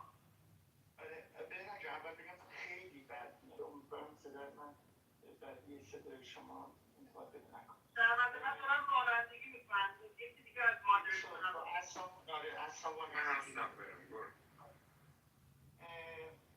من اتفاقا من این آقای ایدیا رو نمیشناسم. یعنی من شاید بگم اولین بار حرفش رو شنیدم. اینی که افرادم که من از درون ایران هستنم نمیدونم. یعنی من میتونم که بگم در درون ایران ولی نیست. ولی صحبت ایشون به نظر من بسیار درست بود. منتها همچون که خودشم با صداقت گفت بودش که ببین من که تخصصم نیست که بیام اون جزئیات رو بفهمم و بدونم و بتونم به سوالات شما پاسخ بدم. ولی اون چیزی که من حس میکنم امروز جامعه ما میخواد من دارم حس خودم رو میکنم. Hello, New York. We are bringing you to your doorstep on the 17th and 18th of February. We shall see in Manhattan. ما به یک مسالمت اجتماعی برسیم بعد از جمهوری اسلامی به جز این راهی که ایران میگه راهی وجود نداره. یعنی اگر قرار باشه بعد از جمهوری اسلامی ما نتونیم شرایطی باشه که گروه های مختلف بیان برای قدرت همه با هم مشارکت بکنن. برای چی مشارکت کنن؟ برای اینکه همدیگه رو حذف بکنن؟ خیر، برای اینکه بتونن در پلورالیسم سیاسی با همدیگه رقابت کنن. منتها این قضیه در لحظه فروپاشی جمهوری اسلامی میسر نخواهد بود، با یه صندوق رأی هم حل نخواهد شد. بنابراین صحبت ایلیای کاملا درسته. این بستره باید قبل از اون به وجود بیاد، قبل از اینکه جمهوری اسلامی به وجود بیاد بستره باید به وجود بیاد که گروه های متنوعی بتونن در اونجا با هم یک بستره گفتگو، همکاری، همداری داشته باشن. الان همچین بستری وجود نیست. اگر بخواد این بستری به وجود بیاد باید یه سازماندهی سیاسی باشه که در اون سازماندهی سیاسی ایلیای به یه سخن خیلی جالبی توجه کرد که حالا تو کانتکست سیاسیش بهش میگن اینترم چارتر، یعنی یک منشوری برای دوران گذار، یک منشوری که در برگیرنده همه گروه ها باشه، همه گروه ها، همه گروه. یعنی شما نمیتونید بگید اینو اونو من دوست ندارم، نمیتونید بگید بعد دیگه آخه مجبوری چیکار کنید؟ حالا با اون گروه ها میخواین چیکار بکنید؟ بعد بکشیدشون، اونا که هست نمیشن که، اونا که هستن. پس بنابراین باید همه باشه. منتها گروه‌هایی هستن که نمیخواهند دموکراتیک باشن، یعنی گروه‌های کالتی هستن، مثلا مجاهدین. اون یک مسلمه در اون اینترنچار وارد نمیشن که بخواهن با اینا مشارکتی داشته باشن، برای خودشون کالتن و برن دنبال کار خودشون.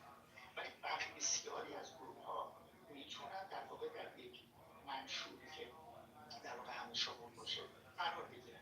حالا صحبت سر اینه که این منشور رو کی بنویسه؟ اول بستره‌ای به وجود بیاد که آدم‌ها با هم صحبت بکنن.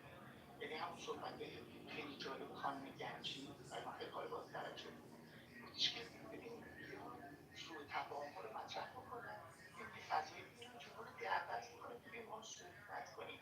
کسی اینجا قدرت وجود نداره که بخواد سهم به کسی بدید. قدرت الان دست جمهوری اسلامی. پس بنابراین این سهم کشی قدرت یک خطای شناختی به یک مسئله ذهنیه. ذهن شماست که داره میگه این اومده سهم ببره. کدوم قدرت؟ قدرت دست جمهوری اسلامی. پس بنابراین تو سر که چجوری ما با همکاری هم دیگه تبدیل به قدرت بشیم. اسمش از آلترناتیو. آلترناتیو فرق نیست. مثلا یک فرد ریپرزنتیو داشته باشه، یعنی یک مدیر، یک رهبر میگه من رهبر این آلترناتیو هست.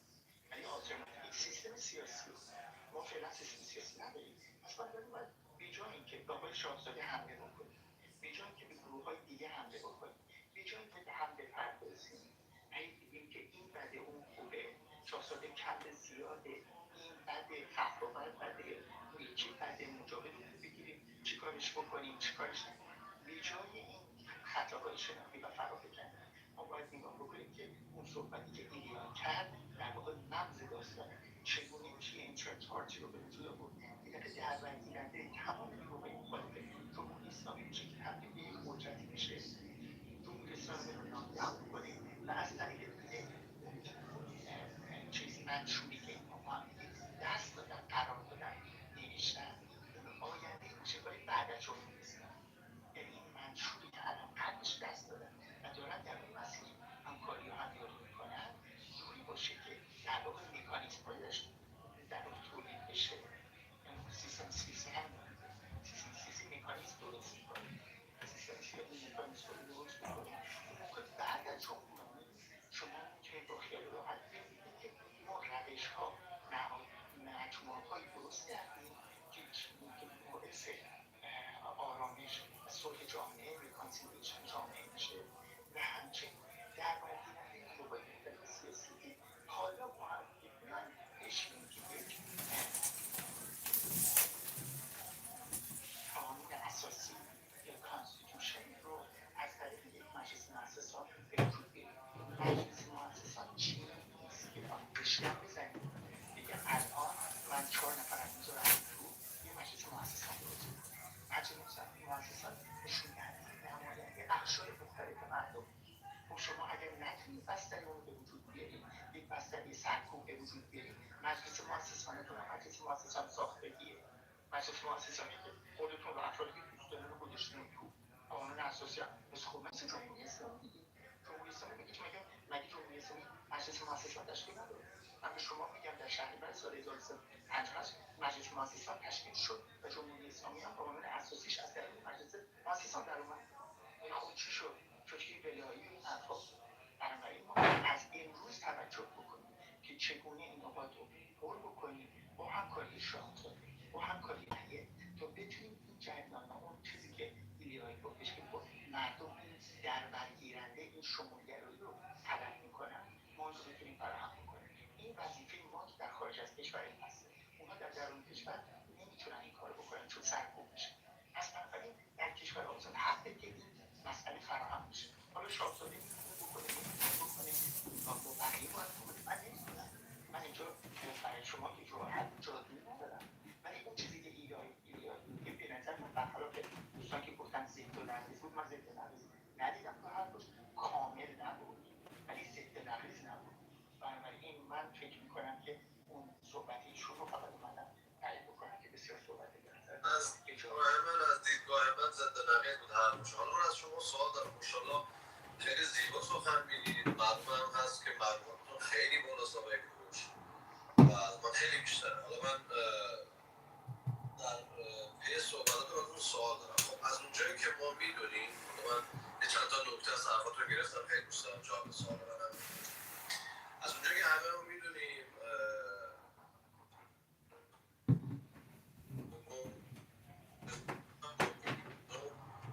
پهلوی میگه آقا من اصلا کاری به سلطنت ندارم بکن همه باشه، از این بر باشن چپ باشن راست بارها گفته. حالا اینو داشته باشه. شما مثلا میگید که ما خیلی بخوام با زبان عامیانه و بخوام منظور شما رو متوجه شدم بگم اینه که آقا شما به دور میز بشینیم هممون به در مورد آینده و یا قانونی و چه اتفاقی بخواد بیفته و اینا صحبت بکنیم. سوال من از شما اینه رضا پهلوی با کی میخواد بشینه دور اون میز؟ با خانم مسیح علیرضا؟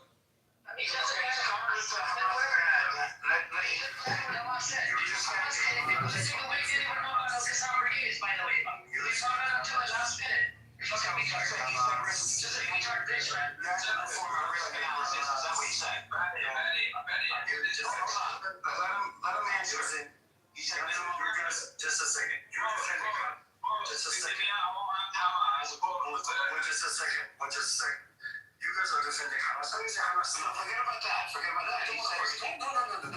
Can we get back on track here? No, we can't. No, we can't get back on track. You said the minimum. When they have to plan for. So why don't you talk about this? What they should have planned for? He said they were wrong. Listen, right? Listen. You defend Hamas. No, I'm not defending Hamas. I'm saying to you, you're defending their action. No, I'm not defending their action. I'm saying more questions. You don't know shit. No, I'm trying to ask questions based on what you're saying. So let's get back to what we're talking about. Your question. You said. My turn. Yeah, of course. But listen. My turn. Did Hamas say what we did, we fucked up? Yes or no? I mean, not in those terms, but yes. No, hold on. Did Hamas say it? Yes or no? Yes, I said not in those terms. You're crazy. There's no discussion. No, so can we? So if there's no discussion, why say it? If Hamas said it, that's it. We're done. Are you willing to discuss, or are you not willing to discuss? What are you willing to do? I will tell you. I'm not willing to defend Hamas. Okay. Wrong. So if you're not willing to discuss, then why say it? Edward, you defend what Hamas. You don't want to discuss it. You don't want to discuss it. You just want to talk. You want to defend Hamas? No, don't tell me what I want to do. Let's discuss it, and you figure out what I want to do. What I'm about. You want to defend what Hamas already admitted is right? How do you know? I'm going to defend it? We haven't discussed it yet. You want to tell somebody when you're debating, you're going to say, we're not going to debate anymore because I know this is what you're going to say, and then here I'm right because this is what you're going to say. No. Okay then. Edward, this is the guy that this is the problem with this guy, right? I gave him a scenario. If I'm resisting against a criminal interference, it's wrong. I want to go back to Edward, this is the guy. Find the problem. Get the fuck up. It's not your fault.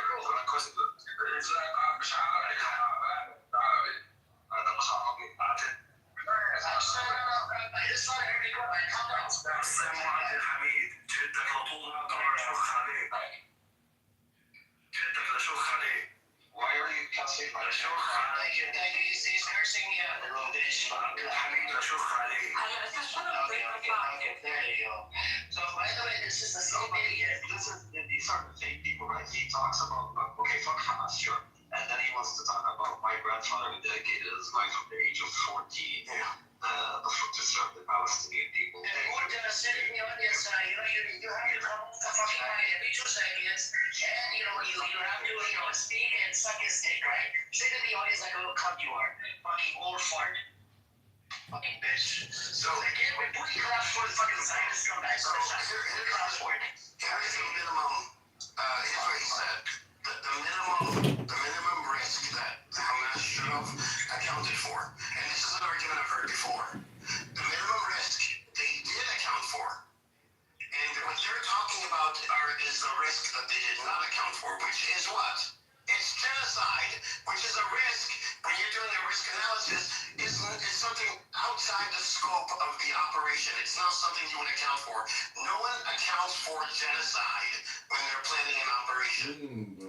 This is a fallacy. And so you cannot believe this. So Hamas saying we don't, there are things that we did wrong, or we should have done differently. That's hindsight. That's not them saying we failed. Because they did not fail. It was Israel that failed.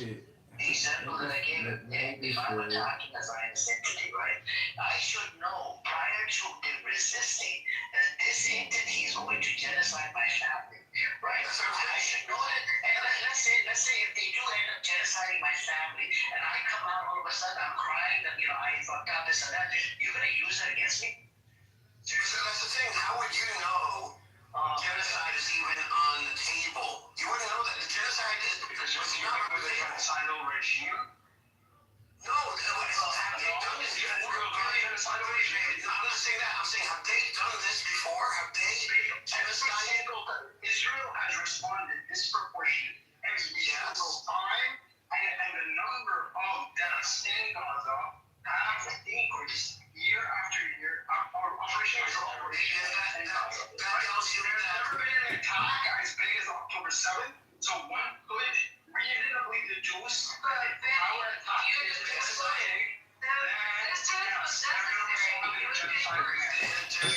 getting worse. That's what you're saying. The reaction was, yes. Exactly. So they have Hello? Hello? Hello? That the response will be akin to genocide. No, you can only deduce when it's reasonable. This is reasonable from a genocidal regime. No, because it hasn't happened before. In insurance terminology, that's called a black swan. It's something that is not for Israeli was marching. No, we're not talking about Israel. We're talking about Hamas. Many Adams' rhetoric is one shy step away from science. Yes, of course, sure. Okay,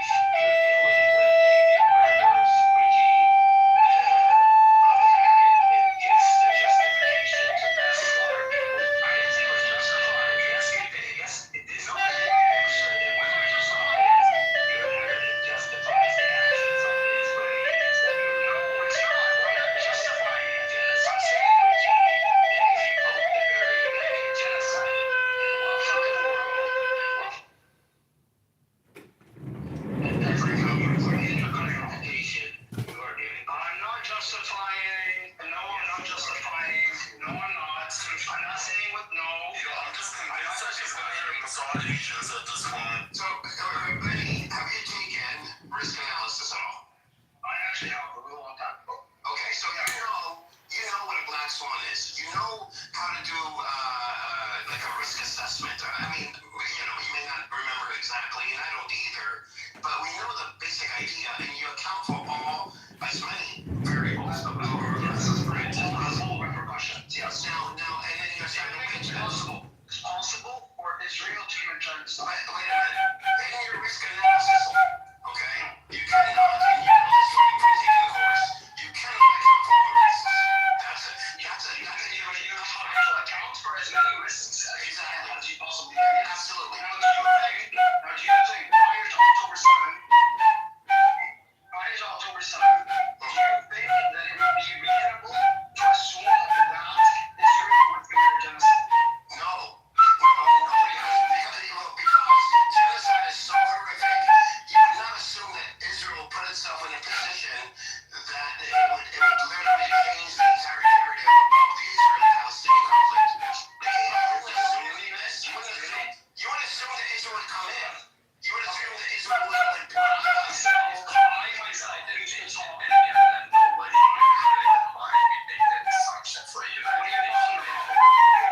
what does the United Nations have to do with this? Israel has been ignoring the United Nations.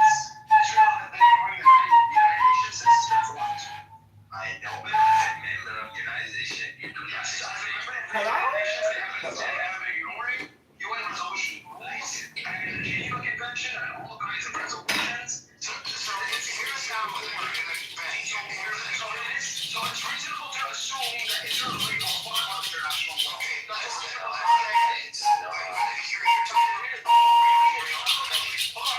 It's not a reasonable assumption to assume that Israel is going to share international law. Let's go with that, and let's go with what you said, Penny, about Israel's responses keep getting worse, right? So you would graph that out. Israel's responses keep getting worse. So you would go with, okay, if we do an operation, we expect the response to be worse than what we've had before. Correct? We can agree on this? Sorry, you're cooking. Okay, so risk analysis, okay? Okay. You said that Israel has responded disproportionately every time. As a number of deaths have been researched. This is correct, right? I agree with you. And then at the same time, they have continued even during times when Palestinians have not been fighting or peacefully protesting or things have been calm. They've continued to kill, right? Yeah, but on a much smaller scale. Much smaller. So we can logically say that Israel will break international law because they have done so, correct? We can reasonably say that doing an operation on October 7th, like what Hamas did, would bring about a stronger reaction from Israel. We can reasonably say this, right? Not only that, I remember looking into this once. If you look at the proportion of how many, after every time, like Hamas attacks or kills anybody or whatever, the way that they respond, the number of people that I'm cooking right now. I looked at the numbers like 15 minutes ago.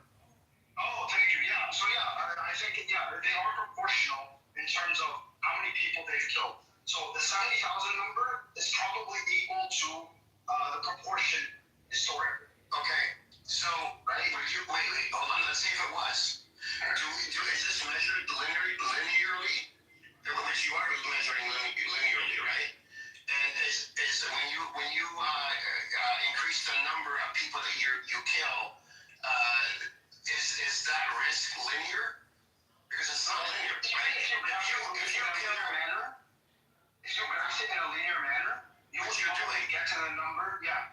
If you graph it in a linear manner, you'll probably get to the numbers. Yes. Okay. And I'll go with that. And in addition to that, whether it's a genocide or not, is not the point. The point is the mass atrocities and the mass number of deaths. Okay. If you did the same thing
force. It's not linear for any military on the planet. They don't make that linear shit. It's still disproportionate. Of course, I agree. Yes. Okay. So if you're gonna go in and kill and abduct over 1,000 people, right? And you know also that whatever you do, there is a head of directive, and whatever the Israeli government does will also be blamed by them. This is a big state into account in risk analysis. That even if you don't kill those people, the Israelis do, you're still gonna get blamed for it. So in the eyes of the Israeli government and the Israeli public, they want a response proportionate to that. And what's the word Israel's risk analysis? What would be Israel's risk analysis? Israel's not the one that committed the... No. They definitely did a risk analysis as they're going in, in response to this. They did a risk analysis. Yes, they were risk analysis. If they're going to kill more people, they probably would not. Well, so the thing is though, would that be attributed, or I should say, would Hamas understand that Israel would go and kill 70,000 people, because you can't say 70,000 is equivalent proportionally to 7,000 people. Really, And the access to spam it with a flick of my wrist. By the way, it's not I wish to talk about how Israel is trying to instigate a global war, because in a world war, they are able to, under the cover of everybody being distracted, kill a lot of people and take a lot of land. That's true. I mean, that's why they used to play that. I was already working under the assumption that Israel is willing to and capable of killing a lot of people and taking a lot of land. And that's when the population of Palestinians are taking into account the West Bank and Gaza. So yeah, the number was in the millions in my mind. So if I could account for that, So you're telling me that every military operation that the resistance does within Israel, we should have accounted for genocide? Wait, I want to know what that means, Benny. Are you accusing Hamas of wanting to genocide its people? What does that mean? No, I'm not saying that. Then what are you saying? I'm not saying that they want to do it. I'm saying that they should have recognized. Now listen, I'm not making a value judgment. Whether or not it should have been done, it doesn't matter. Shut the fuck up. Don't fucking insult me like that. Listen, you cuss to my mom in the other fucking room, and I'm not gonna fucking stand for that shit. Come on now. Don't fucking cuss my mom like that. Don't fucking call me a bitch like that. We're having a normal fucking conversation. You can't have a fucking conversation and not fucking fuck out. Okay. Prince, let's keep it civilized. Prince. Let's keep it civilized. Come on. Oh my God. Okay, hold on. Let's keep it civilized. We're having a good conversation. It's okay. We can have that shouting match, but that, don't follow that idiot that was in here. What was his name? Just don't follow his path. We know Mariana for a while. It's okay. He's questioning everything. Prince, here's what I hope you tell me about this. So, when you're doing a risk analysis and you're going to assume that the other side is going to kill more please check your messages, please. Now, as the you're doing an analysis, you're going to come to a point when you're going to say, okay, they will not go past this line, or we're not going to, we're not thinking of genocide. We're not thinking of going to starve and say to the world, we're going to starve the Palestinians, take away their water, medicine, everything. Do the kinds of things that they have done, and the videos that have come out from Gaza of the idea. I highly doubt that this was in Hamas's risk analysis. These are things that are outside of the scope of the risk analysis. Predicted a brutal response. Brutal, right. But nothing like we've seen. So anybody saying they saw this, I've known Benny Adam before October 7th, and he did not even foresee this. So he's full of shit, and he's on. Why did I the one talking about how Israel wants to instigate a world war in order to enter that guys, go in, slaughter Palestinians, millions. I used to say millions. And take a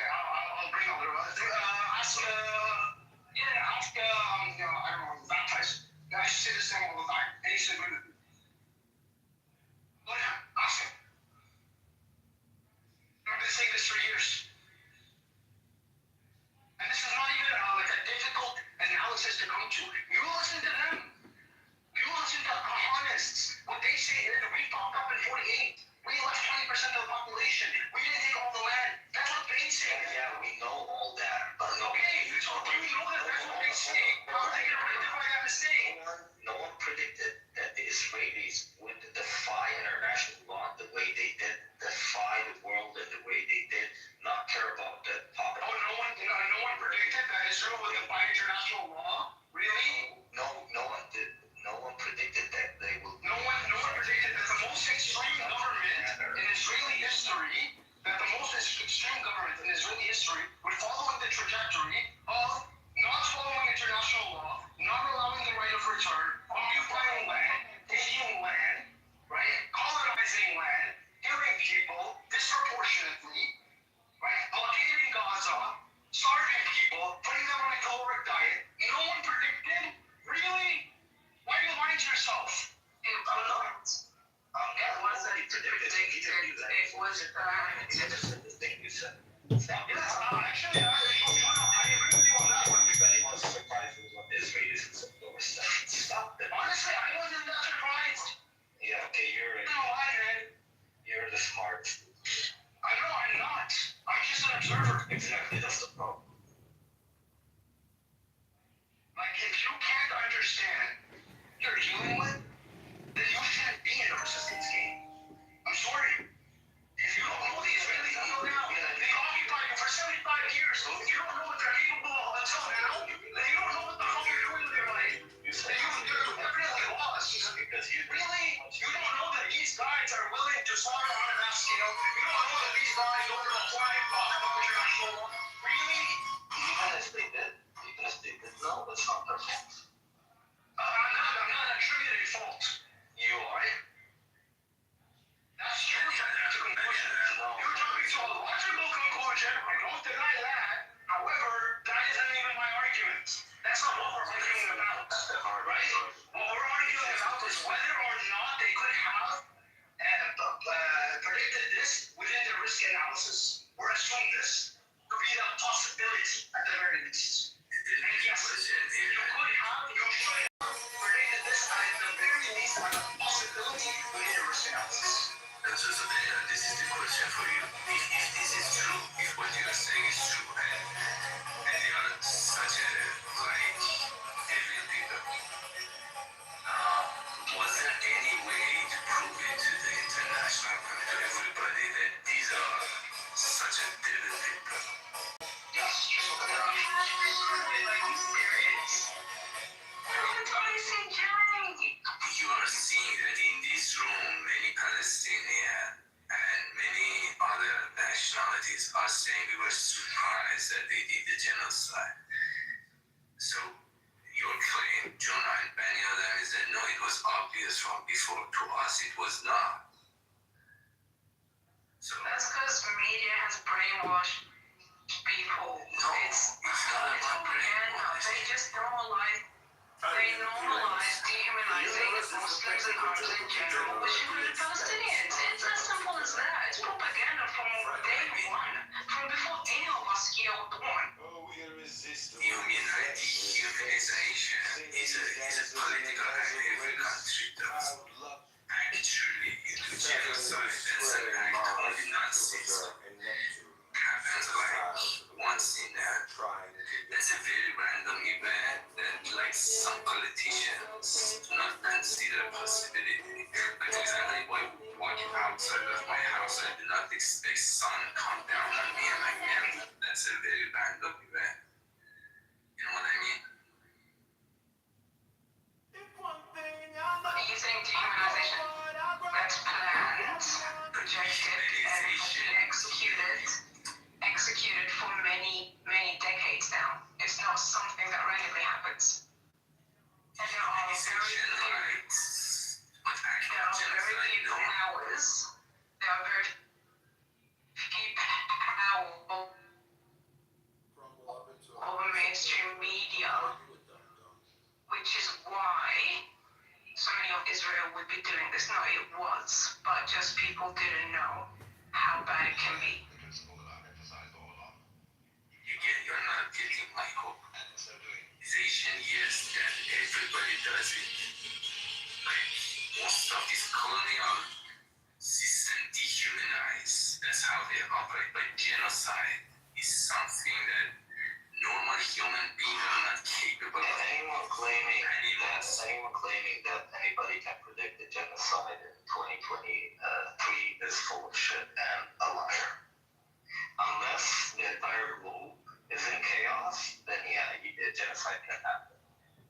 times of global peace. 2023, did you say? Doing a genocide on live television, on Facebook and Instagram is not predictable. And I don't believe anybody who claims they predicted it. Whether it's called, okay, if you were put yourself in the position of Hamas, right, or an analyst in Hamas, a risk analyst, right? Analyst. What do you think? Let's assume that you're going to kill about 1,500 people. Under that assumption, what would you predict Israel's response to be? And the casualties of that response wouldn't be linear. That's what I don't understand. It wouldn't be linear. Okay. Based on historical data, based on the fact that Israel is more right-wing today than ever before, based on the fact that they're on historic power, based on the fact that you know Hebrew and can speak it and all that stuff, and you can read their media and you can, see what Benny is doing, and you can see what he's doing, you can do all of these things. Based on the fact that you have lots of information at your disposal. Based on all of these facts, and on the ideological trajectory of Israel, what would you assume conservatively and liberally, because that's what an assumption. Friends, I don't think I'm in a corner here, but I want you to assume, give me a conservative estimate and give me a literal estimate of the number of casualties, right? The number of deaths, the number of displacements, and the loss of infrastructure. I would give you this. It wouldn't be linear for Mariano. Okay, what would it be? I'm saying it would not be linear. Wait, I'm staying out of this. Okay, so do it however you want. However you want to do it. However you want to do your analysis. Listen, I agree with you. The number would be large. Okay, and what does that mean? Hold on. What does that mean? Hold on. What I'm saying to you, though, where I disagree is, okay, if Israel killed 100 people to one Palestinian, one Israeli to 100 Palestinians, right? And if that has been the norm, let's say, then if we, October 7th, if we kill 1,000 of them, people, there'll be 100,000 people, right? However, though, it is not a proportional or linear graphing. It's not 1 to 1 because let me just finish. You can answer. I'll be quick. As Israel plans their response out, as more Palestinians would be killed, there would be more resistance to such a thing in Israel, and more resistance from the outside community, from the international community. There'll be more. Also, there'll be more resources taken up by Israel, more money spent. So this is what I'm saying. It's not like you can sit and say, okay, they would have killed 100,000 people. It's not that simple. Correct. Okay. So again, I'll ask you the question one more time. You don't have to ask it because it's not linear. But I didn't say it has to be linear. But then if it's not linear, I didn't say it has to be linear. I'm saying, put yourself in the position of someone in Hamas, right? Doing. You want to win so badly, dude. You're unwilling to acknowledge. You know what? I understand the facts are hard. I understand that the facts are hard. And by the way, I'm not even making a value judgment. I'm not saying this was a bad call. Not necessarily. Oh yeah, I don't want to know. You're not a real hero. You're a real veteran. You don't belong here. You're fucking Canadian. All that shit. Dude, shut the fuck up. I know I didn't say. Yes, I know what I'm doing. Yeah. Los niños de trabajo. Let's not pelear regional eastern. I know. There's an airspace there. Wait, I want to understand. What do you mean he's not there? Yeah, I don't know. This guy's so big. Come on. No, I'm serious. I'm serious. But he said I'm not here. Why? Because I'm Canadian. It's serious. Okay, guys, I'm not serious. Okay, I'm not serious. I have a question. Guys, I don't think so. We're going to Syria next month. Stop it.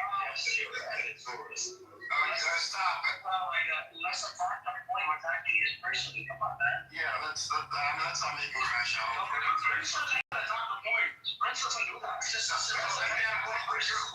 you talk to them? No, my problem with you is you think you are right. You think you are intelligent. You think you know it all. You don't know shit, dude. Okay, I don't know shit. I don't know shit. But you know what? You know what it is? It's not supposed to know shit. I think I know what they say. You don't know it. Nobody knows it. They know it because they're reducing the genocide to statistics and numbers. Like, who the fuck cares about the numbers? Whether it's linear, whether it's, who cares? It's a genocide, period, and that's it. Karnak, sorry, I'm using your old name, Davis. Where the argument really started where it was, the claim was made that, and not by Benny Goy here, but by someone else, that Hamas should have predicted the genocide in their risk analysis. And I'm making the claim that that would be what's considered, what's called a black swan, something that you would not predict. I understand the black swan, but I mean, do you think someone at Hamas is going to be sitting down on a drafting table, calculating the risk assessment? Of course, yes, they would. Yes, they would, absolutely. Yes, but they would not count on a genocide because that would be outside the scope of the risk profile. Whether it would be labeled a genocide or not is not the point. That's the point. Counting on going after it. Yeah, that's the point. Genocides are deemed genocides like decades later. The point is, how many casualties are we expecting? How many deaths are we expecting? How much infrastructure destroyed are we expecting? How many refugees are we expecting? These are the different characteristics. There's other factors as well, right? However, these would be the four basic factors. Okay, what's Israel's risk tolerance? Benny Adam, what's Israel's risk tolerance for bad publicity? What was it before October 7th? Did you hide? No. They would hide what they're doing. They don't want other people to when Trump wasn't around, Trump came, nothing was hidden. Things were even then, 2023 were killed. So what Benny's basically saying, that using risk analysis, surely one could predict that Israel, especially with like the history and the freaking coming of Trump, who was this figure of flamboyance, this extreme openness with whatever the fuck he was doing, that they would surely they can predict such an outright, such as a mass killing of people for Palestine. However, I think that I don't think it was not expected. I think we as a human community didn't think. This is Biden in power. It wasn't Trump. Right. Prior to him. Yeah, but this happened in 2023. Right. So I think Trump did put the stepping stone off.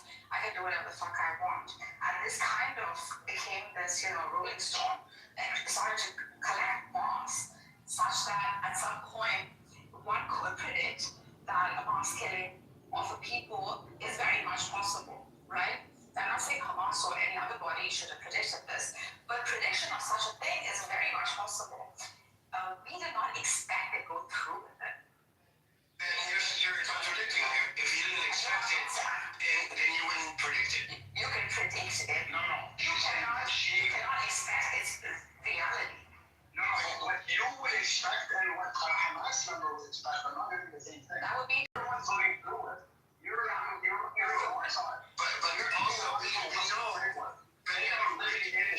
We know how the control that they had. They go to great lengths to have control over the media. They go to great lengths to spin things so that they don't seem as bad. Settlements are neighborhoods, not settlements. Yeah, they hide things. They hide things. It's in the process. But then they do a 180. After October 7th, they do a 180, and now they're not hiding anything at all. That's not hiding a lot. No. If they weren't hiding anything, they would have allowed. I'll take it back. I'll say. No one is allowed atrocities yet, but no, true. But we also would not have expected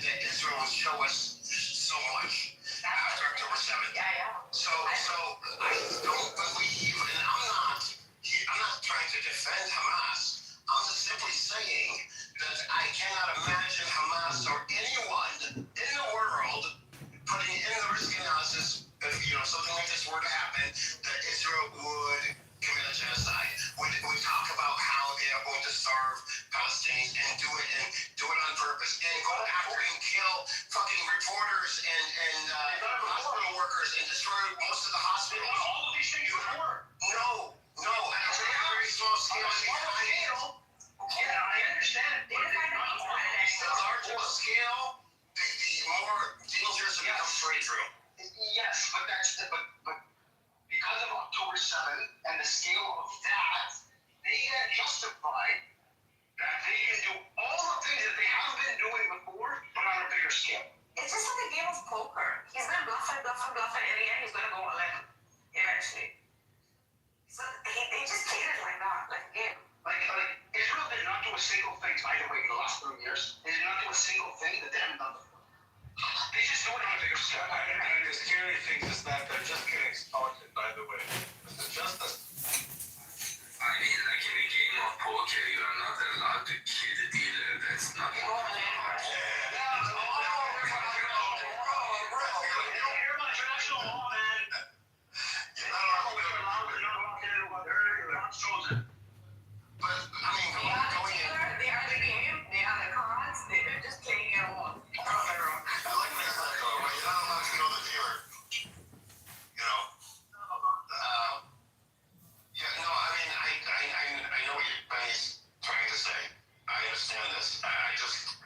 Don't think that it would be reasonable for anybody to predict Israel's response to this extent. We would predict a response to everyone.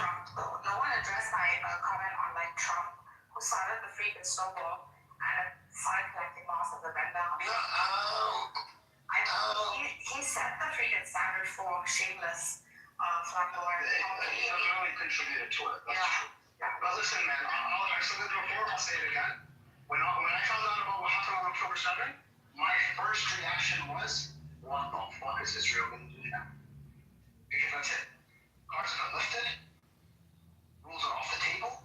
They're going to do whatever. I think that October 7th was premeditated. I mean, they knew about it beforehand. I think so. Yeah, I think so too, very much, yeah. I have a quick question. So, do you think Iran is the last stand between Turkey and Great Britain? No, Turkey. Turkey's next, but that's, Turkey is much harder than Iran. Iran is the middle ground. Much harder. if they could even get through with it.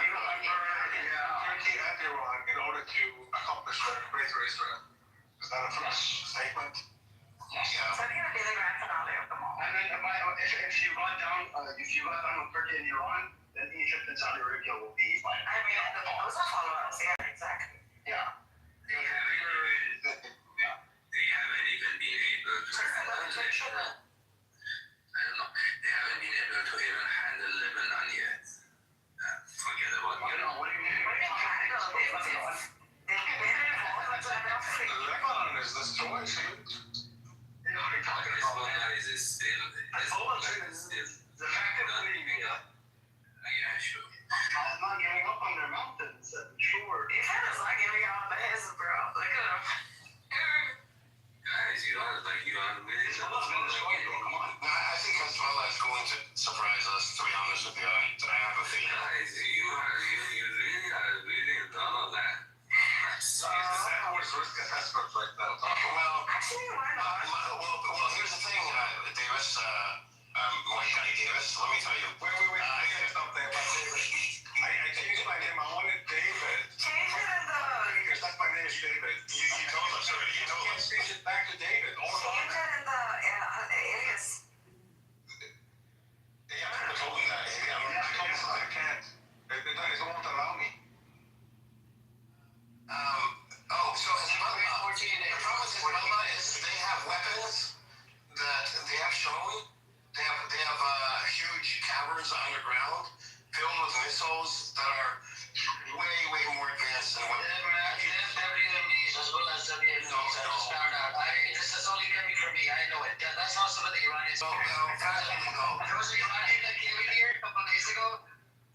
Factually, everybody knows that, that Hezbollah has these weapons. I mean, we've seen videos of them driving trucks. Oh, what are you talking about? They have hundreds of thousands of missiles. Thank you.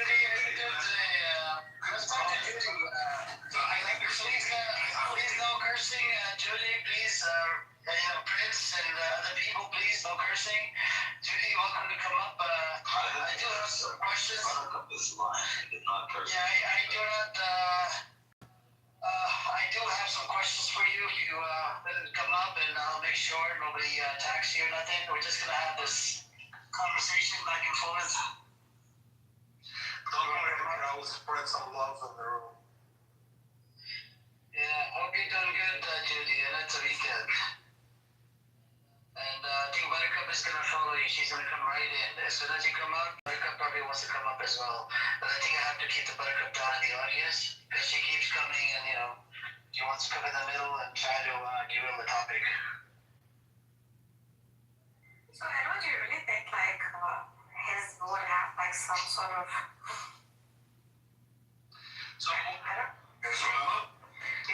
I don't know. I just have a feeling. I don't have any facts. What happened to all these weapons in these underground cities? hold on, let's analyze it. That's the thing. And Hezbollah has gone along with this narrative very, like a little too easily, in my opinion. Reaction, man. Would you like We have defeated. We're weakened. We're severely weakened, and I don't know. I don't feel like Arabs. Right, but you're not like associated with coming down on Nasrallah? No, Nasrallah was just a figurehead. That's all he was at this point. He wasn't even. Nasrallah was a leader for over. I know. He took over. From his previous predecessor that was assassinated. Nasrallah has a great. Very long. I thought the Torah, dude, Hezbollah became like a cultural personality there, wrong? Yes. Okay. When you talk about the brand, the image, that's a different story. I'm only talking about the military. I'm saying the military itself, all these weapons are still there. So that gives me pause. I'm not going to. Underground. So if you I wouldn't say. last time they killed the Hezbollah leader before Nasrallah, that was much more logical leader. So this leader of Hezbollah for sure was more before Nasrallah, the leader of Hezbollah was much more rational and reasonable than Nasrallah. So when they killed that mob, How long did he stick around? Like a year? Yeah. 2 years not. So, yeah. Nasrallah did do a lot. Give you guys a heads up. Anyone in the audience, he's an Iranian. He's a Rosabelli supporter. He records my rooms. So if you guys need some sort of a clip, you can, approach him. He has a whole bunch of clips of my rooms. I did rent free in his fucking head. He got moved down one time, and he's so sensitive. Some of the Iranians are very fucking sensitive. They get triggered, they don't want to come back up. They might come up, otherwise you're welcome to get lost out of the room. And Judy, if you want to come up, is Judy still here? Judy, you're welcome to come up. Let's have that conversation. No one will ask you. Everybody else needs one. She's not in the room. No, she left, okay. Buttercup is sitting in the audience with the anonymous account. Is that you, Buttercup? So what do you, what's your prediction for risk analysis effort? On Hezbollah, I don't know. I just feel like they're laying a fence. Like there's something going on there that, because they're in coordination with the other resistance groups, so I don't know. And they can get orders from Iran too, so I don't know. I just know that all these very sophisticated weapons and drones have not been used, but they are, and they were underground. We know Israel cannot reach them far deep underground. We know this from Gaza. So that's the big question. They have all these weapons, and what happened to all the people? How many people did Hezbollah have in Lebanon? Over 50,000, right? How come they're muted now, though? There's no response. That's what I'm saying. That's saying it doesn't make sense. But do you think the Hezbollah might have experienced a kind of turning back of them from Iran in some sense? Because Nasrallah's end didn't seem to be that much of a dramatic event, or even or they didn't receive any responsiveness from Iran. Or do you think they're working behind the curtains with each other?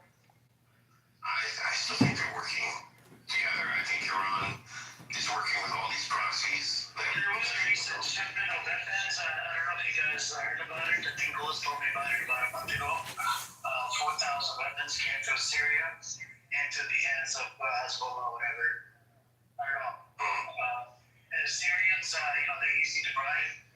Anyway, it's easy to bribe, right? Well, Syria is a large territory. Yeah, there's a lot of corruption in the Levant. Yeah. Well, I mean, but it's a large territory, and you can get from Iran to Lebanon fairly easily. Because of the terrain, because of the government doesn't have full control over the entirety of the country from would it be north to south or east to west, from top to bottom when it comes to the top of the Iranian border or Turkish border down. I don't know. It's not a I shouldn't say well. The Syrian government doesn't have the resources to control its borders completely. Sorry, what was the question earlier? Why do you honestly think Hezbollah still, has it? So I see the logic is this: we know that there are hundreds of thousands of missiles. So these are Israeli facts. Second, we know that they are not giving them up. Third, I think we can assume they are not gonna sign a deal with Israel without Iranian permission. So put these three things together, and you know that they are as dangerous as ever. It's just that they are right now, for some reason, laying low. Because the entire storyline will change with this. But they also deal with Lebanese politics. They also have to consider Lebanon too. That doesn't matter if you're powerful and if they'll handle that. They've done it for whatever years. Why I'm asking you this is because the entire storyline is going to change. Because you actually have a freaking very powerful, strong, hidden enemy who's going to combat if you're giving Hezbollah that kind of leverage. Yeah, I feel like that's the whole point. I don't have answers to these questions. None of these proxies have gone anywhere. They're just laying low. Yeah, that's what I think. The Iraqi one has, what are they called?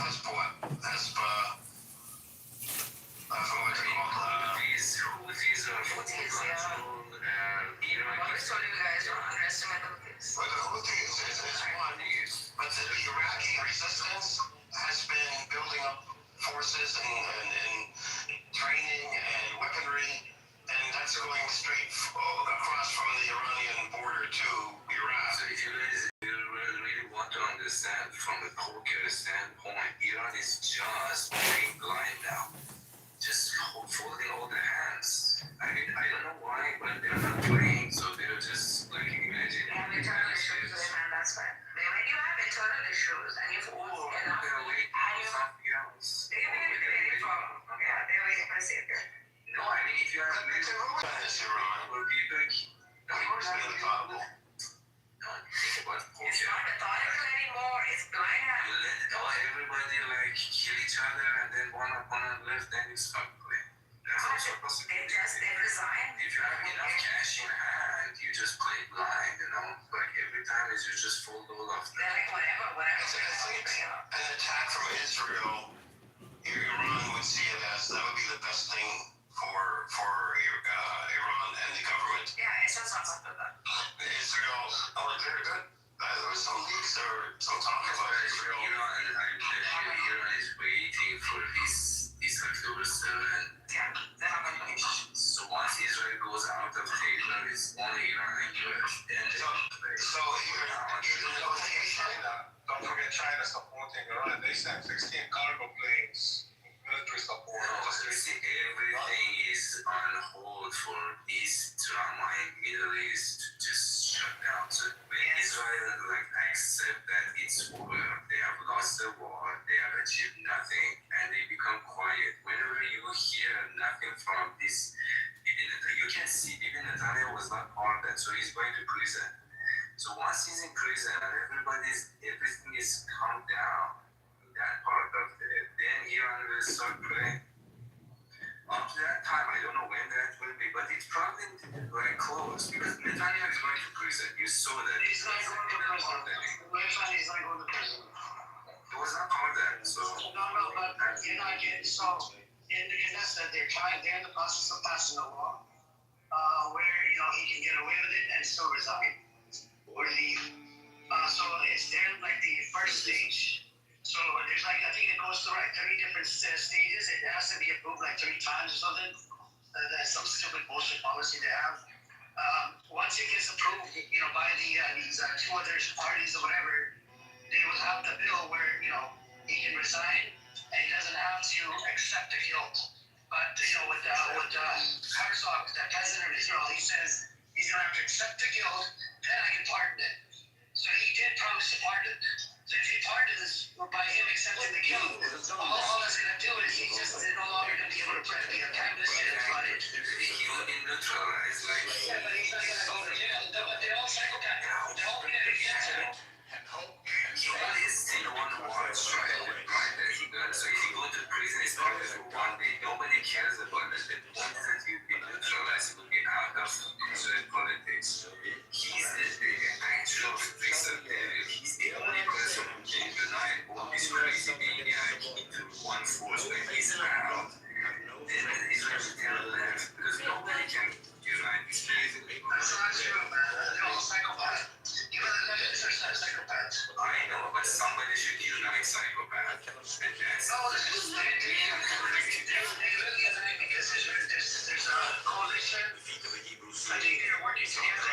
It's just a matter of time. If Netanyahu was to go out, I think then, was it that was telling me it's not a coalition, or somebody to pick up the leader, and they're going to pick up people like the leader or someone or something.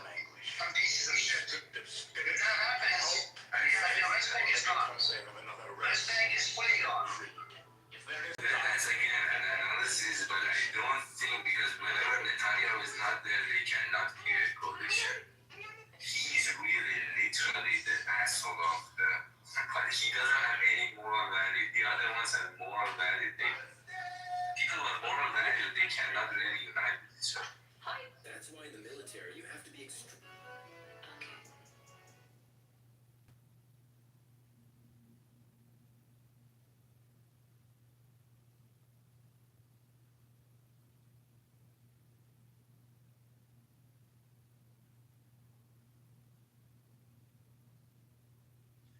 Shouldn't say moral value, because like those, I don't consider their values as moral, but they do have some value. People who believe in something, normally they cannot, get united with other people who believe in something. So you need somebody which doesn't believe in anything to unite these people.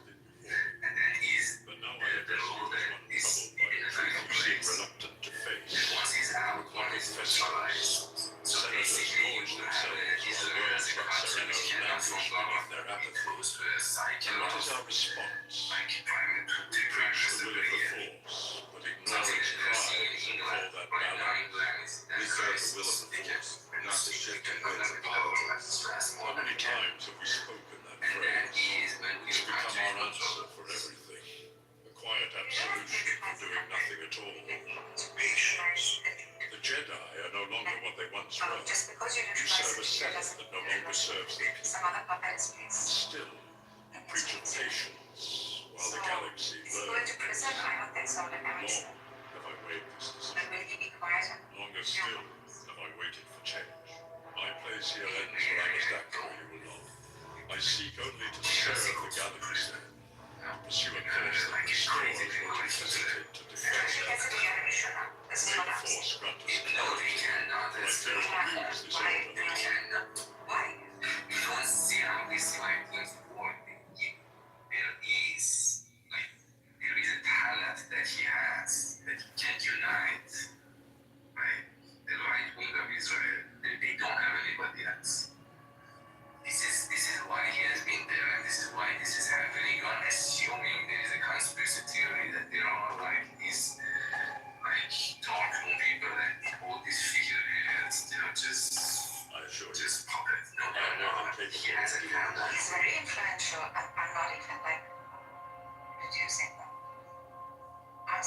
necessarily he gets neutralized because of the war crimes, or what they're calling war crimes. Galaxy. No, no, those are international. It has to be internal. The only way that it can get neutralized is from inside Israel, inside politics. If they find something that you're creating, you are a criminal now, you cannot be prime minister. If you promise that you don't become prime minister, get that fuck out of politics. I say that's what's going on. Yeah, that's not that. That's just that. That's once that Reshape the and galaxy. once that happened, then this Israel thing will come down, right? And nobody talks about Israel. And that moment, then you will see, like, Iran start playing. That was like, right now, everybody in the area is laying low for that to happen. So I ask you, what proof Iran has do you its own have issues to deal that with. you can deliver such power? I think you're discounting that for me. No, Iran really doesn't have any internal shenanigans. Yeah. That's a lie. No. Trust me. While the galaxy drowns If Iran had an internal issue, they would the not Jedi, have this moment. I offer Lift you subsidies. the So one they had thing waited for they never 57 years to lift these subsidies. become They my did not apprentice. dare. If they had an Learn internal to issue, wield the they did power not. of the Sith. They knew exactly this would happen. We will remake The the timing is galaxy. completely sure. They're confident nothing happens. Justice. Otherwise, are they crazy? But at this moment, they pledge my lift loyalty the subsidies to people. You know why this whole thing started, right? I think the Bazaar, it was the whole. No, the Iranian government passed a law that the dollars from now on is one price. Before that, dollar had different prices. Because they wanted to go buy food. There are forces The that dollar was one price. If you wanted to have a dollar, the Iranian government said, fuck you, dollar from now is one price. And that is the market price. upon himself to That was the cause of all these things. What it means is literally a bunch of like Entire army. corrupt people in Iran that are getting rich from dollar. Different, because in dollar are different price that is corruption. the Jedi cannot learn of this army. For 47 years they have been trying to make this happen even there. Before his Why misguided should they do it now? and learn the Jedi Completely sure they're very confident they don't have any internal problem. They can handle it. Would he not be a powerful ally to us? he remains chained to his Jedi ideals. This is why I find that to be. He cannot be part of our victory.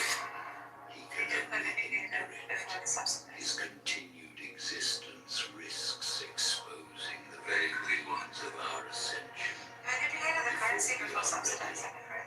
I understand, Master. See, this is how it used to work. So Opportunity the presents central bank, it will be arranged. He will not Central interfere. Bank of Iran gets some dollars, and that dollars it will give it to some other people, certain things in the country. Central Bank government doesn't manage those people, man.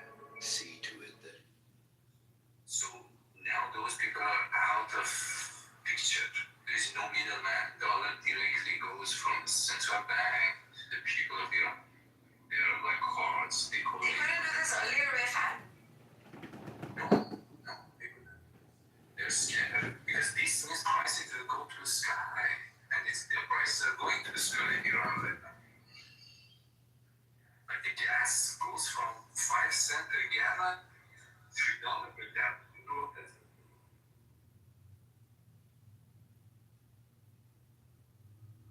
I remember like my uncle would just fill up gas and just drive away. I mean, there is an activity in Iran called Dordori. I haven't seen it anywhere in the world. And this is a fun activity. Let's go Dordori. Like you just go drive around. Gas is literally free. And then, yeah. Dordori, you know, they go to Jordan with Dordori. Like for example, from 5 o'clock in the afternoon. That's why Tehran is locked. People after work, this is their like hobby. They go drive in the street.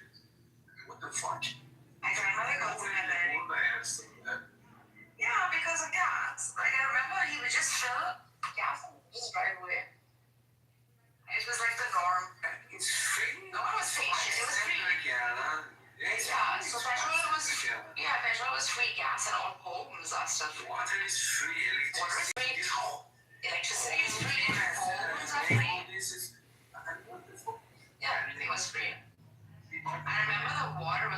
crystal clear.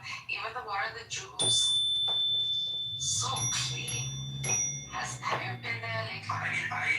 My uncle's wife, she literally, I saw it with my own eye, to save dishwasher liquid, she would put hot water, just run on the dishes for 1 hour. So she saves money on the dishwasher. This is what she did. I saw it with my own eye. This is, Anyway, it's 48, so if that's normal for you. no, this one's Kermasher. We got Mark here. What's up, Mark? Mark, what do you think the plan is? You think Israel going to attack Iran? Because now Trump gave him the green light that the deal doesn't happen with Iran. What do you think about that? Mark? Sorry, can you ask that one more time? I missed it. I said Trump gave him a green light to Netanyahu. If the deal doesn't happen between Iran or America, that Israel can do the attack on Iran. Do you think it will actually do it?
Is there a genocide in your opinion or not?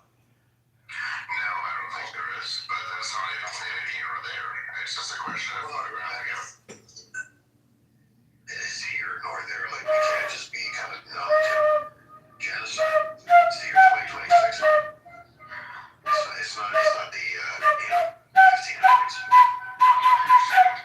think, let's put it this way, if you take the position that Israel took, which obviously you're more than free to disagree with, but they made it pretty clear that they targeted the Gaza people in the aftermath, they would probably still argue that that is what has happened. Now, you are free to disagree with that, of course, but I think that going back to an earlier discussion about, no one could have calculated for genocide, which was a long conversation that happened about an hour ago. I don't think that was in Israel's mindset either. I don't think Israel's mindset was genocide. Israel's mindset was self-defense. So when you're doing your risk analysis, self-defense, I think, is something you can anticipate. Whether it stretches into something like genocide, which I know is a Palestinian approach. I mean, obviously, if Israel thought it was genocide, then yeah, maybe it's a difficult thing to analyze, but they don't. So because they don't think it's genocide, then it should have been factored into the risk analysis that a targeted attack on Gaza would take place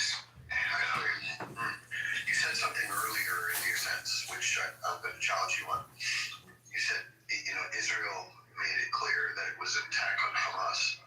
Why am I able to pull up so many quotes from senior Israeli officials, including the president, that actually imply there's things like no uninvolved civilians, like the general population is guilty, like they're comfortable with denying food, electricity, and water. Why are there various reports directly from Israeli officials saying that one of the ideas is to make Gaza uninhabitable so that the Palestinians don't return? Why was there public support by Netanyahu at one point to actually remove and relocate 2 million Gazans? So that's really unclear, actually, that it's about Hamas. It seems like it's, by Israel's own admission, it's about more than Hamas. How do I reconcile all of this in your head, in my head, and how do you reconcile that in your head? I reconcile it pretty easily. I think that were they moving those people prior to October 7th? No. Were they moving it after October 7th? Yes. What happened on that day? Hamas came in and frankly did a lot of the Palestinians, a lot of them didn't know about this. So I don't understand why there's, I've mentioned this in this room before, I don't understand why there's not a gigantic swathe of people within Palestine who are irate and pissed because frankly, if this hadn't happened unilaterally by Hamas, their lives would be a lot better. So that's something that's confused me, but to reconcile it is pretty simple. If those things were happening on October 5th, and they were not mentioned as a direct response to what happened on October 7th. Najeez. Gotta be careful, Najeez. You're gonna get picked up by the FBI, Najeez. You're gonna get arrested. Gotta be on the right side of history, Najeez. Gotta be on the side of good. Dr. Good now. Gotta fight Dr. Bad. Dr. Good's gotta win against Dr. Bad. We can't let Dr. Bad get away with this shit. What do you mean, why am I streaming? I'm sending it to Cash Patel and Pam Bondi, of course. Because they really care about this shit, obviously. Bull Rush. It's interesting, like how rooms have completely different political views. Like this, and different loyalties, I guess. Well, you know, listen, if Power Rush, Bull Rush, not Did just you see that? Am I the only one who's seen that? what? Like the loyalties is complete.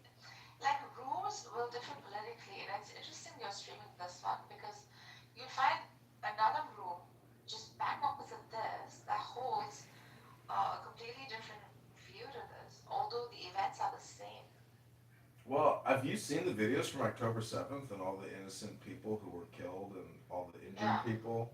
Yeah. It's so bad that like I saw a video of a girl who had like shrapnel all through her legs and she was like holed up in like a building and they were just all in shock and they knew that like at any moment holy shit, you just can't believe when you see all these dead bodies all around the place. You're like, I just can't believe this is real. Like, what are we doing? But the thing is, like these are pirates. The people that did October 7th are nothing more than pirates. And, you know, governments have been waging wars against pirates forever. It's like cops and robbers. But, you know, I would fight an Islamic jihadist, you know, to the death to stay alive. If they're coming to kill me for political reasons, like they did on October 7th at Supernova, like those innocent people were partying to try to get peace. And then they were all slaughtered by the people that they were trying to, like, you know, get peace with. How fucked up is that? That's what I'm saying. And then you'll have a view that will not support yours, and another that will not support either or. Like, trying to see how subjective politics is. Well, I think the good thing about being an American is like we are like the big third party. We're the huge elephant.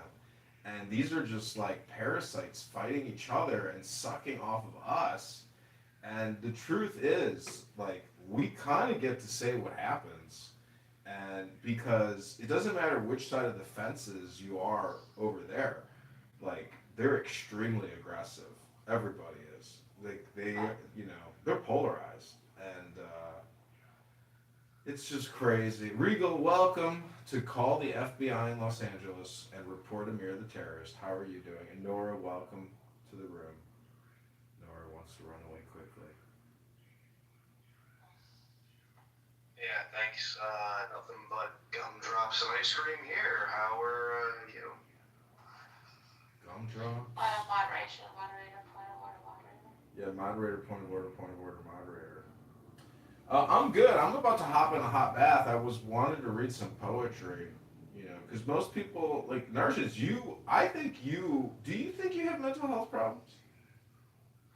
Yeah, I think sometimes I go, I spiral down, but I come up quick. What's I that? have no choice. Meaning, I like, spiral down every now and then, like, just analyzing life and shit like that. And then I bounce back quick. I have no choice. I have to bounce back up. well, I mean, I was outside in nature today in the sun and jogging and, Exactly. grounding myself. And, I like, go for long walks and I just meet my friends. I go out. I bounce back pretty quickly. I don't like the feeling of feeling down at all. yeah, I haven't felt depressed in quite a while. I mean, it's liberating to say what you think and feel what you say. And when I just hear people wasting all their time, especially the crash outs, like if you listen to Amir screaming, like to me, that's like crazy. That's like actually what crazy people do is they scream and scream and scream and scream and get angry and angry and angrier and angrier. And it's like, to what end? Like, do you have any idea how, like, why are you treating your body like that? To me, that's like, unless you're doing it for performative reasons. I think it's performative. I think a lot of stuff on Clubhouse is just performative. And that's come from, like, that too is mental health issue that people have, I think, the need to perform in order to be heard. Or just theatrics. It's pageantry. Yeah, but you've heard me read from books like that's performative. But when people are sitting here under fake identities in unrecorded rooms, creating essentially like Jew hate content to like hate the Jews and not be specific, but do generalizations and bigotry stereotypes, and not be a part of an actual peace movement, like play some drums and like let's sing a song or meditate or read something, but stop creating hornets nests that get kicked over. Like that's what they're doing. They're not building anything beautiful or peaceful.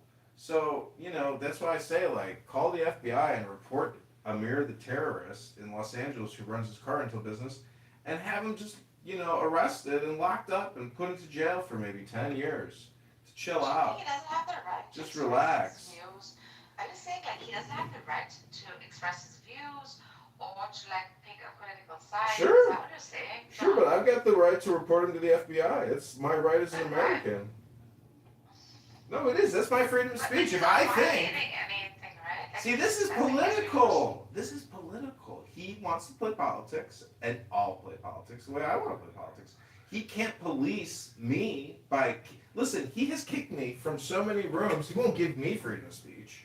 So I'll just record him and report him to the FBI, and I'll be done with it. Like, it's not going to stress me out. It should stress him out. And look at Judy here. Judy Actually, created. you know that, like, Barracuda's rooms are not Julian, right? Like, I don't know. Oh, really? I don't think so. Well, see, What do Darn you just. think? Well, it doesn't matter what I think because all I want to do is record, set it, and forget it, and let other people decide. I don't want to see. This is the problem, Narcissus. I don't even want to entertain questions. Do you know that? Like, I don't want to be a part of this social network. I just want to record it and let the world decide, and let lawyers decide, and let FBI analysts decide. I can't make any decisions. I'm just a citizen recording what I consider to be extremely problematic conversations because you are witnessing in real time people create nonstop hate speech. This is not nonstop peace speech and nonstop meditation or music. It's just nonstop political hate speech. That's what it is. So I've reported Amir to the Los Angeles FBI field department, and they're going to go investigate him and check out all his cars and run his taxes and see if he's been paying his taxes and check out his immigration. And if there's any problems, Kash Patel, our Hindu, Dindu FBI director, is going to fly to Los Angeles and just arrest Amir, and then he's going to be on Clubhouse and he's like, hold on a minute, guys. You got a fucking door. Knock at my fucking door. He's going to go to the front door and they're going to be like, FBI, open up. Hands in the air where we can see him. And Amir's going to be like, oh my God, that fucking John Kitover. He fucking called the FBI on me and they're at my fucking door. And Clubhouse, save me. That's what that will be Amir's last words on Clubhouse. Will be Clubhouse members, save me. If you're part of the World Affairs Forum, and you're interested in modern day political conversations and debates. Anyways, this is my comedy and my response to narcissism. See, the thing is, you think I'm over the top, but I'm not. I'm literally mirroring. I'm a mirror. You know me well. Like, if people want to be aggressive and psychotic with me, well, I'll be aggressive and psychotic with you, and we'll see how far it goes in the ether. Like, you can't push me around on my cell phones, but I can record you. And if you're willing to come in public space and be recorded, because they're in the audience in the Anon recording you and reporting you. It's not a John Kitover problem. That's a you problem. Hello?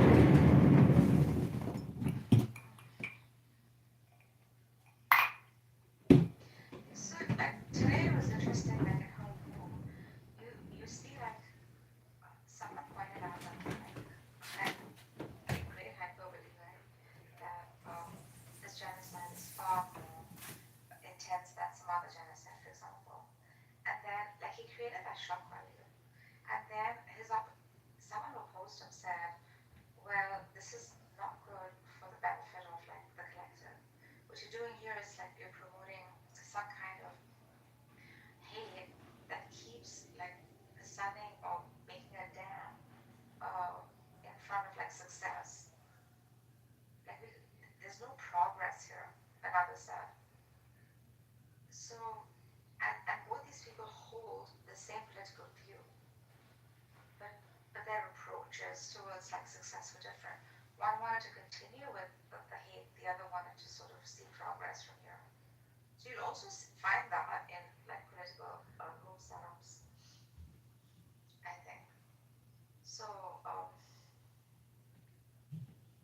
it's so varied. It's so varied. It's so expansive. The spectrum is so wide. How that politics can be perceived, like, on the faculties.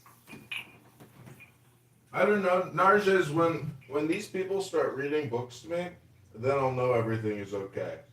Until then, I hate to tell you, like, that's what's up. You are hearing people project their homicidal and psychotic ideation on this app all the time.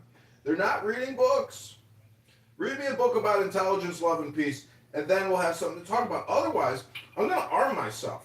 I'm going to record you. I'm going to report you. And I'm going to fight you. Because I don't think you have my best interests in heart. Because you don't even read to me peace. All you do, not you in particular, people on this app, like, this is a political game, and, this is how I play it. Hello?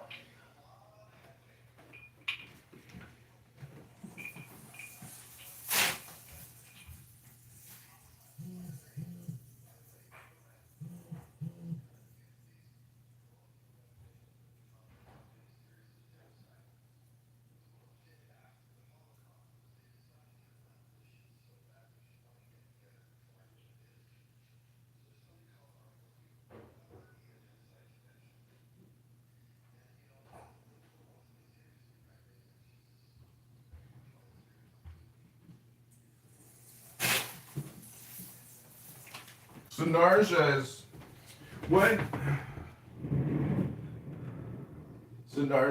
do you think a baby do you, like, for pro-life, like, when a baby is born, is it when the baby takes its first breath? Is it like 6 months into the pregnancy, 3 months into the pregnancy? When is a baby alive and a human? And when you kill it in an abortion, when is it like murder versus when is it, medical? I think it's through the fourth month, third, end of third, beginning of fourth. John, it pretty much communicates with you. Seeing this as a mother, so Hmm. it's at a likeness within you. Now, is it my freaking placebo mind that is perceiving it as such, or does the child is that a real child with a life growing, etc.? I think it could be both.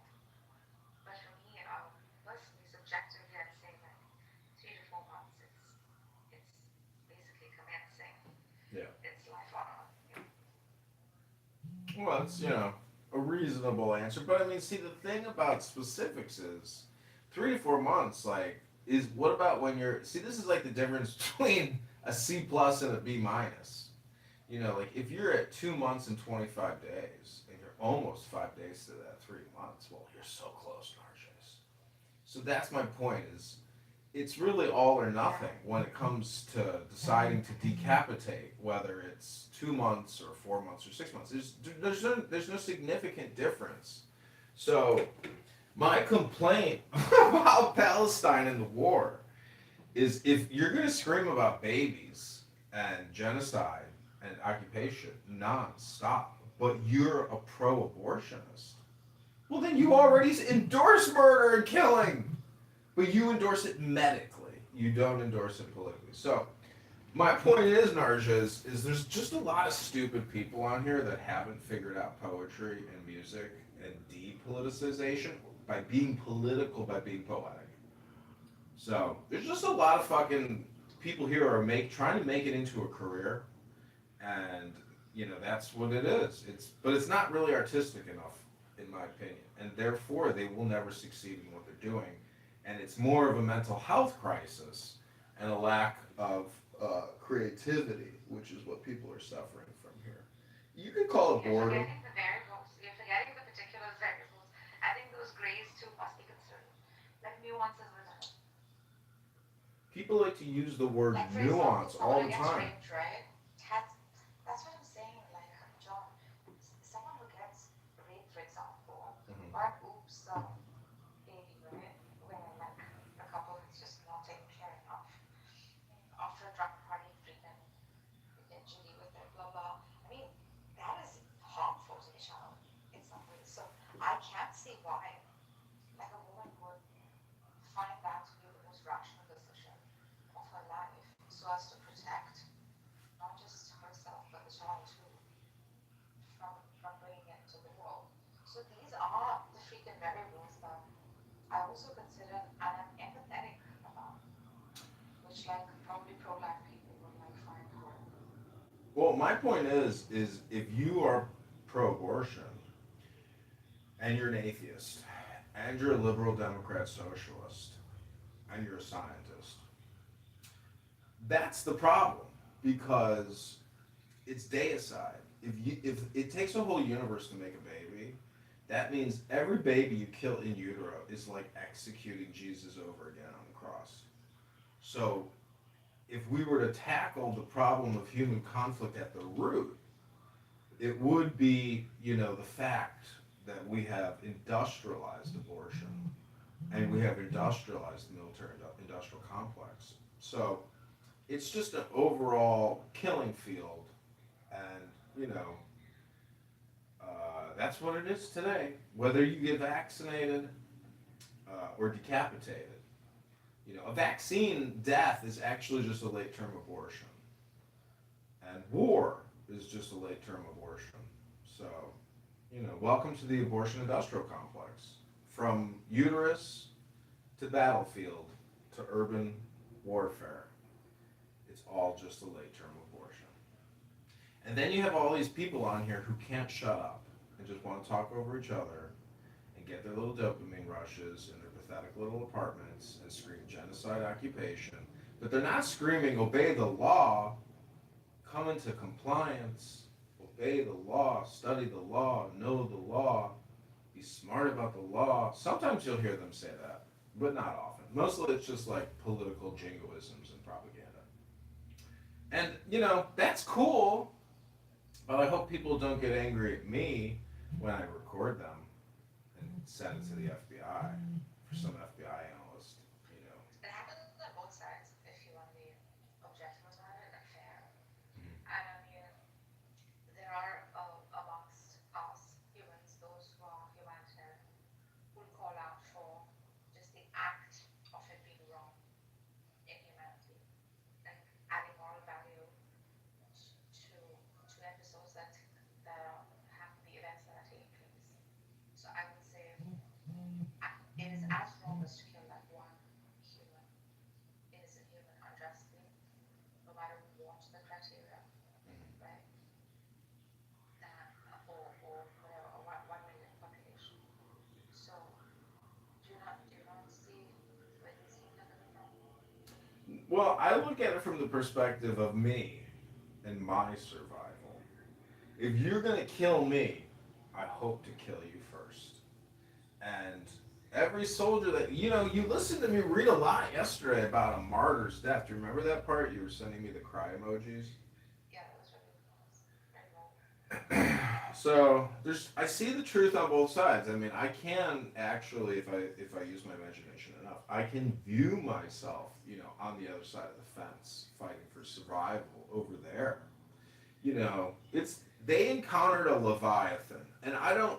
They're sitting here on Clownhouse talking about um, risk analysis, and they're like, "You don't think that the Hamas leadership ran on a risk analysis prior to October?" It's like, no, I don't think they did. They're like, "Of course they did." And there are professional soldiers, that work in the Russian government, the American government, the Iranian government, who have been studying warfare and trying to gather as much information as possible about how to run a war and how to fight, with intelligence. And I've got countless books, field manuals that soldiers from every war have spent their time writing after they engaged in a war. And guess what? Young officers study these field manuals so they know how to survive the war and, get the political outcome and the victory that they want to achieve. So I'm just saying that these rooms are pointless, and the Free Palestine rooms are nothing more than Barth and Daniel running the same script every single time. And I called him out on it today. And Daniel's like, "You're a fucking loser. You're like a disabled fucking veteran. Fuck you." Like, I've seen Daniel Nera's photo. He's disgusting. He looks like he just came out of a catacomb tomb. Like his liver and his skin is yellow and he's all dusty and nasty and he's like hugging that older guy, and I'm like, bro, go to the gym, take a shower. Don't criticize me. You and Barth are crazy. Barth is sitting there working, putting nails in 2x4s, and Daniel is sitting in his apartment, and they're sitting there, just having being cats with these Muslim balls, and they're just sitting there playing with these Muslim balls all day long. And I'm like, to what end, guys? Try to create something that lasts a little bit, at least for more than a few hours, and then disappears. Do some, hard. You're a guy that talks about poetry. I mean, you don't think it's poetic in some way that people can find solidarity and something like that. These people are my playthings. I jump on here for a day. Here's my buddy Danielle on Megatron. And this is what we're doing, and we find solidarity in doing that, and it passes the time. I mean, I don't know them personally. I don't know. You don't think that's poetic in a way?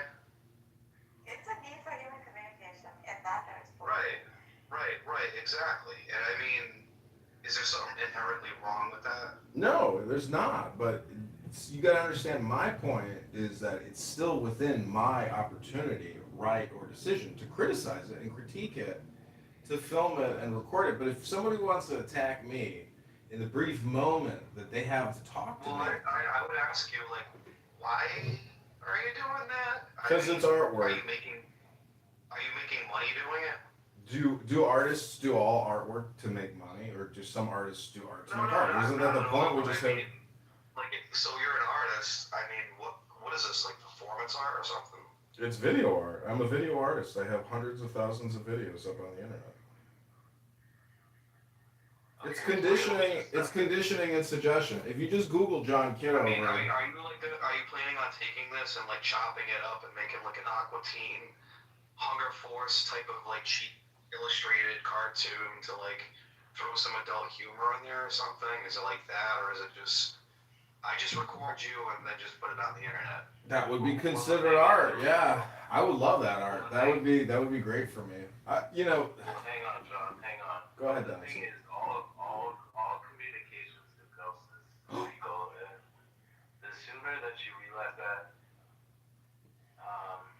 the better off you'll be.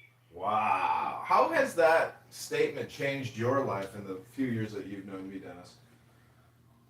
It has profoundly made a positive impact in the way that I view the world and communicate with others, not only in my personal life but my professional life. Coach John, do you think has been an excellent source of guidance and wisdom? And Who's Coach John? Me.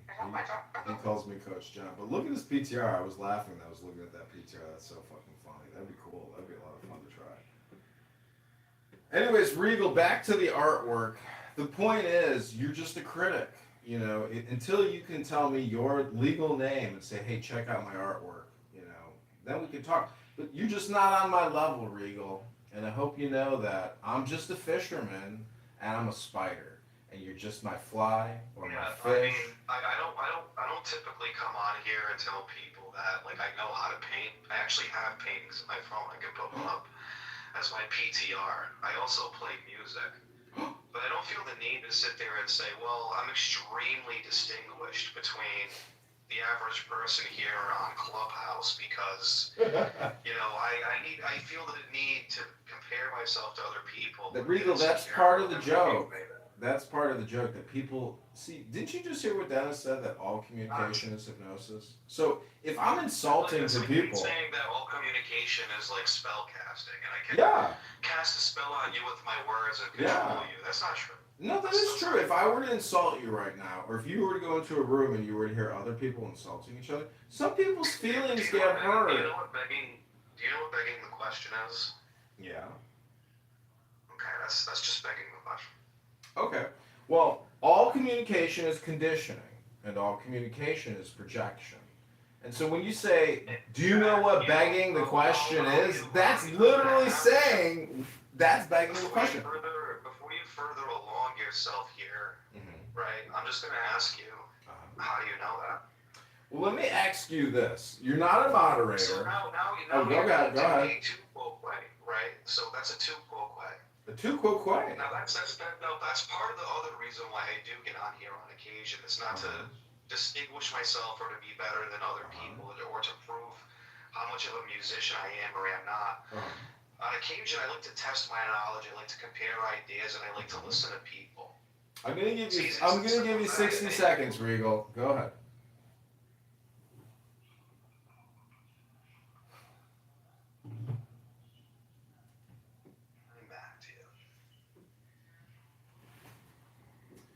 Okay, I'm going to give you 60 seconds. I hope we can go in 60-second intervals here.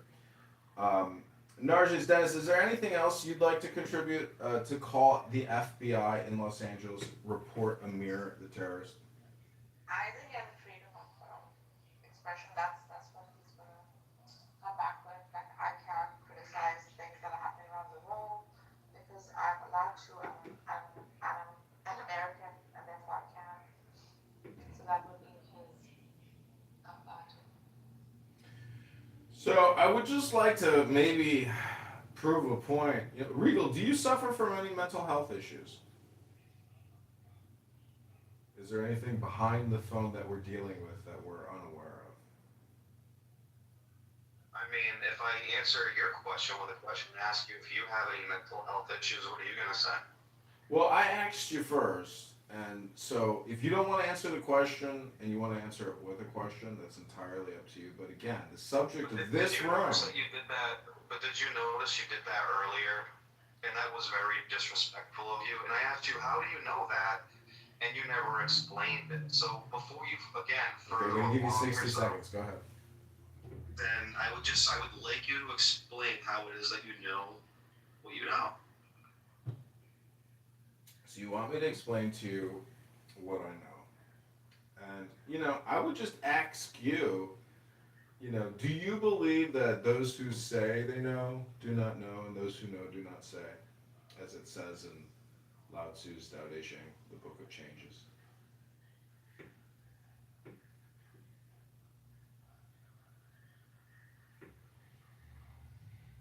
Well, we're getting to the transition point of my room creation here, and I want to thank all the participants. Honestly, man, I think that you're a very likable person. You seem like you have a personality, and you're actually quite funny at times. I do respect your opinion. I mean, I kind of see some of what you're saying in Clubhouse, and at the same time, it's not so much what you're making it out to be, you know? And I mean, I don't see what these cope rooms are about. Like, I notice people do that on here a lot. Like, they'll interact with somebody else on here or get into a discussion with another interlocutor, and then they open up a room, and this is like their cope session after wasting their time. And then, it's like, well, you're sitting here criticizing everyone else on here, and you're doing the same thing, but as you're sitting here doing the same thing, you're kind of like distinguishing yourself as like some sort of an artist. So you get to put yourself in the judge's seat and make judgments about everybody else. I mean, does that all apply to you? Okay, I'm past the question and answer stage of my room creation here. I apologize. But if there's anything else you'd like to say prior to the poem that I'm about to read, go ahead and say it now. Thank you very low. He's evading. Dr. Kitover. No, it's okay. Doctor is evading. It's not evading. There are times, Narjas. How did you even get it? Like, There are times when I just will not entertain questions because, the truth is, I don't have to entertain every question that comes my way. And I just feel like it's very compulsive. It doesn't. Well, go ahead. You can answer it if you want, but I would. The subject to you. Okay, well, let me just ask. Go ahead and just summarize the question, and I will quickly answer for you, and then I will give you 60-second follow-up. But then I'm going to read a poem. Go ahead. all right, let's start off with something really easy. How the heck did you get a picture of Daniel, and how did he get a picture of you? Like, you guys must have been close at some point. Like, how did you guys get into He posted a picture of himself with some guy that he was talking about, and I took a screenshot of it. What do you mean?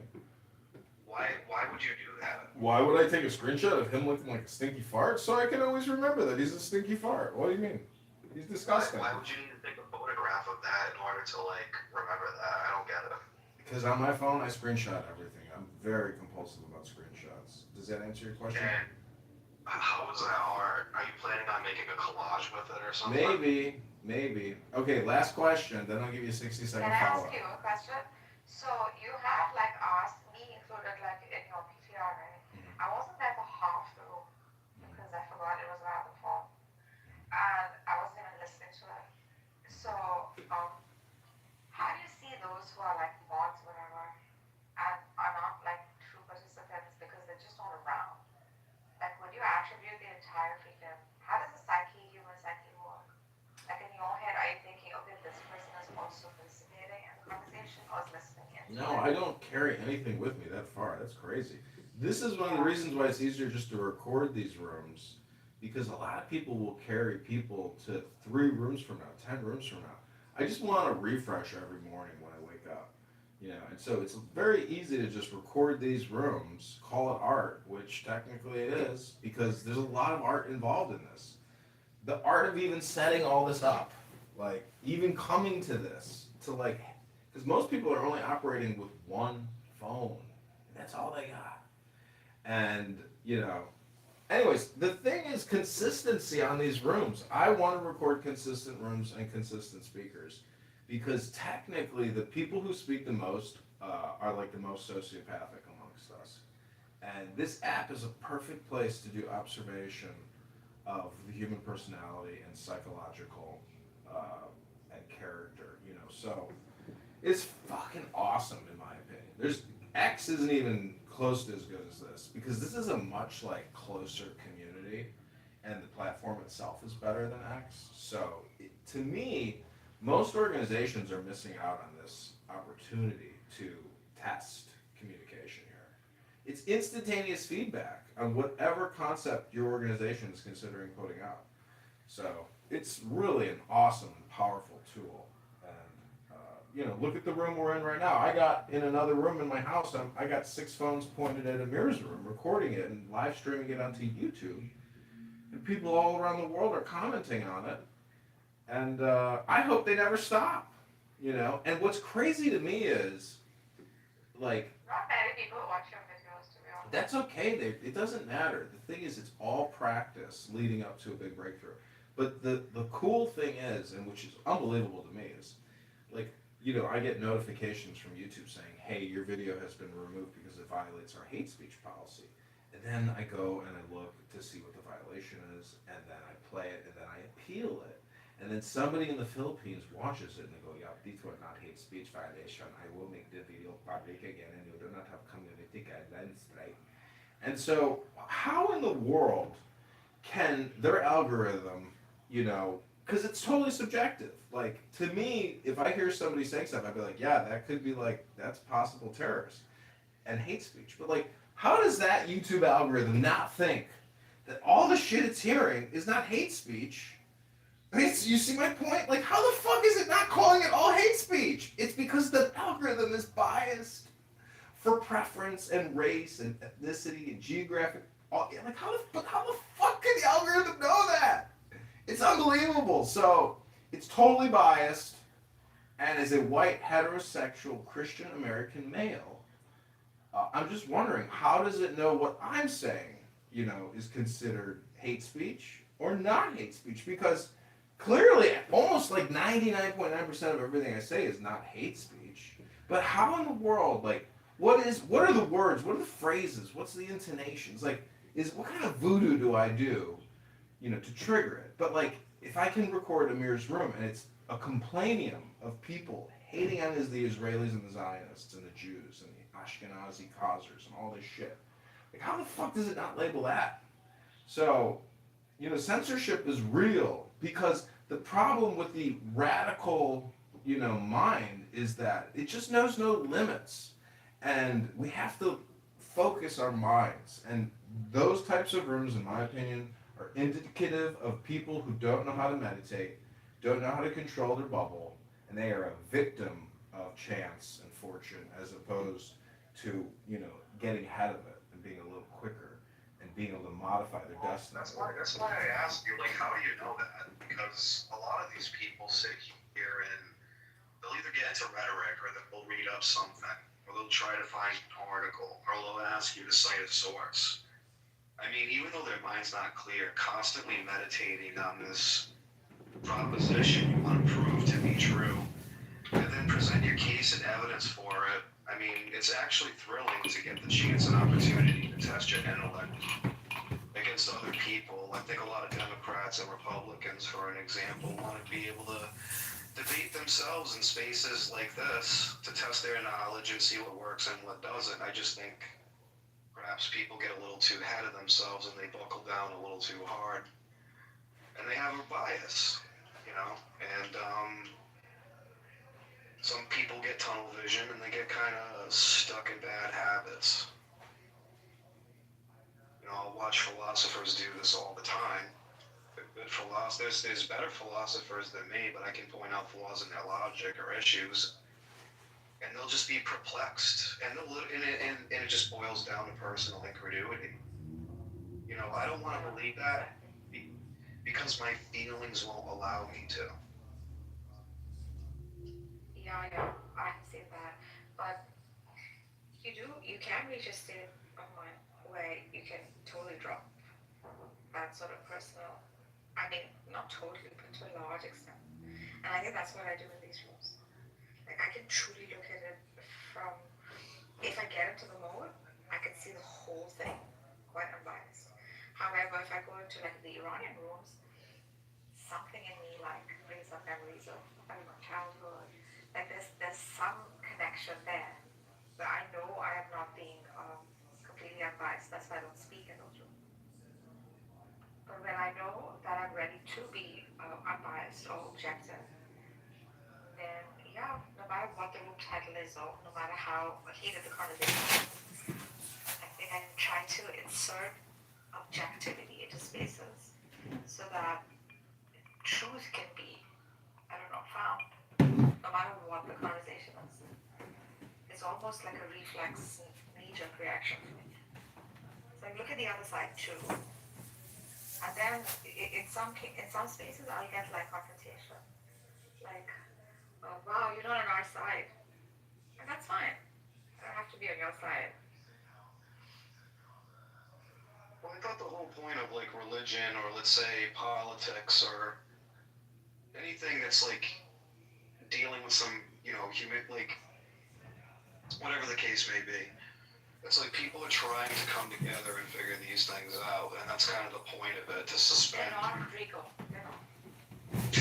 They're coming to big guys. They're assholes. Like, it's really sick. They just hold one opinion. Very few of us, I think, on this app actually want to philosophize or be objective about the world.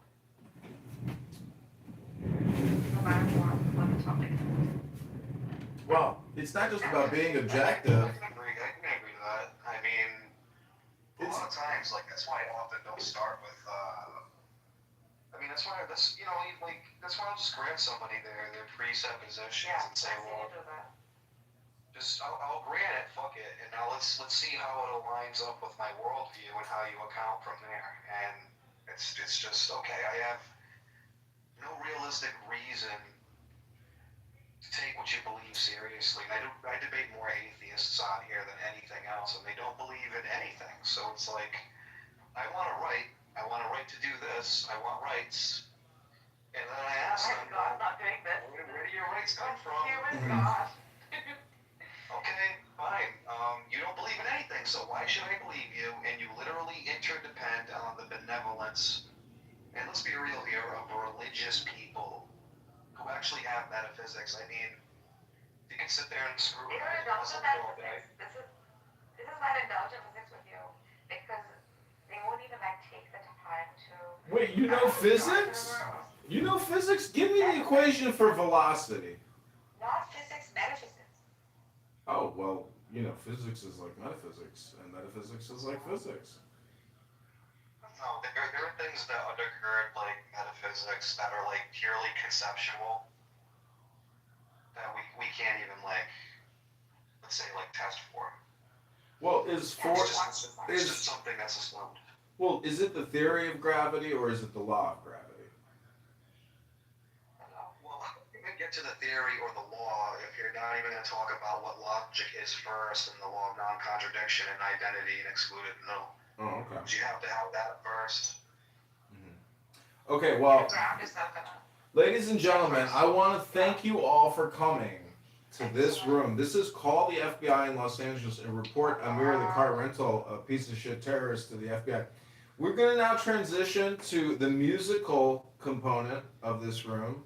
Feel free to leave if it becomes too annoying. And I also, do believe that a lot of people have attention deficit disorder on this app, and they really want the dopamine bad. But you've got 2 ears and 1 mouth, and that's really because you should probably listen twice as much as you speak. If you actually do that, you'll realize the truth of the earth. And the truth of the word earth is the first 3 letters are ear. And you've got 2 of those. So it doesn't mean you got 2 earths. It means you got 2 ears to listen. And people on this app really love that dopamine. And it turns out that the more you love creating dopamine by talking endlessly, there's a very high correlation chance that you might actually be a dope. Not necessarily a dope head, but a dope. Not stupid, but a fool. Because I know nobody is stupid if you can read. And somebody on YouTube just wrote, Woke Suwajsiki, your CEO is the mother of YouTube algorithms. Not sure what that means. Anyways, let's get to the musical portion. We're gonna play the Chinese flute, and then I'm gonna read a quick little poem and go hop in the hot tub with Pamela Anderson, and she's only when she was 26. Here we go.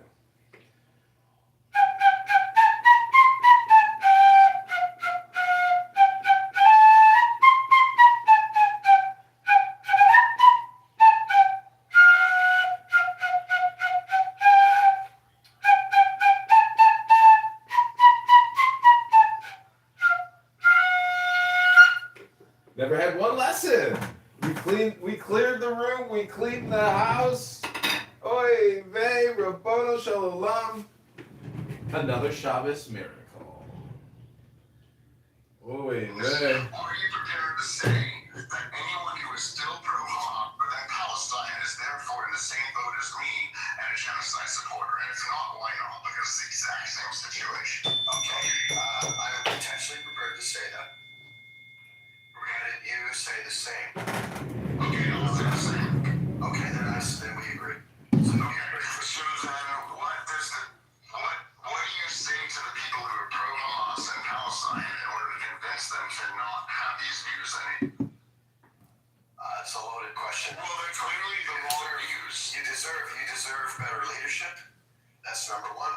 I agree. Number two, I wish that Netanyahu didn't allow the flow of $1 billion+ to this leadership. Number three, unfortunately, let's look within your own societies. Band together. Netanyahu and the Likud party's plan has always been, as stated in their charter, to prevent the formation of a Palestinian state. They do not support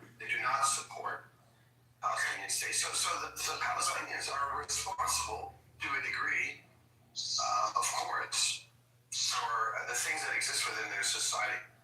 And Israel, the so-called beacon of democracy in the Middle East, is also responsible.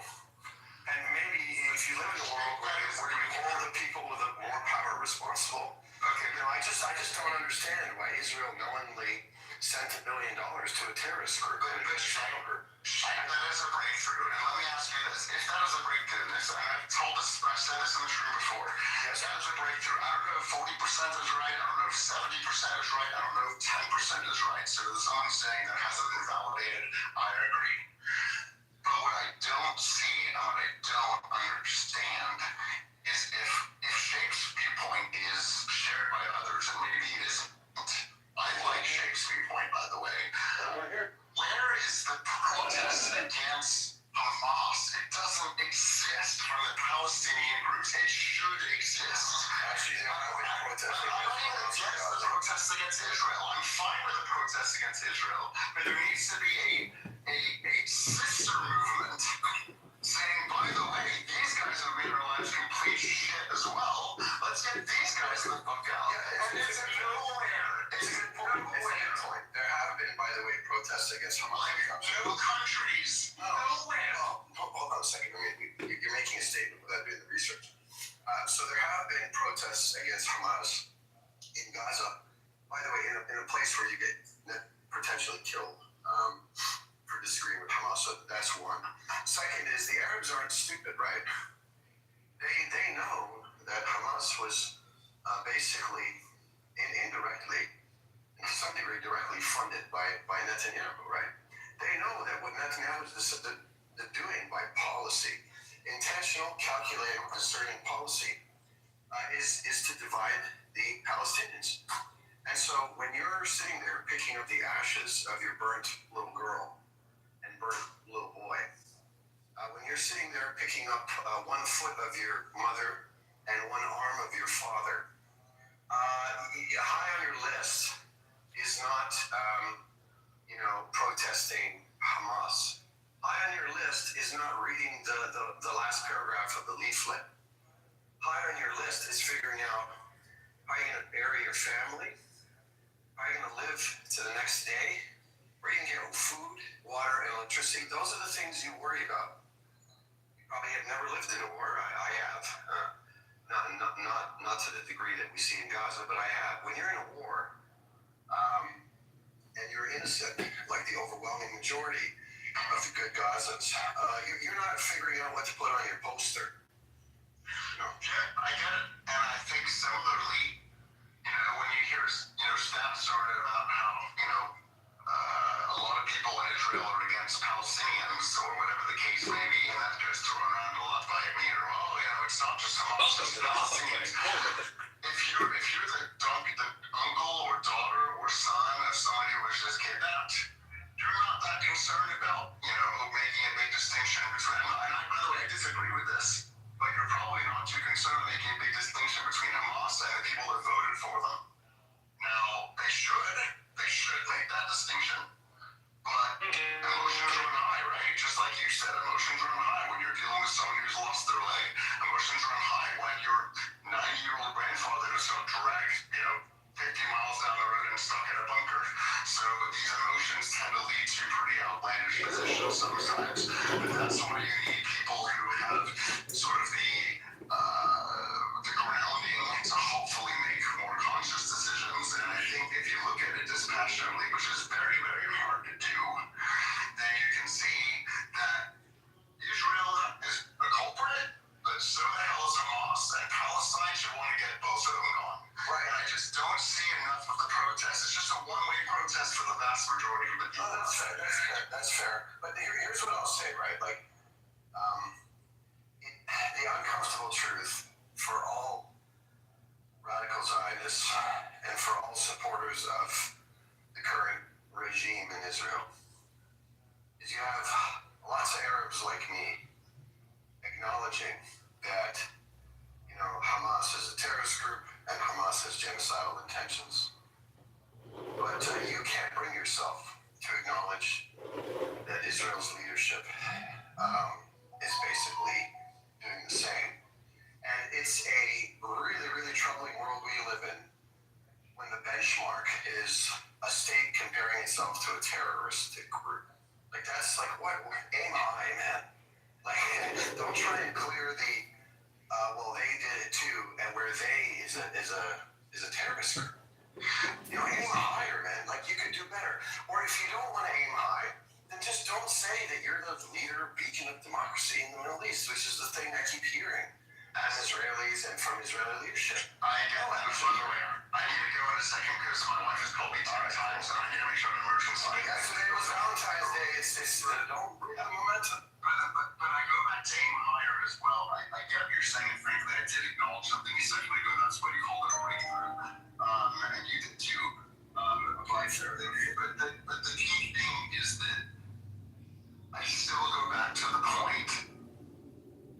You have hostages. So whether it's a country or a terrorist group or your grandmother up the road, it is your responsibility to do everything in your power to bring them home. And we can talk about scenarios. Can you imagine a scenario?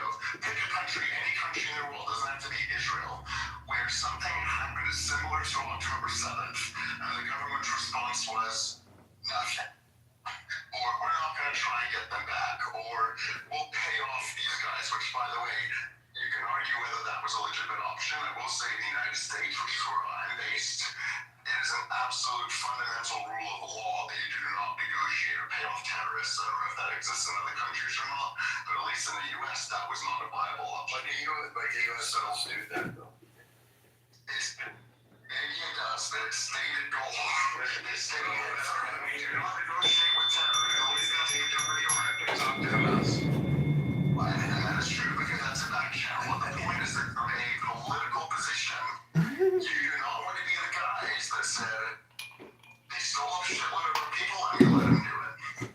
And I don't think that's unique to Israel. No, it's not.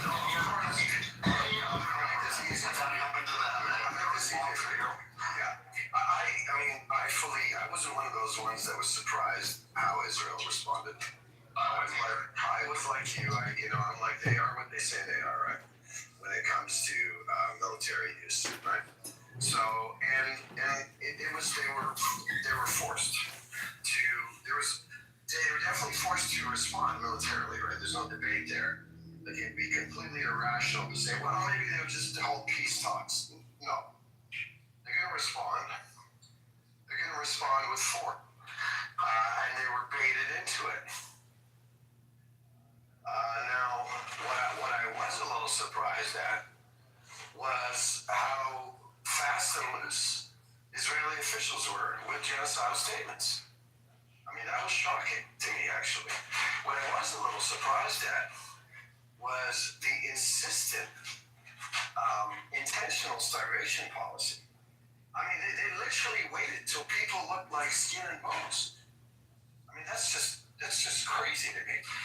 And it's a good reminder that even in 2026, we can go back to our savage ways, you know? That just shocked. I was equally shocked at the savagery that Hamas conducted. I was disgusted by it. I was shocked. Hamas are a resistance group. I don't give a shit what Zionists have to say. Everybody is entitled to their own fucking opinion. Hamas are a resistant organization. If Hamas did not exist, you would have filth like Mark, who love fucking shit. I want to buy the fucking white bitch. Oh, shit, hold on. I gotta go call my wife.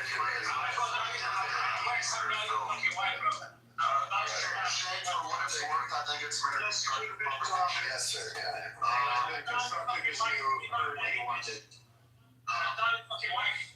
I'll see you later, guys. Take care. Okay. So here's the thing. If we think or two things, many things. Multiple things. Thousands of things. Okay, you guys want to get cussed out? No. Go ahead. It's okay. Little cursing is okay. I use the Edward as rescue. Particularly. That's all. I'm with Prince here. Go ahead, Prince. Okay, go ahead. Carry on. Every asshole on the block wants to assess the situation from their own biases, paradigms, and flaws. Number one, and I've said this in the past, it is yet to be determined why October 7th happened. What was the thinking and what were the information obtained by Hamas to take such a decision? Number two, whether or not October 7th is a good or a bad thing for the Palestinian people. Things are measured by their outcomes, and these outcomes are yet to be determined.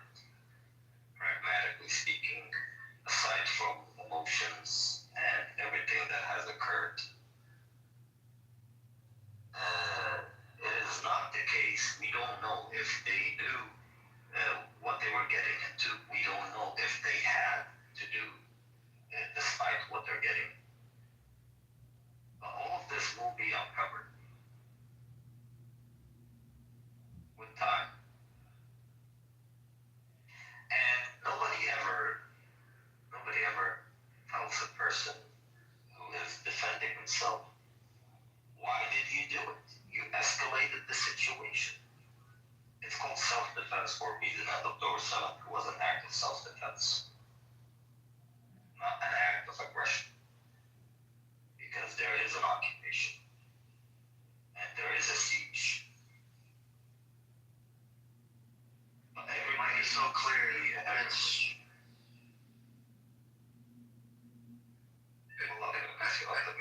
No, I'm just saying, Mike is so clear, like loud and crispy clear. Go on, bro. I'm done.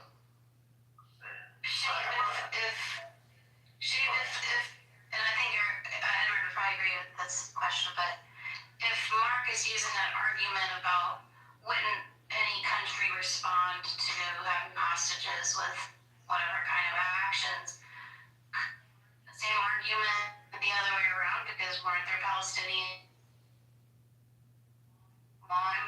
What's the difference between the October 7th hostages and the Palestinian hostages that were before October 7th, right? He's not here. No, I know, but I'm just saying, Like Sheikh left? Why wouldn't you respond to that? I'm here. I think she was Supposed to shape. But Prince, to finish, we were maniacking with you. Sorry. I'll respond to that. In 1982, Israel invaded Lebanon and remains in Lebanon because a dumb bitch ambassador was assassinated in London. Does anybody believe that the assassination of a single individual warrants the invasion of an entire country and the slaughter of over 25,000 people in the year 1982 alone? This dumb person, she was Israeli ambassador, right, Prince?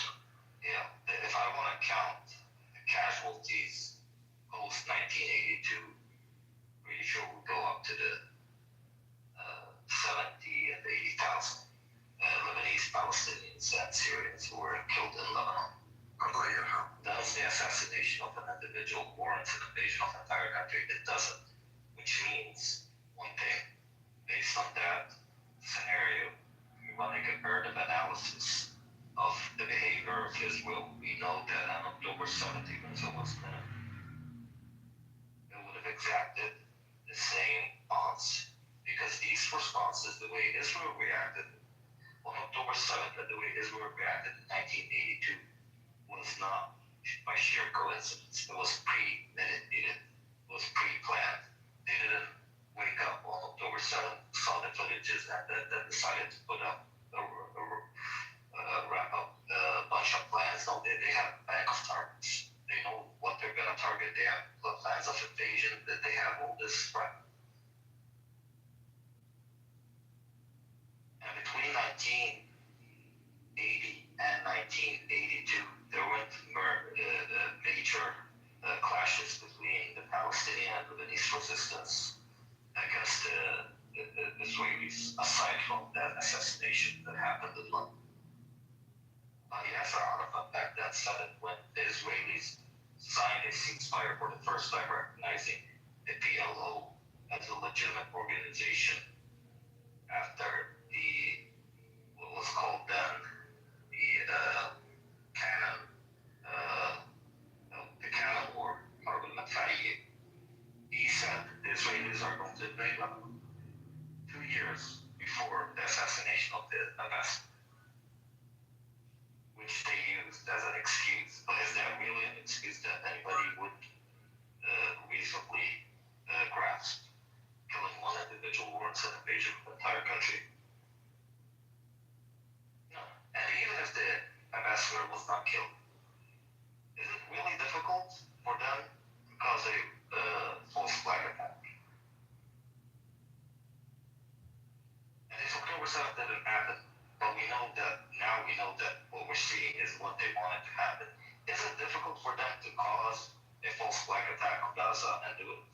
No, very easy. Then everybody needs to shut the fuck up and especially after they gave them $1 billion. About the brave men sacrificing not only themselves but also their families in the process for honor when you have no honor.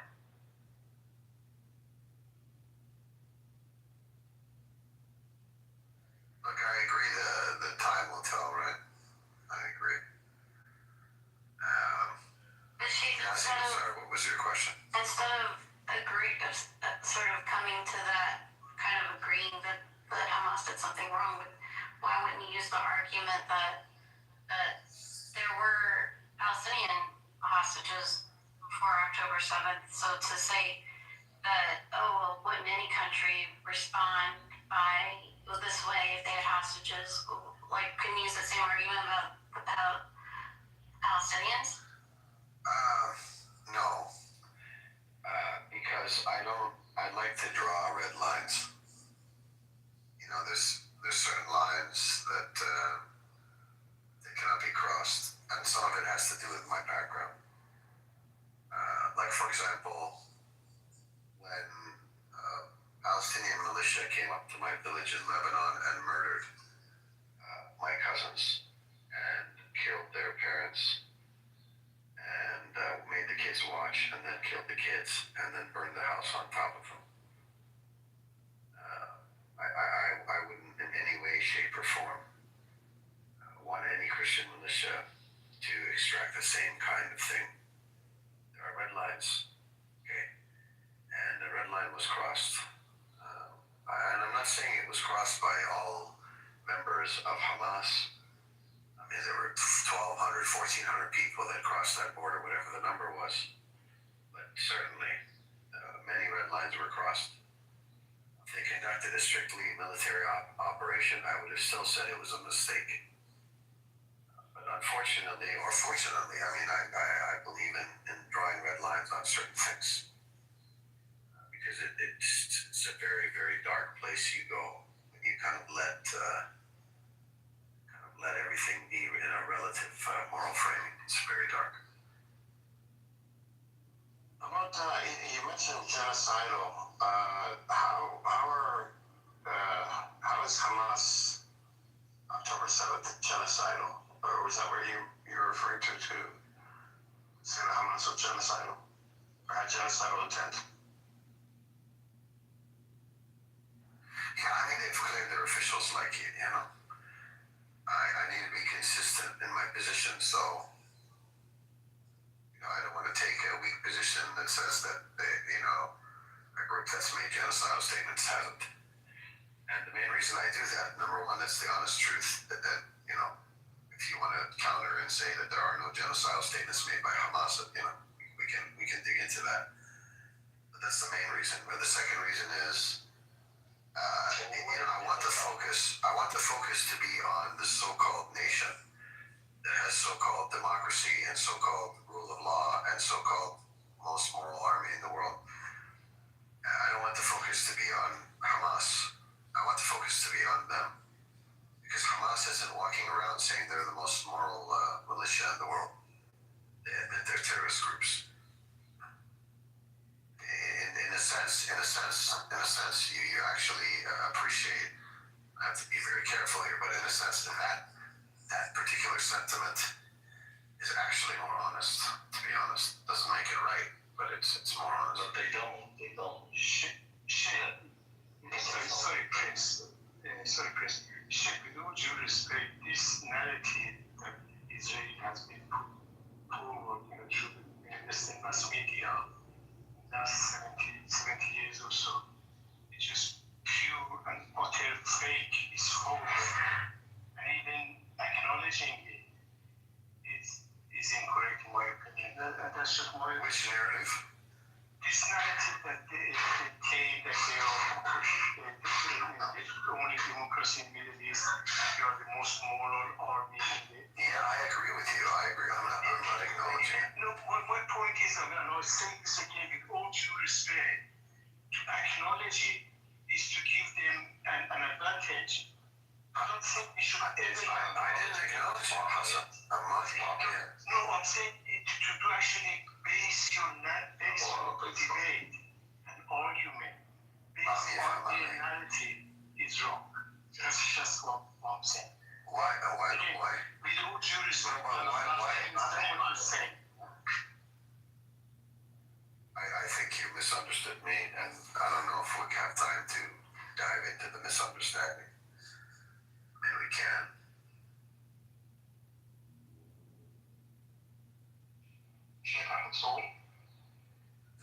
ليه بديشون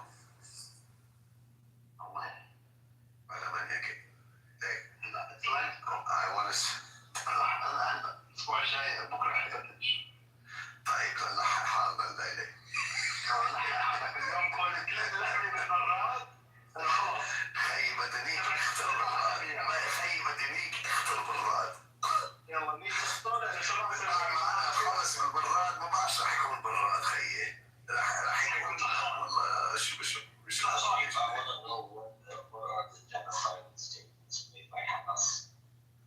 I don't want to look them up, bro. Then you got the browser history. Next thing you know, I'm getting a knock on my door. Don't do that to me. Incognito mode, like, I don't have NordVPN, bro. Can the same be said about the rhetoric coming out of the PFLP during its height? At its height, can the same be said that they were genocidal? I'd have to study what they said. into the sentiments of these factions. Yeah, it's probably the case. Yeah, more extreme. Yeah, it's probably the case. And they were, I wouldn't categorize them as being genocidal, either one of those groups. Because the rhetoric is geared towards the state as a structure and its compliances, such as the IDF. I believe Hamas. No. The FLB targeted Jews in Europe. Zionist Jews in Europe that were not Israeli. But you're kind of making the same. But that doesn't mean they were genocide. But Prince, خلينا نبلش بالبنية a little bit, okay? No. No, but I تفهم. How I was debating Mark. You have to pay attention. No, I wasn't here for that. Okay. So I knew he was going to try and take the position once I cornered him, that he was going to try and find quotes that suggest that the Prime Minister, Netanyahu, was just targeting Hamas. Okay. So I had to form my position that shows that one genocidal statement makes you a genocidal maniac. Okay. So I wanted to neutralize the nuance and then call him out for being nuanced about something as murderous as a genocide. So anyway, that's why I did. There's a little prince in me in that moment, you know. I see you. What you do, you set the traps and you wait for them. The problem, and not what he's lurking in the bushes. I feel like, and this is not directed to you, Shape, at all, that the word genocide or genocidal as a adjective, it's being used in society now as a matter of fact term to describe a lot of things. It's, I don't know, it's losing its potency a little bit because I'm even I read science fiction, and current science fiction has been written in late 2024 and in 2025. Characters are making comments like, or something that doesn't taste very good, or this is a genocide, or this is a war crime, and things like this. And it's becoming a part of our vocabulary to say it. It's, so now people are confused. What is a genocide? Yeah, you're right. I mean, you have Mark using these random definitions. That's why, to be honest, at the beginning, I was very, very ignorant what a genocide actually was. Like, I was, in the early days, was like, well, no, there's not a genocide, because I was using this kind of, to your point, this ignorant, colloquial definition. And then when I read the article, too, I was like, well, fuck, man. Got a problem here. Obviously, there was a problem. I mean, the 70,000 dead civilians was the problem. But, I was no longer conflicted about whether there was a genocide. All you have to do is read the Article 2 definition. By the way, when are these guys going to fucking rule on is that case still open? Yeah, every couple of years. What's taking so long? Because they have to gather a massive amount of evidence. Because it's not just evidence in Gaza. They have to gather evidence of policies and systems. It's probably gonna turn into like the Armenian genocide, where fucking 100 years goes by and we still, not fully acknowledge it. Why? I don't know. I should look that up. Why they haven't acknowledged that as a genocide? I remember looking that up. There was a technicality or something. I'm not sure. I think I heard that Israel was also low-key trying to subdue the acknowledgement, which is crazy to me. No, they acknowledge it whenever they get mad at Turkey. You're mad at Turkey. It's important because these people are sort of past masters at debasing actual wars. And fortunately, genocide is has a legal definition. That's, when you intent try to annihilate a group that shares a common denominator, essentially. So each and every time, if somebody misunderstands or tries to debase the word itself, I think it's important for people who know to give the legal definition as quickly as possible, so that it is registered within that it's not an ordinary word, it's a legal expression, essentially. And also, I believe when we are debating an issue with these people, we should call them out every time they try to debase certain expressions, certain words, and so on and so forth.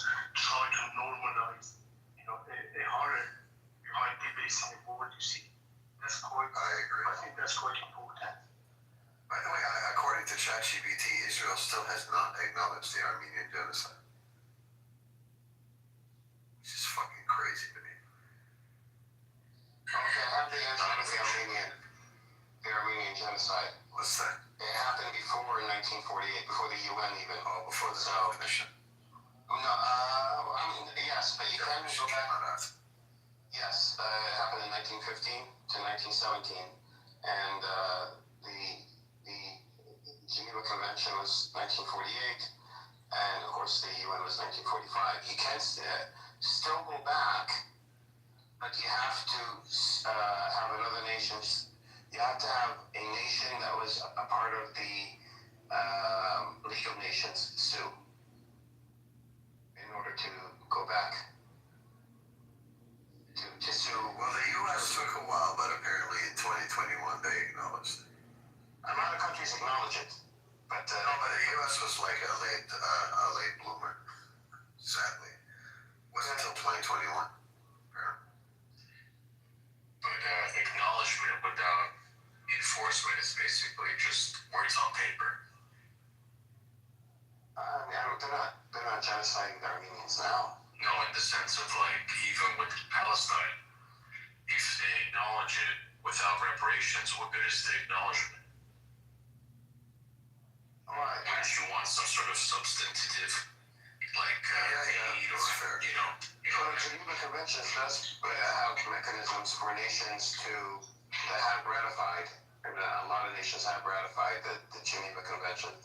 And, if a country is convicted of genocide, then they would have to, limit their,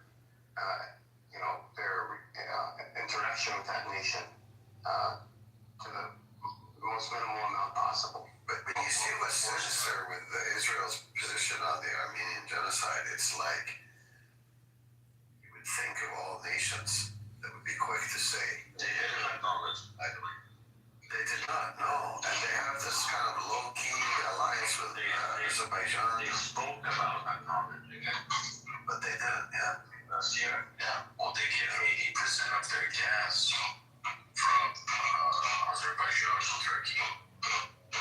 For all this talk about never again and these guys stay neutral, what was it, 1 million Armenians? Was it 1 million? Something like that. I think it goes into the Knesset as they put it in as a bill, but it has to pass 3 times. It doesn't pass, so it doesn't become something that they would recognize officially. But they always do it when they're angry at Turkey, when Turkey does something they don't like. These are for political games. That's so disgusting. Like, why is it hard? Like, that shouldn't be something hard to do. It's realpolitik, right? It's them trying to get gas, oil, and all that. So yeah, all the ethics and morals doesn't mean anything. By the way, like how the Turks did some of the most brutal things ever. Turks are very militant. They're very like I read something where they took families and tied weights to them, like just enough to keep them kind of slowly drowning, and just let them kind of slowly drown. Just discussing things like this. Can you Prince. We don't want to hear that shit. You kept complimenting his high definition audio, and now he's. No, I'm sorry. Just, I wanted to ask you something, Shape. Do you remember the 7014 room, right? What is it? Like yesterday's room? You were in America room? Yes. I was giving marriage advice, including marriage advice is not to be on Clubhouse on Valentine's Day. But John came over. I got the clip of that room. Okay. All right. And all of a sudden, Bart comes on the stage and he's asking, "Are you Muslim? Are you this?" to him. Are you Muslim Israeli? Are you Israeli Muslim? Israeli Muslim? Yeah, like such an idiot. Israeli Muslim. Bart is such a fucking piece of shit. Oh my God. You know, first I found myself modded. I hate when I get modded, but I found myself modded. And you know what? I started having so much fun with it. You know how much fun it is to keep muting someone every time they talk? Well, I talked to Faye about that. He loves it. I kept muting the guy every single time. It was so. It's like you ever had an itch on your back? Daniel? Bart. Oh my gosh. You ever have an itch on your back and you finally scratch it? You know, like that sensation you get. That's what I was getting when he kept talking. I muted him over and over. Because you can't kind of hit it while you gotta like go 2 menus in. And I just kept doing it. It was just so satisfying. I've never done it. What 2 menus? What's the menus? To mute someone individually? Yeah. Oh, you just click on them and then you click on the dots, the 3 dots, and then you mute. Oh, okay. Yeah, it's like a targeted attack. It's like you have a laser pointer on their mouth, and you just shoot a laser pointer, and out comes like a jag, and you just. But the thing that makes it fun is you get to keep doing it. It's not just once. Talk to Faye. Tell her exactly what you said. She figured out the mute button too a couple of weeks ago on Brett, and she was having the time of her life. It was really the targeted muting. I don't like the muting the whole room. Like that disrupts things. But you just keep muting one person over and over and over again. It's so good. Amir does it to Norm. They made it easy. By the way, Norm, the video is uploaded on my YouTube. Yep, I'll put the link in the chat. See, this is the red line is my religion. So you come for that, that's it. That's the red line. I'll put the link in the chat. This is already got 11 or 12 views. You're welcome to watch it. Oh, no, Amir. He must have really pissed you up. I mean, to be fair, you warned him 3 times, you said. Watch, like, and comment, and subscribe to the channel. The problem was the first time you did it, okay. Second time you did it, third time you did it. And we're talking about Epstein. Nothing to do with religion. Well, I'm not coming on my religion. And nothing to do with Epstein. I did not talk about Judaism. Right? And that's the red line. And I said, okay, yeah, let's play this. Right? Last time I did him dirty as well with the clip that he's asking Danny for new photos and videos. I fucked him over. I mean, I just clicked on it. You have a fucking production now. You have a fucking. That's professional. That's so professional. Very professional. So, guys, I put the link in the chat. This is Norman Green on this app. This is a fresh new room. He's welcome to come in and defend, and he can watch this show as well. I worked on it for a little bit, and you know how it is. We gotta do it professional, man. No. I didn't realize that almost I went into his room on Friday that he made me mod, and everybody was yelling at me, and I'm, doing my own thing. And Daniel wanted you to move that person down, but you didn't move the person down. Yeah, I went down, and I know he didn't say, like he said, Edward, you're gonna do something about my business, I didn't know that. He almost made me mod, and then just went to bed. And so I moved him down. But I did move him down. Almost kept moving him up. Almost like the content. So finally, I threw him out the room.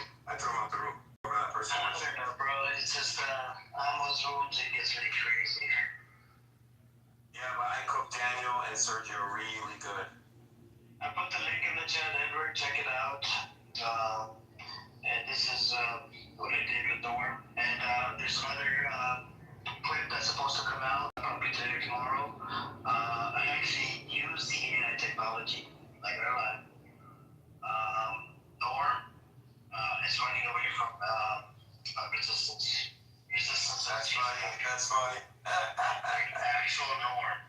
That's funny. So I got the access to the AI, proper AI now channel. I'm gonna be fucking, throwing some things on Norm. I'm coming for Norm. Because, you don't come and fuck with me, right? Especially if my religion, that's the red line for me. That's it. So there's a link I dropped earlier when Benny Olive was in the room that you should put in your link tree, Amir. It's a timeline of U.S. positions. I looked into it. I think he was right on this. So let me read it out. What I'm asking you is if you could take a look at this and put it in because it goes through from the 1980s, early 80s, all the way up to I believe current of executive orders and things like this that the U.S. has done against Palestinians. So when I looked into it, so this is what my perplexity gave me, right? Because I like to fact check shit. Even today, this morning, we had that brother Yana. He made a claim that F-35 or something, America, did not want to sell it because of Israel, or didn't sell it to Saudi Arabia because of Israel. I looked it up. It did sell to Saudi Arabia. When did it sell? Must have been recent. So he said that. So Yada's claim was Yada's claim was that America blocked the sale of F-35 to Saudi Arabia, this and that, because of Israel. And I looked it up. They did not. When did they? Because it must have been after MBS's visit here to the U.S. So it says, no, the U.S. did not block Saudi Arabia from buying F-35 jets under President Trump. It approved sales as part of a major 2025 defense deal despite past hurdles and Israeli objections. So he did approve it. No, it's just because, look, in this room, I hate the propaganda. You know what I'm saying? We have people, bro, even yesterday, I respect the Yana, right? But yesterday he made some claims and I had to freaking fact check it, bro. And yeah, and maybe that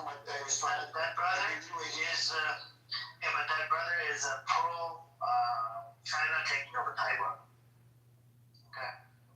I'm 100% against China taking over Taiwan. No, I believe in the people, Edward. So the people, their survey is done.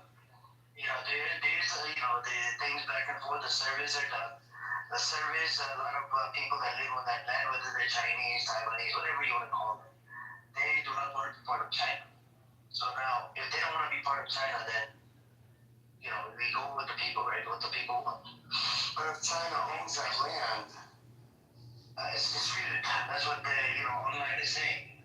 Yeah, so, Taiwan is not in the UN. The UN doesn't consider Taiwan a nation. I know, but the U.S., I think U.S. is just like Golden Mines was working on the U.S. I think U.S. is sort of like trying to get in the way over there. U.S. should stay the fuck out of it, right? Let them deal with their own problems and let the people decide. So you were going to say that this Olive character was right about the U.S. I'll read it out to you what perplexity gave me, okay? I'll read it out to you. When this bitch was here, a fucking cunt. Prince, I got your back on this. You know what I said to him? I said, have you worked with the IDF before? He got triggered and he started cursing me out.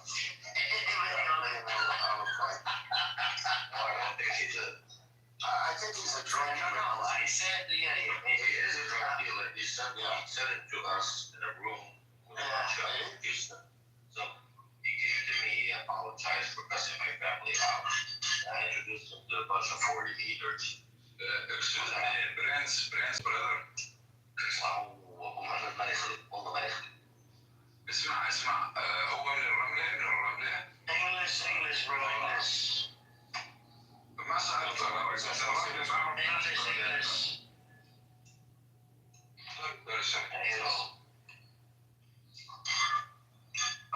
He apologized. We're talking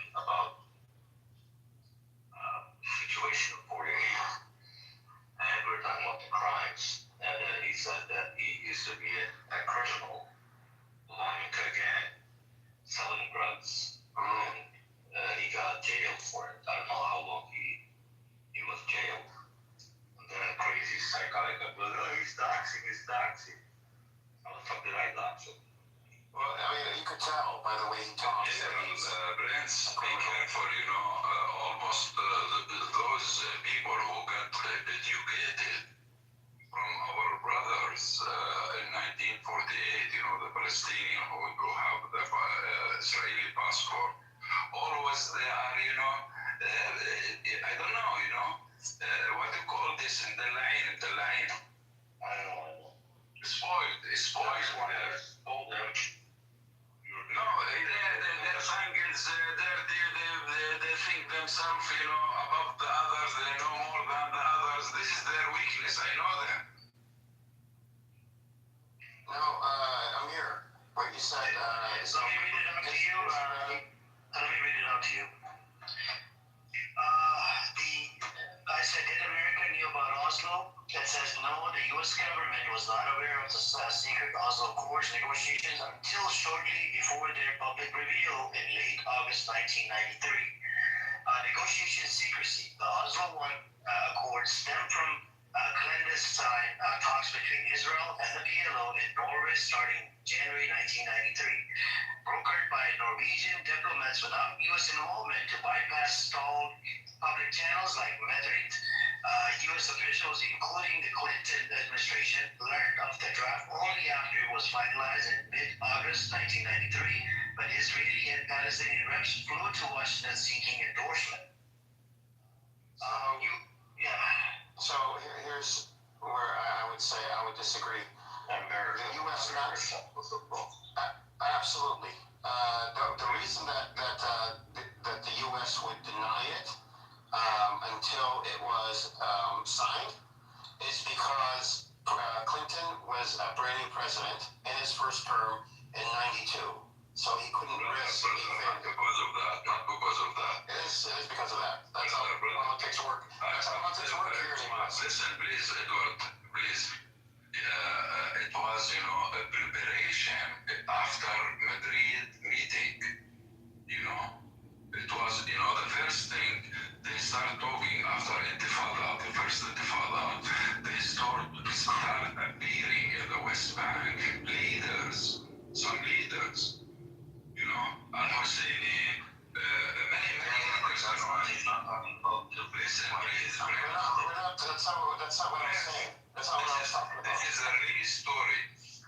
But it's a story that German Arafat, when the things get serious, first of all, the beginning, he gave them, a green light to talk. That's not what we're discussing. It's a real story, brother. That's not the story that we were. It's a real story, but it's not a story. He's not involved. He was not involved direct with the negotiation. We understand. It's understood. But the U.S. not knowing is impossible. Especially Norway being a Western nation. Of course, if they knew. And the U.S. had a stranglehold on U.S. Israeli Palestinians. Excuse me, I speak in Arabic. البديله لما بلشت تتشكل فيصل الحسيني والشباب لما بلشت تتشكل القياده الحسيني Come on, man. يا برنس والله انا بعرف التاريخ. He doesn't know how to express himself. Yeah, it's okay. Just leave it and go to the Arabic room. Go mood. I don't like your fucking energy anyways. You like the booty clap of the Zionist comeback. You were booty clapping for Benny Oliver here. Fucking giving a thumbs up, heart symbol, and this and that. I'm like, what in the fucking world is this guy here? From Rome, very beautiful. Okay, stop. Do you know what he told me in the Arabic? He told me I have people where he lives, where Benny Oliver lives. Yeah, bro, I wouldn't take anything that comes out of who is just a bullshitter. I don't know. One night he wants to sleep with Amos in his bed, and one night he wants me to come over there sleep in his bed. Fucking disgusting. You still have the opportunity, Amir. I don't want it that way. Come on. I'm not getting it. I give you an answer. You have 24 hours only. I'll take it. I'm not getting it. 24 hours. Oh, yes.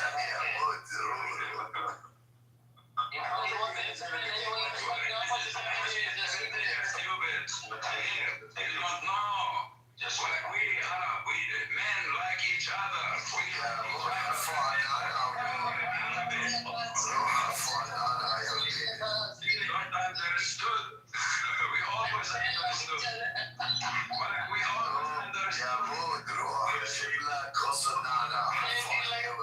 anyway.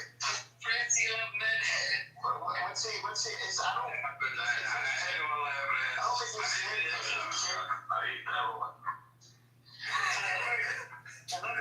This is why I went to listen to the video. I come back to this. What is? Did you like the video? I mean, it's very. Did you like the introduction?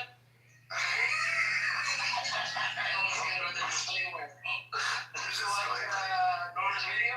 I watched those. It's in the chat. Check it out. It's he's defending Epstein. Listen. I just came out Eleanor, you know Eleanor? Eleanor. No, it's Eleanor. Amir, you know her. The Zionist. Nora? I never heard you. Yeah, she used to have pictures with Jeffrey Epstein.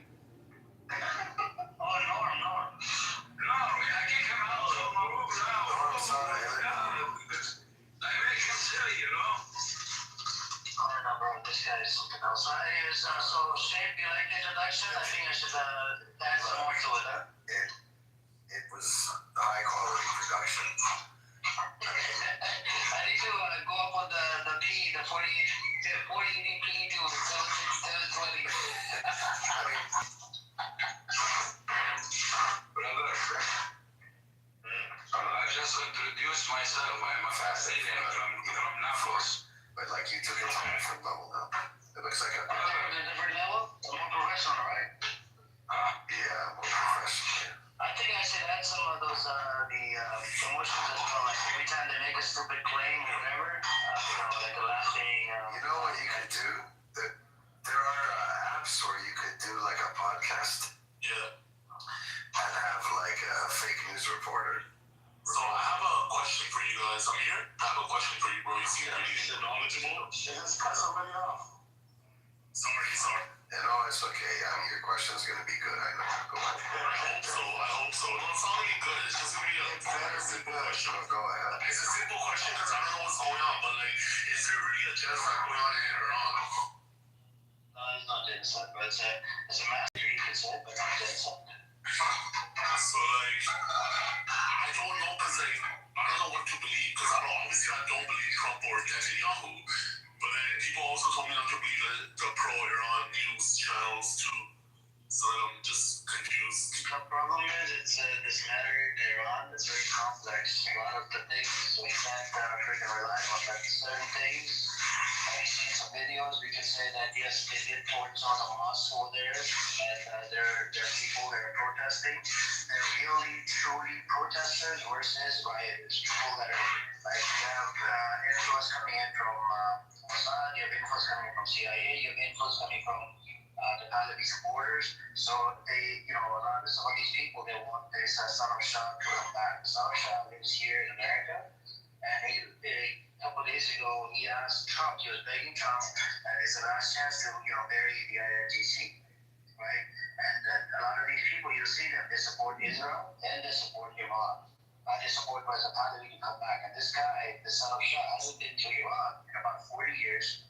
Right? Doesn't have the credential, doesn't know how to fucking run the system, and he wrote a book on this recently, not too long ago. He wants to, he's going to be the transitioning body. He'll go in and he'll transition. So he's selling this fucking narrative to everybody that I'm just going to be the transition body. Look, I don't support IRGC or Reza Pahlavi.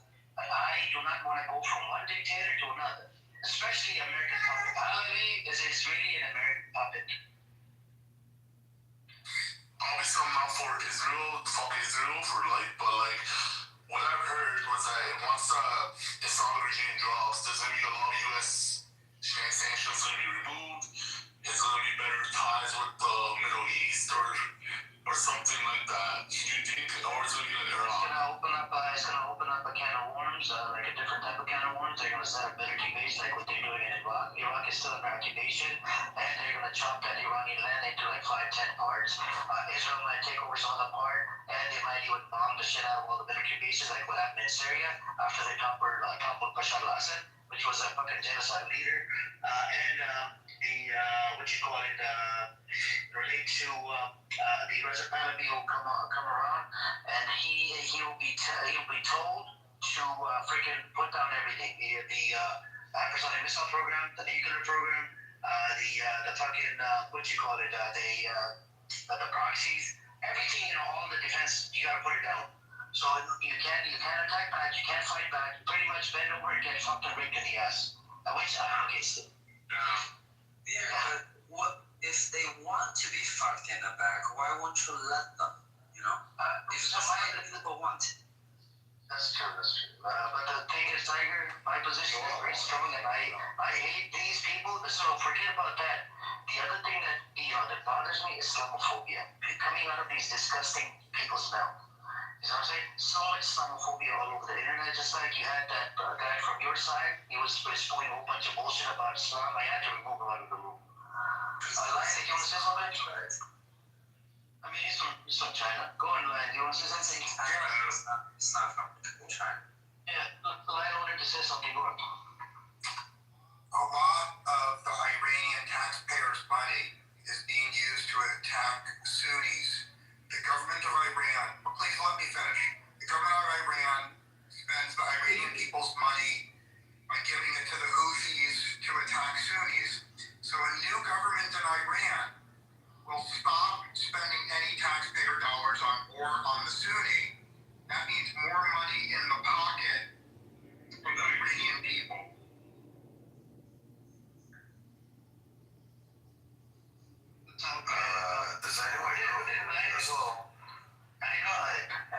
Does anyone know who the Sunnis are? Yeah, so Lion, by the way, I think your information is incorrect. Respectfully, I think you need to get your facts straight. I don't know where do you get your facts. I know you buy into mainstream media bullshit, right? A lot of Americans have been indoctrinated. Some of the Americans, they're dumb retards. They're fucking dumbass motherfuckers. Don't have a clue what's happening in the Middle East. They just buy into mainstream media bullshit. They don't know the facts. When you actually look up the facts or you cross-check it with mainstream media and fucking even ChatGPT will tell you that what they're exporting on fucking TV is all bullshit. Even Trump said it is fake news, fake news. At least get your facts straight, man, instead of making up bullshit. You come up on the stage, and this is why I hate fucking bullshitters. And some of the Americans I came across, dumb retards, man. Fucking dumbass motherfuckers. Don't know shit about I'm just confused. That's why I asked the question, because I'm so confused, right? Because I have Persian friends. They told me not to look at the pro-Iran news, but then they also told me not to listen to Trump. Then who are you listening to when it comes to the media, then? Then where are you getting your information from? Nowadays, MJ, you gotta look at the Twitter, but the Twitter thing is you have to make sure to be careful because there's a bunch of AI shit as well, and verify it with the news sources. The way I look at, I'll give you an example. So when I'm talking about Israel or Palestine, so I look at Times of Israel, I look at Haaretz, and I even look at Jerusalem Post, and then I look at the Palestinian sources as well. So I'll give you one example. This happened to me, a few months ago. There was one kid, they got arrested for throwing a rock at an IDF truck. Now, Times of Israel reports said that yes, he threw a rock at the truck. That's why he got arrested. But coming from Palestinian sources, like his dad testimony, he said no, that's not true. They're claiming this and that. Nothing happened. Blah blah blah and whatever. So then you gotta find a common ground. The truth is hidden somewhere in the middle. Right? Put this and this together, and then you can probably say that maybe there was something happened. That's why they arrested the kid. So my Persian friends told me not to trust this Persian Bushra Sheikh, which is probably, if they're talking so much shit about her, they're saying that she's a terrorist, sympathizer. Who is she? She's a broadcaster and a podcaster. She went to Iran to report on it, and then Is she on this app? she's on Twitter. She's very known for. She's very outspoken. Is she Iranian? She's Pakistani, but she's a very big reporter. Let me put up from the UK. Hold on. She's from the UK. Is she Shia or Sunni? I have no idea, but she is Muslim. Bushra Sheikh. Just trying to find her profile. I'll send it. Oh, by the way, Peter, be careful. What you're doing is God's work. Amazing. I applaud you for that. But be careful because I read an article or something that some Mossad agents or some shit in your room. That was made up. Maybe made it up.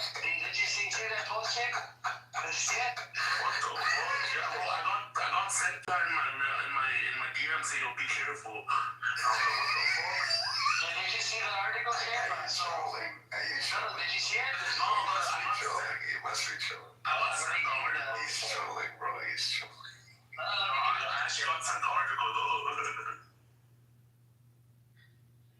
I'm gonna back check the picture. Can you imagine? I've seen it. Can you imagine that the Mossad is fucking wasting their resources listening to our stupid banter, bro? It's actually a good distraction. Like, it's like a technique to have them. I'm not gonna lie, like, maybe I'm paranoid, maybe I'm doing this, but I feel like Ambrose, you're a good person. He spoke up for them. I feel like he's giving Mossad agent for some reason. I don't know why. Like, how you live in Israel, but you're still standing up for being anti-Zionist? You're getting Mossad vibes. Mossad agent was The term we use in this room is that's a little Mossadi. That's a little Mossadi, you know what I mean? Because, like, how you gonna, like, I don't understand, because if you're anti-Zionist, bro, the first step you should do is get the hell out of Israel. She was born and raised over there, so look at it. Prior to 48, there were Jews that coexisted, Muslims and Christians on that land. Okay. And so there were Jews that there were certain Jews that were against establishment of this state called Israel. Okay. And some people they went along with the Zionist narrative, and at one point, slowly, there's a small movement inside Israel that has become anti-Zionist. They want to coexist with Palestinians. You see what I'm saying? Like they did prior to 1948. So she wants to coexist with the Palestinian. But she's half Arab and she's half, I don't know, I think maybe Missouri. She's half Arab? Yeah, she's half Arab. You know what Missouri's are, right? Yeah, Missouri's are half Arab. They're Arab. Yeah, Missouri's an Arab. Oh, I mean, what's your background if you don't want me asking? I don't shit this because there's somebody that's streaming my room right now. You see that red flower at the bottom? You see he's just streaming it directly on YouTube. So yeah, I live rent free in a Zionist head. See the Zionist comeback? You know Mr. Jeff? He was investigated by for the campaign fraud in one of the states. He was running for some mayor bullshit. I'm blocked by El Normal and Mr. Jeff from Clubhouse. How did you get so lucky? It's a badge of honor, I know. Because I posted this exact picture and they got offended. Okay, but here, if you see Norm in any of the rooms, just save this link and give it to him. Tell him, why were you defending it? Someone told me that his wife is in Epstein files. How Normal's wife is in Epstein files. I don't know about that, but I put the link in the chat. You can save it and give it to Norm whenever you see it. Honestly, my honest intention was to have him clarify and obviously state. My evil intention was to expose him. No, dude, I didn't. This is fire. This is amazing. My honest intention, I literally, when you told me what he was doing, like, basically defending directly and indirectly Epstein, I couldn't believe it. I'm like, no. I mean, he's not that kind of guy. And, man, I was wrong, bro. Yeah, but I gave him so many chances to just simply clear the record. I told you. He refused. I wasn't even trying to trap him. I was just trying to have an honest discussion where I'm like, of course, come on, let's move on. You're a father. Like, we all know this is bad. Like, let's not tarnish his name. And he refused. He started saying, well, she was one day before her 18th birthday. My God. That was a lie. Anyways, Jindip Bazir, what's up, Jindip? Jindip, is trying to protect the soul rep, called Norman Green. I put the video in the chat, Jindip. I would like you to check it out. I don't think you were in the room. He was defending Epstein, and it's coming from World Affairs Forum production team. I wouldn't say protect. No, he was protecting that shit with his life. Maybe I'm an optimist, but I couldn't believe that there would be any man on this planet that, other than Epstein's lawyer. There was another guy on Clubhouse in Mr. Jeff's room. Do you know who Mr. Jeff is? He's at the Jeff Epstein on Clubhouse. We know Mr. Jeff in Algeria. He's actually a Mizrahi Jew. We know he's a Zionist comeback, and he's a Islamophobe. He ran out of context. He likes to mock religion. It's a normal thing. He has been here multiple times, and he thinks that I am beneath him. He only wants to talk to somebody with the American accent. You know, that's what it is. He's a disgusting animal.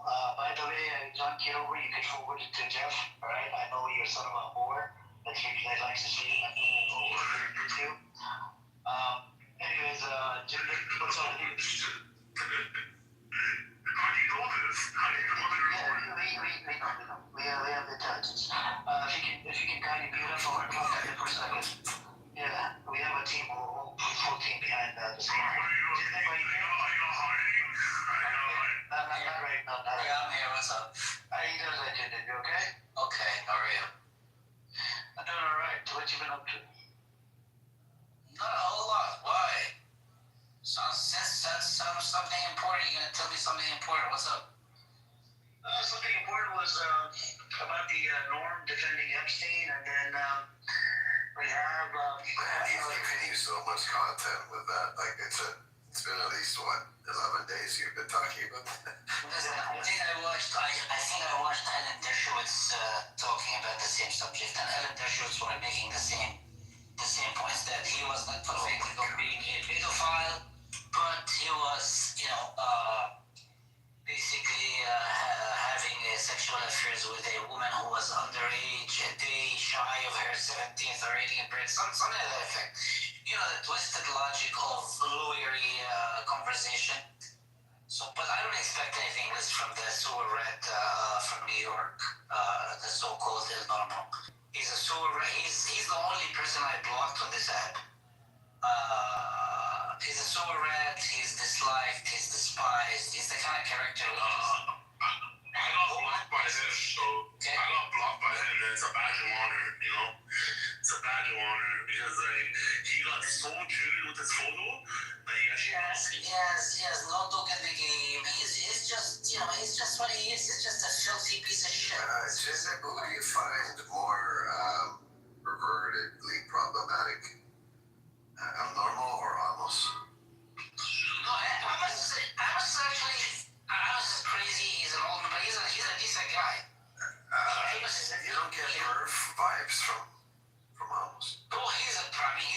He tells you up front that I'm a sick person. He tells you up front. He's always talking about that issue. But overall, I think he's a decent guy. he's a simple guy. Other than the pervert part. Yeah, he's a perfect, yes. He's okay. He's a decent person. He can get emotional. He's a decent person. It's okay. Shake, why do you have a problem with perverts? I mean, I really do have a problem with people like we're not talking about Epstein level perversion here. We're not talking about normal perversion. This garden variety old man perversion.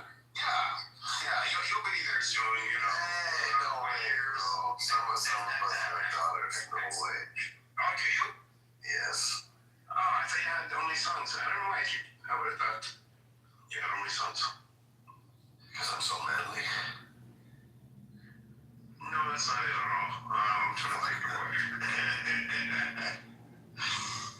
But, almost is not really the word, the enemy, I think. Okay, I want to ask you this question in a while. Who are your top 3 Zionists on Clubhouse? To me, Zionism is the enemy, so I don't know if I have a top 3 unless you... Okay, let me widen it. Top three Jewish people on Clubhouse. Buttercup, Elrose. Wait, Rose is an anti-Zionist. Why are you saying that? I widened the criteria. He's a Jews. Your least favorite? Top 3. Top 3. Yeah. Top 3. Okay. And then we'll do Iranians. Although I don't think I know more than you. Taco is my number 3 Jew. I'm gonna put Wayfan up there. Taco, Wayfan, and maybe another honorable mention. Oh yeah, Taco, Wayfan, and is Soren Iranian? Nargis. Soren. Oh, Nargis. Yeah, Nargis is on. Okay. Yeah. Please don't group me with those 2 guys. The Soren he's got a personality on him. I like his personality. I'm glad he's back. What's that, Ozzy? Ozzy, of pleaser. People pleaser. So I would say Mozzie, Taco, and the top 31. Which is the other one? I think Ray Fan is okay. Very controversial. Yesterday he tried to trigger, Tiger and other people because he lives in Taiwan. He came with a China. Well, Wei Fang is also, I think, a scientist. His thinking is, a little different. It's, some of those people are. He's very, involved in computer science and things like this. I think it was computer science, so it might have been chemistry. So he's different. Okay. I know. So your top three is Buttercup, Emeralds, and Yakov. See, but they're Zionists. You can't do a Zionist. No, I used to, but now my rule is, we're at war with Zionism. We were at war with Israelis or Israel, Palestinians, but now I believe that we are at war with Zionism. And if we can destroy Zionism, then, that would bring us to a peaceful solution for Palestinians. You don't like my extreme radical Zionism narrative? What narrative? I'm trying to make the case to create a term called radical Zionism. I see. And separate the two? Yeah. My problem is Zionism has already changed. The definition of it has changed to most people around the world. So Zionism is already radical. And people perceive it as a radical ideology. There's something very kind of nuanced and tricky about adding radical X. Obviously it's happened with people in Islam, but you create a word association, right? If you repeat it enough, you kind of say it's an emerging property of the X. We can make it an ism, but it's already Zionism. It's already an ism. No, but you see, when you say radical whatever, it kind of infers that the whatever's created it. Yes. So it's kind of like fighting fire with fire, True, but I think that only works really with religion, and I don't know if it would work with ideology, because ideology is either radical or it's not. I could be wrong about that though. But the problem that you have when you kind of take the position against Zionism is you have to really go deep, because someone else will say, well, no, it's just the wish for a Jewish homeland. Yeah, so that project hasn't been completed, so there's no need for Zionism then. That's why I changed my position on this. Oh, so you create a you mean it's an implied neo-Zionism? That's a good one. Like it's a new kind of Zionism. Yeah, neo-Zionists. That's good, I like that. You like that? I like that. It's more technically accurate. It is, and it's also get a room. Only if you find us. Zionism has not come to the idea, or the project of Zionism has not come to fruition yet, as of yet. The Jews, or the Zionist has. If they say it's just a creation of a Jewish homeland, then I would argue back. Also, the Zionism project is complete, so therefore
managed successfully now to take de facto, like officially and unofficially, 90% of historic Palestine physically.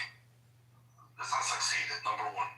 Number two, declaring or changing the status quo for Jerusalem so it becomes the eternal capital of the Jews. And they have semi-succeeded in that. Number three is for Jews to be the overwhelming majority in the land between the river and the sea. And this has not taken place yet. And because of this, it has not come to fruition. Before October 7th, they were actually in a dilemma. That they were, and why do I say that? Because the idea of Zionism, this whole project is a criminal, genocidal project, and it was going to be a matter of time until the world will stop supporting them. Even Jews themselves will not want this idea of settler colonialism. So they were racing against time. They wanted to kick as many Palestinians as possible so they can complete the project basically. And then you have Gaza. Until now, still, I mean, Palestinians are still in Gaza. Yes, a lot of them have been killed. Many are wanting to leave, but still it has not. I mean, we are like teetering, like the end of it. I don't know what will happen to the West Bank. Things now, I mean, they have the winning card in a way, but it's not over yet. Do you understand? I mean, yeah, no, I agree with you. So this sense, yeah, it has not come to fruition. So when I'm talking to Zionists, though, you're right.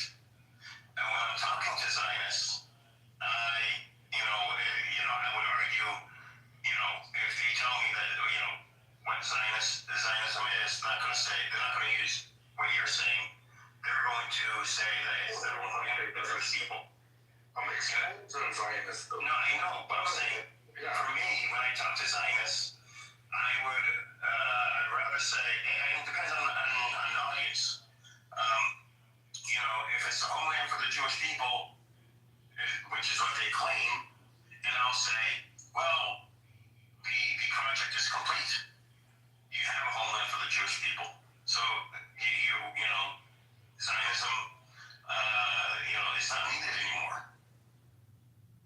And then they have to get into, with me, why Zionism is still needed, and that gets into the nuances of what the real Zionist project is all about. But I use it as a strategy. Yeah. And I don't, Zionism itself is to me, a radical ideology. But using the word neo-Zionist. Not radical, it is a criminal ideology. Not only, because radical is good, actually. A radical can be either way. Sure, but the average person would say genocidal ideology. The very idea of settler colonialism is genocidal. It's predicated on removing natives to make room for the settlers. It worked in the past, but now the world will frown upon this, even a lot of young Jews now will not accept that. I guarantee it, if there is peace inside Israel, give it a year or two, you will find a lot of Israelis standing against them. A lot of humans will not accept something like this. You know what I mean? Yeah. Also, separating the camps, Zionists and neo-Zionists, which I like that term because it's very negative here in the U.S. It's a very negative term. Also in Europe, like neo-Nazis, I think if that narrative becomes prevalent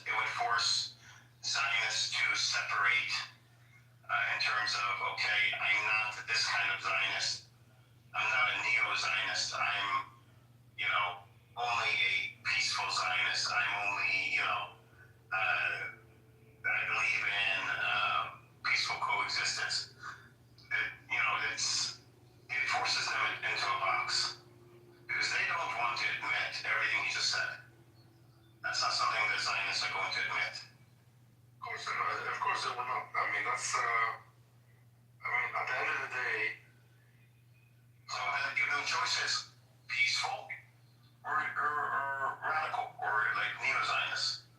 in my opinion, and this is my, in my opinion now, the best way inside Palestine, you know, the whole land between the river and the sea, Palestinians should not use armed struggle, armed like in a organized manner. Because if they do it, they will give a pretext to the Israelis to continue doing what they're doing. But if they stop doing that, you see, I mean, the whole idea of Israel is a big lie, but the world is unable to see it because the water is not clear. Yeah, you know, because of all these the noise. We have to clean up our, some of the traitors first. As well, some of them are fucking traitors. Like today, that guy was here, and there's other ones out there as well. They really use Zion's talking points, claim to be Palestinian, and those I look at them as traitors. Yeah, I mean, you have to separate between the. You have to. I am talking about the. I see what you're saying. I agree with you. I mean, I've met people like this. I focus on strategy. You know. Yeah, there's a time for we have for us as a Palestinian people. We have the right to defend our land in any way possible, and this is only a matter of a strategy. In the 70s, when Palestinians had an organized army, now the people we were talking about maybe would be against it, but in the 70s it was a good strategy for Palestinians to fight using weapons because it was more feasible. We had a sanctuary, a land, Lebanon. We had the people of Lebanon. Majority of them supported, and not just supported, also were involved. You know. Yeah, I mean that's so. Now, I mean, I say that as a strategy for us to defeat Zionism, to defeat the idea of Israel. I think Israel now is hiding behind this noise that is concocted. You know, that there's terror, there's violence, all of that, you know, and they're able to hide behind it. And therefore the world is unable to actually see Israel the way the real Israel, you know? Yeah, I mean, there's a time for armed resistance. I think we needed armed resistance. And there's a time for allowing Israel to show, really show its true colors and making sure that the Palestinian narrative is one of a peaceful, what would be the word? So I'm not about peace. It's just a matter of a strategy, you know? No, I was saying the narrative needs to, Palestinians need to be seen as ones that want to have a peaceful resolution. So there is a time for armed resistance. There's also a time for diplomatic resistance and geopolitical resistance. And I think basically, it's not, we are unable to use arms because we don't have the means. This is the only reason. If the minute we have the means, we have the right, the legal right, the human right. It's a right. Any oppressed people have the right to fight. To use weapons. I mean, it's not. This is a right. It's not like the minute it happened. Like, let's say, I don't know. Like you have Jordan, for instance. I mean, just the minute that these means become available, then of course this option should be exercised, right? But what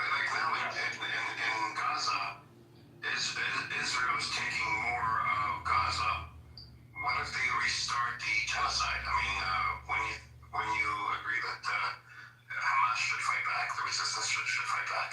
They cannot fight back. I mean, how can they? They fought back for 3 years. Yeah, that's. I mean, you don't. I was just. I mean, the whole time I talk to people in Gaza, I mean, you cannot imagine the depth of the agony, the destruction. Well, yeah, well, you can't. I mean, so Gaza has a it is so disproportionate. It's unbelievable. It's almost like. I mean, what does answer the question? Shouldn't we as Palestinians defend ourselves against violence from Israel? Yes, of course. So Hamas should fight back if Israel starts the genocide.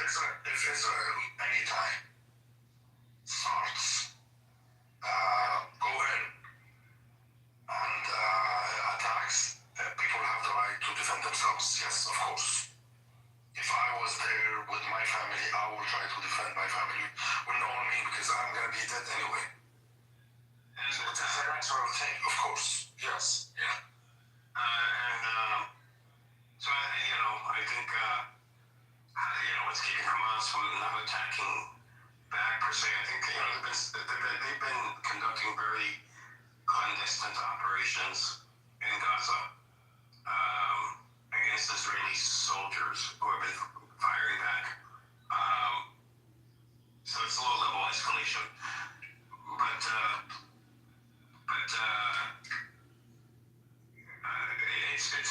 a very fine line or rope that you're walking at this stage.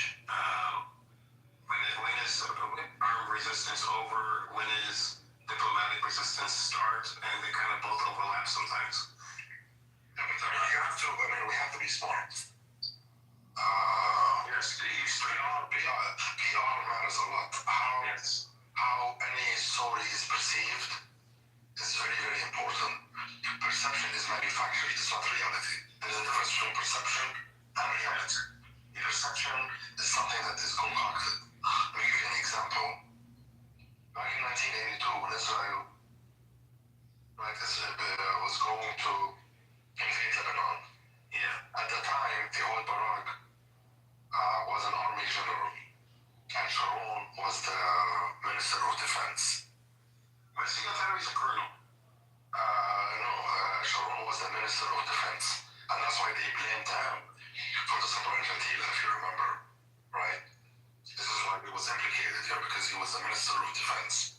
I thought he was on the ground, wasn't he? He visited, no, he wasn't on the ground, he was the Minister of Defense, but he would go.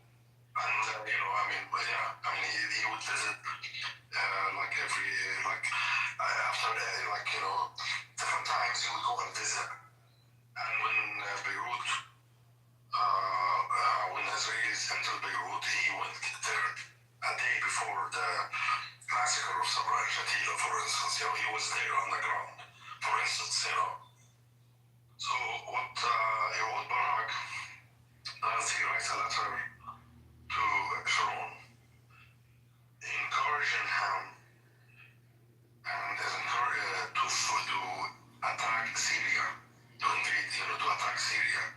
And in the letter, he is telling him, this is an opportune time for us now to attack Syria.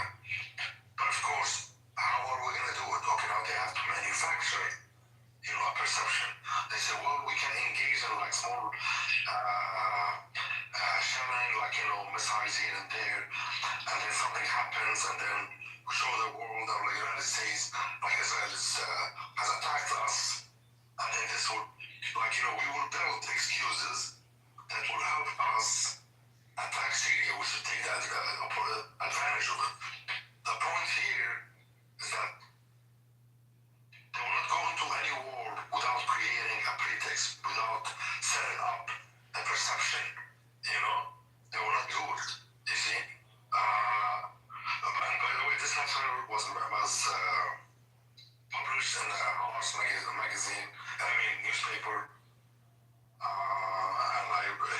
It's a well-known document. written for real by Ehud Barak to Sharon. And it shows you basically, I mean, the point again, sorry for keep reiterating, that Israel will always try, and not just Israel, any country, will always look for a pretext before it commits a crime. You know? So, I mean, what I'm saying, in reality, you know, before engaging in any war, you want to see how are you going to stand up to this monster, because the world is not going to look at you as weak. The world is going to look at you as the same, like Israel.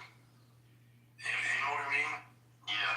Yeah, so, I mean, you better be prepared, basically, you know, if you are going to go into war. Or otherwise, there will be consequences. Deadly consequences. Almost like, you know, yeah. What do you think of this border peace meeting in D.C.? What do you think will come out of it? Anything else? To be honest with you, I don't watch daily news myself. It's supposed to be on the 19th. Yeah, I don't know. Actually, you can tell me. I'm not aware of it. No, all I know is the Board of Peace is supposed to have the first meeting on the 19th. Is this a technocratic... the Board of Peace. Oh, yeah. The one that Israel now became a member. Yes. Yeah. So, meeting, yeah. We're supposed to have more information about how things are going to be done and, you know, just more details. So if you look at it on the ground, I mean, I was talking to some guys now from Gaza. I mean, Israel until now is not allowing anything to enter. You know, and they're only allowing up to 60 people to enter. Only 60 people. I have a question for you, Brother Samud. Do you think the American knew about the Oslo Accord one? What is it again? Did America know about the Oslo Accord, the first one? Yeah, first started. Bill Clinton find out later on about Oslo, the whole Oslo Accord. Yeah. Well, I mean, the idea of the Oslo Accord, the idea of a two-state solution, different parties started preparing for it from the early 80s. The ones who actually set it up and everything are Palestinians here in America, like Edward Said, Hisham Sharabi, Rashid Khalid, you know, a lot of Palestinian intellectuals in America, and also many members from the PLO that started actually in the late 70s, but in an overt, you know, in secrecy. But then in the early 80s, it became almost known that they are preparing for it. Late 80s, and, you know. So, no, I doubt that. Of course, the Americans knew about that there's going to be a peaceful negotiation. I mean, Israel, right after 1967, it opened the ground, you can say, for a quote-unquote peaceful negotiation over the areas that occupied in 1967. And it did one part of it with Egypt, and now we have Syria and Palestinians, right? I don't know, did I answer your question? I mean, I would be surprised that Bill Clinton wasn't aware of it.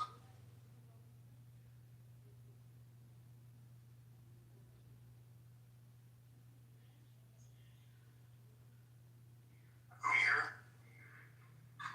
And I didn't know that. According to the idiot we had in here earlier, that idiot, he's a 48er. He claimed that Bill Clinton found out later, like down the path. You know, America wasn't aware of it. It was a secret. And then I looked up on the AI. The AI agrees with his narrative. No, I mean, you see, I mean, maybe part of it, okay. Like the actual, how the Oslo Accord, like how it was written, like the ones who actually sat down for the Oslo Accord, how it is going to be written. Yes, could be it did take place behind closed doors. Even members from the PLO, a lot of members were not aware of it. and this is why some of them resigned, and some others became very angry at Yasser Arafat, like Edward Said and Rashid Khalidi in America. It's like, we were working on this, and then behind our backs, like Edward Said was behind our backs, you were actually working with some Israelis and finalizing the whole thing without even taking our advice. You know what I mean? Yeah. Yeah, so it could be like maybe like how like the actual shape, how it was shaped. But the idea of a two-state solution, the idea of negotiating, peaceful negotiation, I'm sure 100%. I mean, come on, those Schultz was in the late 80s. I remember George Schultz, Edward, with George Bush, the father. Yeah. Yeah, he did a lot of work with the Palestinians and the Israelis. He was like the mediator, right? Between them in the late 80s. Yeah, what was his role? Yeah, what was his title? Like something in the White House, or I don't know, something in the White House. That was something the foreign department. The state, yeah. Something head of the State Department or something like that. By the way, at that time, the White House chief of staff was a Palestinian guy. Was it? You know that? John Sununu?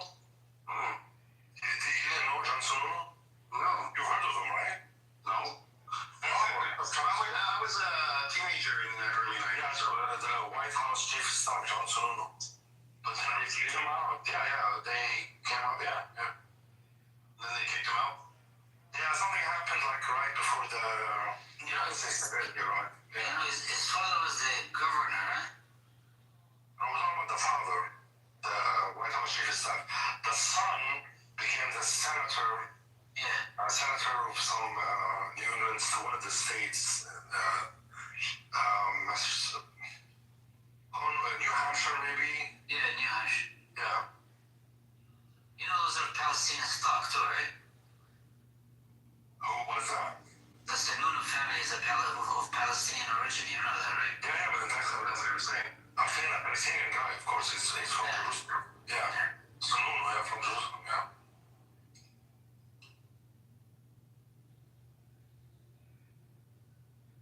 Yeah, Palestinians creep up everywhere. It's crazy. Yeah. I mean, can you imagine, like, in Gaza, Israel only allows 60 people, at the most, up to 60 people to enter. Yeah. And there are about 25,000 people registered to return. So how long do you think it's going to take him? And it doesn't even, like, in actual numbers, about 40, sometimes 45 people enter Gaza every day. So how long is it going to take people to enter? 25,000 people, Yeah. That has to change that. That's something that we'll see after the 19th, if there's any change there. If they can't do that, then they can't do anything. The Board of Peace. Yeah. I should call it the Board of Politicians.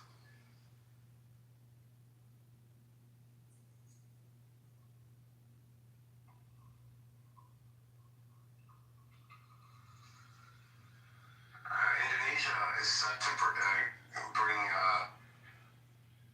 some troops in, about 8,000 to Gaza. And we're supposed to find out soon the makeup of the International Stabilization Force, the ISF, that's supposed to be going into Gaza and taking charge. The question is that who is going to force Israel from retreating back to the areas before October 17th. Yeah, exactly. Who's going to force Israel to do that? That's the question. They're supposed to. If the ISF is there, Israel is supposed to be leaving Gaza altogether. So they gotta do that. Well, that's the thing. We're gonna see. we'll see how how influential or how much authority this board of peace actually has on the ground. Yeah.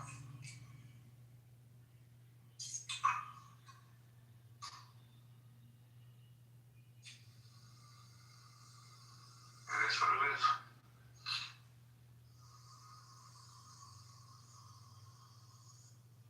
Mark was talking today. Who was Mark? I mean, he got on my nerves. I wanted to engage him, but he's been in here. He comes in every now and then. He's a history teacher, I believe. Is he an Israeli? No. Mark, are you talking about? Mark? He's a historian. Raja Pahlavi is, you're the idiot that only speak English. Like I said in the audience, thank you. Anyways, what do you think about Benny Olive, Brother? Do you think it's problematic? I heard him once only. I met him once, about, I don't know, a few months ago. Former drug dealer and criminal. Who is it? Okay, I'm not sure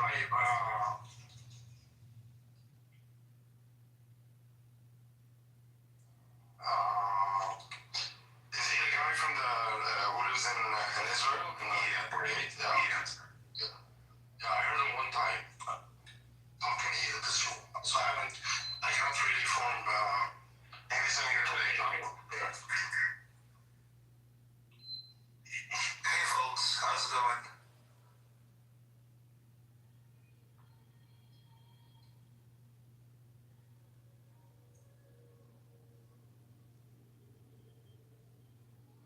Hi, Benny Goy. Asshole. Hey, Benny Goy. Naftali. What did you call me? Naftali. Hey. Is that your name? Yes, it is my name. On here. Were you confused? A little bit, yeah. So, Naftali, did you just enter the room, Naftali? Yes, I was caught by the prompt. So you are in support of Israel? Yes, I support the great state of Israel.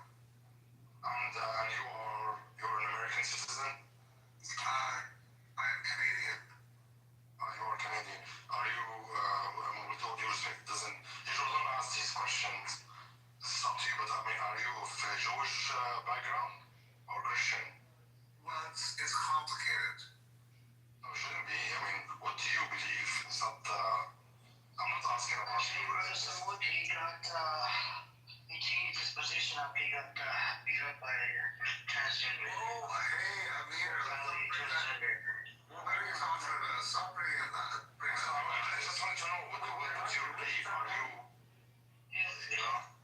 I was trying to see, I was trying to know, like, are you a Christian Zionist or not you? I mean, I'm not trying to... He's Jewish, he's Israel, but it's Samud. Oh, so okay. So my father basically you are Jewish. My father is Jewish. Okay, so you are a Zionist. So by the halakha, I'm not considered a Jew. You have the right to. But you have the right to go and live in my grandfather's house, right? Well, I wouldn't say I'd be living in your house. More like power in Tel Aviv or maybe. Zionist Jews have physically taken over 60% of the West Bank.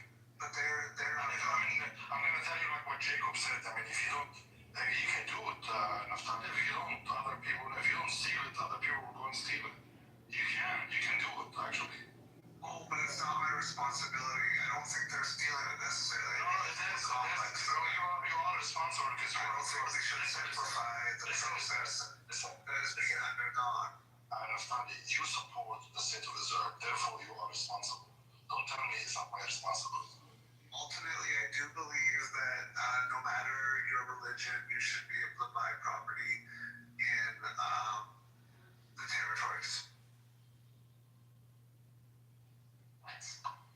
Well,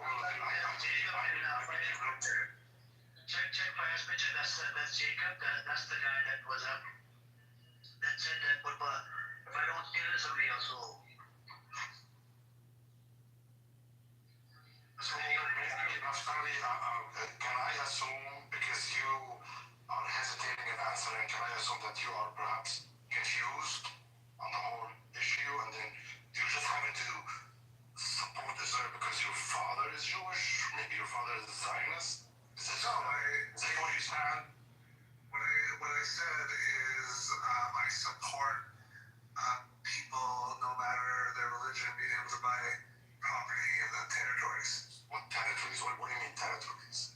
The territories. Territories or what territories? So, Samaria. most Israelis call it the territories, or a word that translates to the territories. They don't call it Judea, Samaria.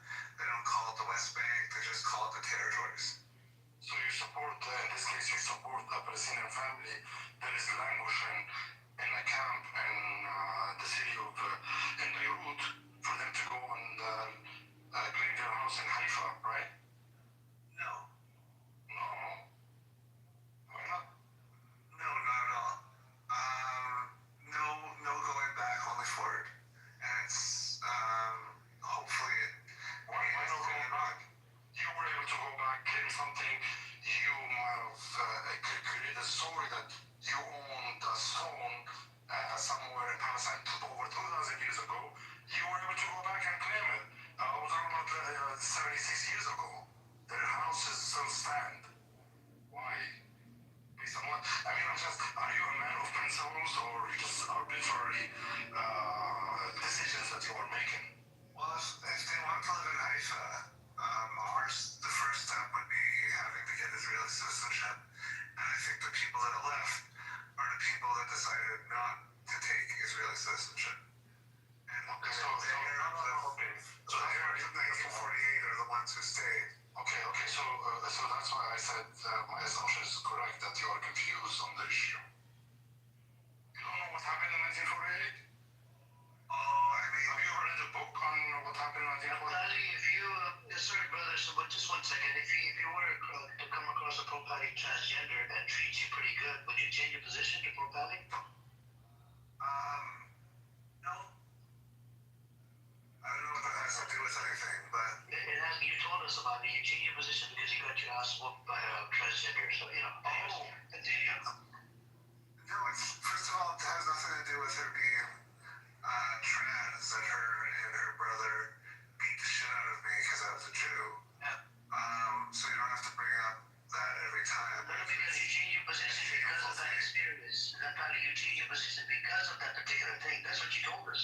Well, suffering a hate crime does help in shifting away from supporting a group that doesn't have your best If interests. you had another transgender that loves you a lot as a pro-paddy, would you change your position? No.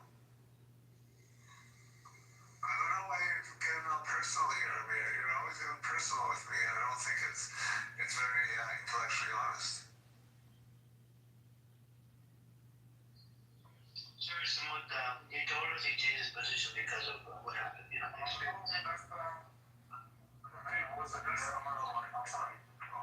you in Toronto at that time? Benny can hook you up. Benny Gay can hook you up. I'm Benny Gay, I have a lot of accounts on Church Street. Benny Gay can hook you up. Are you in Toronto, Naftali? Where do you stand? Where do you stand like a bus stop? Benny Gay. I can't believe I'm asking. I'm not going to announce myself, Benny, go ahead. I mean, just tell me like the general. I'm not telling you to give me your address, right? Like Toronto, the big city, last 7 million people. Like, geez. I live in Hamilton, Alberta. There's no Alberta. Hamilton, Alberta. Okay, alright. I got a house in Hamilton, Ontario. By the way, Naftali, I went to a school closer to Hamilton, by the way. The first apartment when we first migrated to Canada, we lived in North York, by the way. Oh, North York? Yeah, and then we moved over to a different place. What you just said, Hamilton, I'm not too far away. My brother actually lives in Mississauga. So, what do you think you're going to do? Benny Gay you were poor, you're rich. You're the only rich person here, you know? Yeah, but I only became rich How after did I you get yourself there, fucking rich bitch? I was poor as well, but then I became gay and the Canadian government gave me a lot of money. What do you think of the attempts to bring Palestinians here to Canada? Aren't they terrorists, according to you? No, well, I'm all for the vetting process that the Canadian government proposed. I don't think all Gazans are terrorists. Far from it, actually. So actually, Naftali, you know, your story is interesting. Are your ancestors, some of the were included or contributed to the ethnic cleansing of the Indian native people of Canada? What's that? Your ancestors, you are Canadian, right? Yes. Are your ancestors, did they happen to be one of those who contributed to the ethnic cleansing of the native people of Canada? No, actually, my family has worked very closely with Indigenous people in this country.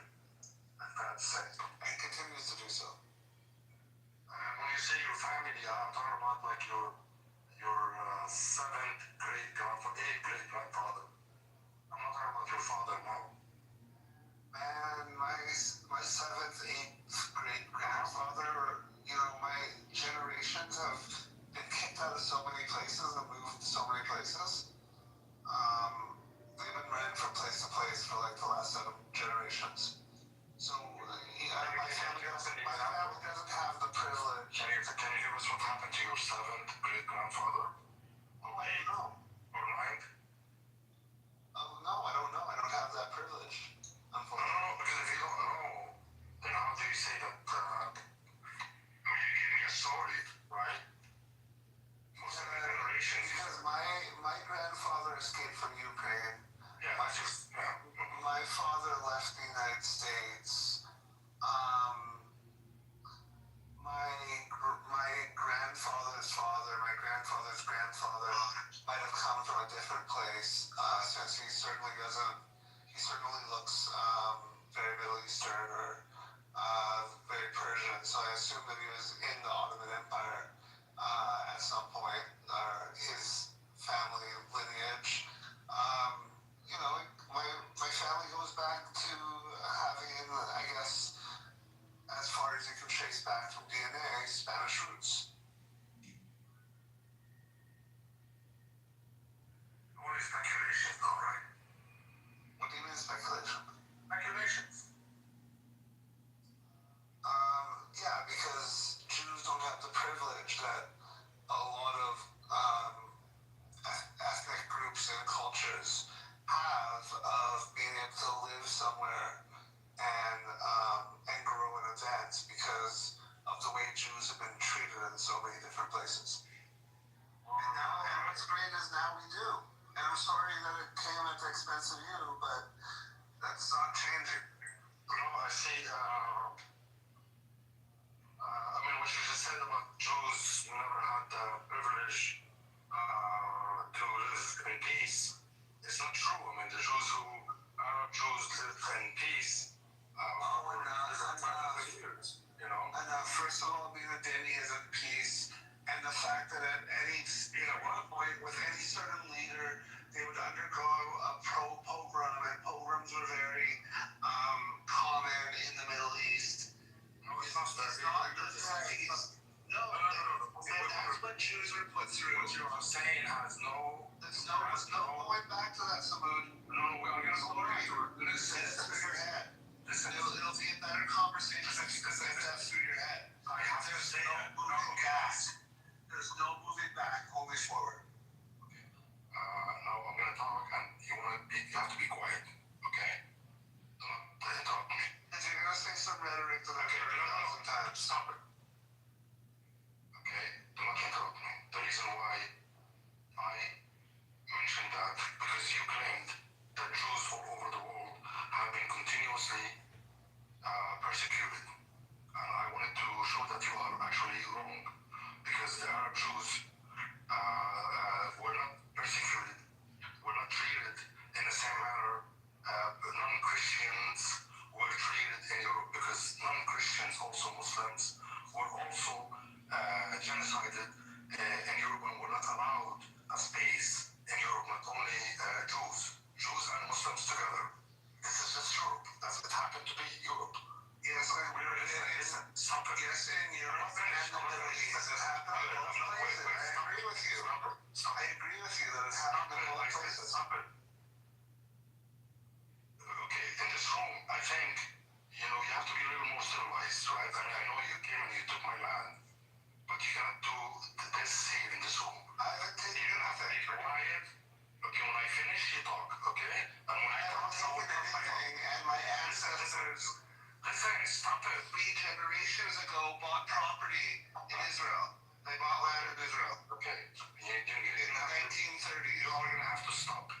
I'm going to tell you something new to you, and you can go and read about it. Okay? The Jews in the Arab world were not treated at all like the Jews of Europe. As a matter of fact, just to give you an example, except for the Hebron massacre and the fire mound. Okay, I am sorry, Amir. What is this guy? What is that? Sometimes you gotta calm down, let the conversation happen. My hand, let him speak, and then you gotta talk with him. It's dishonest rhetoric that I've heard 1,000 times. Hebron massacre, I have educated you on this. It happened on both sides. It was next to your rabbi. Your rabbi was ready to come up again. Sure. Cool. Yeah. Okay. The Farhud up here? I'll give you the name of the rabbi. Just give me the name of the rabbi. Every once in a while, what is this? The empire that would make things bad. That's he's in Palestine. That he has the privilege of Finish, and then you can respond. Just mute up. Thank you. Do you know how you are being restricted in this room, right? You know that you can't freely go and steal someone's voice or land or anything like this. You know that, right? That's such a silly thing to say to someone online in a room like this. Okay. I mean what I said. Such a dumb thing to say. Okay. You are a dumb ass. Okay. I'm not. Let me just contain myself and just finish. Okay. So the Jews of the Arab world were never persecuted in the same manner that happened to them in Europe. As a matter of fact, the Jews, for instance, of Baghdad, and this is predates 1929 of Hebron, and we will talk about Hebron when we get to it, and we will talk about the Farhud when we get to it. Okay, I am talking about hundreds of years before that. I'm talking about the Jews of Baghdad, the Jews of Damascus, the Jews of Alexandria, the Jews of Beirut, of Yemen. All of these communities, Jewish communities, were part and parcel of their localities, of the people who lived there. They enjoyed a lavish bourgeois lifestyle. They lived right about 1/5 of Baghdad used to be constituted of Iraqi Jews. They were welcome. They didn't live in ghettos. They lived right in the heart of cities. Listen, stop it just a second.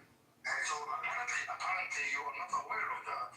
You are not aware of that. No, you're not aware of that. You are not aware. You weren't aware of that. I just told you something new. Okay? No, you weren't.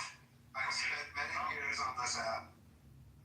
I've had these conversations many times. This is how you learn from this app? Yes. Your source of education is from this app, yeah? Well, I've been on this app for on and off about 4 or 5 years. And yes, I've had a lot of conversations. I mean, maybe you spoke to him before? I spoke to him, but he used to be anti-Zionist before he got his passport transgender. He's a confused person, so...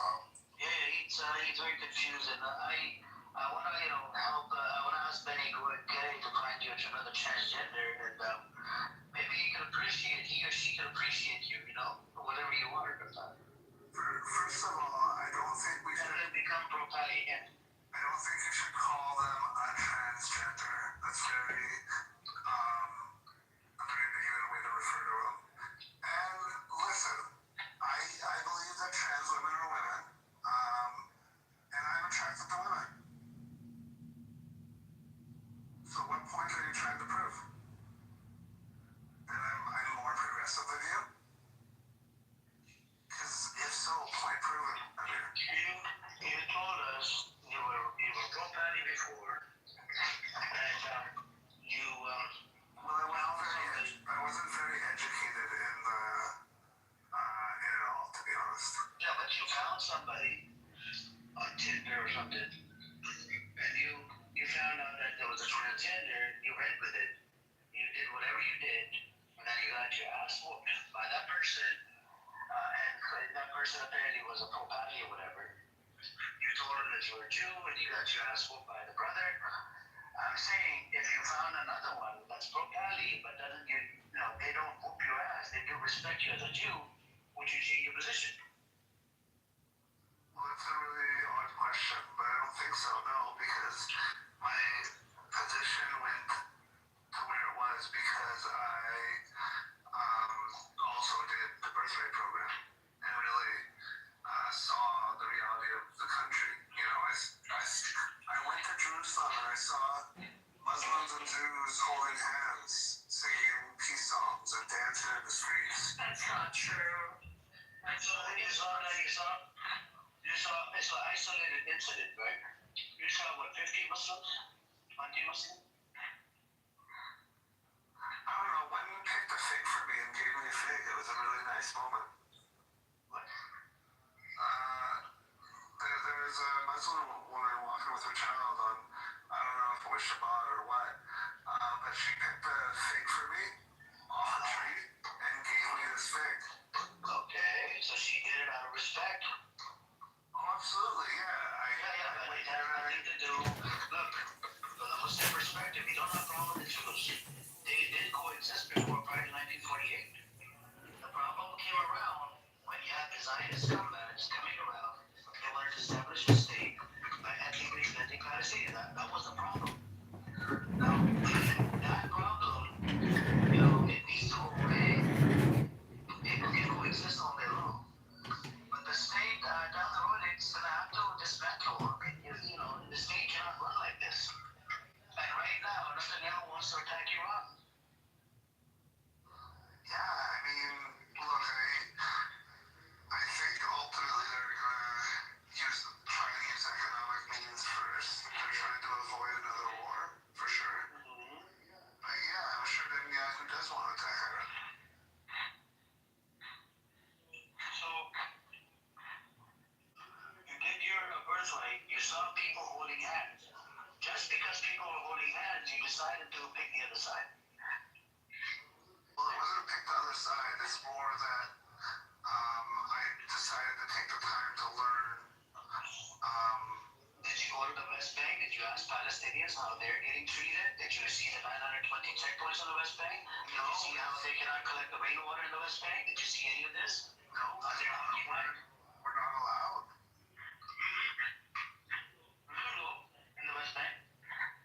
I mean, I wouldn't feel safe in personal West Bank. I went to Area C. What did you do things? Area C is occupied by Israel. Area B is occupied by Israel and, you know, and some control of the PA controls it. One area is controlled by the PA. But if you want to go into those areas, Although, hold on, when I this was treasurer in 2022, I did dab up a lion's den pepper. that's fine.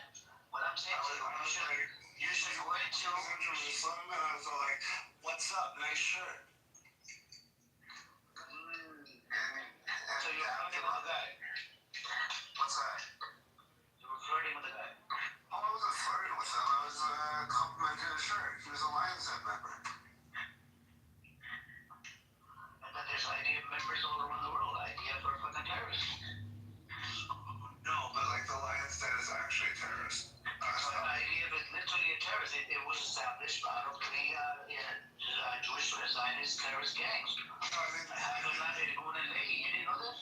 I mean, they're military. You can see them That's as fine. You can be militarized and be a terrorist. Then it's a terrorist entity. you can see them as having like fascist leanings or whatever you want to paint them as. I'm telling you that They're military. They don't meet the definition of a terrorist because IDF was for three Jewish militia gangs. These were terrorist gangs according to the British and the U.S. the Haganah wasn't viewed in the same way. The Irgun and the Lehi were. So now in 1940, after the white papers were issued, they planted a bomb on a ship full of 600 Jews or something. 700 Jews. Actually, 1,800 Jews. Sorry. Listen, I don't fuck with the Lehi. Guess what? Bomb went off. Yeah, the Lehi Jewish militia got pushed to Hitler in 1940 to 41. Fucking Hitler. Yeah, I mean, like, I don't fuck with the Lehi because of that history. But They were atrocities. you gotta respect their Irgun. And it's debated whether or not to. They were all terrorists, bro. I don't know. listen to the telling from their perspective of the King David bombing. What was their perspective? Do you believe they were terrorists?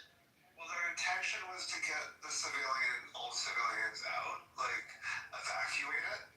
They were just going after the property, but then something moved up, like the timeline, so to speak. But someone still did make a call to try to get people to evacuate the building. More people would have died if you didn't go through very risky circumstances, risking getting caught in the act to warn people to get out of the hotel. So it's not a terrorist attack. So if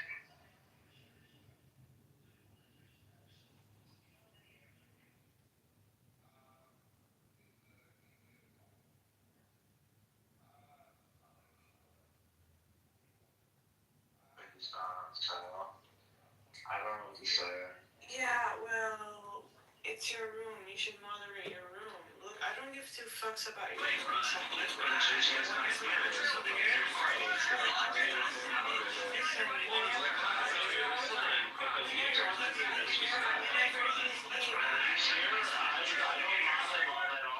that's Fiona that's raising babies out there. And he's making room titles too.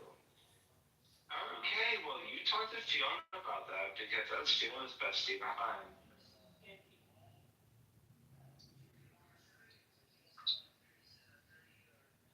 I had Gigi blocked for legit like an entire year. So don't come at me acting like I'm Gigi's best friend. No, okay. I understand your side. That's fine. Is that Warned against intellectuals, and yet no one fucking listened. No one listened. Defeated or won out against their ego. So that's how the narrative spends out.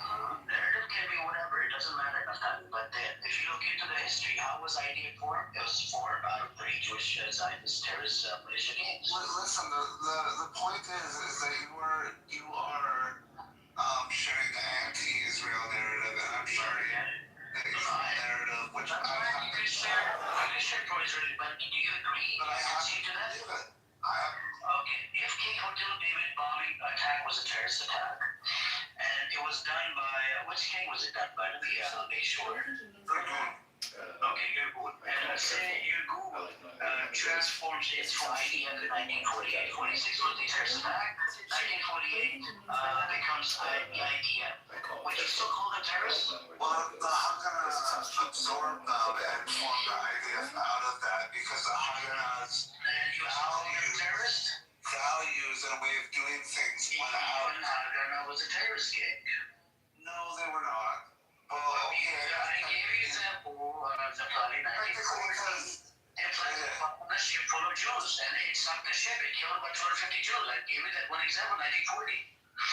And it did a whole bunch of terrorist attacks as well. Not just, it wasn't just Irgun, it was Haganah and Lehi. They all, Lehi literally goes to 1940. These money, nobody checks IDs at 3 a.m. We're first, top bid, collect the envelope. Nobody went there, comrades. I must say it's been a long time since I've heard this song. You know, it's a long time since your talking point, and you're denying it. You're always suffering from cognitive dissonance, right? You don't want to agree to any of this. I was asking, Benny, can you find him a transgender, a pro-Pali, and that will actually respect Naftali in Canada? Benny, I think he wants me to call him Benny Gordon. Yeah, send them down to Hamilton, Alberta for me. Wait, you're in Alberta or you're in Ontario? Hamilton. Hamilton, yeah, that's in Ontario, isn't it? You've never heard of Hamilton, Alberta? I lived in Ontario. So are you in Alberta right now? For all intents and purposes, yes. Because you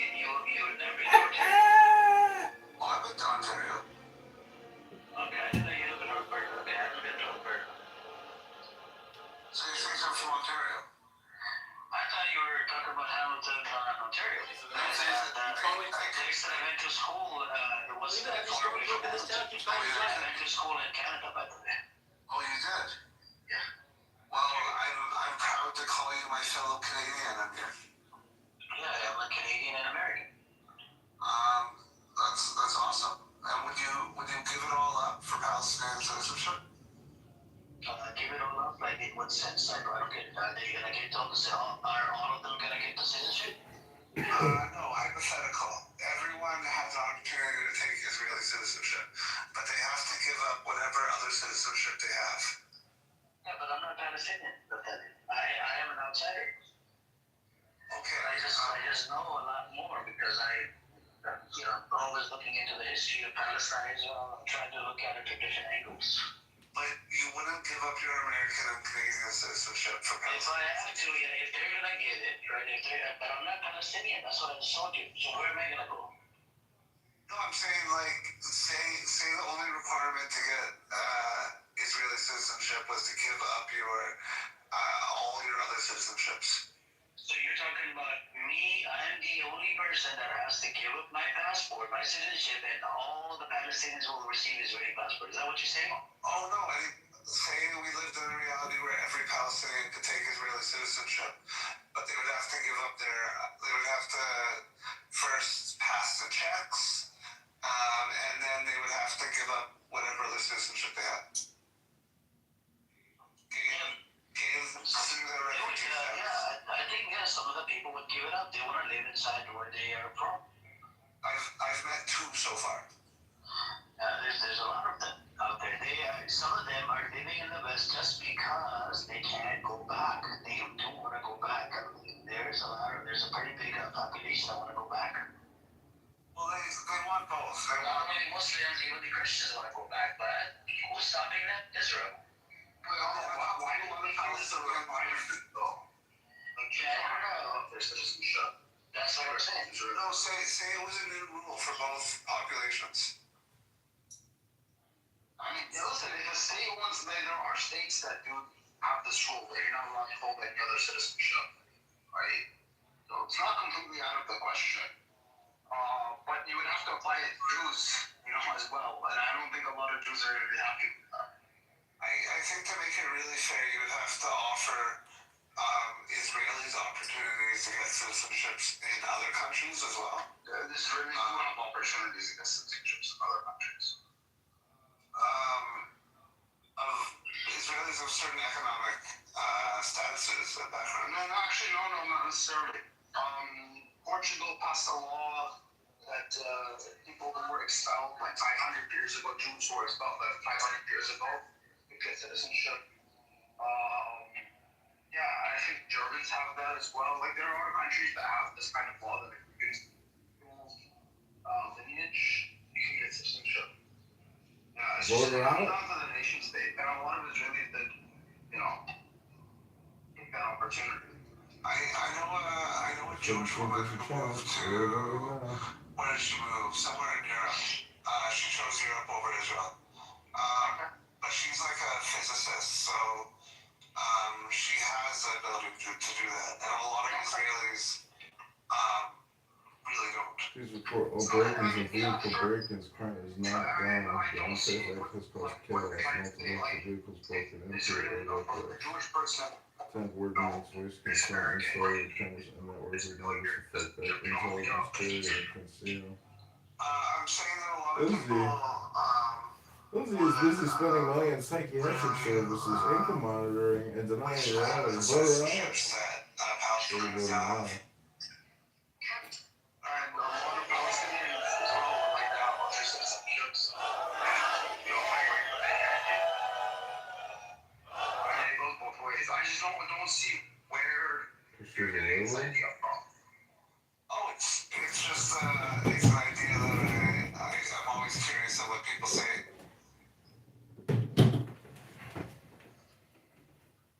Because I actually know a lot of Israelis that I think would prefer to be like in North America or Europe, right?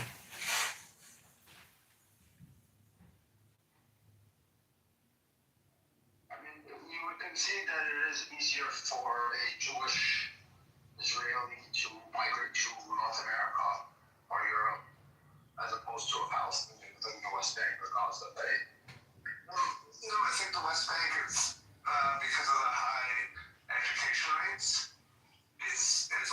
it's very easy. It's like the point systems in places like North America are all related to education and career, a bit like prospectability and things like that. So the same thing that benefits Palestinians in the West Bank benefits some Israelis. But as you know, Palestinians in the West Bank are some of the highest educated population per capita, so it gives them an advantage in those point races. Well, I mean, if you take out the Haredim, right, who just choose to not get educated, just, sit and read the Torah all day, I think the rates are going to be pretty similar. No, actually a lot of people can't really afford, like, especially on the outskirts in the north, in parts of the south, that aren't Caribbean can't afford education. Education, like, very cheap in Israel? Well, Especially if you do, like, civil service or the army. Well, it's not paid for, it's not free. Yeah, but it's pretty cheap, I'm assuming. I don't know what they do it. No, you can take out, like, student loans and stuff. They make it accessible.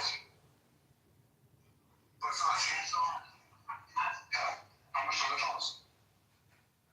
I don't really know. I know someone who has had to take loans out to do a healthcare admin role. I know that one of the big proposals of Naftali Bennett, who's a politician I really like, is to give everybody who serves in the military a free bachelor's degree.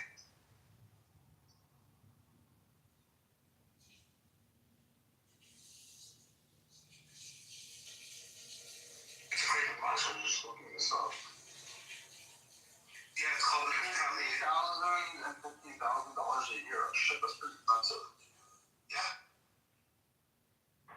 Actually, I mean, on the lower end, $3,000 is not much. We're talking about like $12,000, let's say $15,000 for a bachelor's degree for a year. That's not too much.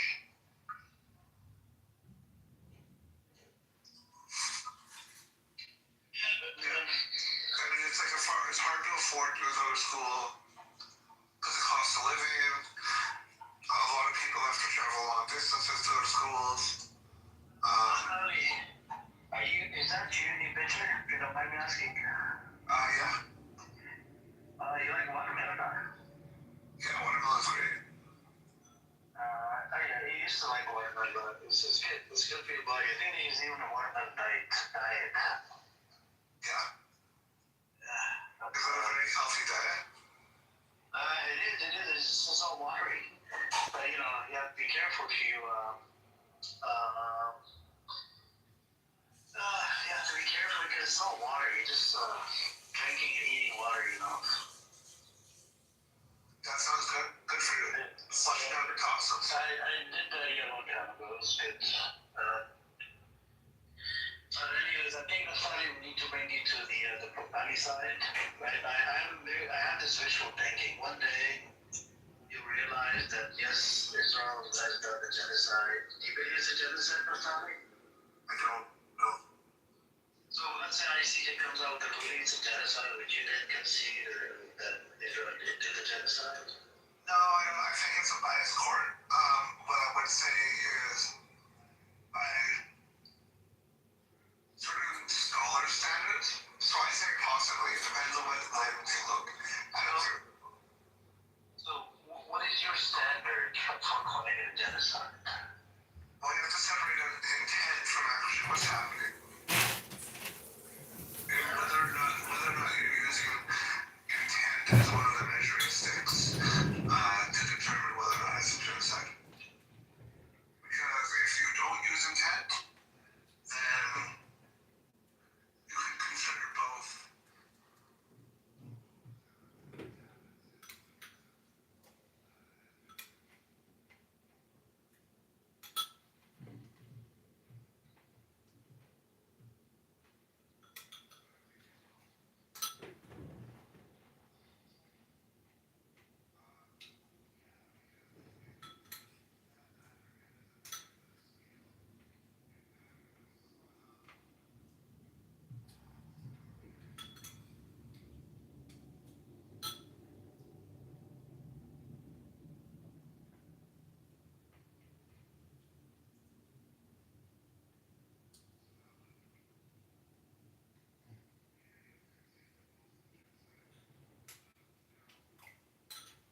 to him?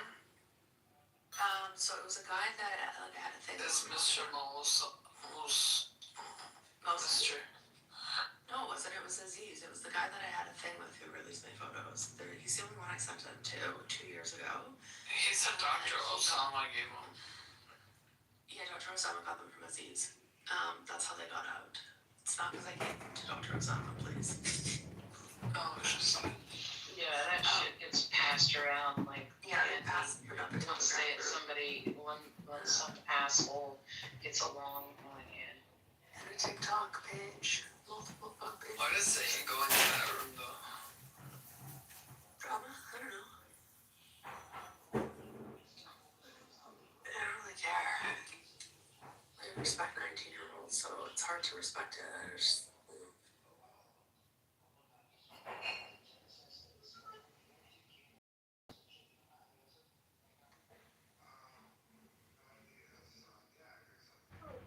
So where's Bobo? he's asleep. Did you meet with Sonu?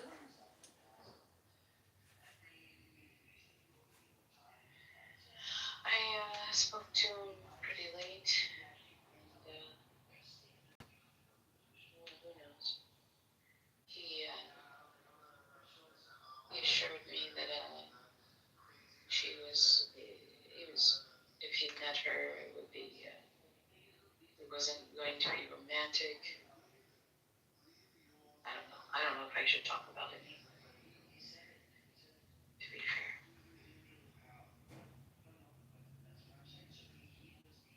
Why not? Because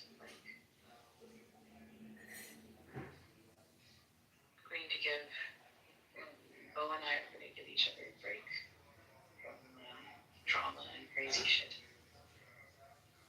That's good. Yeah, I actually really like it. So on a human level. You like him? Oh. Is this psychopath? Yeah, I'm a sociopath, I think, at this I point. like Bo. He's funny. Well, the level of how we interact, I don't know how it will manifest, right? What's happening in the cruise room? It's just bad and charming and mad, just like mad and like mad at me more than Why? I'm seeing. They give me a reason not to like them, and they're upset when I don't like them. Make it make sense. Well, like don't talk about raping children and like I don't know what you want from me. I mean, like I didn't say them until tonight. Last night, yeah. Well, he said tonight, like just now, like so. But yeah, he was. Oh, no, yeah, it's not, yeah. It's too far. It's too much. Like, I'm a mother. What do you want me to do? Hang out with a person that threatens to rape my daughter? No. I can't be friends with you now. I'm being a little peculiar. Yeah, it's I didn't know you had a daughter. Daddy does it because Daddy's weird, but I can't. People are, God, and I feel fucked up. Just like interacting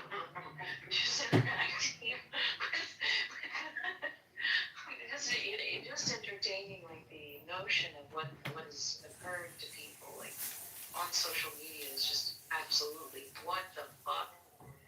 Just spiraling doomscape of like what the fuck. So what social media do you use besides Oh, jeez. Okay, so I was invited. Huh? Yeah, I was on Discord. I was invited over to Discord by. Which one first? Actually, both of the major politics servers invited me. People on them invited me.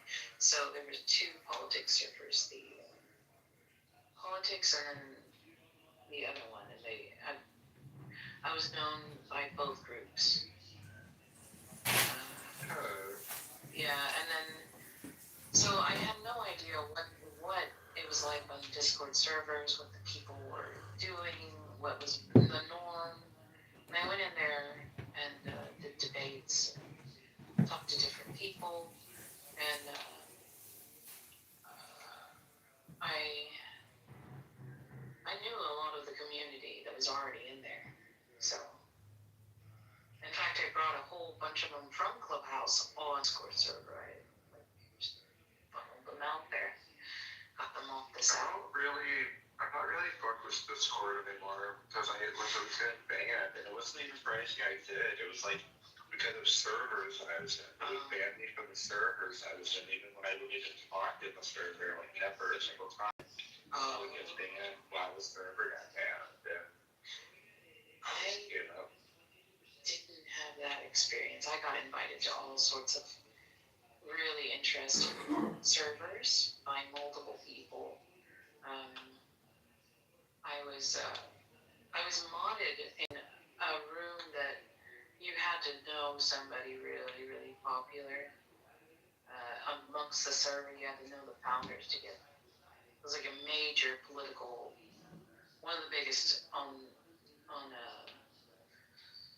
Discord.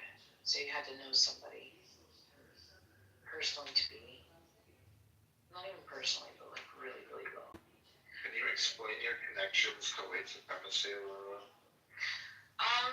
I don't really like that, but it is real, and where I come from, it traffic in those circles.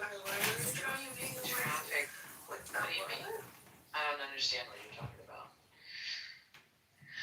Because white supremacy isn't like, I'm completely for diversity, but of course, being the way that I look and where I come from, I'm going to attract a certain kind of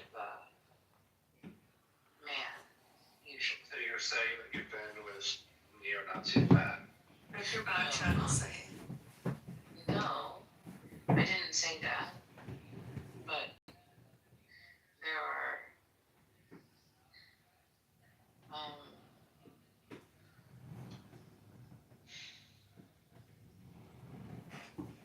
there are certain groups that are present in present day.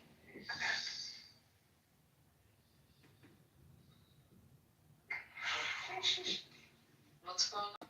I'm too high right now. I'm sorry. I took a long time to move.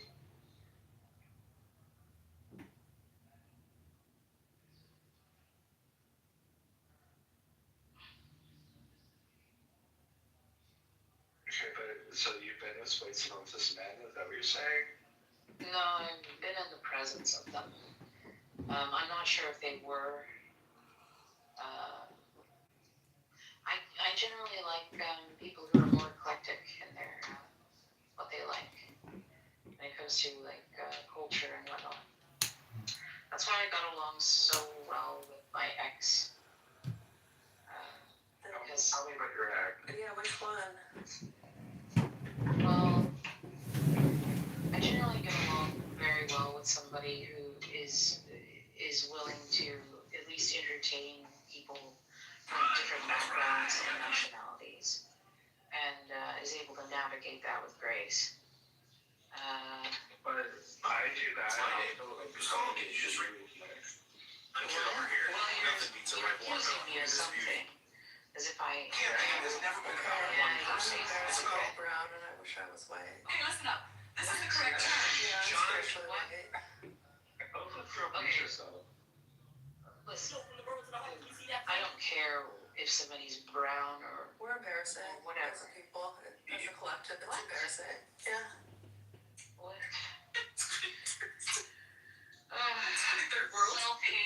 Self-hate. It's a rub. It's not just that. Like, you have to understand, like, they would shit on our beaches. Like, it's embarrassing. Like, it's embarrassing.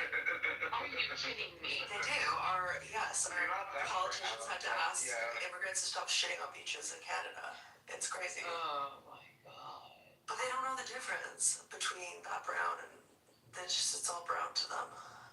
Okay, wait. I mean, It doesn't matter. To be honest. It doesn't Yeah, and matter. I'm with them on that.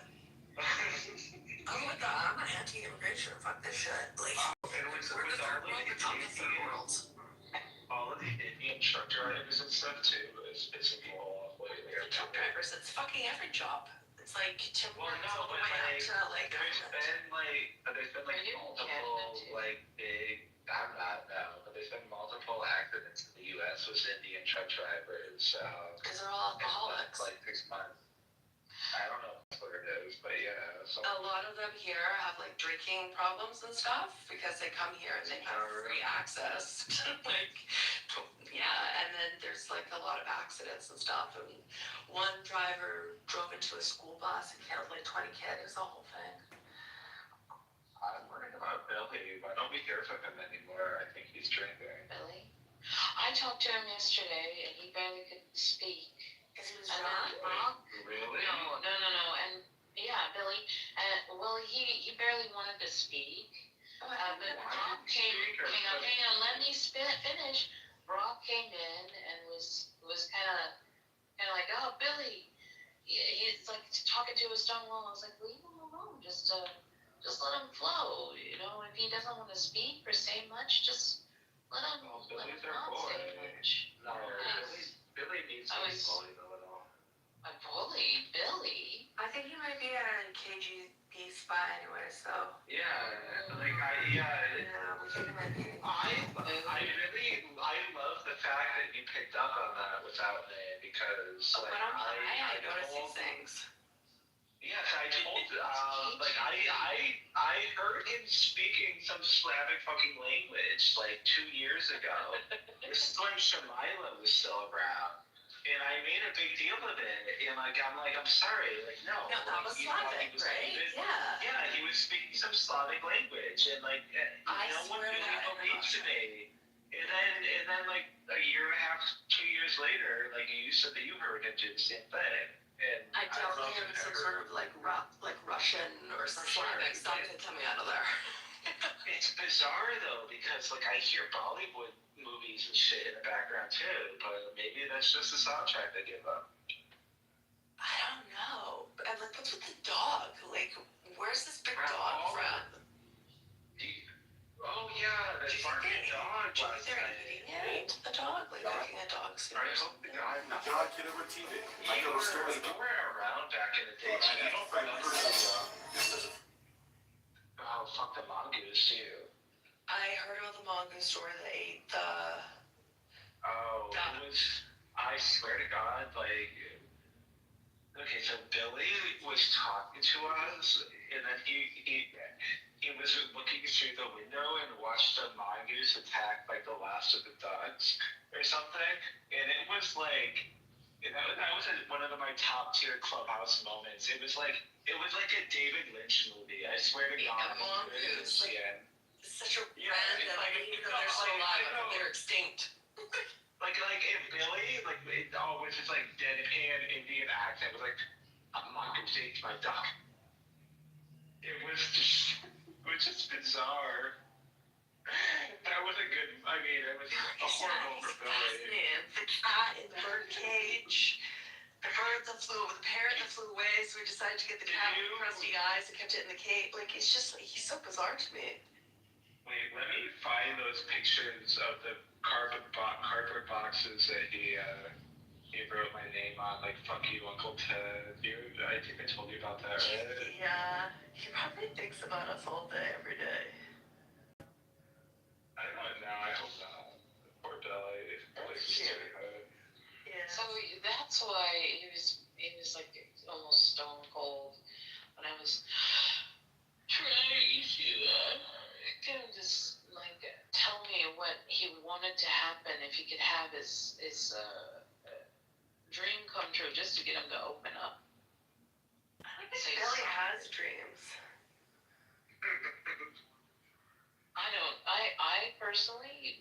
I personally do. No, you definitely do, but he doesn't. I don't know if that's part of his makeup. No, I feel like I'm dying, and every time I talk to somebody, I feel like I just fuck everything up because I feel like I'm dying. So it's like so fucking toxic, I think. It's terrible. Like, I don't know if I'm high or I'm not following what you're saying. What's going on? yeah, I know. It made Yeah, I know. No, I wasn't paying attention either because I was looking for those pictures, but I don't think I have will listen. I'm listening to you. I'm listening, girl. Talk that. Where is everyone?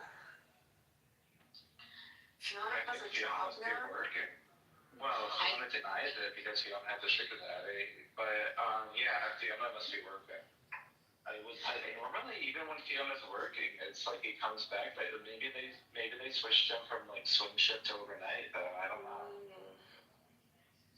I'm pretty sure he works. Did you know for Barry Lyndon, production was moved from Ireland to England after writer, producer, and director Stanley Kubrick received word that his name was on an IRA hit list for directing a movie featuring English soldiers in Ireland. Consequently, several scenes were dropped.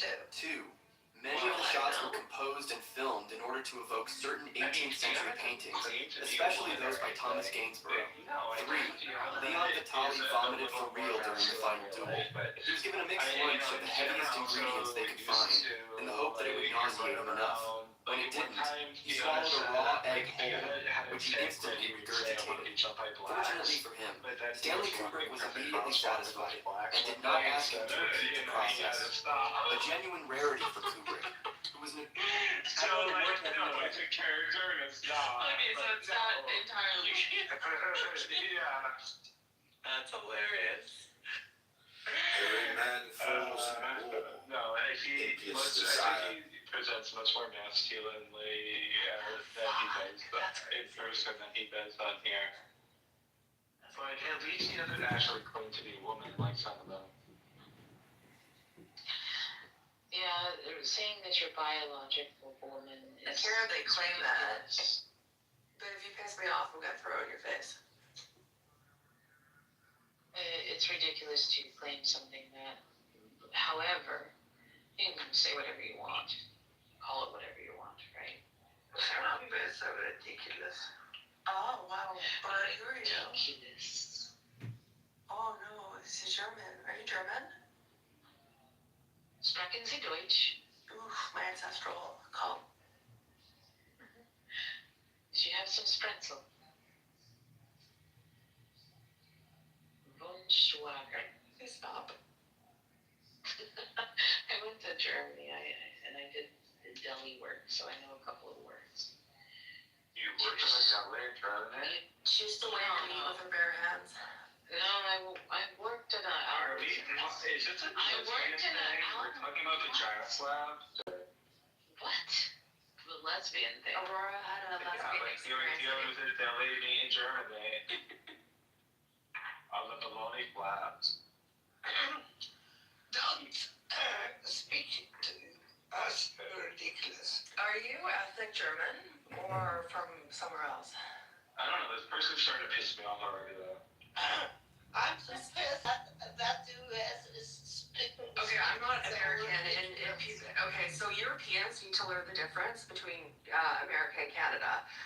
You talk about how Americans are dumb about geography, Europeans are dumb with geography, because for some reason you think all of us are just Americans. Anyways, where are you from? Are you ethnically German? I'm coming from Germany, I'm pissed. Okay, well, I'm pissed off about the Holocaust still, when your parents killed my grandparents. That's so, why I'm drinking now. Yeah, you're just gonna have to set that one up. Well, wait, I missed it. What was the point of contention? I don't know. I don't know, I just wanted to say that I was high. I never get to do that, because I'm sorry, I never get to use the Holocaust if I wanted to. Oh my god, we're cosplaying as an Ashkenazi girl. Yeah, I never get to do that. You get to do the German one, it's kind of fun. I'm literally part German. Yeah. Shut up, bitch. Yeah, No, I really am. They're just great. My ancestors' name was Holtz, and they I dropped thought you were Cherokee. I'm a lot of things. I'm American. What the fuck? Have you ever done a DNA test, girl? Yes. Can I see the results? Say so.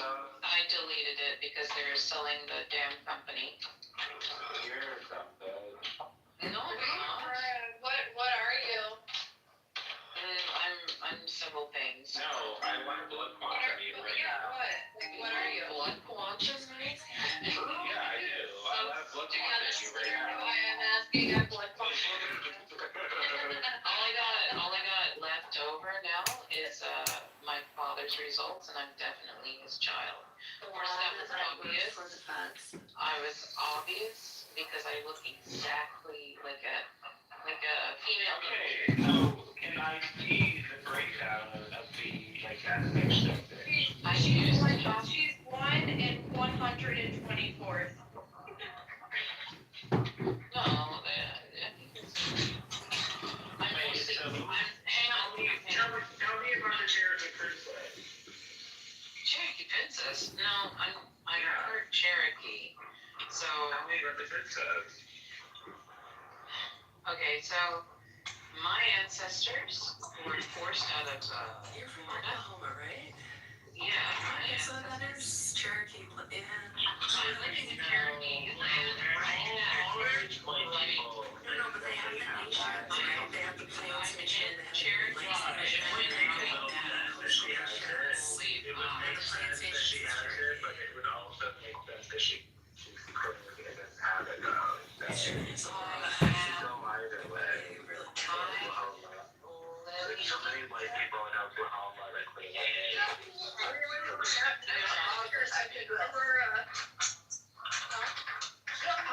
Europe is. Oh my God, it's such a European. Shut up, bitch. Yeah. Okay, I'm going to there she goes. Okay, yeah, this what? there. Oh, yeah. Aurora. Go ahead. So, Okay, so it's like, what all are you? Like, I'm part. I can't even answer them. Okay, so how far up the line is it that you have a family member that's 100% Cherokee? Because we're in North America and some of the courts, like for instance, some of the courthouses were burned down. Listen, burned down, and some of the records were lost that would be able to prove things 100%. But I looked back in the census and found my Cherokee relative, and Actually, can. oh my God, Dylan, come on. Okay, can you just tell me like where? why in the Epstein files, why are you posting this picture of yourself? I like it. Yeah, please stay away from the kid. Yeah, I don't know. It's. Here? I'm gonna be It's not the time. the moment. The moment. Can you answer my question, Aurora, please? So with blood quantum,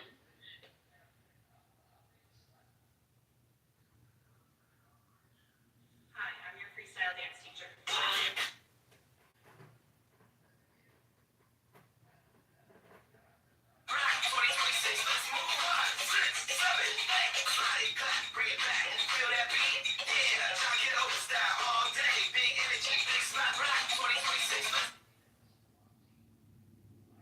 Since I was a kid, fish have fascinated me. Look at those colors. See hearts everywhere. It's a reminder to put a little more love into what you're doing. I figured I'd start with myself. Hi, I'm your freestyle dance teacher.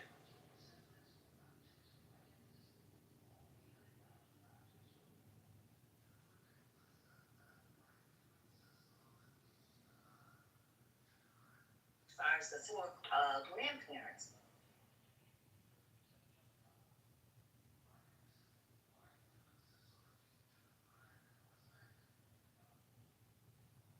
Resource that literally powers our entire nation or globe, and then just coincidentally we find a better solution. And we're seeing that happen right now in a million different ways. And this is messy, not just with a shift from petrol to electric and battery and renewable resources, but in a way more disruptive way when it comes to humanoid robots and AI, what's about to happen in the next year. That brings me to my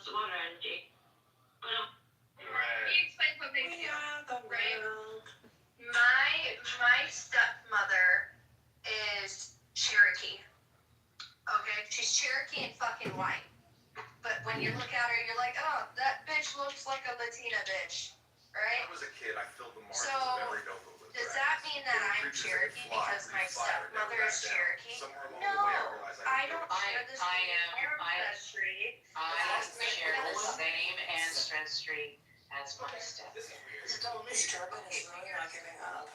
John Kitover. So your father ancestors You're are all- Yes, first ever Kitover global meetup. Let me. I'm trying to get her to understand. Like, are you?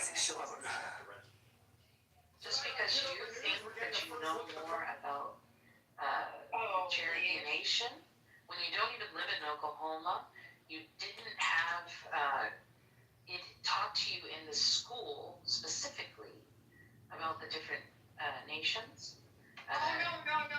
No, that's where you're wrong. I actually have went to school and been taught about all the different nations.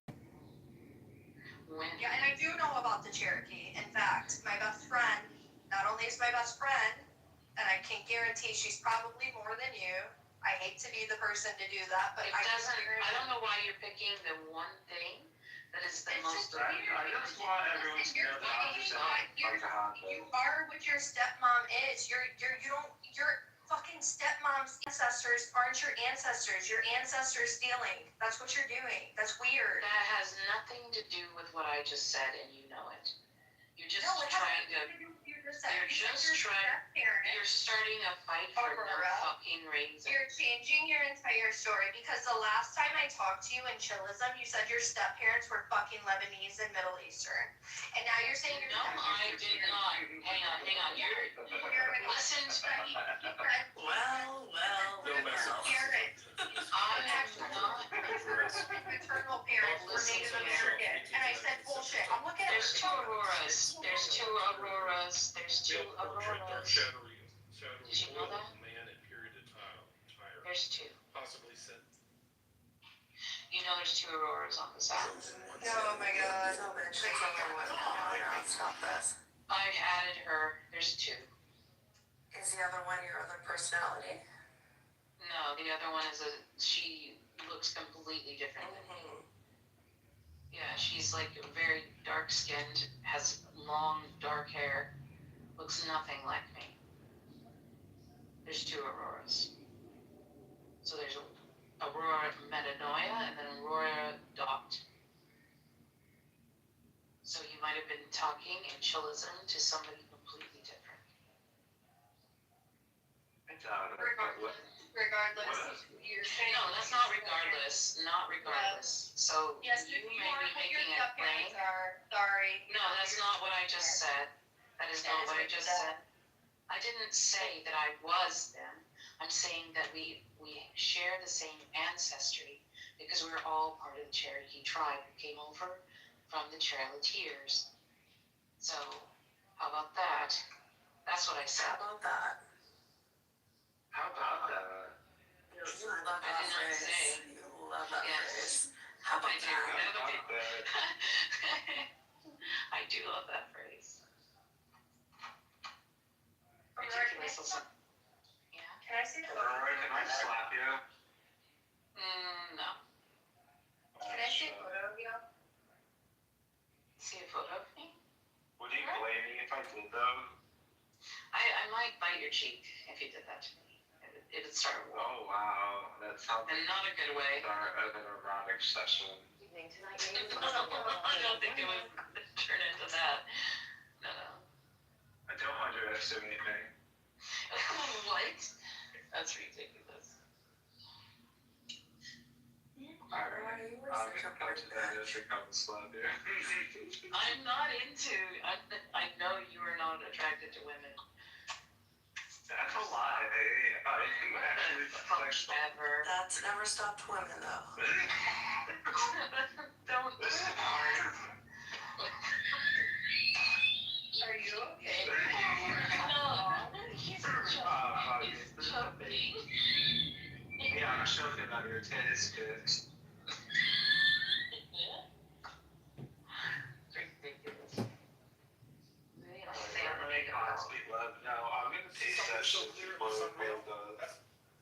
You will not. Oh well, I'm gonna spoil it for him. Oh, hell no. I'm gonna drill that well before you can get his little sucky fucking dick into it. Why would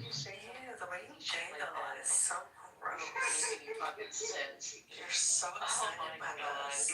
No, I am not. It's so fucked up. Hey, J-Lo. He's not even into girls. What? Dude, Bo's not into girls? No, you are not. Oh, don't speak for me, bitch. You told I'm me gonna the tell other Bo day. that you're cheating. I've never told You don't have to tell Bo anything. No, Bo knows. Bo knows. I am not like. No, it's alright. I recorded the room. He's gonna hear all the. It doesn't matter. Like, he actually has Pegasus is on your cell phone right now, recording everything. I didn't hear it on that. You better put your phone in the microphone. Half the spot. Yeah, you need to the Faraday cage. I know that it has shit on it. You need to get a Faraday cage. I'm basically living in one of the. No, you're not. Shit. Yeah, it's a metal building, and when you shut off the power, bye-bye internet and cell signal. So, essentially. Yeah, because your router goes off and the power goes off. You tough bitch. No, it's because a signal can't get through the walls. It's metal. I used to work for a cell phone company. So I used to do advanced cell phone. Lot of jobs. Yeah, I did a lot of jobs. Can you remind me, what was your favorite corner? What do you mean, favorite corner? Never mind. Corner?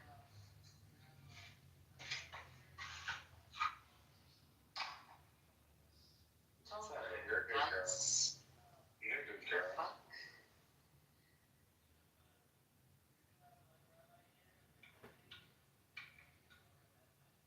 I'm trying to get back to who I was. Your roots? You sure your root? No, my like spiritual baseline. Dude, spiritual what? Baseline. Oh. You're just No, I'm a horrible you're just person. being fucking rude. What? I'm a little high, little drunk. Yeah, you're fucking with me. You're fucking with me.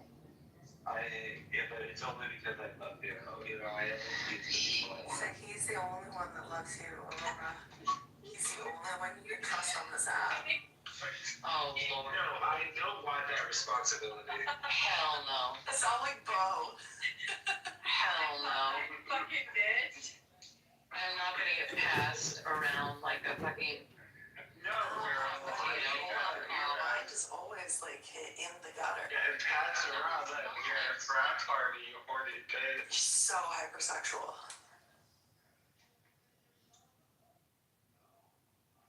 You're a bad girl. You're a bad girl. That is true. And you punished Aurora. You did it. Not a girl. How do you want to?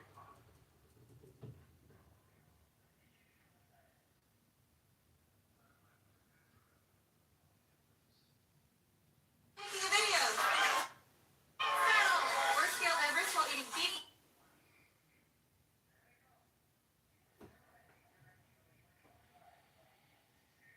$68, $71, $41.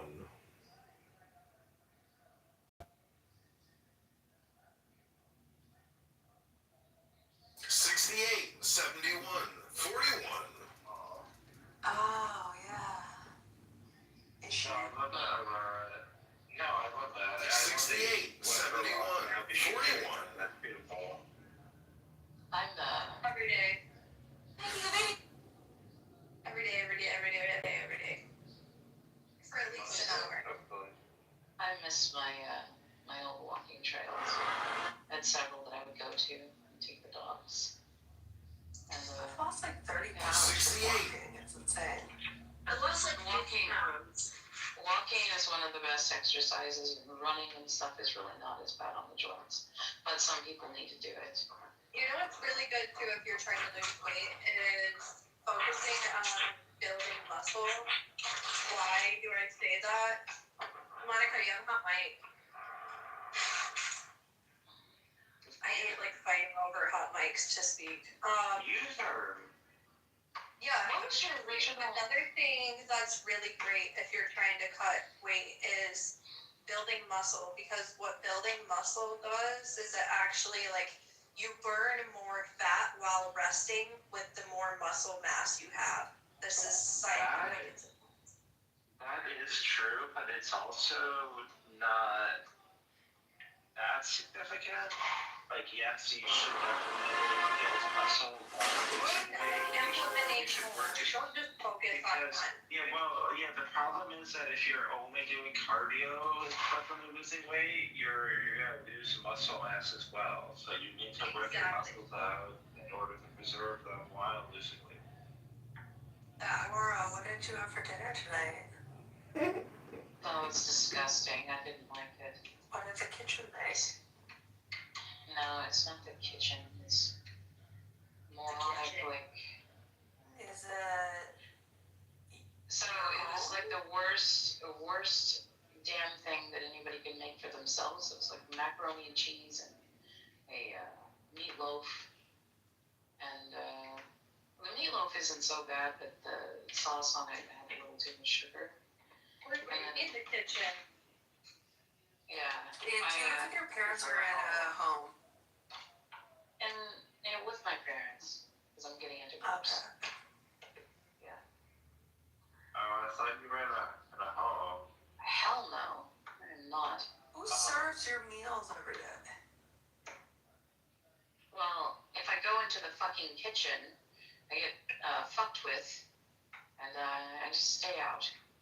2 women in one house is very difficult to navigate. And is it your mother or is it yeah, my mother, and any woman that you try to. The only person I was able to exist with for 8 years last episode. Depends on the mother, but usually it's because they cannot detach. They view you as like their live vicariously. And honest, they blame you for the shit they hate you.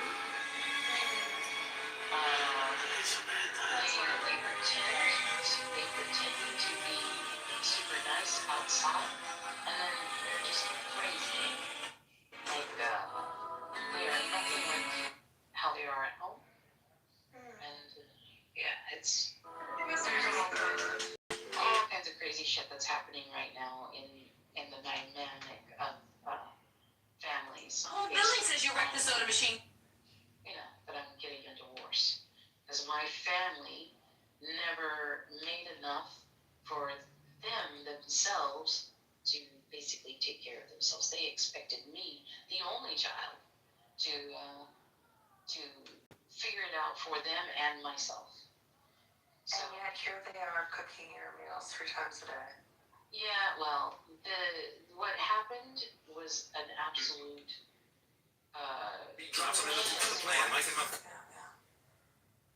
Yeah, try to live in the United States. Oh God, because life is so more oppressive in the United States of America. Yeah, try not to. Shut the fuck up, Aurora. Like, I come from the Middle East. Live in like, poverty. Don't live in the Middle East in poverty. No. And then shut the fuck up. Maybe I will. You're a white woman in America. Come on. No, you have no idea what it's like to grow up in Oklahoma as somebody who's poor. Okay. You have no idea what kind of shit you go through. I literally was Welcome back to our local by my own car. City Kansas. Famous for Marshall's Wyatt Earp. You have no idea. You were tied to a car and dragged around by it? No, they backed up, and I was pinned under the car door. So my cousins were tied to a caravan. They named it their village and tied them by the ankles to the back of a car and they drove it around until they died. I don't think your life in Oklahoma was great. Coming here and accusing people of being She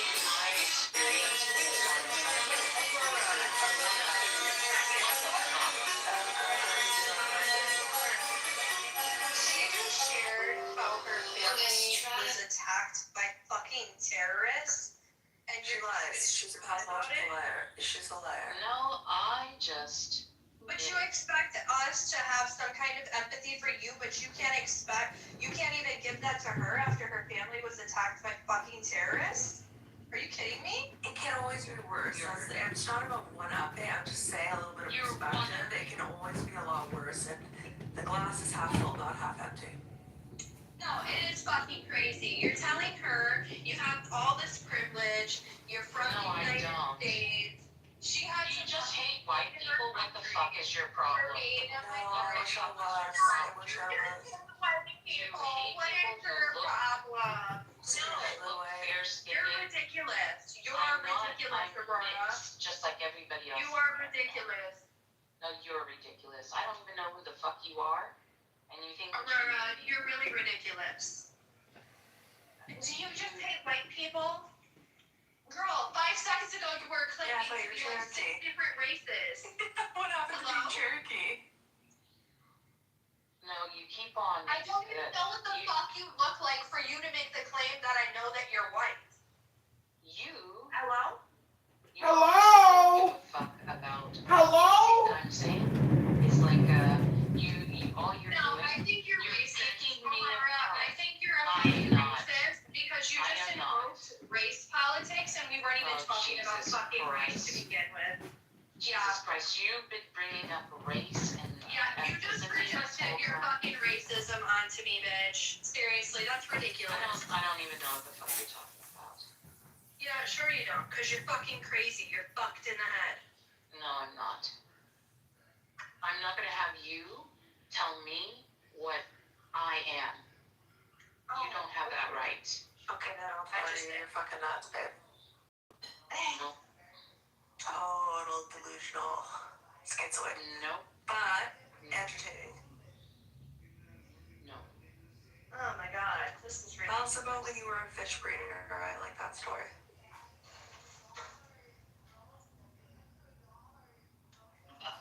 Like, you were just telling us an hour ago your house was being bugged by, like, us. All of our fucking houses are.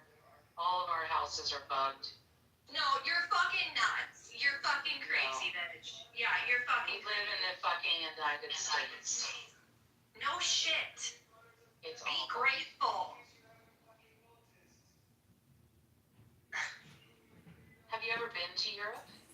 Have you ever been to Australia? Have you ever been to any other place other than the United States? Do you have any perspective other than, okay? Oh, wow. Wow. You're coming at me with a lot of aggression for no fucking reason. Just to have aggression. Have a great night. Sure. I just seen your photo, by the way. You're a white woman. Yeah, I'm mixed with all sorts of different ethnicities. You're white. Yeah, white presenting, You blah, have blah, light blah, blah, blah. hair, light skin. It's fine. Just be happy that you're white. What the fuck ever. Just be happy you're white in America. Racism You're is not a... brown. At least you're not being persecuted for being brown in America. You're white. You have privilege. You should be happy about this. You shouldn't, like, talk about the United States. God, you are like so it's hateful. Fucking horrible. No, you're hateful. You hate the United States. You are putting words into my mouth. And you hate yourself. I don't know why you're, like, acting like you're not white. You are fucking white. It's weird. Listen. You can try to tell me who the fuck I am. Doesn't mean it's true. Your can try hair to is say blonde. You have it's not white blonde. skin. It's dirty blonde. That's It's the a color of your stupid hair. fucking conversation. To have dirty blonde hair, generally The fact those that you genetics spend your come out time. of Europe. To have white skin, those genetics generally come out of Europe. Yeah, well... You've already admitted to being part European, and you are predominantly European. Like, I don't know. You're just weird. You're fucking weird, lady. Seriously. I'm still baffled by the fact that you tried to, like, project your own racism onto me. You're fucking weird. Great. Yeah. Stop pretending to be other races. Stop pretending to be racist. I'm not. I'm not pretending to do anything other than be myself. American. You're white. She told us that she was Native American because she has size 11 feet. And I was like, that's kind of fucked up. Yeah, that's fucking racist. I knew it. You're a fucking racist. It's not You're racist. It is racist. There's a difference between racism Listen, and if I took the stereotype, and I said, yo, I got big tits, that means I'm Jewish. That's fucking racist. that has nothing to there's what the fuck? If I walked up to a black man and I said, yo, you got big dick, black man, that's Just because you're racist. fucking Stereotypes. and you're a moderator doesn't make you the fucking end all be all of what is actually real. Okay, you're just parroting things you heard in other rooms. I honestly No, don't. I'm just You're not saying anywhere. it. You're just a white woman who hates herself that lives in America and you hate the United States. It's like you're like every other white, crazy woman that hates the You United think States. that But whatever, I don't care. You're not that You important. think- You're not original. What you're doing is not unique. It's weird. when did I ever say that I didn't like the United States? You In this sat here and conversation. talked about the United States When like did that it was a come out of my bad thing fucking multiple mouth? times. When did I come out Okay, of yeah, my you're a mouth? fucking nut job. When You're did it crazy. come out of You don't my even mouth? remember what you just said 2 minutes ago. No, you You are talked putting about words the into my United mouth. States like it was You're a horrible fucking multiple times. idiot. No, you're fucking crazy, bitch. No, you are putting words into No, my mouth bitch, that I didn't you're say. fucking crazy, bitch. And I don't appreciate it. Seriously, you're weird. You're like trauma dumping on us about shit that didn't even happen. My friend, she's like trying to relate to you. She's trying to give That is her not Pretty related. crazy, but like very accurate that Let us run to save thy son into lions. Yeah, okay, but she's trying to give you the fucking olive branch, right? She shares a fucking traumatic experience. Her family member got attacked by terrorists in the Middle East, and Despite constant opposition, Trump is managing to undo some of the worst aspects of Bidenomics. Inflation is now under control. Manufacturing is beginning to seep back into the United States. And things are generally better than they were before.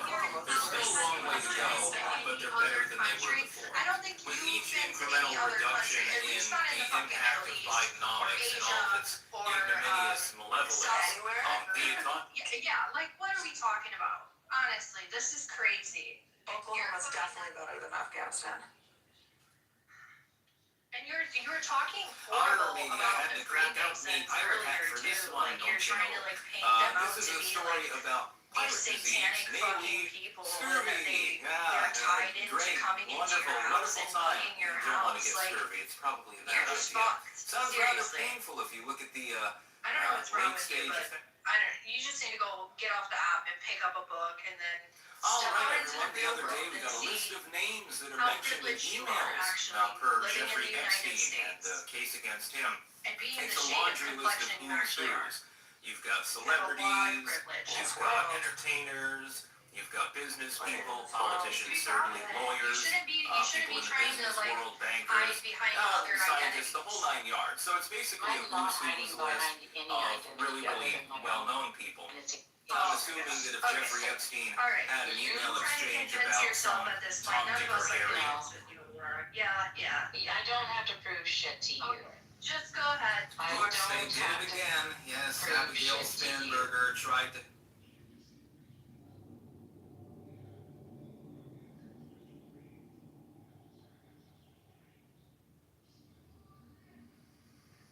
All right, everyone. We have long known about the health benefits of tea and coffee more recently. Originally, they thought it. Fuck those niggers.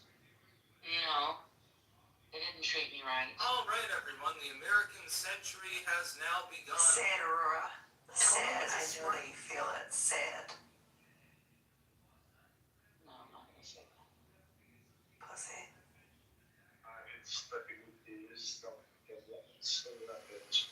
All right, everyone. We have to talk about Alex Preddy and the Minneapolis situation. Link in the description archived, of course. We've got new footage, actually, from some time before, where he appears to berate Anyway, yeah. All right, everyone, let's talk about Venezuela and what's going on down there. It appears. After a few edibles, it grows on me. All right, everyone. ICE was attempting to take out a human trafficker, someone who was literally trafficking little kids. Yeah. I love the fish breeding stories. I haven't heard any of those yet. Oh, she was a professional goldfish breeder. All right, everyone. The other day I was watching January 6th speech. Commercially. Honestly, when you weren't working at the Prince of deli, Israel, one day. or in IT, or married to the prince, the royalty guy. How long were you married? That's not how you say things all out of order and make me sound ridiculous. We don't know. Well, these are all things that you have said. You want me to read your biography? You want me to go through like the things that the timelines?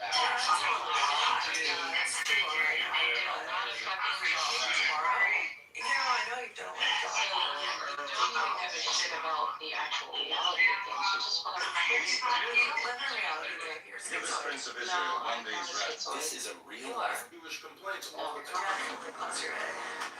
Cigarette? I know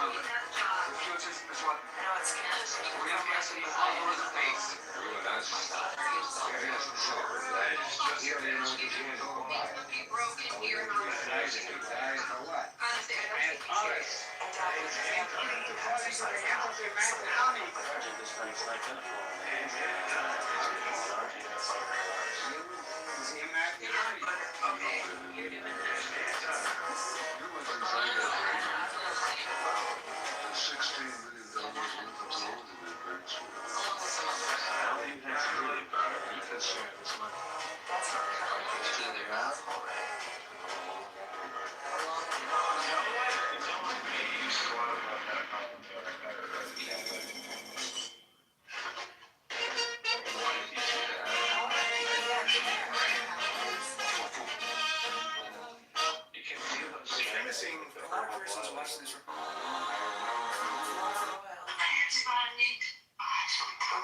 What the fuck?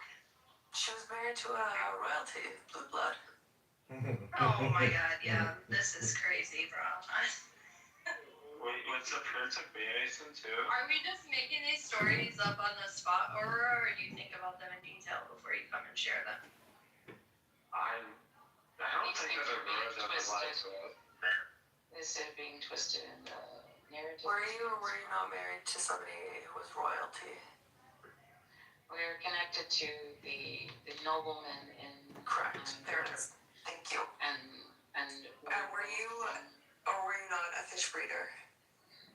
A freshwater fish breeder. Correct. And did you or did you not work in a dietitian where you could weigh the old meat with your hands as a scale? Yeah, in my youth. Correct. There it is again. Sorry. Delicatessen. Okay, this is weird. Whatever. Yeah, grow up in Oklahoma and see what it's like. It is. I'm good. I'd rather not live in the South. I like where I live. It's not the South. It's the Plains. Yes, you know that.